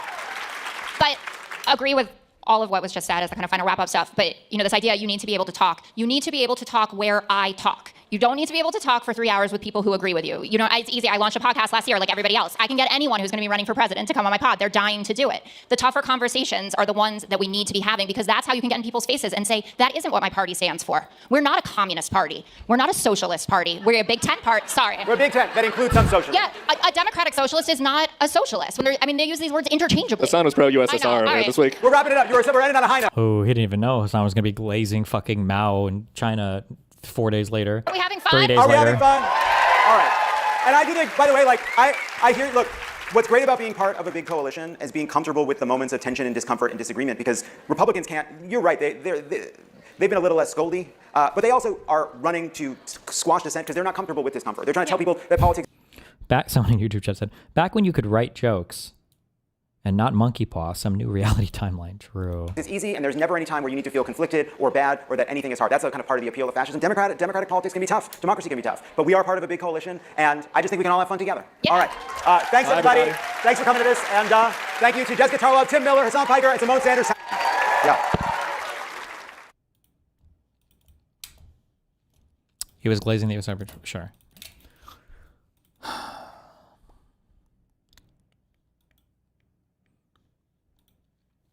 Somebody said, oh, how cool was this? Oh, before I finish my thought, let me just point out it's now P-O. Well, you're quick. To P-O-T-U, Yeah, right? that's right. Yeah, we're... Okay, all right. Well, it's got to be a quick comeback because, oh, my goodness. Come on. Now, don't tighten up playing against the president. Don't worry about it. Oh, it's... Uh-oh.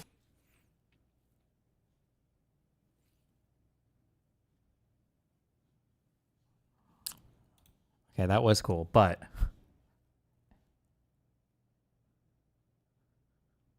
nothing was as cool. This is the best. She's Okay. My queen, our actual queen, all right? about 6 feet past the three-point line, and she just does this. I wasn't even thinking get it in because I was so sort of demoralized this one. And, nothing but net. Just swish. 24-26, take full B count up. Action.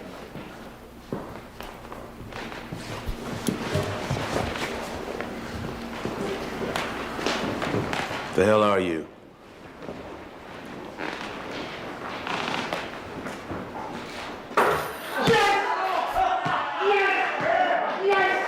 It's too bad the movie itself was fucking awful. True, this movie is fucking dog shit. Trick, and it wasn't. I was there. She did it. She would have won the $1 million at halftime at the All-Star break. Now watch this drive. Biggest political... Yeah. Best president sport. We must stop the terror. I call upon all nations to do everything they can to stop these terrorist killers. Thank you. Now watch this drive. All right, you need another.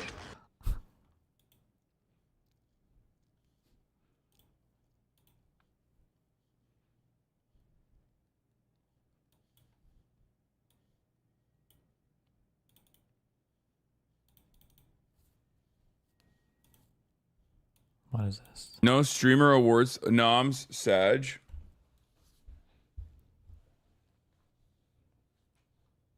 I mean, yeah, we weren't gonna win anything. Let's be real.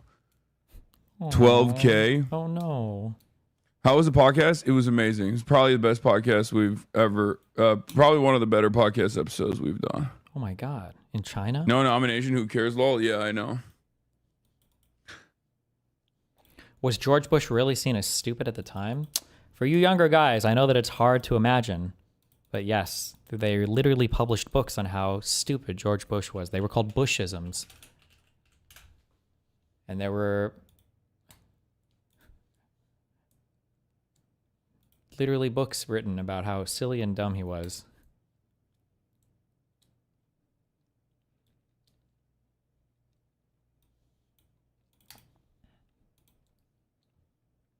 They misunderestimated me. Here are over 100 memorable misstatements by our syntactically challenged president, collected, annotated, and introduced by Slate Magazine's Jacob Weisberg. I know the human being and fish can coexist peacefully. Families is where our nation finds hope, where wings take dream. We'll let our friends be the peacekeepers, and the great country called America will be the pacemakers. It's clearly a budget. It's got a lot of numbers in it. I know how hard it is for you to put food on your family. I do know I'm ready for the job, and if not, that's just the way it goes.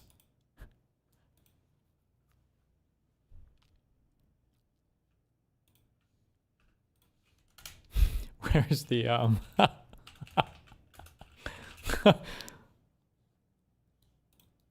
In contrast, Russian elections are rigged. Political opponents are imprisoned or otherwise eliminated from participating in the electoral process. The result is an absence of checks and balances in Russia and the decision of one man to launch a wholly unjustified and brutal invasion of of Ukraine. Iraq, too. Anyway, 75.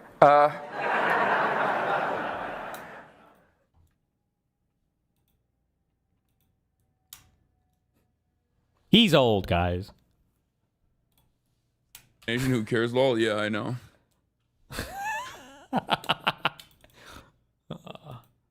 It's funny because it's like, this has been.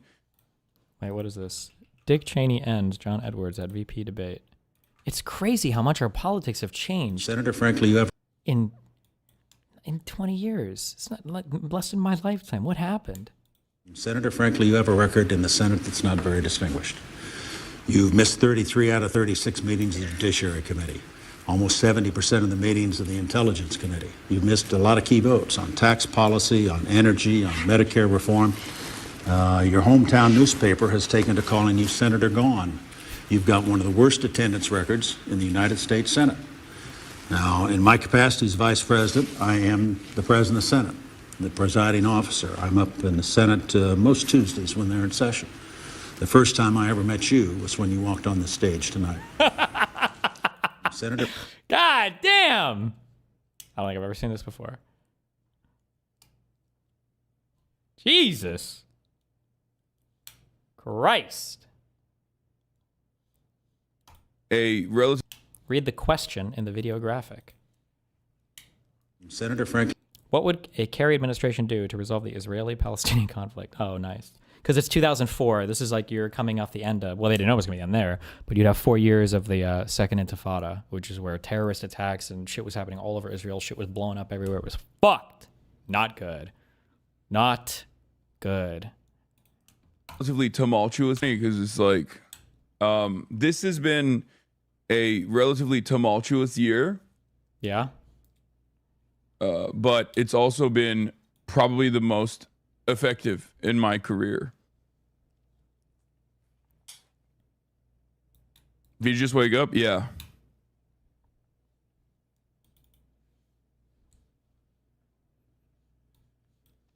I have found myself growing further and further away from the Twitch audience. Or not Twitch audience. Shut up. Should I ban Jader for 3 days? Or make it so he can't have any input on any movies? There's no way this is real.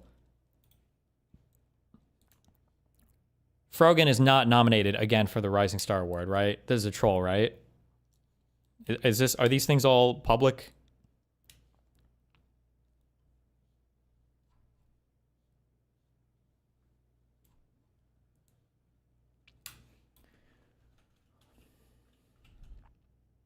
Streamer awards, nominations.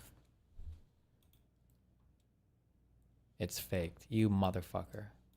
Jader.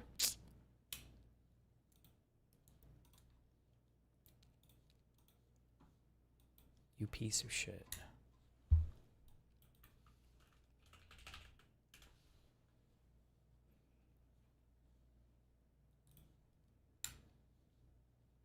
Wait. Rising Star Award. Reginald? What happened?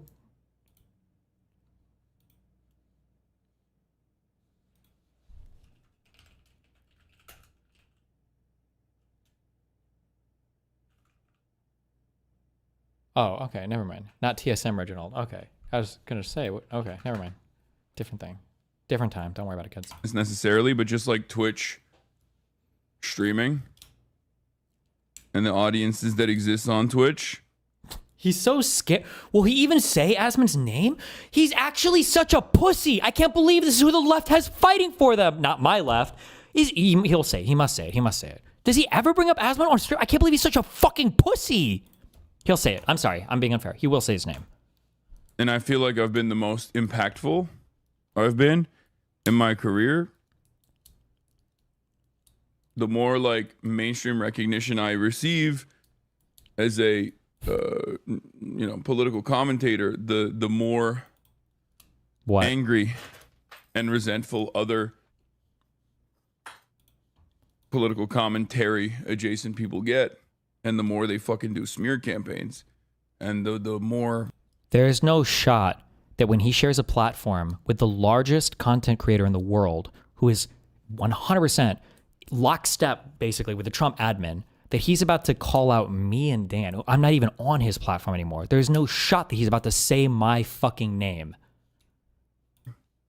Separated and connected, I feel, from the Twitch community.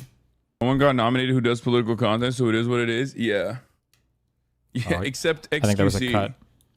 who literally live streamed with the president, with the current president. He brings up XQC. But I guess he's not considered a political streamer because he's XQC. Who are the ones that really piss you off? And Aiden Ross on Kick. Oh. Hello? I don't think AT&T has an issue with XQC in the same way that they have an issue with me. Oh. You didn't have a Hello? whole live stream with Trump like Aiden Ross did. Maybe top influencers in the rep beyond vote. And Aiden Ross has so many streams with Nick Fuentes, who's an actual Nazi and anti-America. Yeah, I mean XQC. Hello? I feel like I feel like I'm watching. Okay, so this is embarrassing, but just for the record, and I feel like just I'm so we watching have this it, scene right now. You are not and have never been a member of the Nazi Party of the United States, have you? Come on, Tom, are you serious? Nope. Thank you. Sorry to have to even ask. And, oh yes, the Hitler dog thing. Okay, the dog thing's bullshit. Great, I thought so. Different spelling. Okay, different spelling. Yeah. Okay, and this other one that came up, just to fend this off. Have you ever read Mein Kampf? Yeah, a couple times, I guess. Couple times? Are there Easter eggs in there you didn't get the first time? Look, I'm interested in that period of history, Tom, okay? I've skimmed it. Skimmed, yeah, thank you. And what specifically do you find interesting about that period of history? The scale, the tragedy. Hell yeah. Yeah, and which tragedies specifically? Europe decimated. 7 million Germans, 20 million Russians, 5 million Poles. Yeah. Just checking the till here, Mark, and it seems you're short a few million. XQC literally streamed with Donald Trump. And I don't think AT&T has any problems with XQC. AT&T literally blacklisted me. AT&T likes XQC. He streamed with Donald Trump. That in and of itself is a perfect example of this.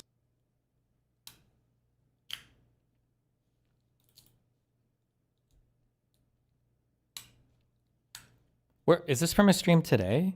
Or is it from a few hours ago, I'm guessing?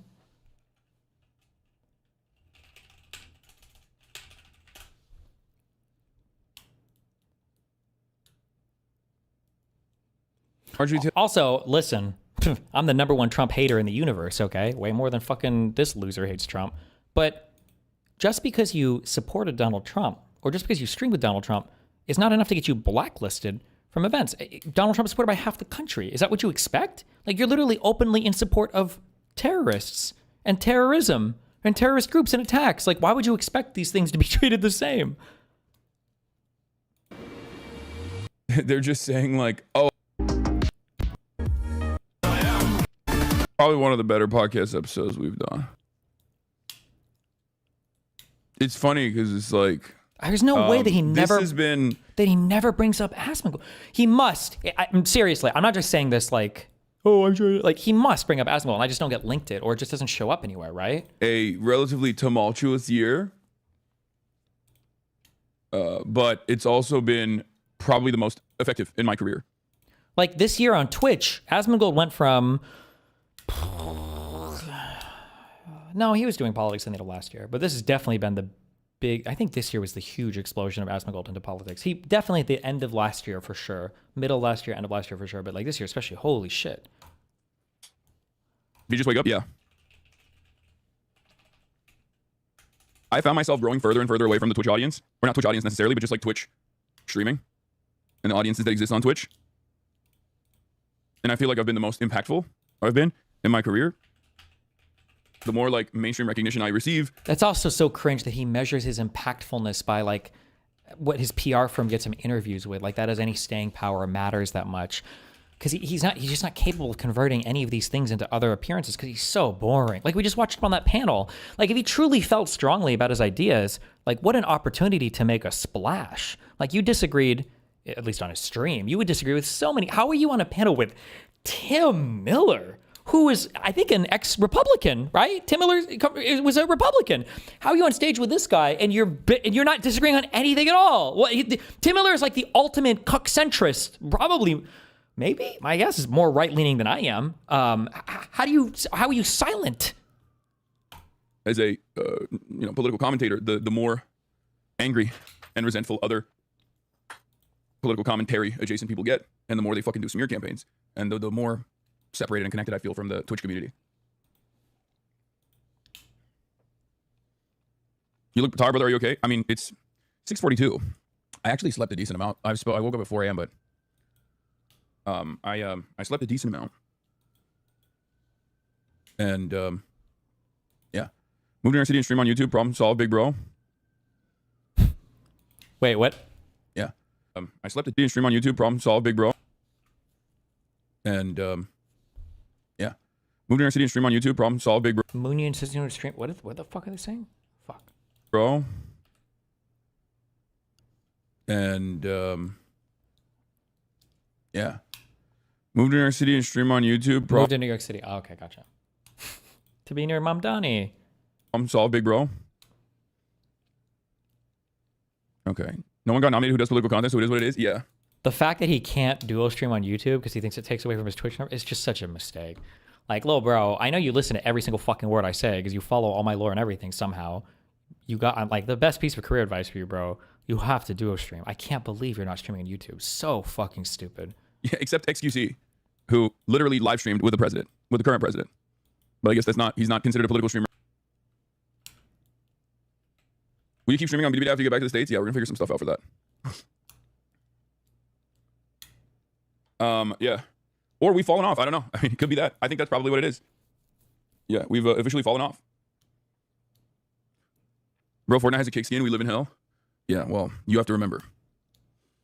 This is something that I've brought up quite a bit, which is you can't really fight money. There's not really much you can do. You're rich. What are you bro, you are the money. You have the support of, you're in so many mainstream media publications. You can't fight the money. The Western Hollywood, Turkish American dual citizen, raised and gone to private school, equestrian horseback training, riding in fucking Turkey, and then to the United States of America as one of the largest political streamers there, currently in a $40,000 a night suite in China, in Shanghai, or wherever the fuck it is right now. You just can't fight the money, bros. What the fuck? What is happening? I guess it's on auto white balance, but it's just so fucking... No, that's not good.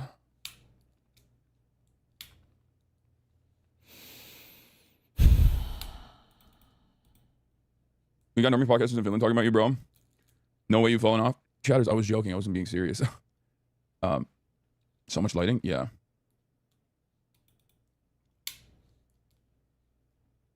Anyway.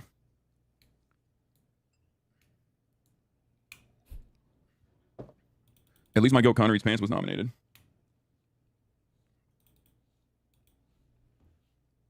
But that shit gets clipped and people take it seriously. Remember that? I know. I don't really care. What am I supposed to do, guys? Yes. I mean, I should be able to be sarcastic at 6 a.m. in China without a million autists coming up my asshole and clipping something out of context to post it on Reddit. You know what I mean? And at a certain point, you just have to live with it. Out of context. Out of context. Are you gonna vote though today? Out of context. Sure. Out of context. Maybe. Out of context.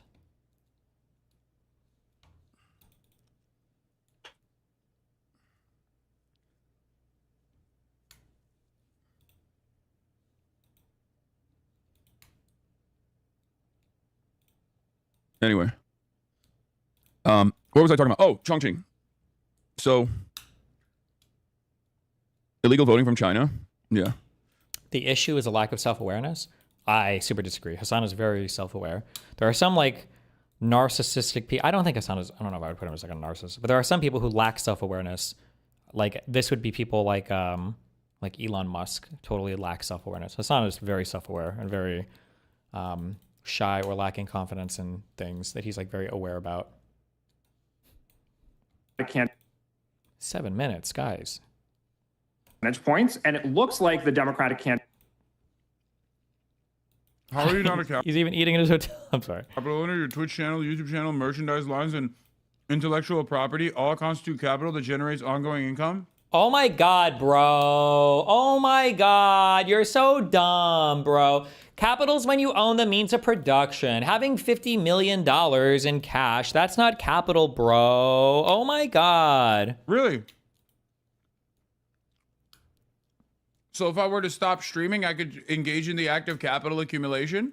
Yes, by spending your fucking money, you retarded fuck. How do you think people buy businesses? Yes. Or just literally put it in the stock market, which is capital. Yes. Wait, I'm sorry. What are you implying? That if you stop streaming, you'd go hungry?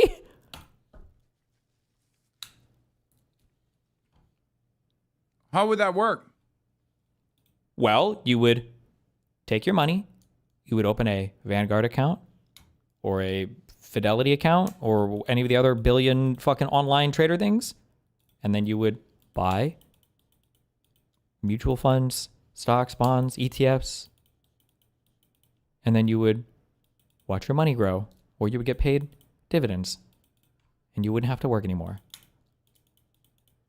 Although his parents are rich, so he would never have to do that anyway. Like at the end of the day, the overwhelming majority of my revenue comes from, if not the damn near entirety of my revenue actually comes from, voluntary subscriptions to the Piker Broadcasting Service. Why? Where's your money at? What have you done with the millions and millions of dollars that you have?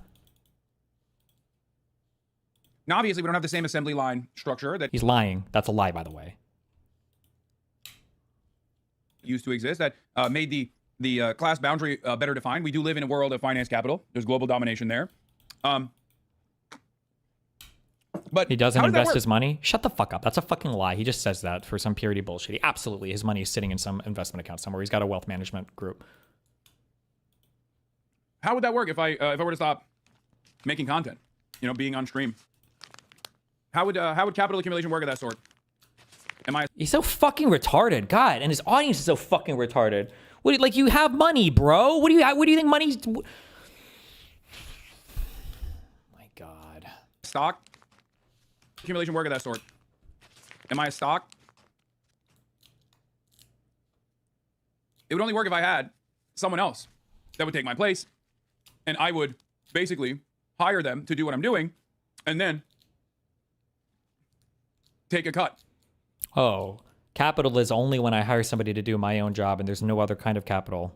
Or rather, or no businesses. Engage in the exploitation of their labor. Say that. Oh God, I'm about to come. Oh my God, I'm about to come. Oh my God, I'm about to come. Oh my God. Say the exploitation of their labor, please, God.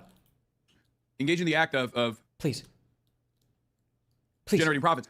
Oh fuck. That's what generating profits is. But your YouTube videos and Twitch vlogs will keep earning ad revenue for a while. it was the equivalent. Trust me, guys. Wait, what? What you're describing is not capital. That isn't capital. But it doesn't even matter. You think it's the case because you're wrong, or maybe you have a disagreement with me. I think it's because you're wrong, but who cares? Because the reality of the matter is, even if I was, okay, even if I was, that would at most make me a class traitor. Bro, you're in fucking $10,000 a night. First class tickets to China, touring a state government propaganda. What are you do? Oh my God. Okay, even if I was, that would at most make me a class traitor.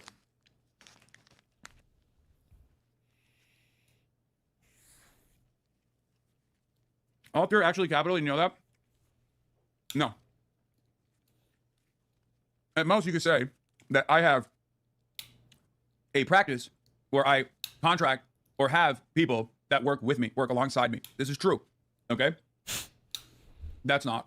It's not true unless they have equity in all the businesses that you work in. Otherwise, you are engaged in the same type of labor exploitation that every capitalist is. So if you pay a channel owner, if you pay anybody else, that is labor exploitation. Unless they literally have ownership. It's not called the workers will seize the dividends of production. It's not called the workers will seize the profits of production. It's not called the workers will achieve a rev split from production. It is the workers will own the means. They will own the means. Equity ownership.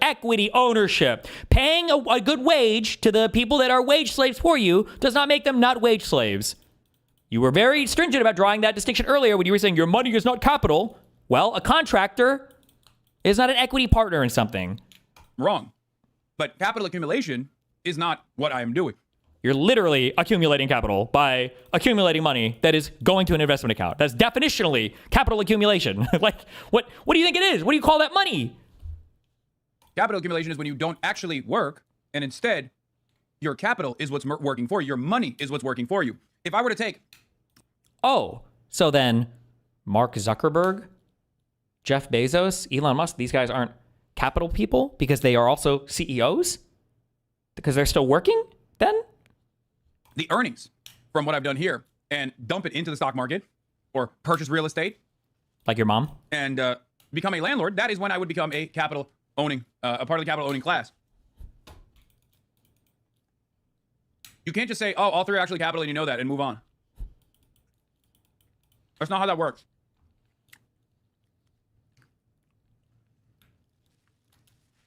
Because at the end of the day, if I did not labor in some sort, and you could say it's not productive labor because it's true, it's not. But at the end of the day, if I were to stop doing this, then there's no more revenue. Oh, he would just be broke.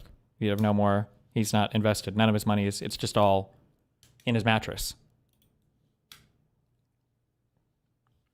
You're just trying to fit it into a capitalist, very narrowly focused argument because I think you're just too predisposed with trying to get an own over me.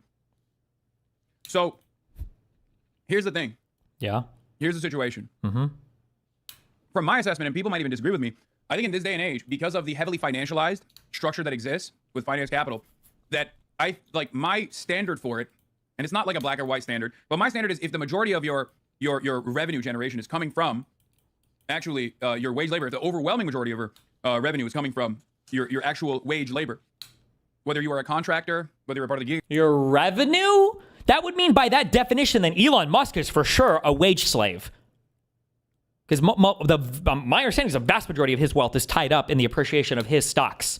I don't think he's getting paid huge fucking dividends. And I'm pretty sure, didn't he just negotiate with Tesla? It was a massive payout structure. Pay, that's wages, right? I don't know. Maybe they have some extraordinary deal. I don't know the tax structure of how a fucking multi-trillionaire dude gets fucking paid. But like, it sounds like from Hassan's definition, Elon Musk is working for that money. Elon Musk is a wage slave. Economy, doesn't matter whether you are doing what I'm doing. In that circumstance, even if you do have, like a 401k, for example, because I do, right? Because I want to be able to retire one day. Oh my God.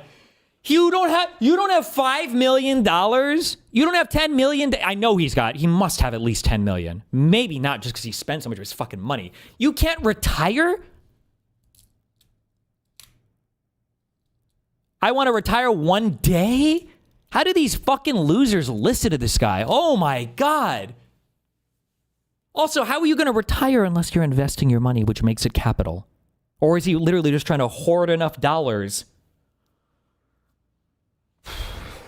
Oh my God. Bro, I can't the poverty LARPing is insane, bro. You do have, like a 401k, for example, because I do. Circumstance, even if you do have, like a 401k, for example, because I do, right? How do you have a 401k? What is the structure of your 401k if you're self-employed?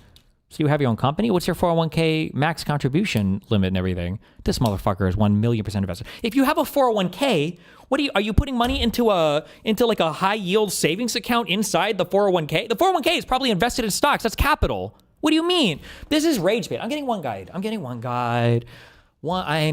guide. This is rage bait. Because I want to be able to retire one day. That was still, I think, I want to be able to retire. Put you firmly in the parole side of the argument. Oh my God. You are a capital owner, yes. You're not engaged in significant capital accumulation unless your asset, real estate investment, or business entities with employees produce income without your ongoing work.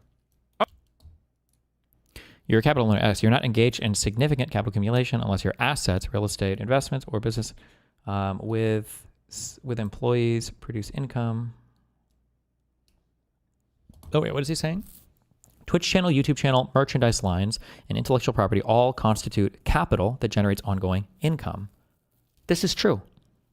Your YouTube videos and Twitch VODs would keep earning ad revenue for a while. Your merchandise brand and IP could continue to sell. Oh, this guy actually knows what he's talking about. Oh, I wasn't even reading what this guy was saying.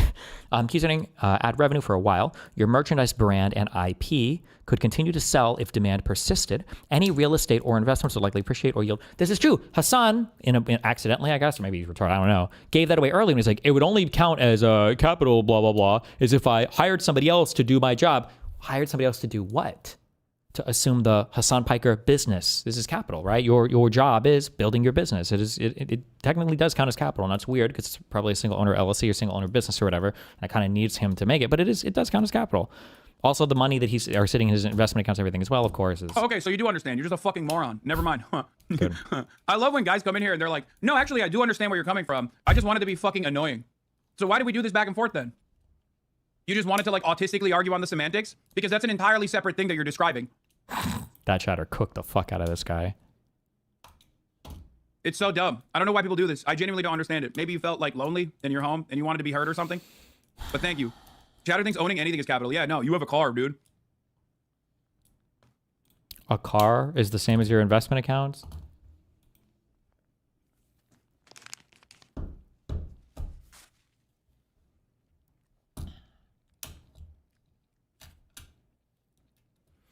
Yeah. In New Jersey, Mikey Sherrill is going to win. Why am I watching this? You guys are rage baiting me. Wow, MD Charge. Thanks for the 5 gifted tier 1 subs. And the 5 more gifted tier 1 subs. My capital is accruing, accumulating.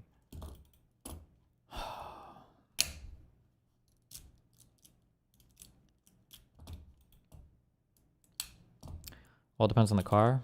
Technically, unless you're using the car as like a taxi or to drive other people around, I don't think it counts as capital.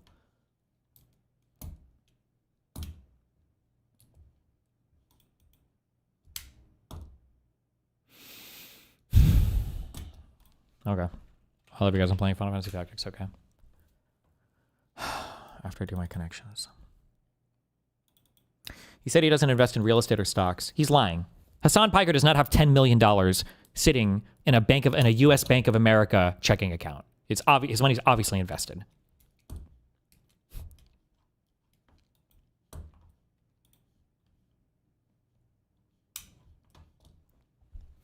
Pedestrian, barcode, tax, railroad, crossings, zebra, everyday, school, crossing, avenue, rugby shirt, approach, banal, parking, philosophy, humdrum, IBM logo, method. Wait. Zebra crossing? That's not a real thing, right? I just made that up in my head. Hold on. Things with stripes. Barcode, zebra. Does the IBM... No, it is. A rugby shirt? Does that have stripes? Parking stripes? Please just work. I'm a fucking god. I'm a god. Parking crossing? Like a pedestrian crossing, school crossing, railroad crossing. Not even one off. That's a bait. I got baited.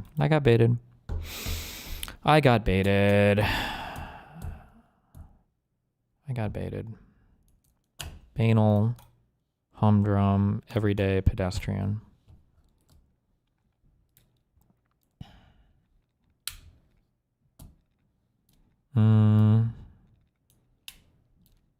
Tax. These are monopoly places. Yep. Philosophy, approach. These are like trains of thought or schools of thought. Technique, whatever. Okay.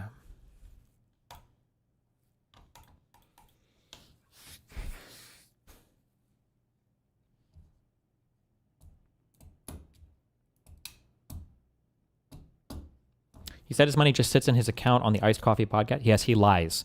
The reason why he says that is because he knows that it would make him a capital owner. So he just says that shit to fucking lie or whatever. So that he doesn't have to own that. But there's no shot that anybody who's sane would have $10 million sitting in a fucking checking account. You're basically just setting $1 million a year on fire. $2 million a year in these markets.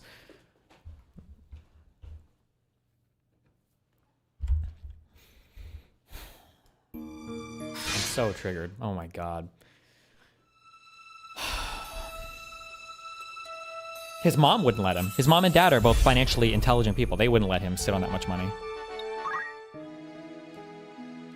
Welcome, after all in particular.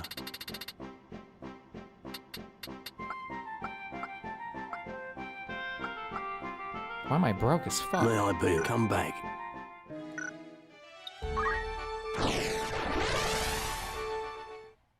Yeah, why the fuck would you put money in a 401k if it's not gonna grow? That might actually be, you might be losing money at that point for no reason. What would be, why would you put money in a 401k as cash?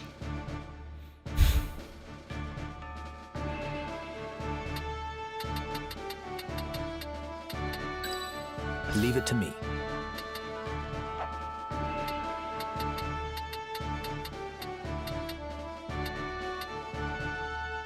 Do I get to put 5 on this? None of these stupid guest units? For victory. Finally.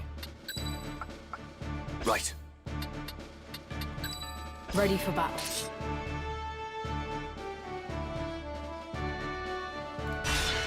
It's time. The fun. Where have you got off to, Gosling? Won't do to hide. There you are. Whoa.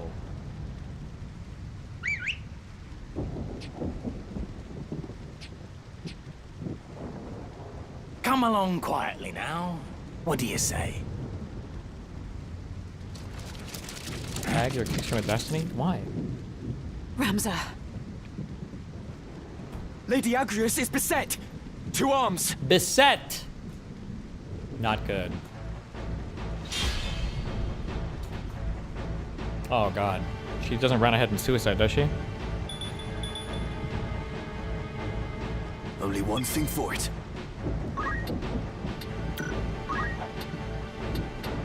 I can't jump up here? Wait, what's the default archer jump? Is it 3.5? It's 3?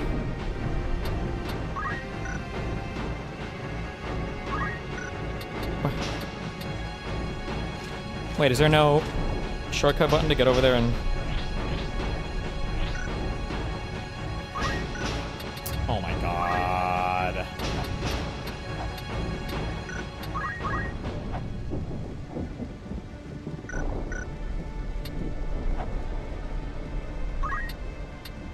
Why can't I... Because is this not like a occupiable terrain?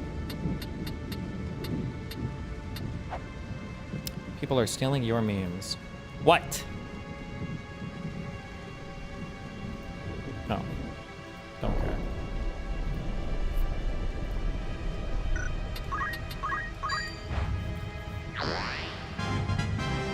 I won't disappoint. There we go. Never mind. I can make this. Yeah, I stole those memes. It's a great circle of life. My turn.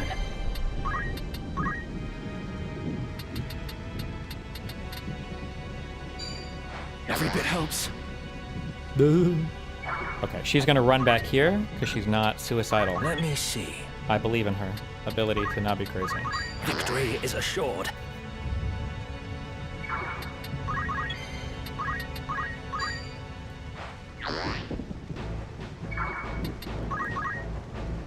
Ramza, what are you doing here?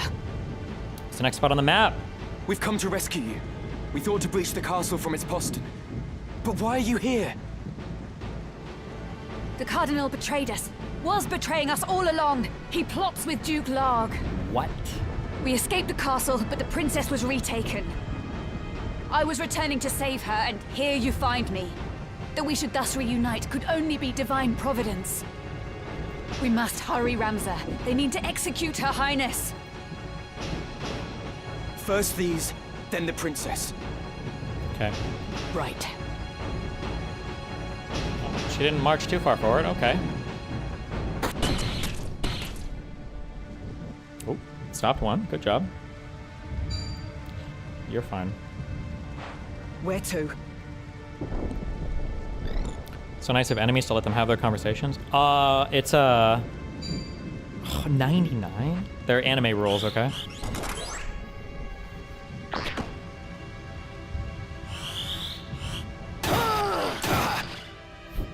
It'll take more than... Nice.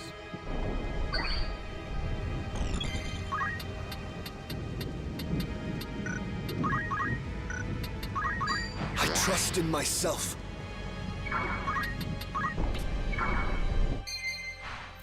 A unit entering water where the depth of fuel becomes submerged, depending from using abilities. The unit can do nothing other than move. It is often advisable to leap deep water as soon as possible. Thanks!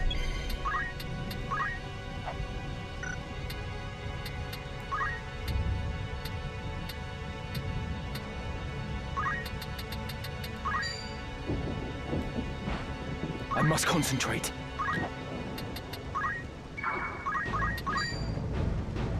Down with you! Wait, did he just die? Wait, did I crit? I saw 67. Okay.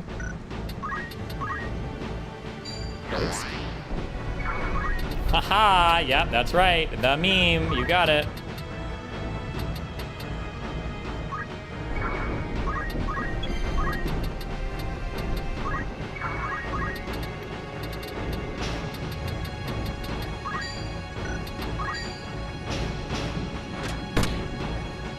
Now.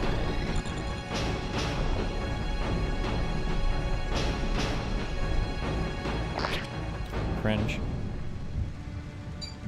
76. Dodge. Nice. Jesus. Oh, and she runs forward like a retard. That's a ranged move. Why do you have to run right up there? Oh, she's gonna get shot again. Oh, never mind.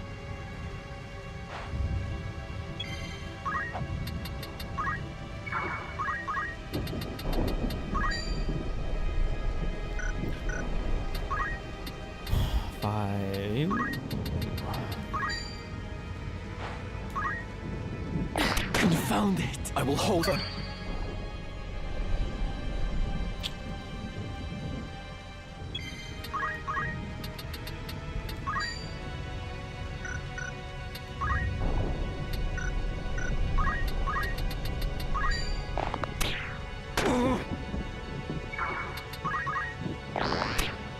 Loser.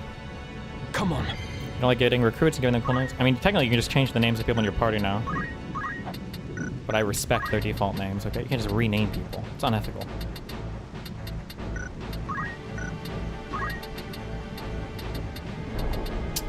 Am I suiciding him?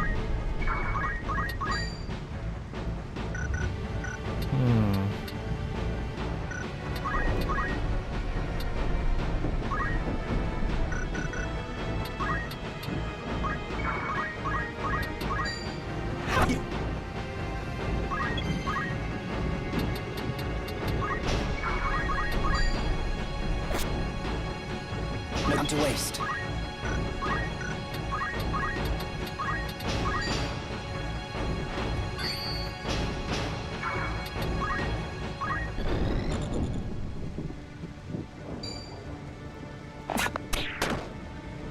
Not a chance. She's fine. I should have killed her. Fuck!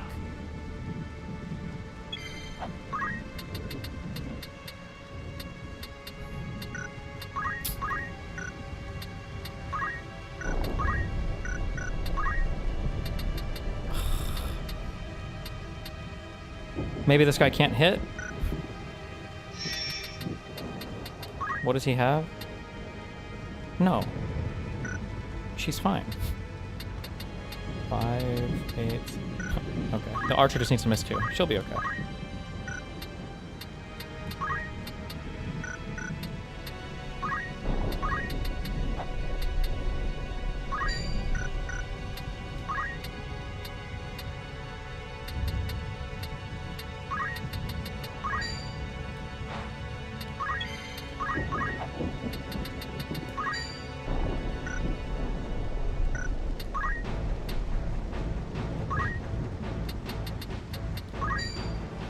Bruh.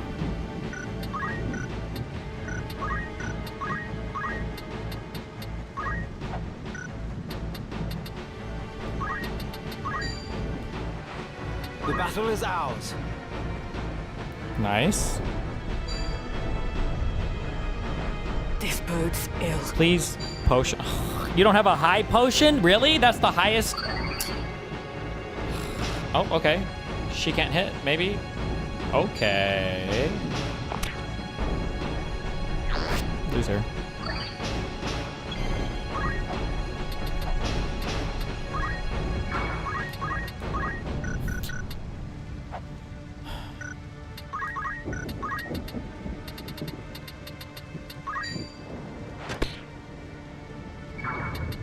My turn. Seriously?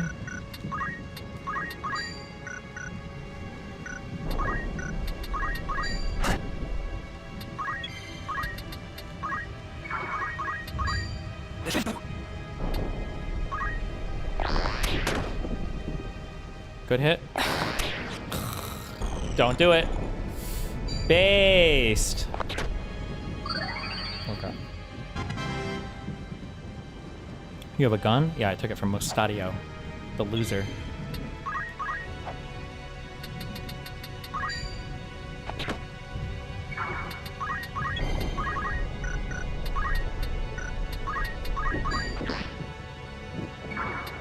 I am ready.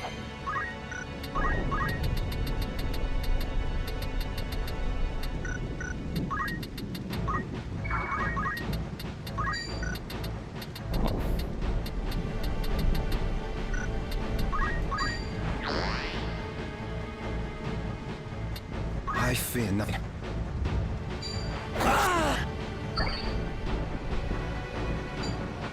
Good one. Oh no! 46% chance. Come on. Oh, never mind. Okay, wait. Hold on. Let's not be crazy now. Okay, 117 is a lot, but... Will it knock her off? I need you to not do this attack. Thank you, King. I must grow strong. Does the game necessitate that much grinding? No. You have the option to if you can't figure out how to win the battles, but...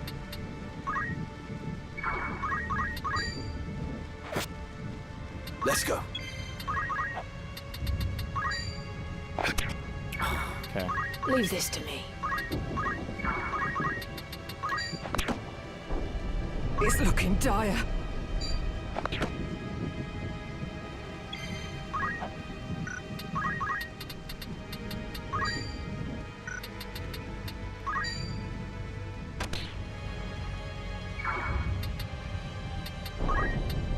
Let me think.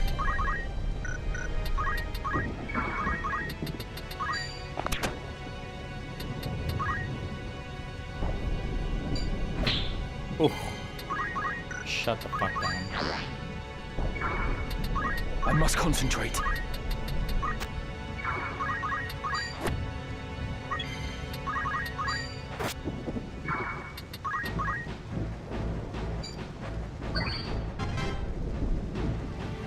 Cute features whenever a special party member like Mustadio dies in battle, the record of war will mention it. Wow. 108, bruh. These charges.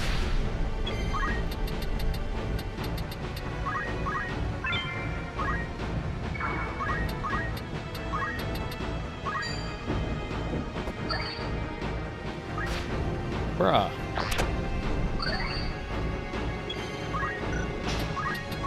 The tide is with us.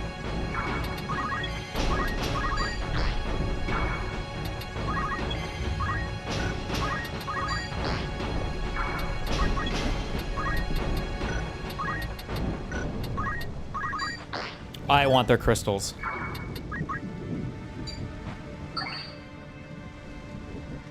She's gonna kill this archer.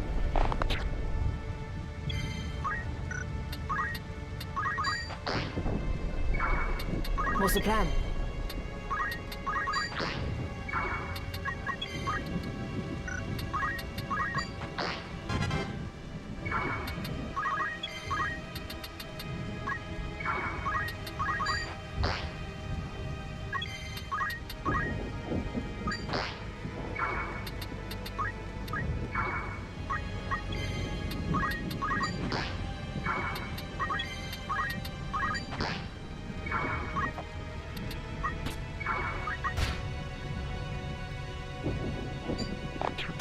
Cringe. What was this a crystal of? Fuck. It was a knight, right? Or was that the mage?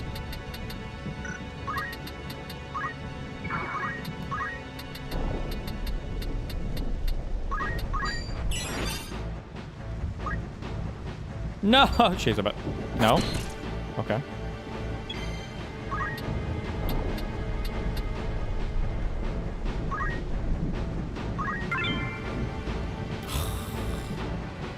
That would have been good for a Ramset again. Whatever.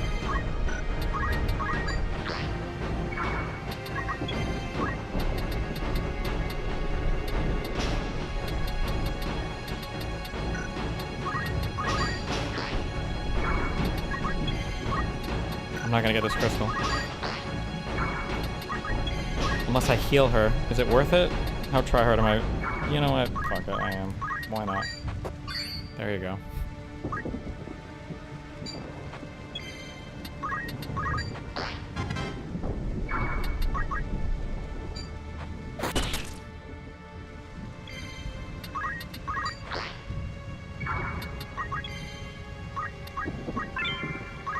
Cringe.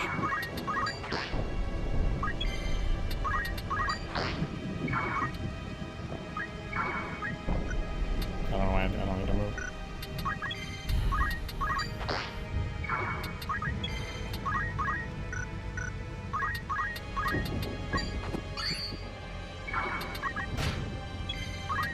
Good crystal? Give me like a charge 20? Damn! That's okay. We take that.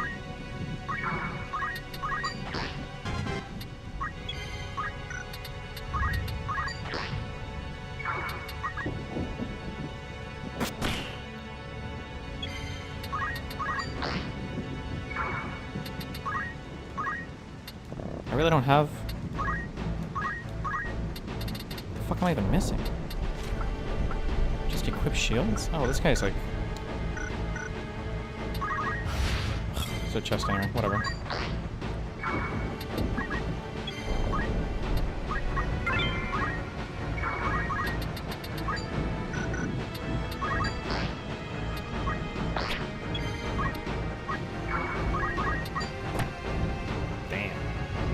Lady Agrias. I'm fine, but we cannot afford to tarry. Okay. They're taking the princess to the Golgolada gallows. It's not far, but we've little time. Of course. With all haste.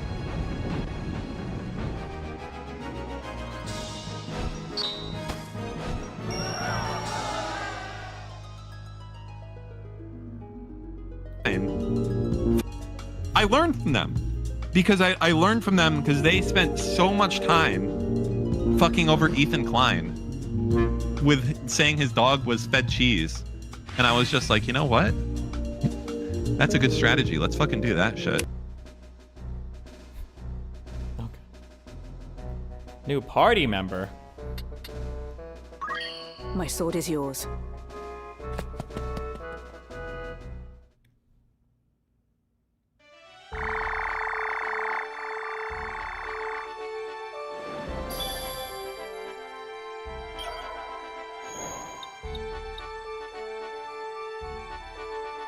Wait, is this the big fight with the princess and the gallows or whatever?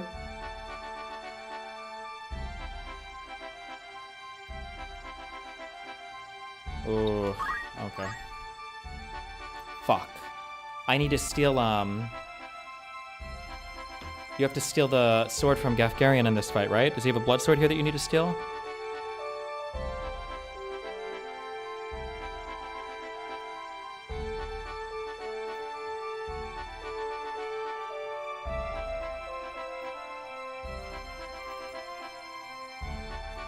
Destiny also said he spends 200k every month in bots to smear his son. Like, what the fuck? Wait, that explains many things because everyone I meet IRL knows who his son is either positive or neutral about him, and yet he has so many rabid online haters. Wait, do these retards actually believe this?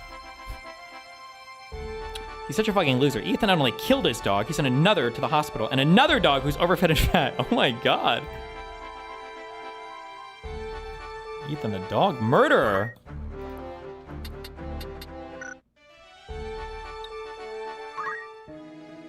Looking for aught in particular? After aught in particular? Would that be Isle? Fuck. I have to grind thieves here. Oh my Yes? god.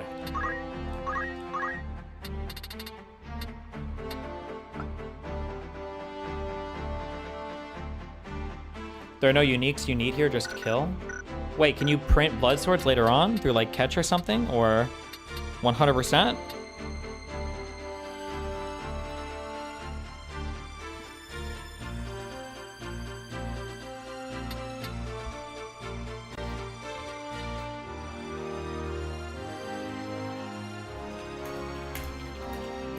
It's an easy poach later. How much later? If I could get it now.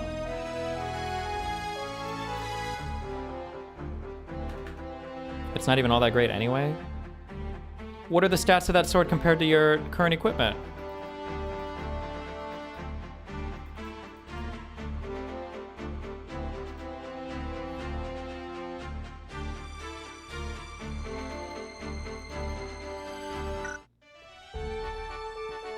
It's like 8 damage, it's 8 power.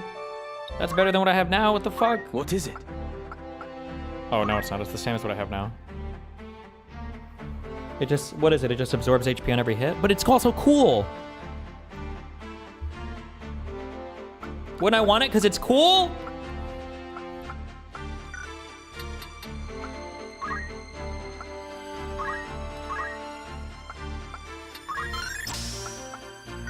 Okay, look, he's done. He can be a thief. I can hardly wait. This Ring of Aptitude is pissing me off. Is there a way to never, ever, ever have this thing equipped?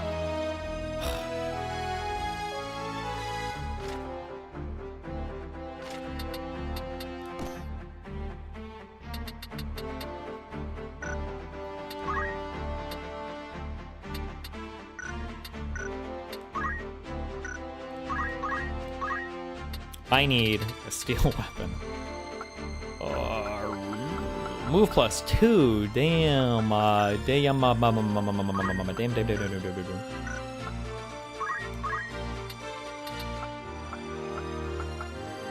Bruh, this shit takes so much job points.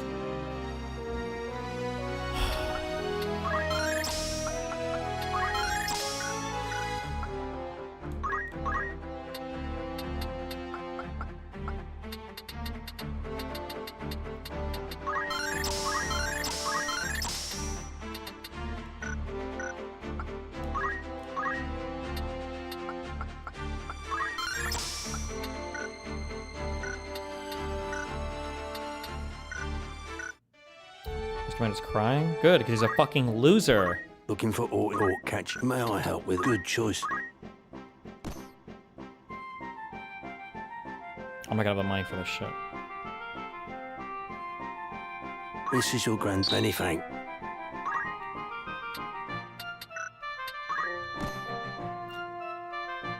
This is your grand total. Most that. Will that be all? Ah, you're here to sell. Are you had a pleasure? You wish to Who even has you these happy weapons to on? come? Iron sword? What the fuck? You wish to remove this equipment and sell it, yes? Yeah, Let take me it have a off. deal. Thank you, kind. You wish to remove this equipment and sell it, yes? Let me have a pleasure. You wish to remove this. Let me have a thank you. Strip them. Are you happy with the price I'm off? A pleasure. Are you happy? You can't. Are you happy? Thank you. Shut up. Are you happy? A pleasure. Are you happy with you can't? Are you happy? Thank you. Are you happy? If I sell Are my you happy Academy to Blade, come I can never sell? get it back, right? Like, it's a unique item, I think. Like, who you has wish this? to remove this equipment and Who- let me have a This is the You oldest wish to equipment in the remove- let me universe. have a- Stop. Are you happy? Thank you. Are you happy? You can't. Are you happy? Thank you. You wish to remove this equipment. Let me have a pleasure. Are you happy? Thank you. You wish to remove. Let me have. You can't. Are you happy? Are you happy? You can't. You wish to remove this. Let me have a. Thank you. Can't. Are you happy? You can't. You wish to remove a Oh pleasure. my god. This guy's Are annoying you as happy? fuck. You come. Are you happy? Thank you. You wish to remove. Let me have a pleasure. Are you happy? Thank you. Are you happy? You come. You wish to remove. Thank you. Are you happy? You come. Are you happy? A pleasure. Are you happy? You come. You wish to remove. Let me. Thank you. You wish to remove. Let me. You come. Are you happy? Thank you. Come. Are Strip you happy? A them, pleasure. take it all off. Yes. Are you happy? Are you happy, Carson? Are you happy? A pleasure.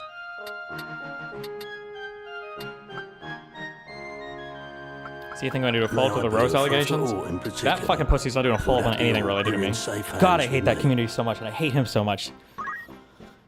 I'll always be perma-triggered over that. I have such negative sympathy when I see him cry about what is the last thing I saw him cry about? He was like, people make pedophile allegations, and it's real serious, guys. This is your God, he's most- such a fucking loser. I have zero sympathy for him or This his is your wife. grand total. Anything. This is your grand total. You won't be.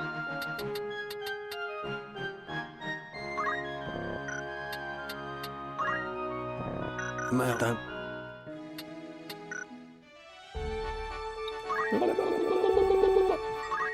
Welcome, or catch your eye. You see Ryan Will Beard that turned be on all? him? Who needs Yeah, I that don't know. fee? Apparently they do that a lot.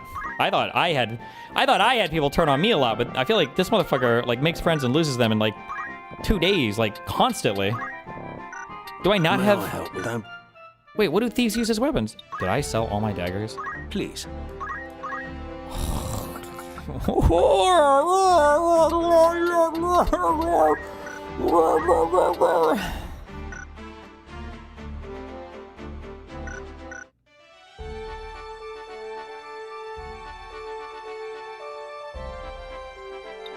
Don't care.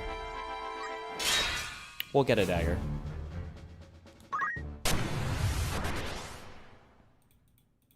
Just use equipped swords. Get rid of gain JP up.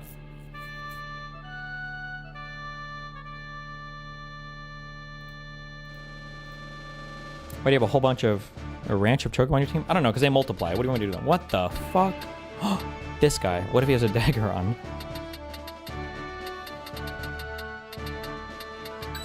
Understood. I will do my utmost. Understood. For victory. Okay, hold on. We got.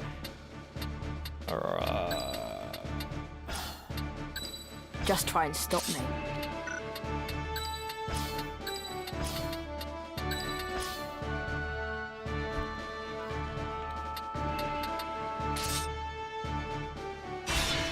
At the ready.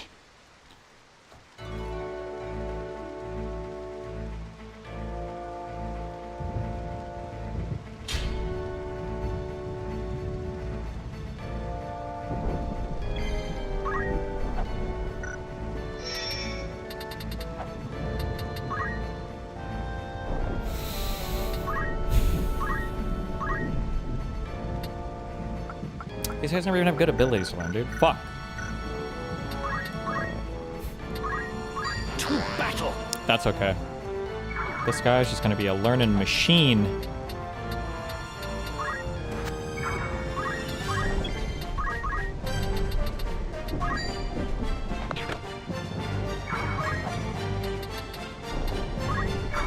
Nope, not there.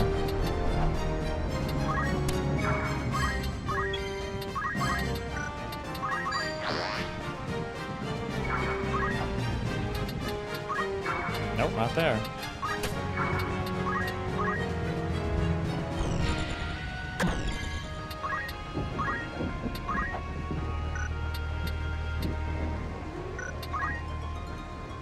No time back.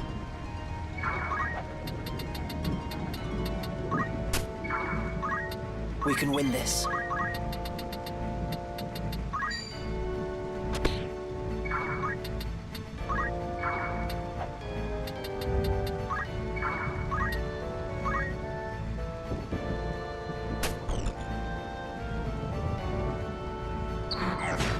Okay.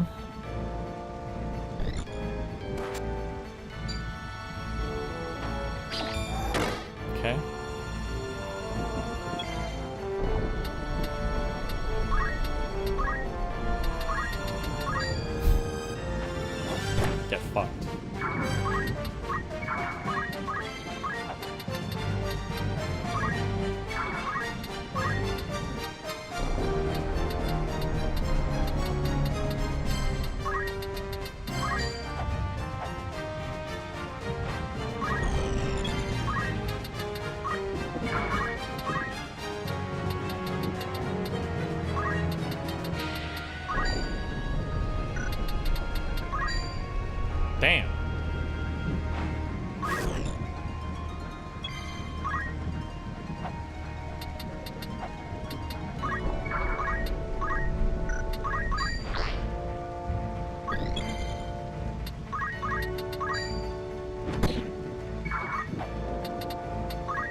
Nice.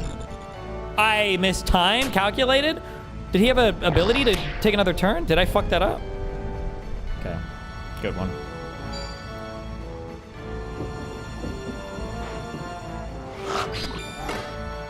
Miss. Loser.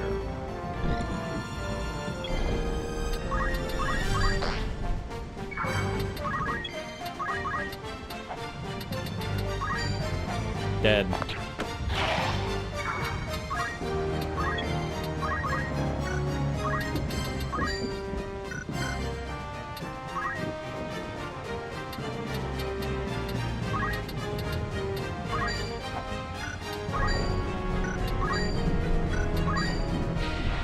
I must concentrate.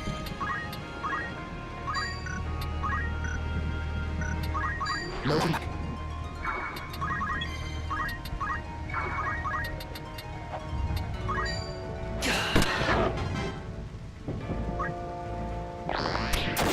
Nice.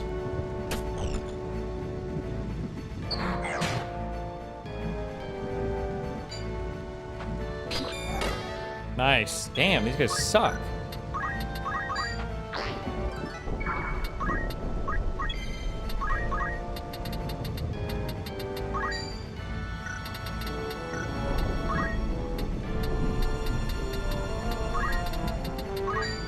Nice.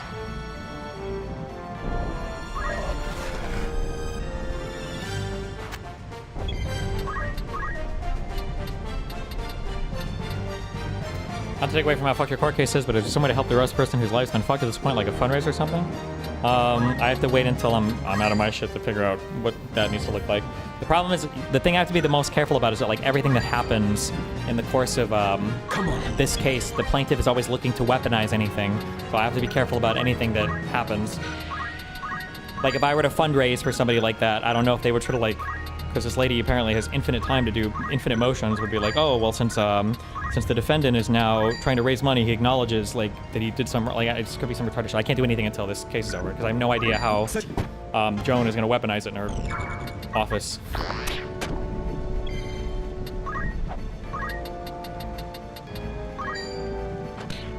Give me a treasure chest.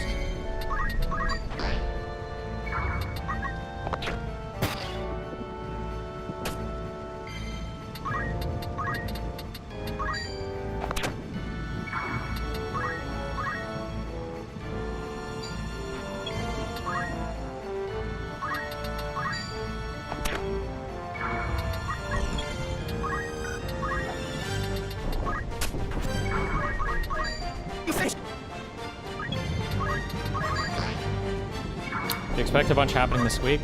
I am ready. No, we're probably a couple weeks out, I think. From the 20...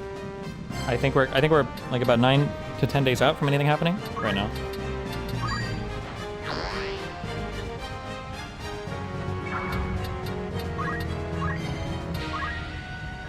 How the fuck could plaintiff live with herself if she did weaponize it? She already is, in ways that you don't even fully understand yet. Like, you can piece stuff together if you're reading between the lines, but it'll be more clear. Like, she just has no, I don't know how to explain it. Like, as privileged as we are as white men, you have no idea what it's like to live as a white female who's never been held accountable for literally anything you've ever done in your entire life. You just can't even imagine.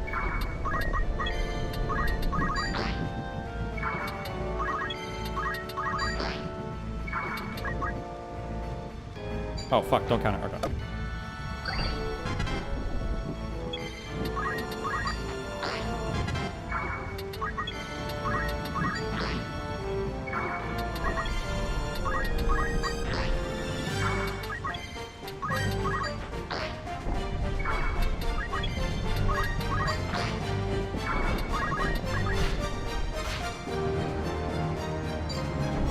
You can't get a weapon. The only thing I can get are items like consumables from the monsters, right? There's no world where those things ever have weapons or anything in them.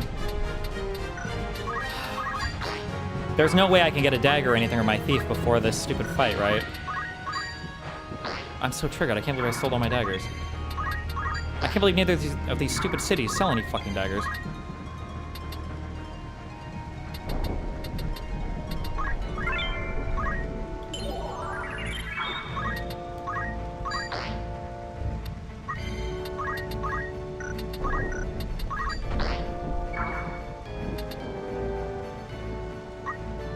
still gonna go after solo defense. I don't know. Well, I have to wait till this court case ends. All I can say, for a variety of reasons.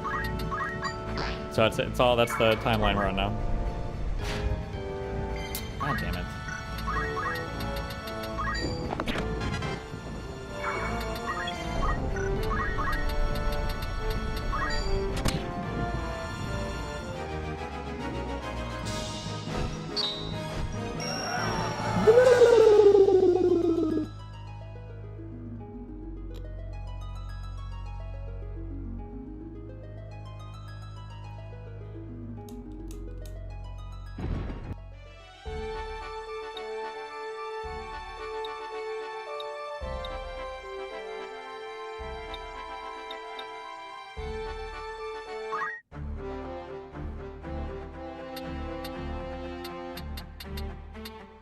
Right. Love your shots when I'm offline about abortion. I have videos. $100. Thank you for it. Why? But why? Why would you donate $100 to this? I don't know. Why would I on an offline chat about abortion? Make a post to the subreddit. Jesus. I love you though, buddy. Okay.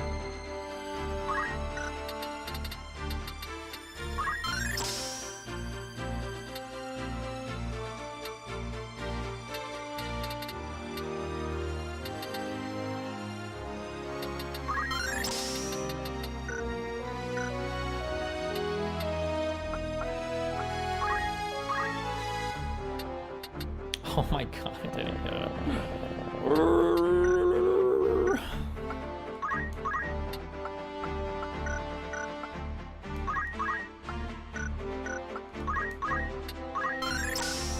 Oh, she mastered it? Nope.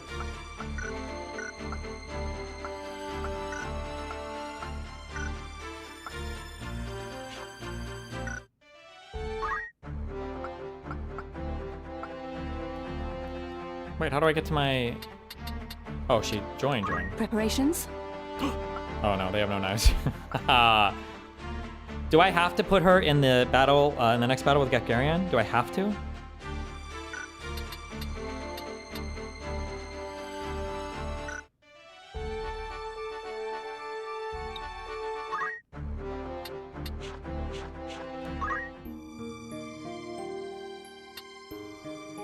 Shut up, Kane.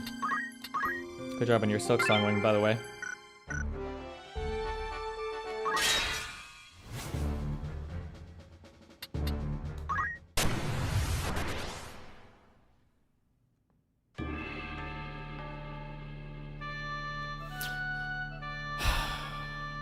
The named characters have extra dialogue in the fights. Yeah, but...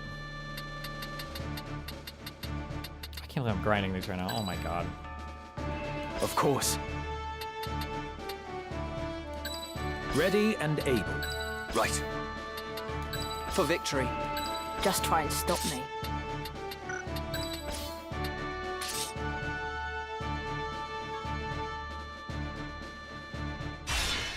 No turning back. Would you ever write a truck about if they were real? Ooh yeah, you know what I mean. Why can't I get people? Are there ever a lot of people that show up in these fights?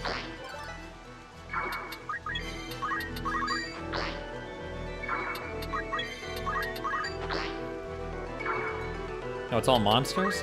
I mean, I literally had one person last fight. There was an archer, so you're clearly fucking lying. You're lying.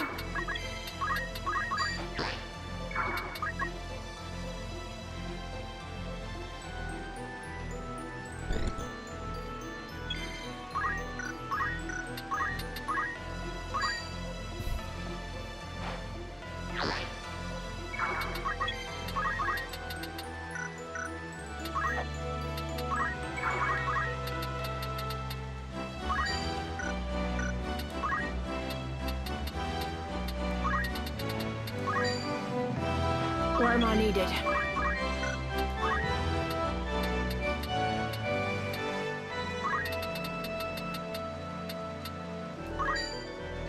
%66%, bruh.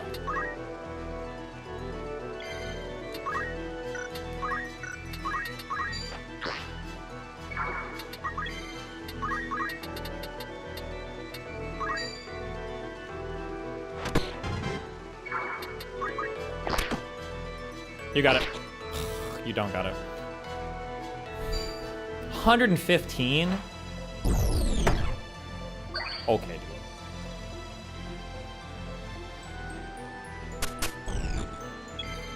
So next adventure going to? I feel like I've said this a million times. I'm going to Yo Mama's house. Ooh.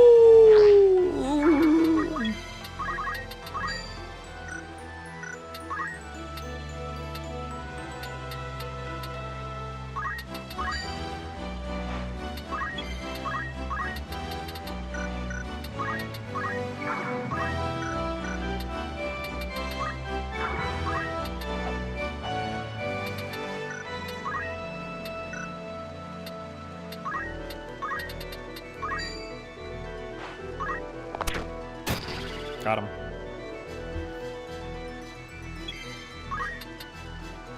There's no way he's gonna miss, right? Nah.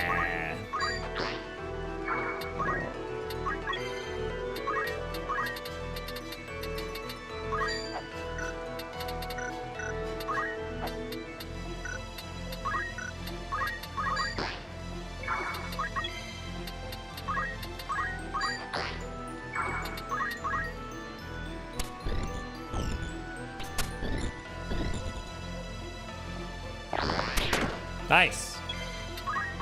Good for you, dude.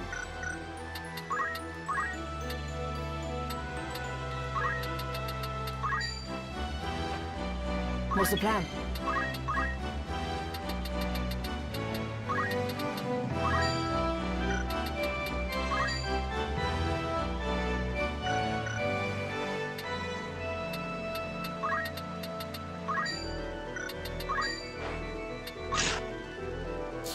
You're okay.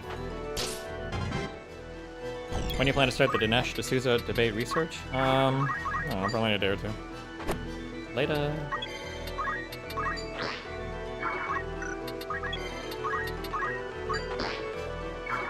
How much JP do I need? Is it 650? I just need steel weapon. Oh wait, I can just make him a knight and put steel on him. That's what I'll do. Or some other job class. Okay. Or a monk. I can make him a monk. Steel weapon's only 600. All right. That's what I'll do.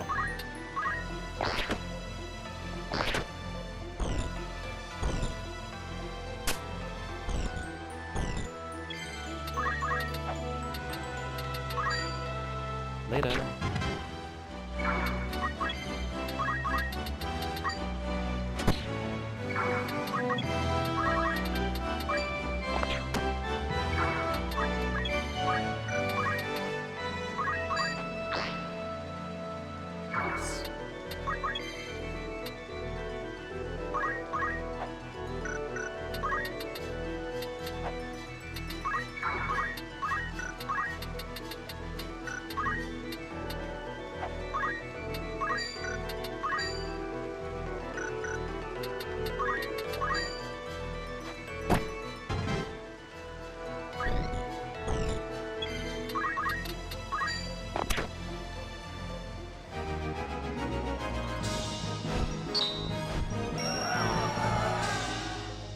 Good work.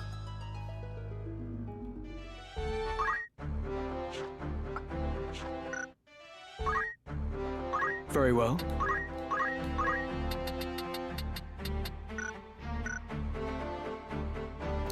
Why is it that some people can go through insanely traumatic shit with a person and then immediately externalize it in the shape of an opinion on a group and make their lives revolve around it, then someone else can experience the same thing and not? I feel like our lives here would have gone triple platinum in red pill circles.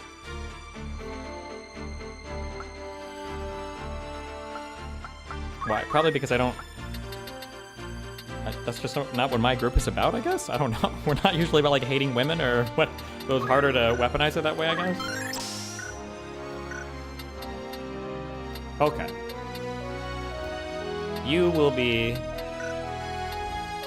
a knight. Job. Knight. I can hardly wait. And then we're going to give you... steel. He is going to steal... his weapon. That dude's weapon. Should I use Agrius? You require something? She is pretty good, right?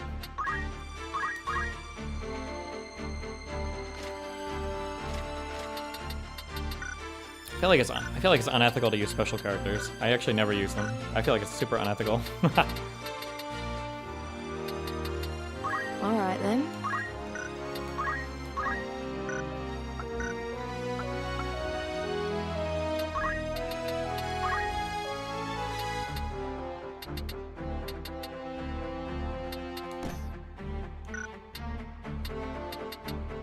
Okay.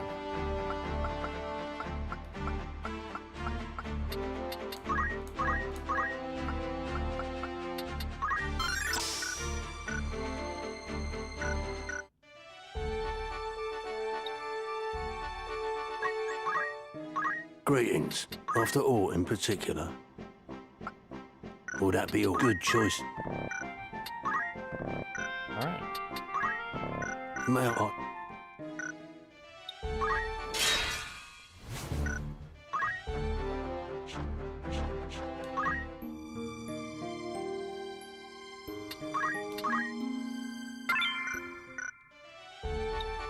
No idea how hopeless this battle is for me. It's super rough or not.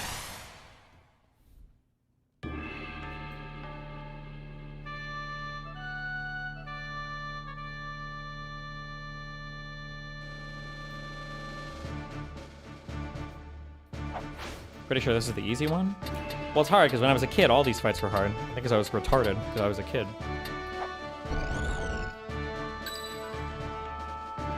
Leave it to me. Aye. Damn, like really? I'm gonna start party members over here? Fuck, those guys are dead. Right. Just try and stop me. Good luck.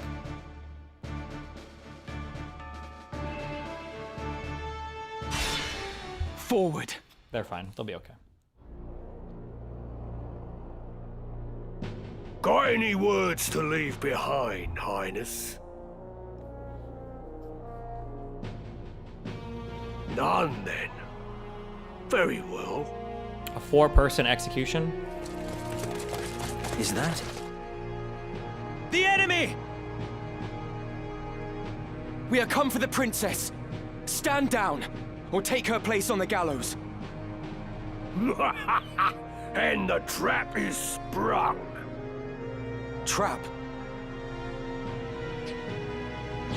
What? What?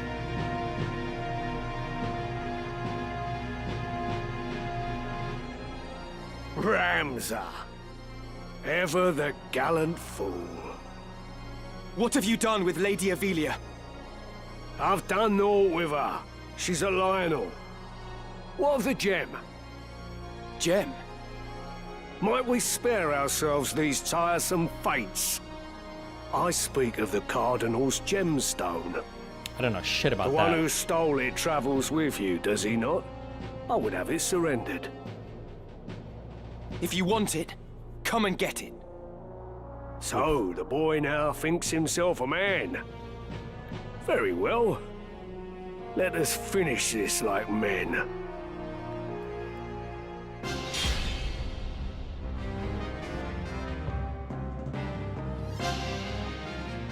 It is not too late to change your mind, Ramza.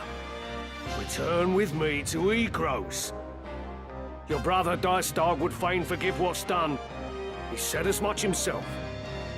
What is it that stops you? Chivalry? A tired relic?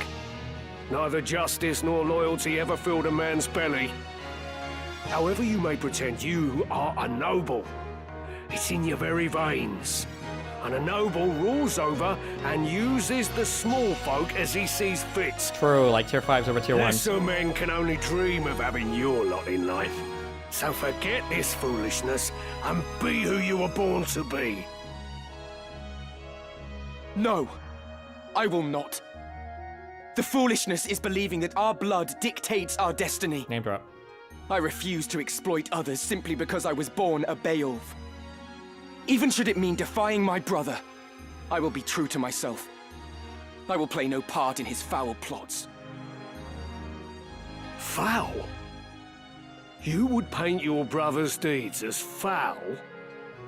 For generations, House Beowulf has possessed great military might and the influence that comes with it. As its lord, your brother simply upholds the duties of his station. You of all people should know that. What you call foul, I call necessary. Deny it all you want. This is the way of the world. Should you not bring Agrias for the extra dialogue? That's an unethical character to use, okay? Holy My Sword brother characters and Duke are Lard unethical. seek to ignite war to further their own ends. Yet who is it that would be made to suffer? It is the soldiers, who fight and die with their names unknown to their lords. It is the veterans who are cast aside when their swords are no longer needed. It is the common folk who are bled dry by taxes and levies. After 50 long years of conflict, the kingdom was finally beginning to know peace again. But now a privileged few would shatter that peace for personal gain. If such a thing is not foul, sir, then pray tell what is. A man does not eat an omelette without breaking eggs. Holy yappers. It matters not whether he is born into abundance or no. Progress exacts a price, and that price is paid in blood. Such is the ink in which history's pages are writ. Look around you, boy. Ivalice rots from within. Wait, this is a legendary. This popped up on my Reddit, and apparently it's on Twitter now. Some guy posted, like, how do you draw from weird perspectives? This thing? What a legend!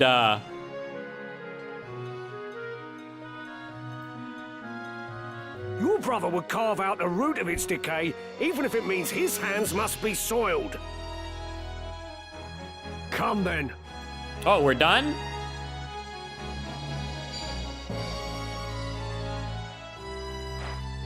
Fall! Wait, I thought story levels were set. Why is this guy at level 15? 17? For the sake of progress, you would see Lady Avelia sacrificed. I will not abide it. I will not stand by and watch her made another Tetra. Forget Zeekden. That was not within your control. But many things are to an heir of House Beowulf, and you have a duty as such. It is your fate to see that duty fulfilled. As it was my fate to let Tetra die. She was a commoner, bro. Fate Who had no cares? hand in that. Tetra died because I did not raise a hand to save her. I've lied to myself all this time. It was my own inaction that killed her. I will not forget it.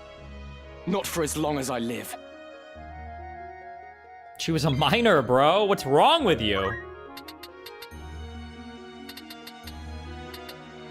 Wait, there's no way these guys are this high of a level. No, level 20. Oh no, never mind. Maybe they are. I thought it was super over a level for this shit. The fuck? Okay. Can I hit 2 down? Oh, we can. There's no way I can win this fight. I don't think...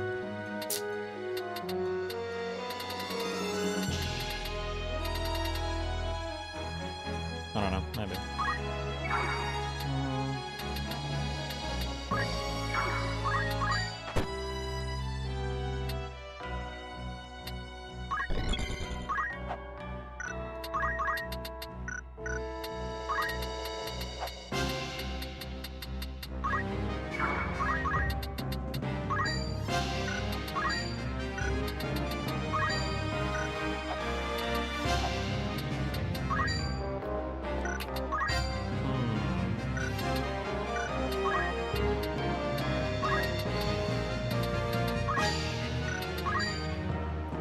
29 damage. Why?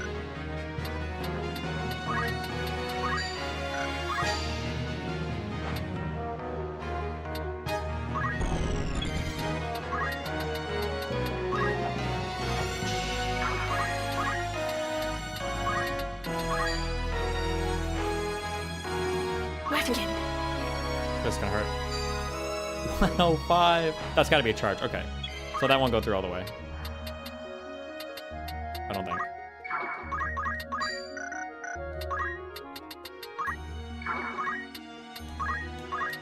%. First try steal.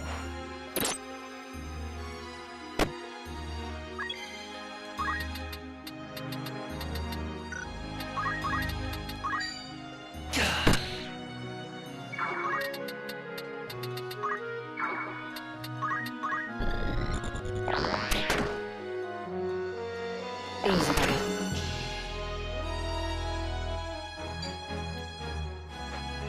$80 damage, bruv. 76 damage, bruv.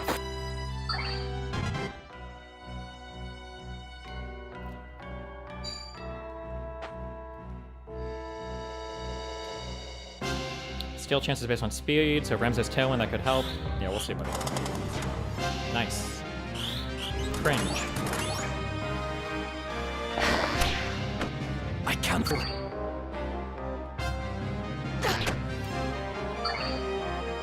Don't do it. You lackwit! You refuse to see reality for what it is. Listen to me, Ramza. Every day, someone, somewhere dies without your knowledge. What is the life of one girl when weighed against the greater good? I see no good in Yeah, I might using double my me. potions. Only deception and Just death. keep high potions. I will not stand by any longer as innocents fall prey to your good. Loser. I will not let you harm the princess. Self-righteousness. Then you seal your fate. You stubborn fool. And now he's gonna kill him. Now he's gonna one-shot him. Come then. He aura farmed him and killed him at the same time. Oh, never mind. 48, 61. You're good. Take this. You're good. I will. Come on.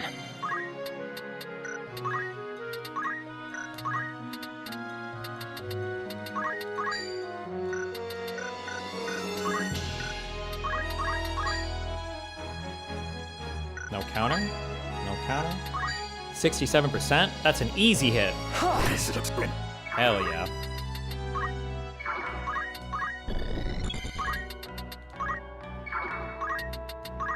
$25. Wait. 67. What the fuck? Easy.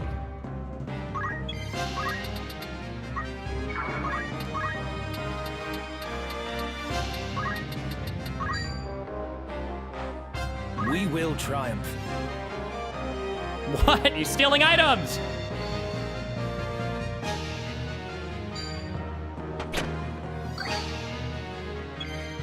Okay. 33% chance. Second time. You got it. Easy. Yes! Oh, we got it. Easy. Oh my god.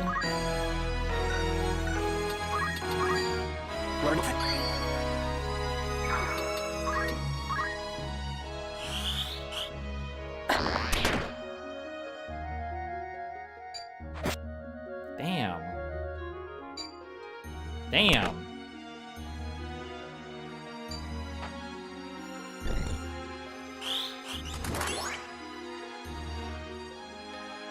What, bruh?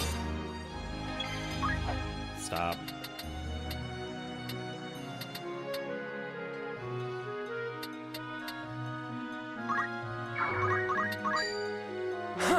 Oh my god.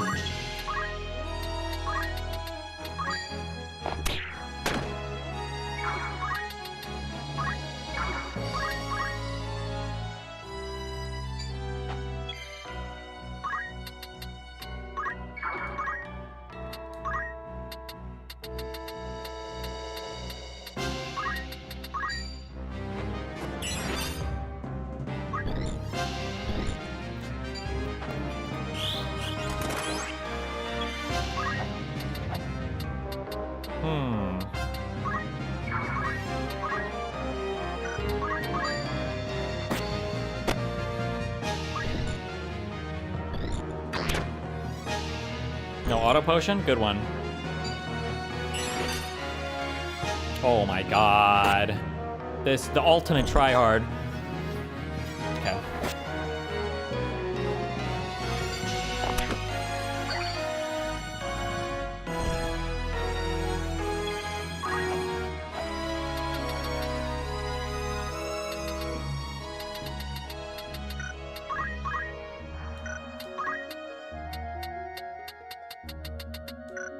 Okay.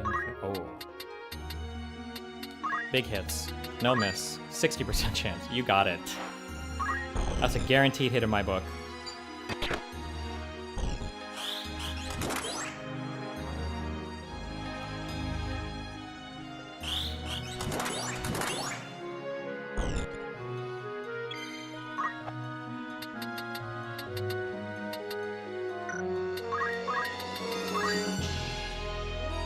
How many Phoenix Downs does this fucking loser have? Is he gonna keep doing it forever?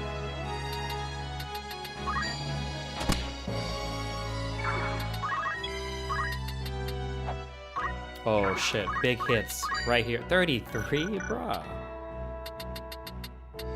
What about on this person? 44. 37. Wait, what if we break the bow? Rend weapon.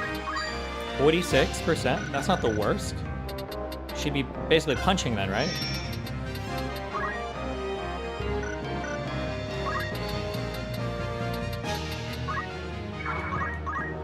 You can do this.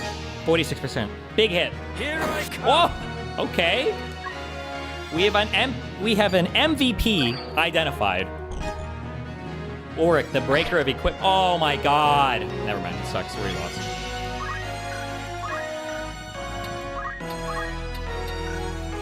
It's over.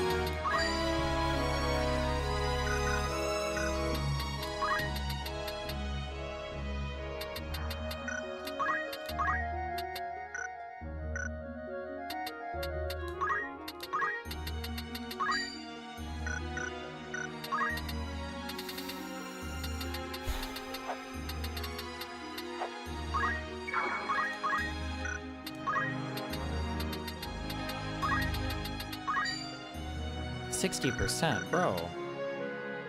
What are we doing out here, guys?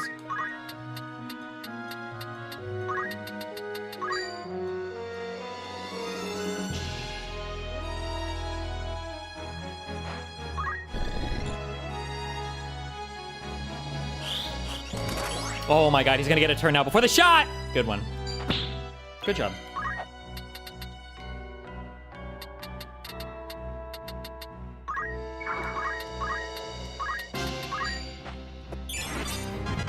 Okay, we're fine.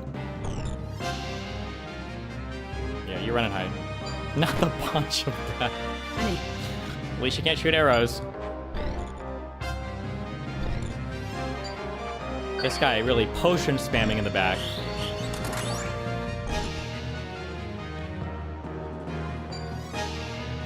Not my armor. Nope, 31% chance. Oh my god. Don't care, don't need it.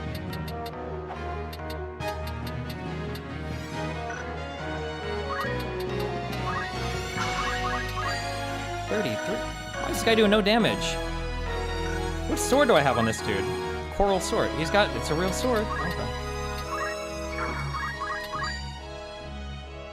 Oh, 90% miss! Whoa!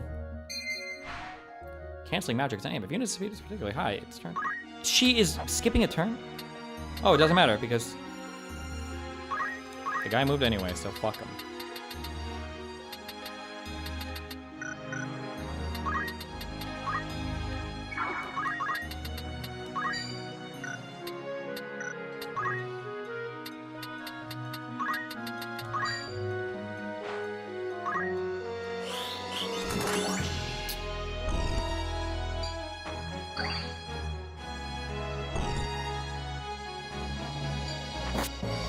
No auto potion? Good job, dude.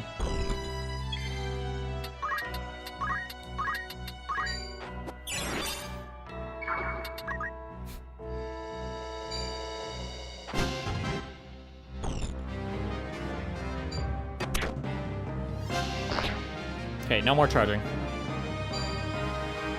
Stop! You cannot flee! Why is he not potioning himself? Bruh! Oh my god. 32 with a fucking rod? Well.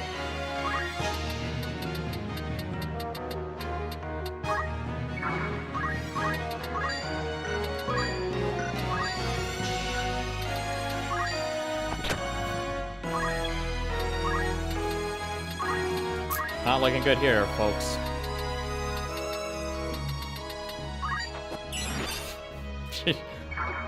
She's just gonna punch him again. It's a 100% chance hit from the side.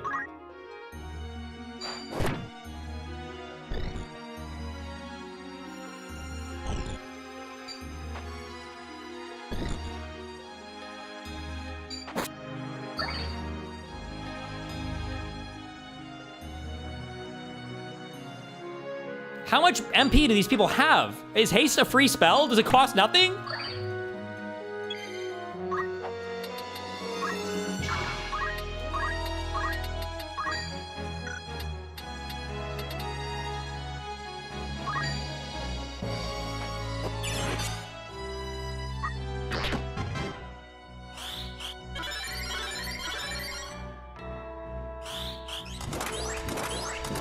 There we go. Some friendly haste.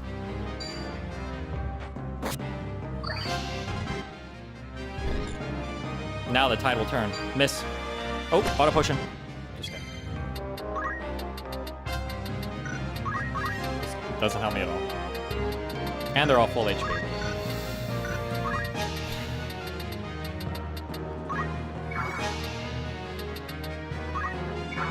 What happened to Ramza? Everybody got cooked. That's what happened.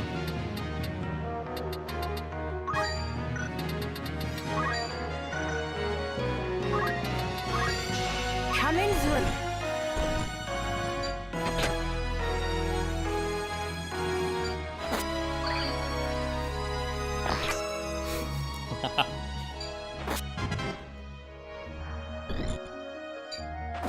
With the strongest staff users in the universe as well.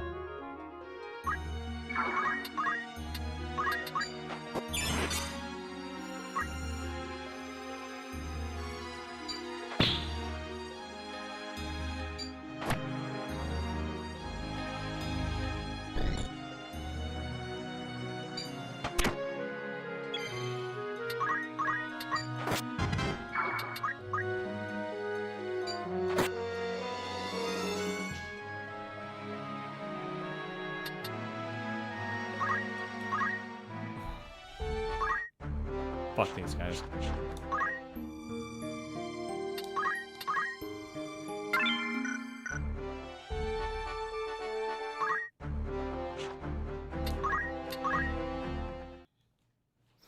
Okay, going to sleep. Good night. I'm back tomorrow. Be careful. I love you very much.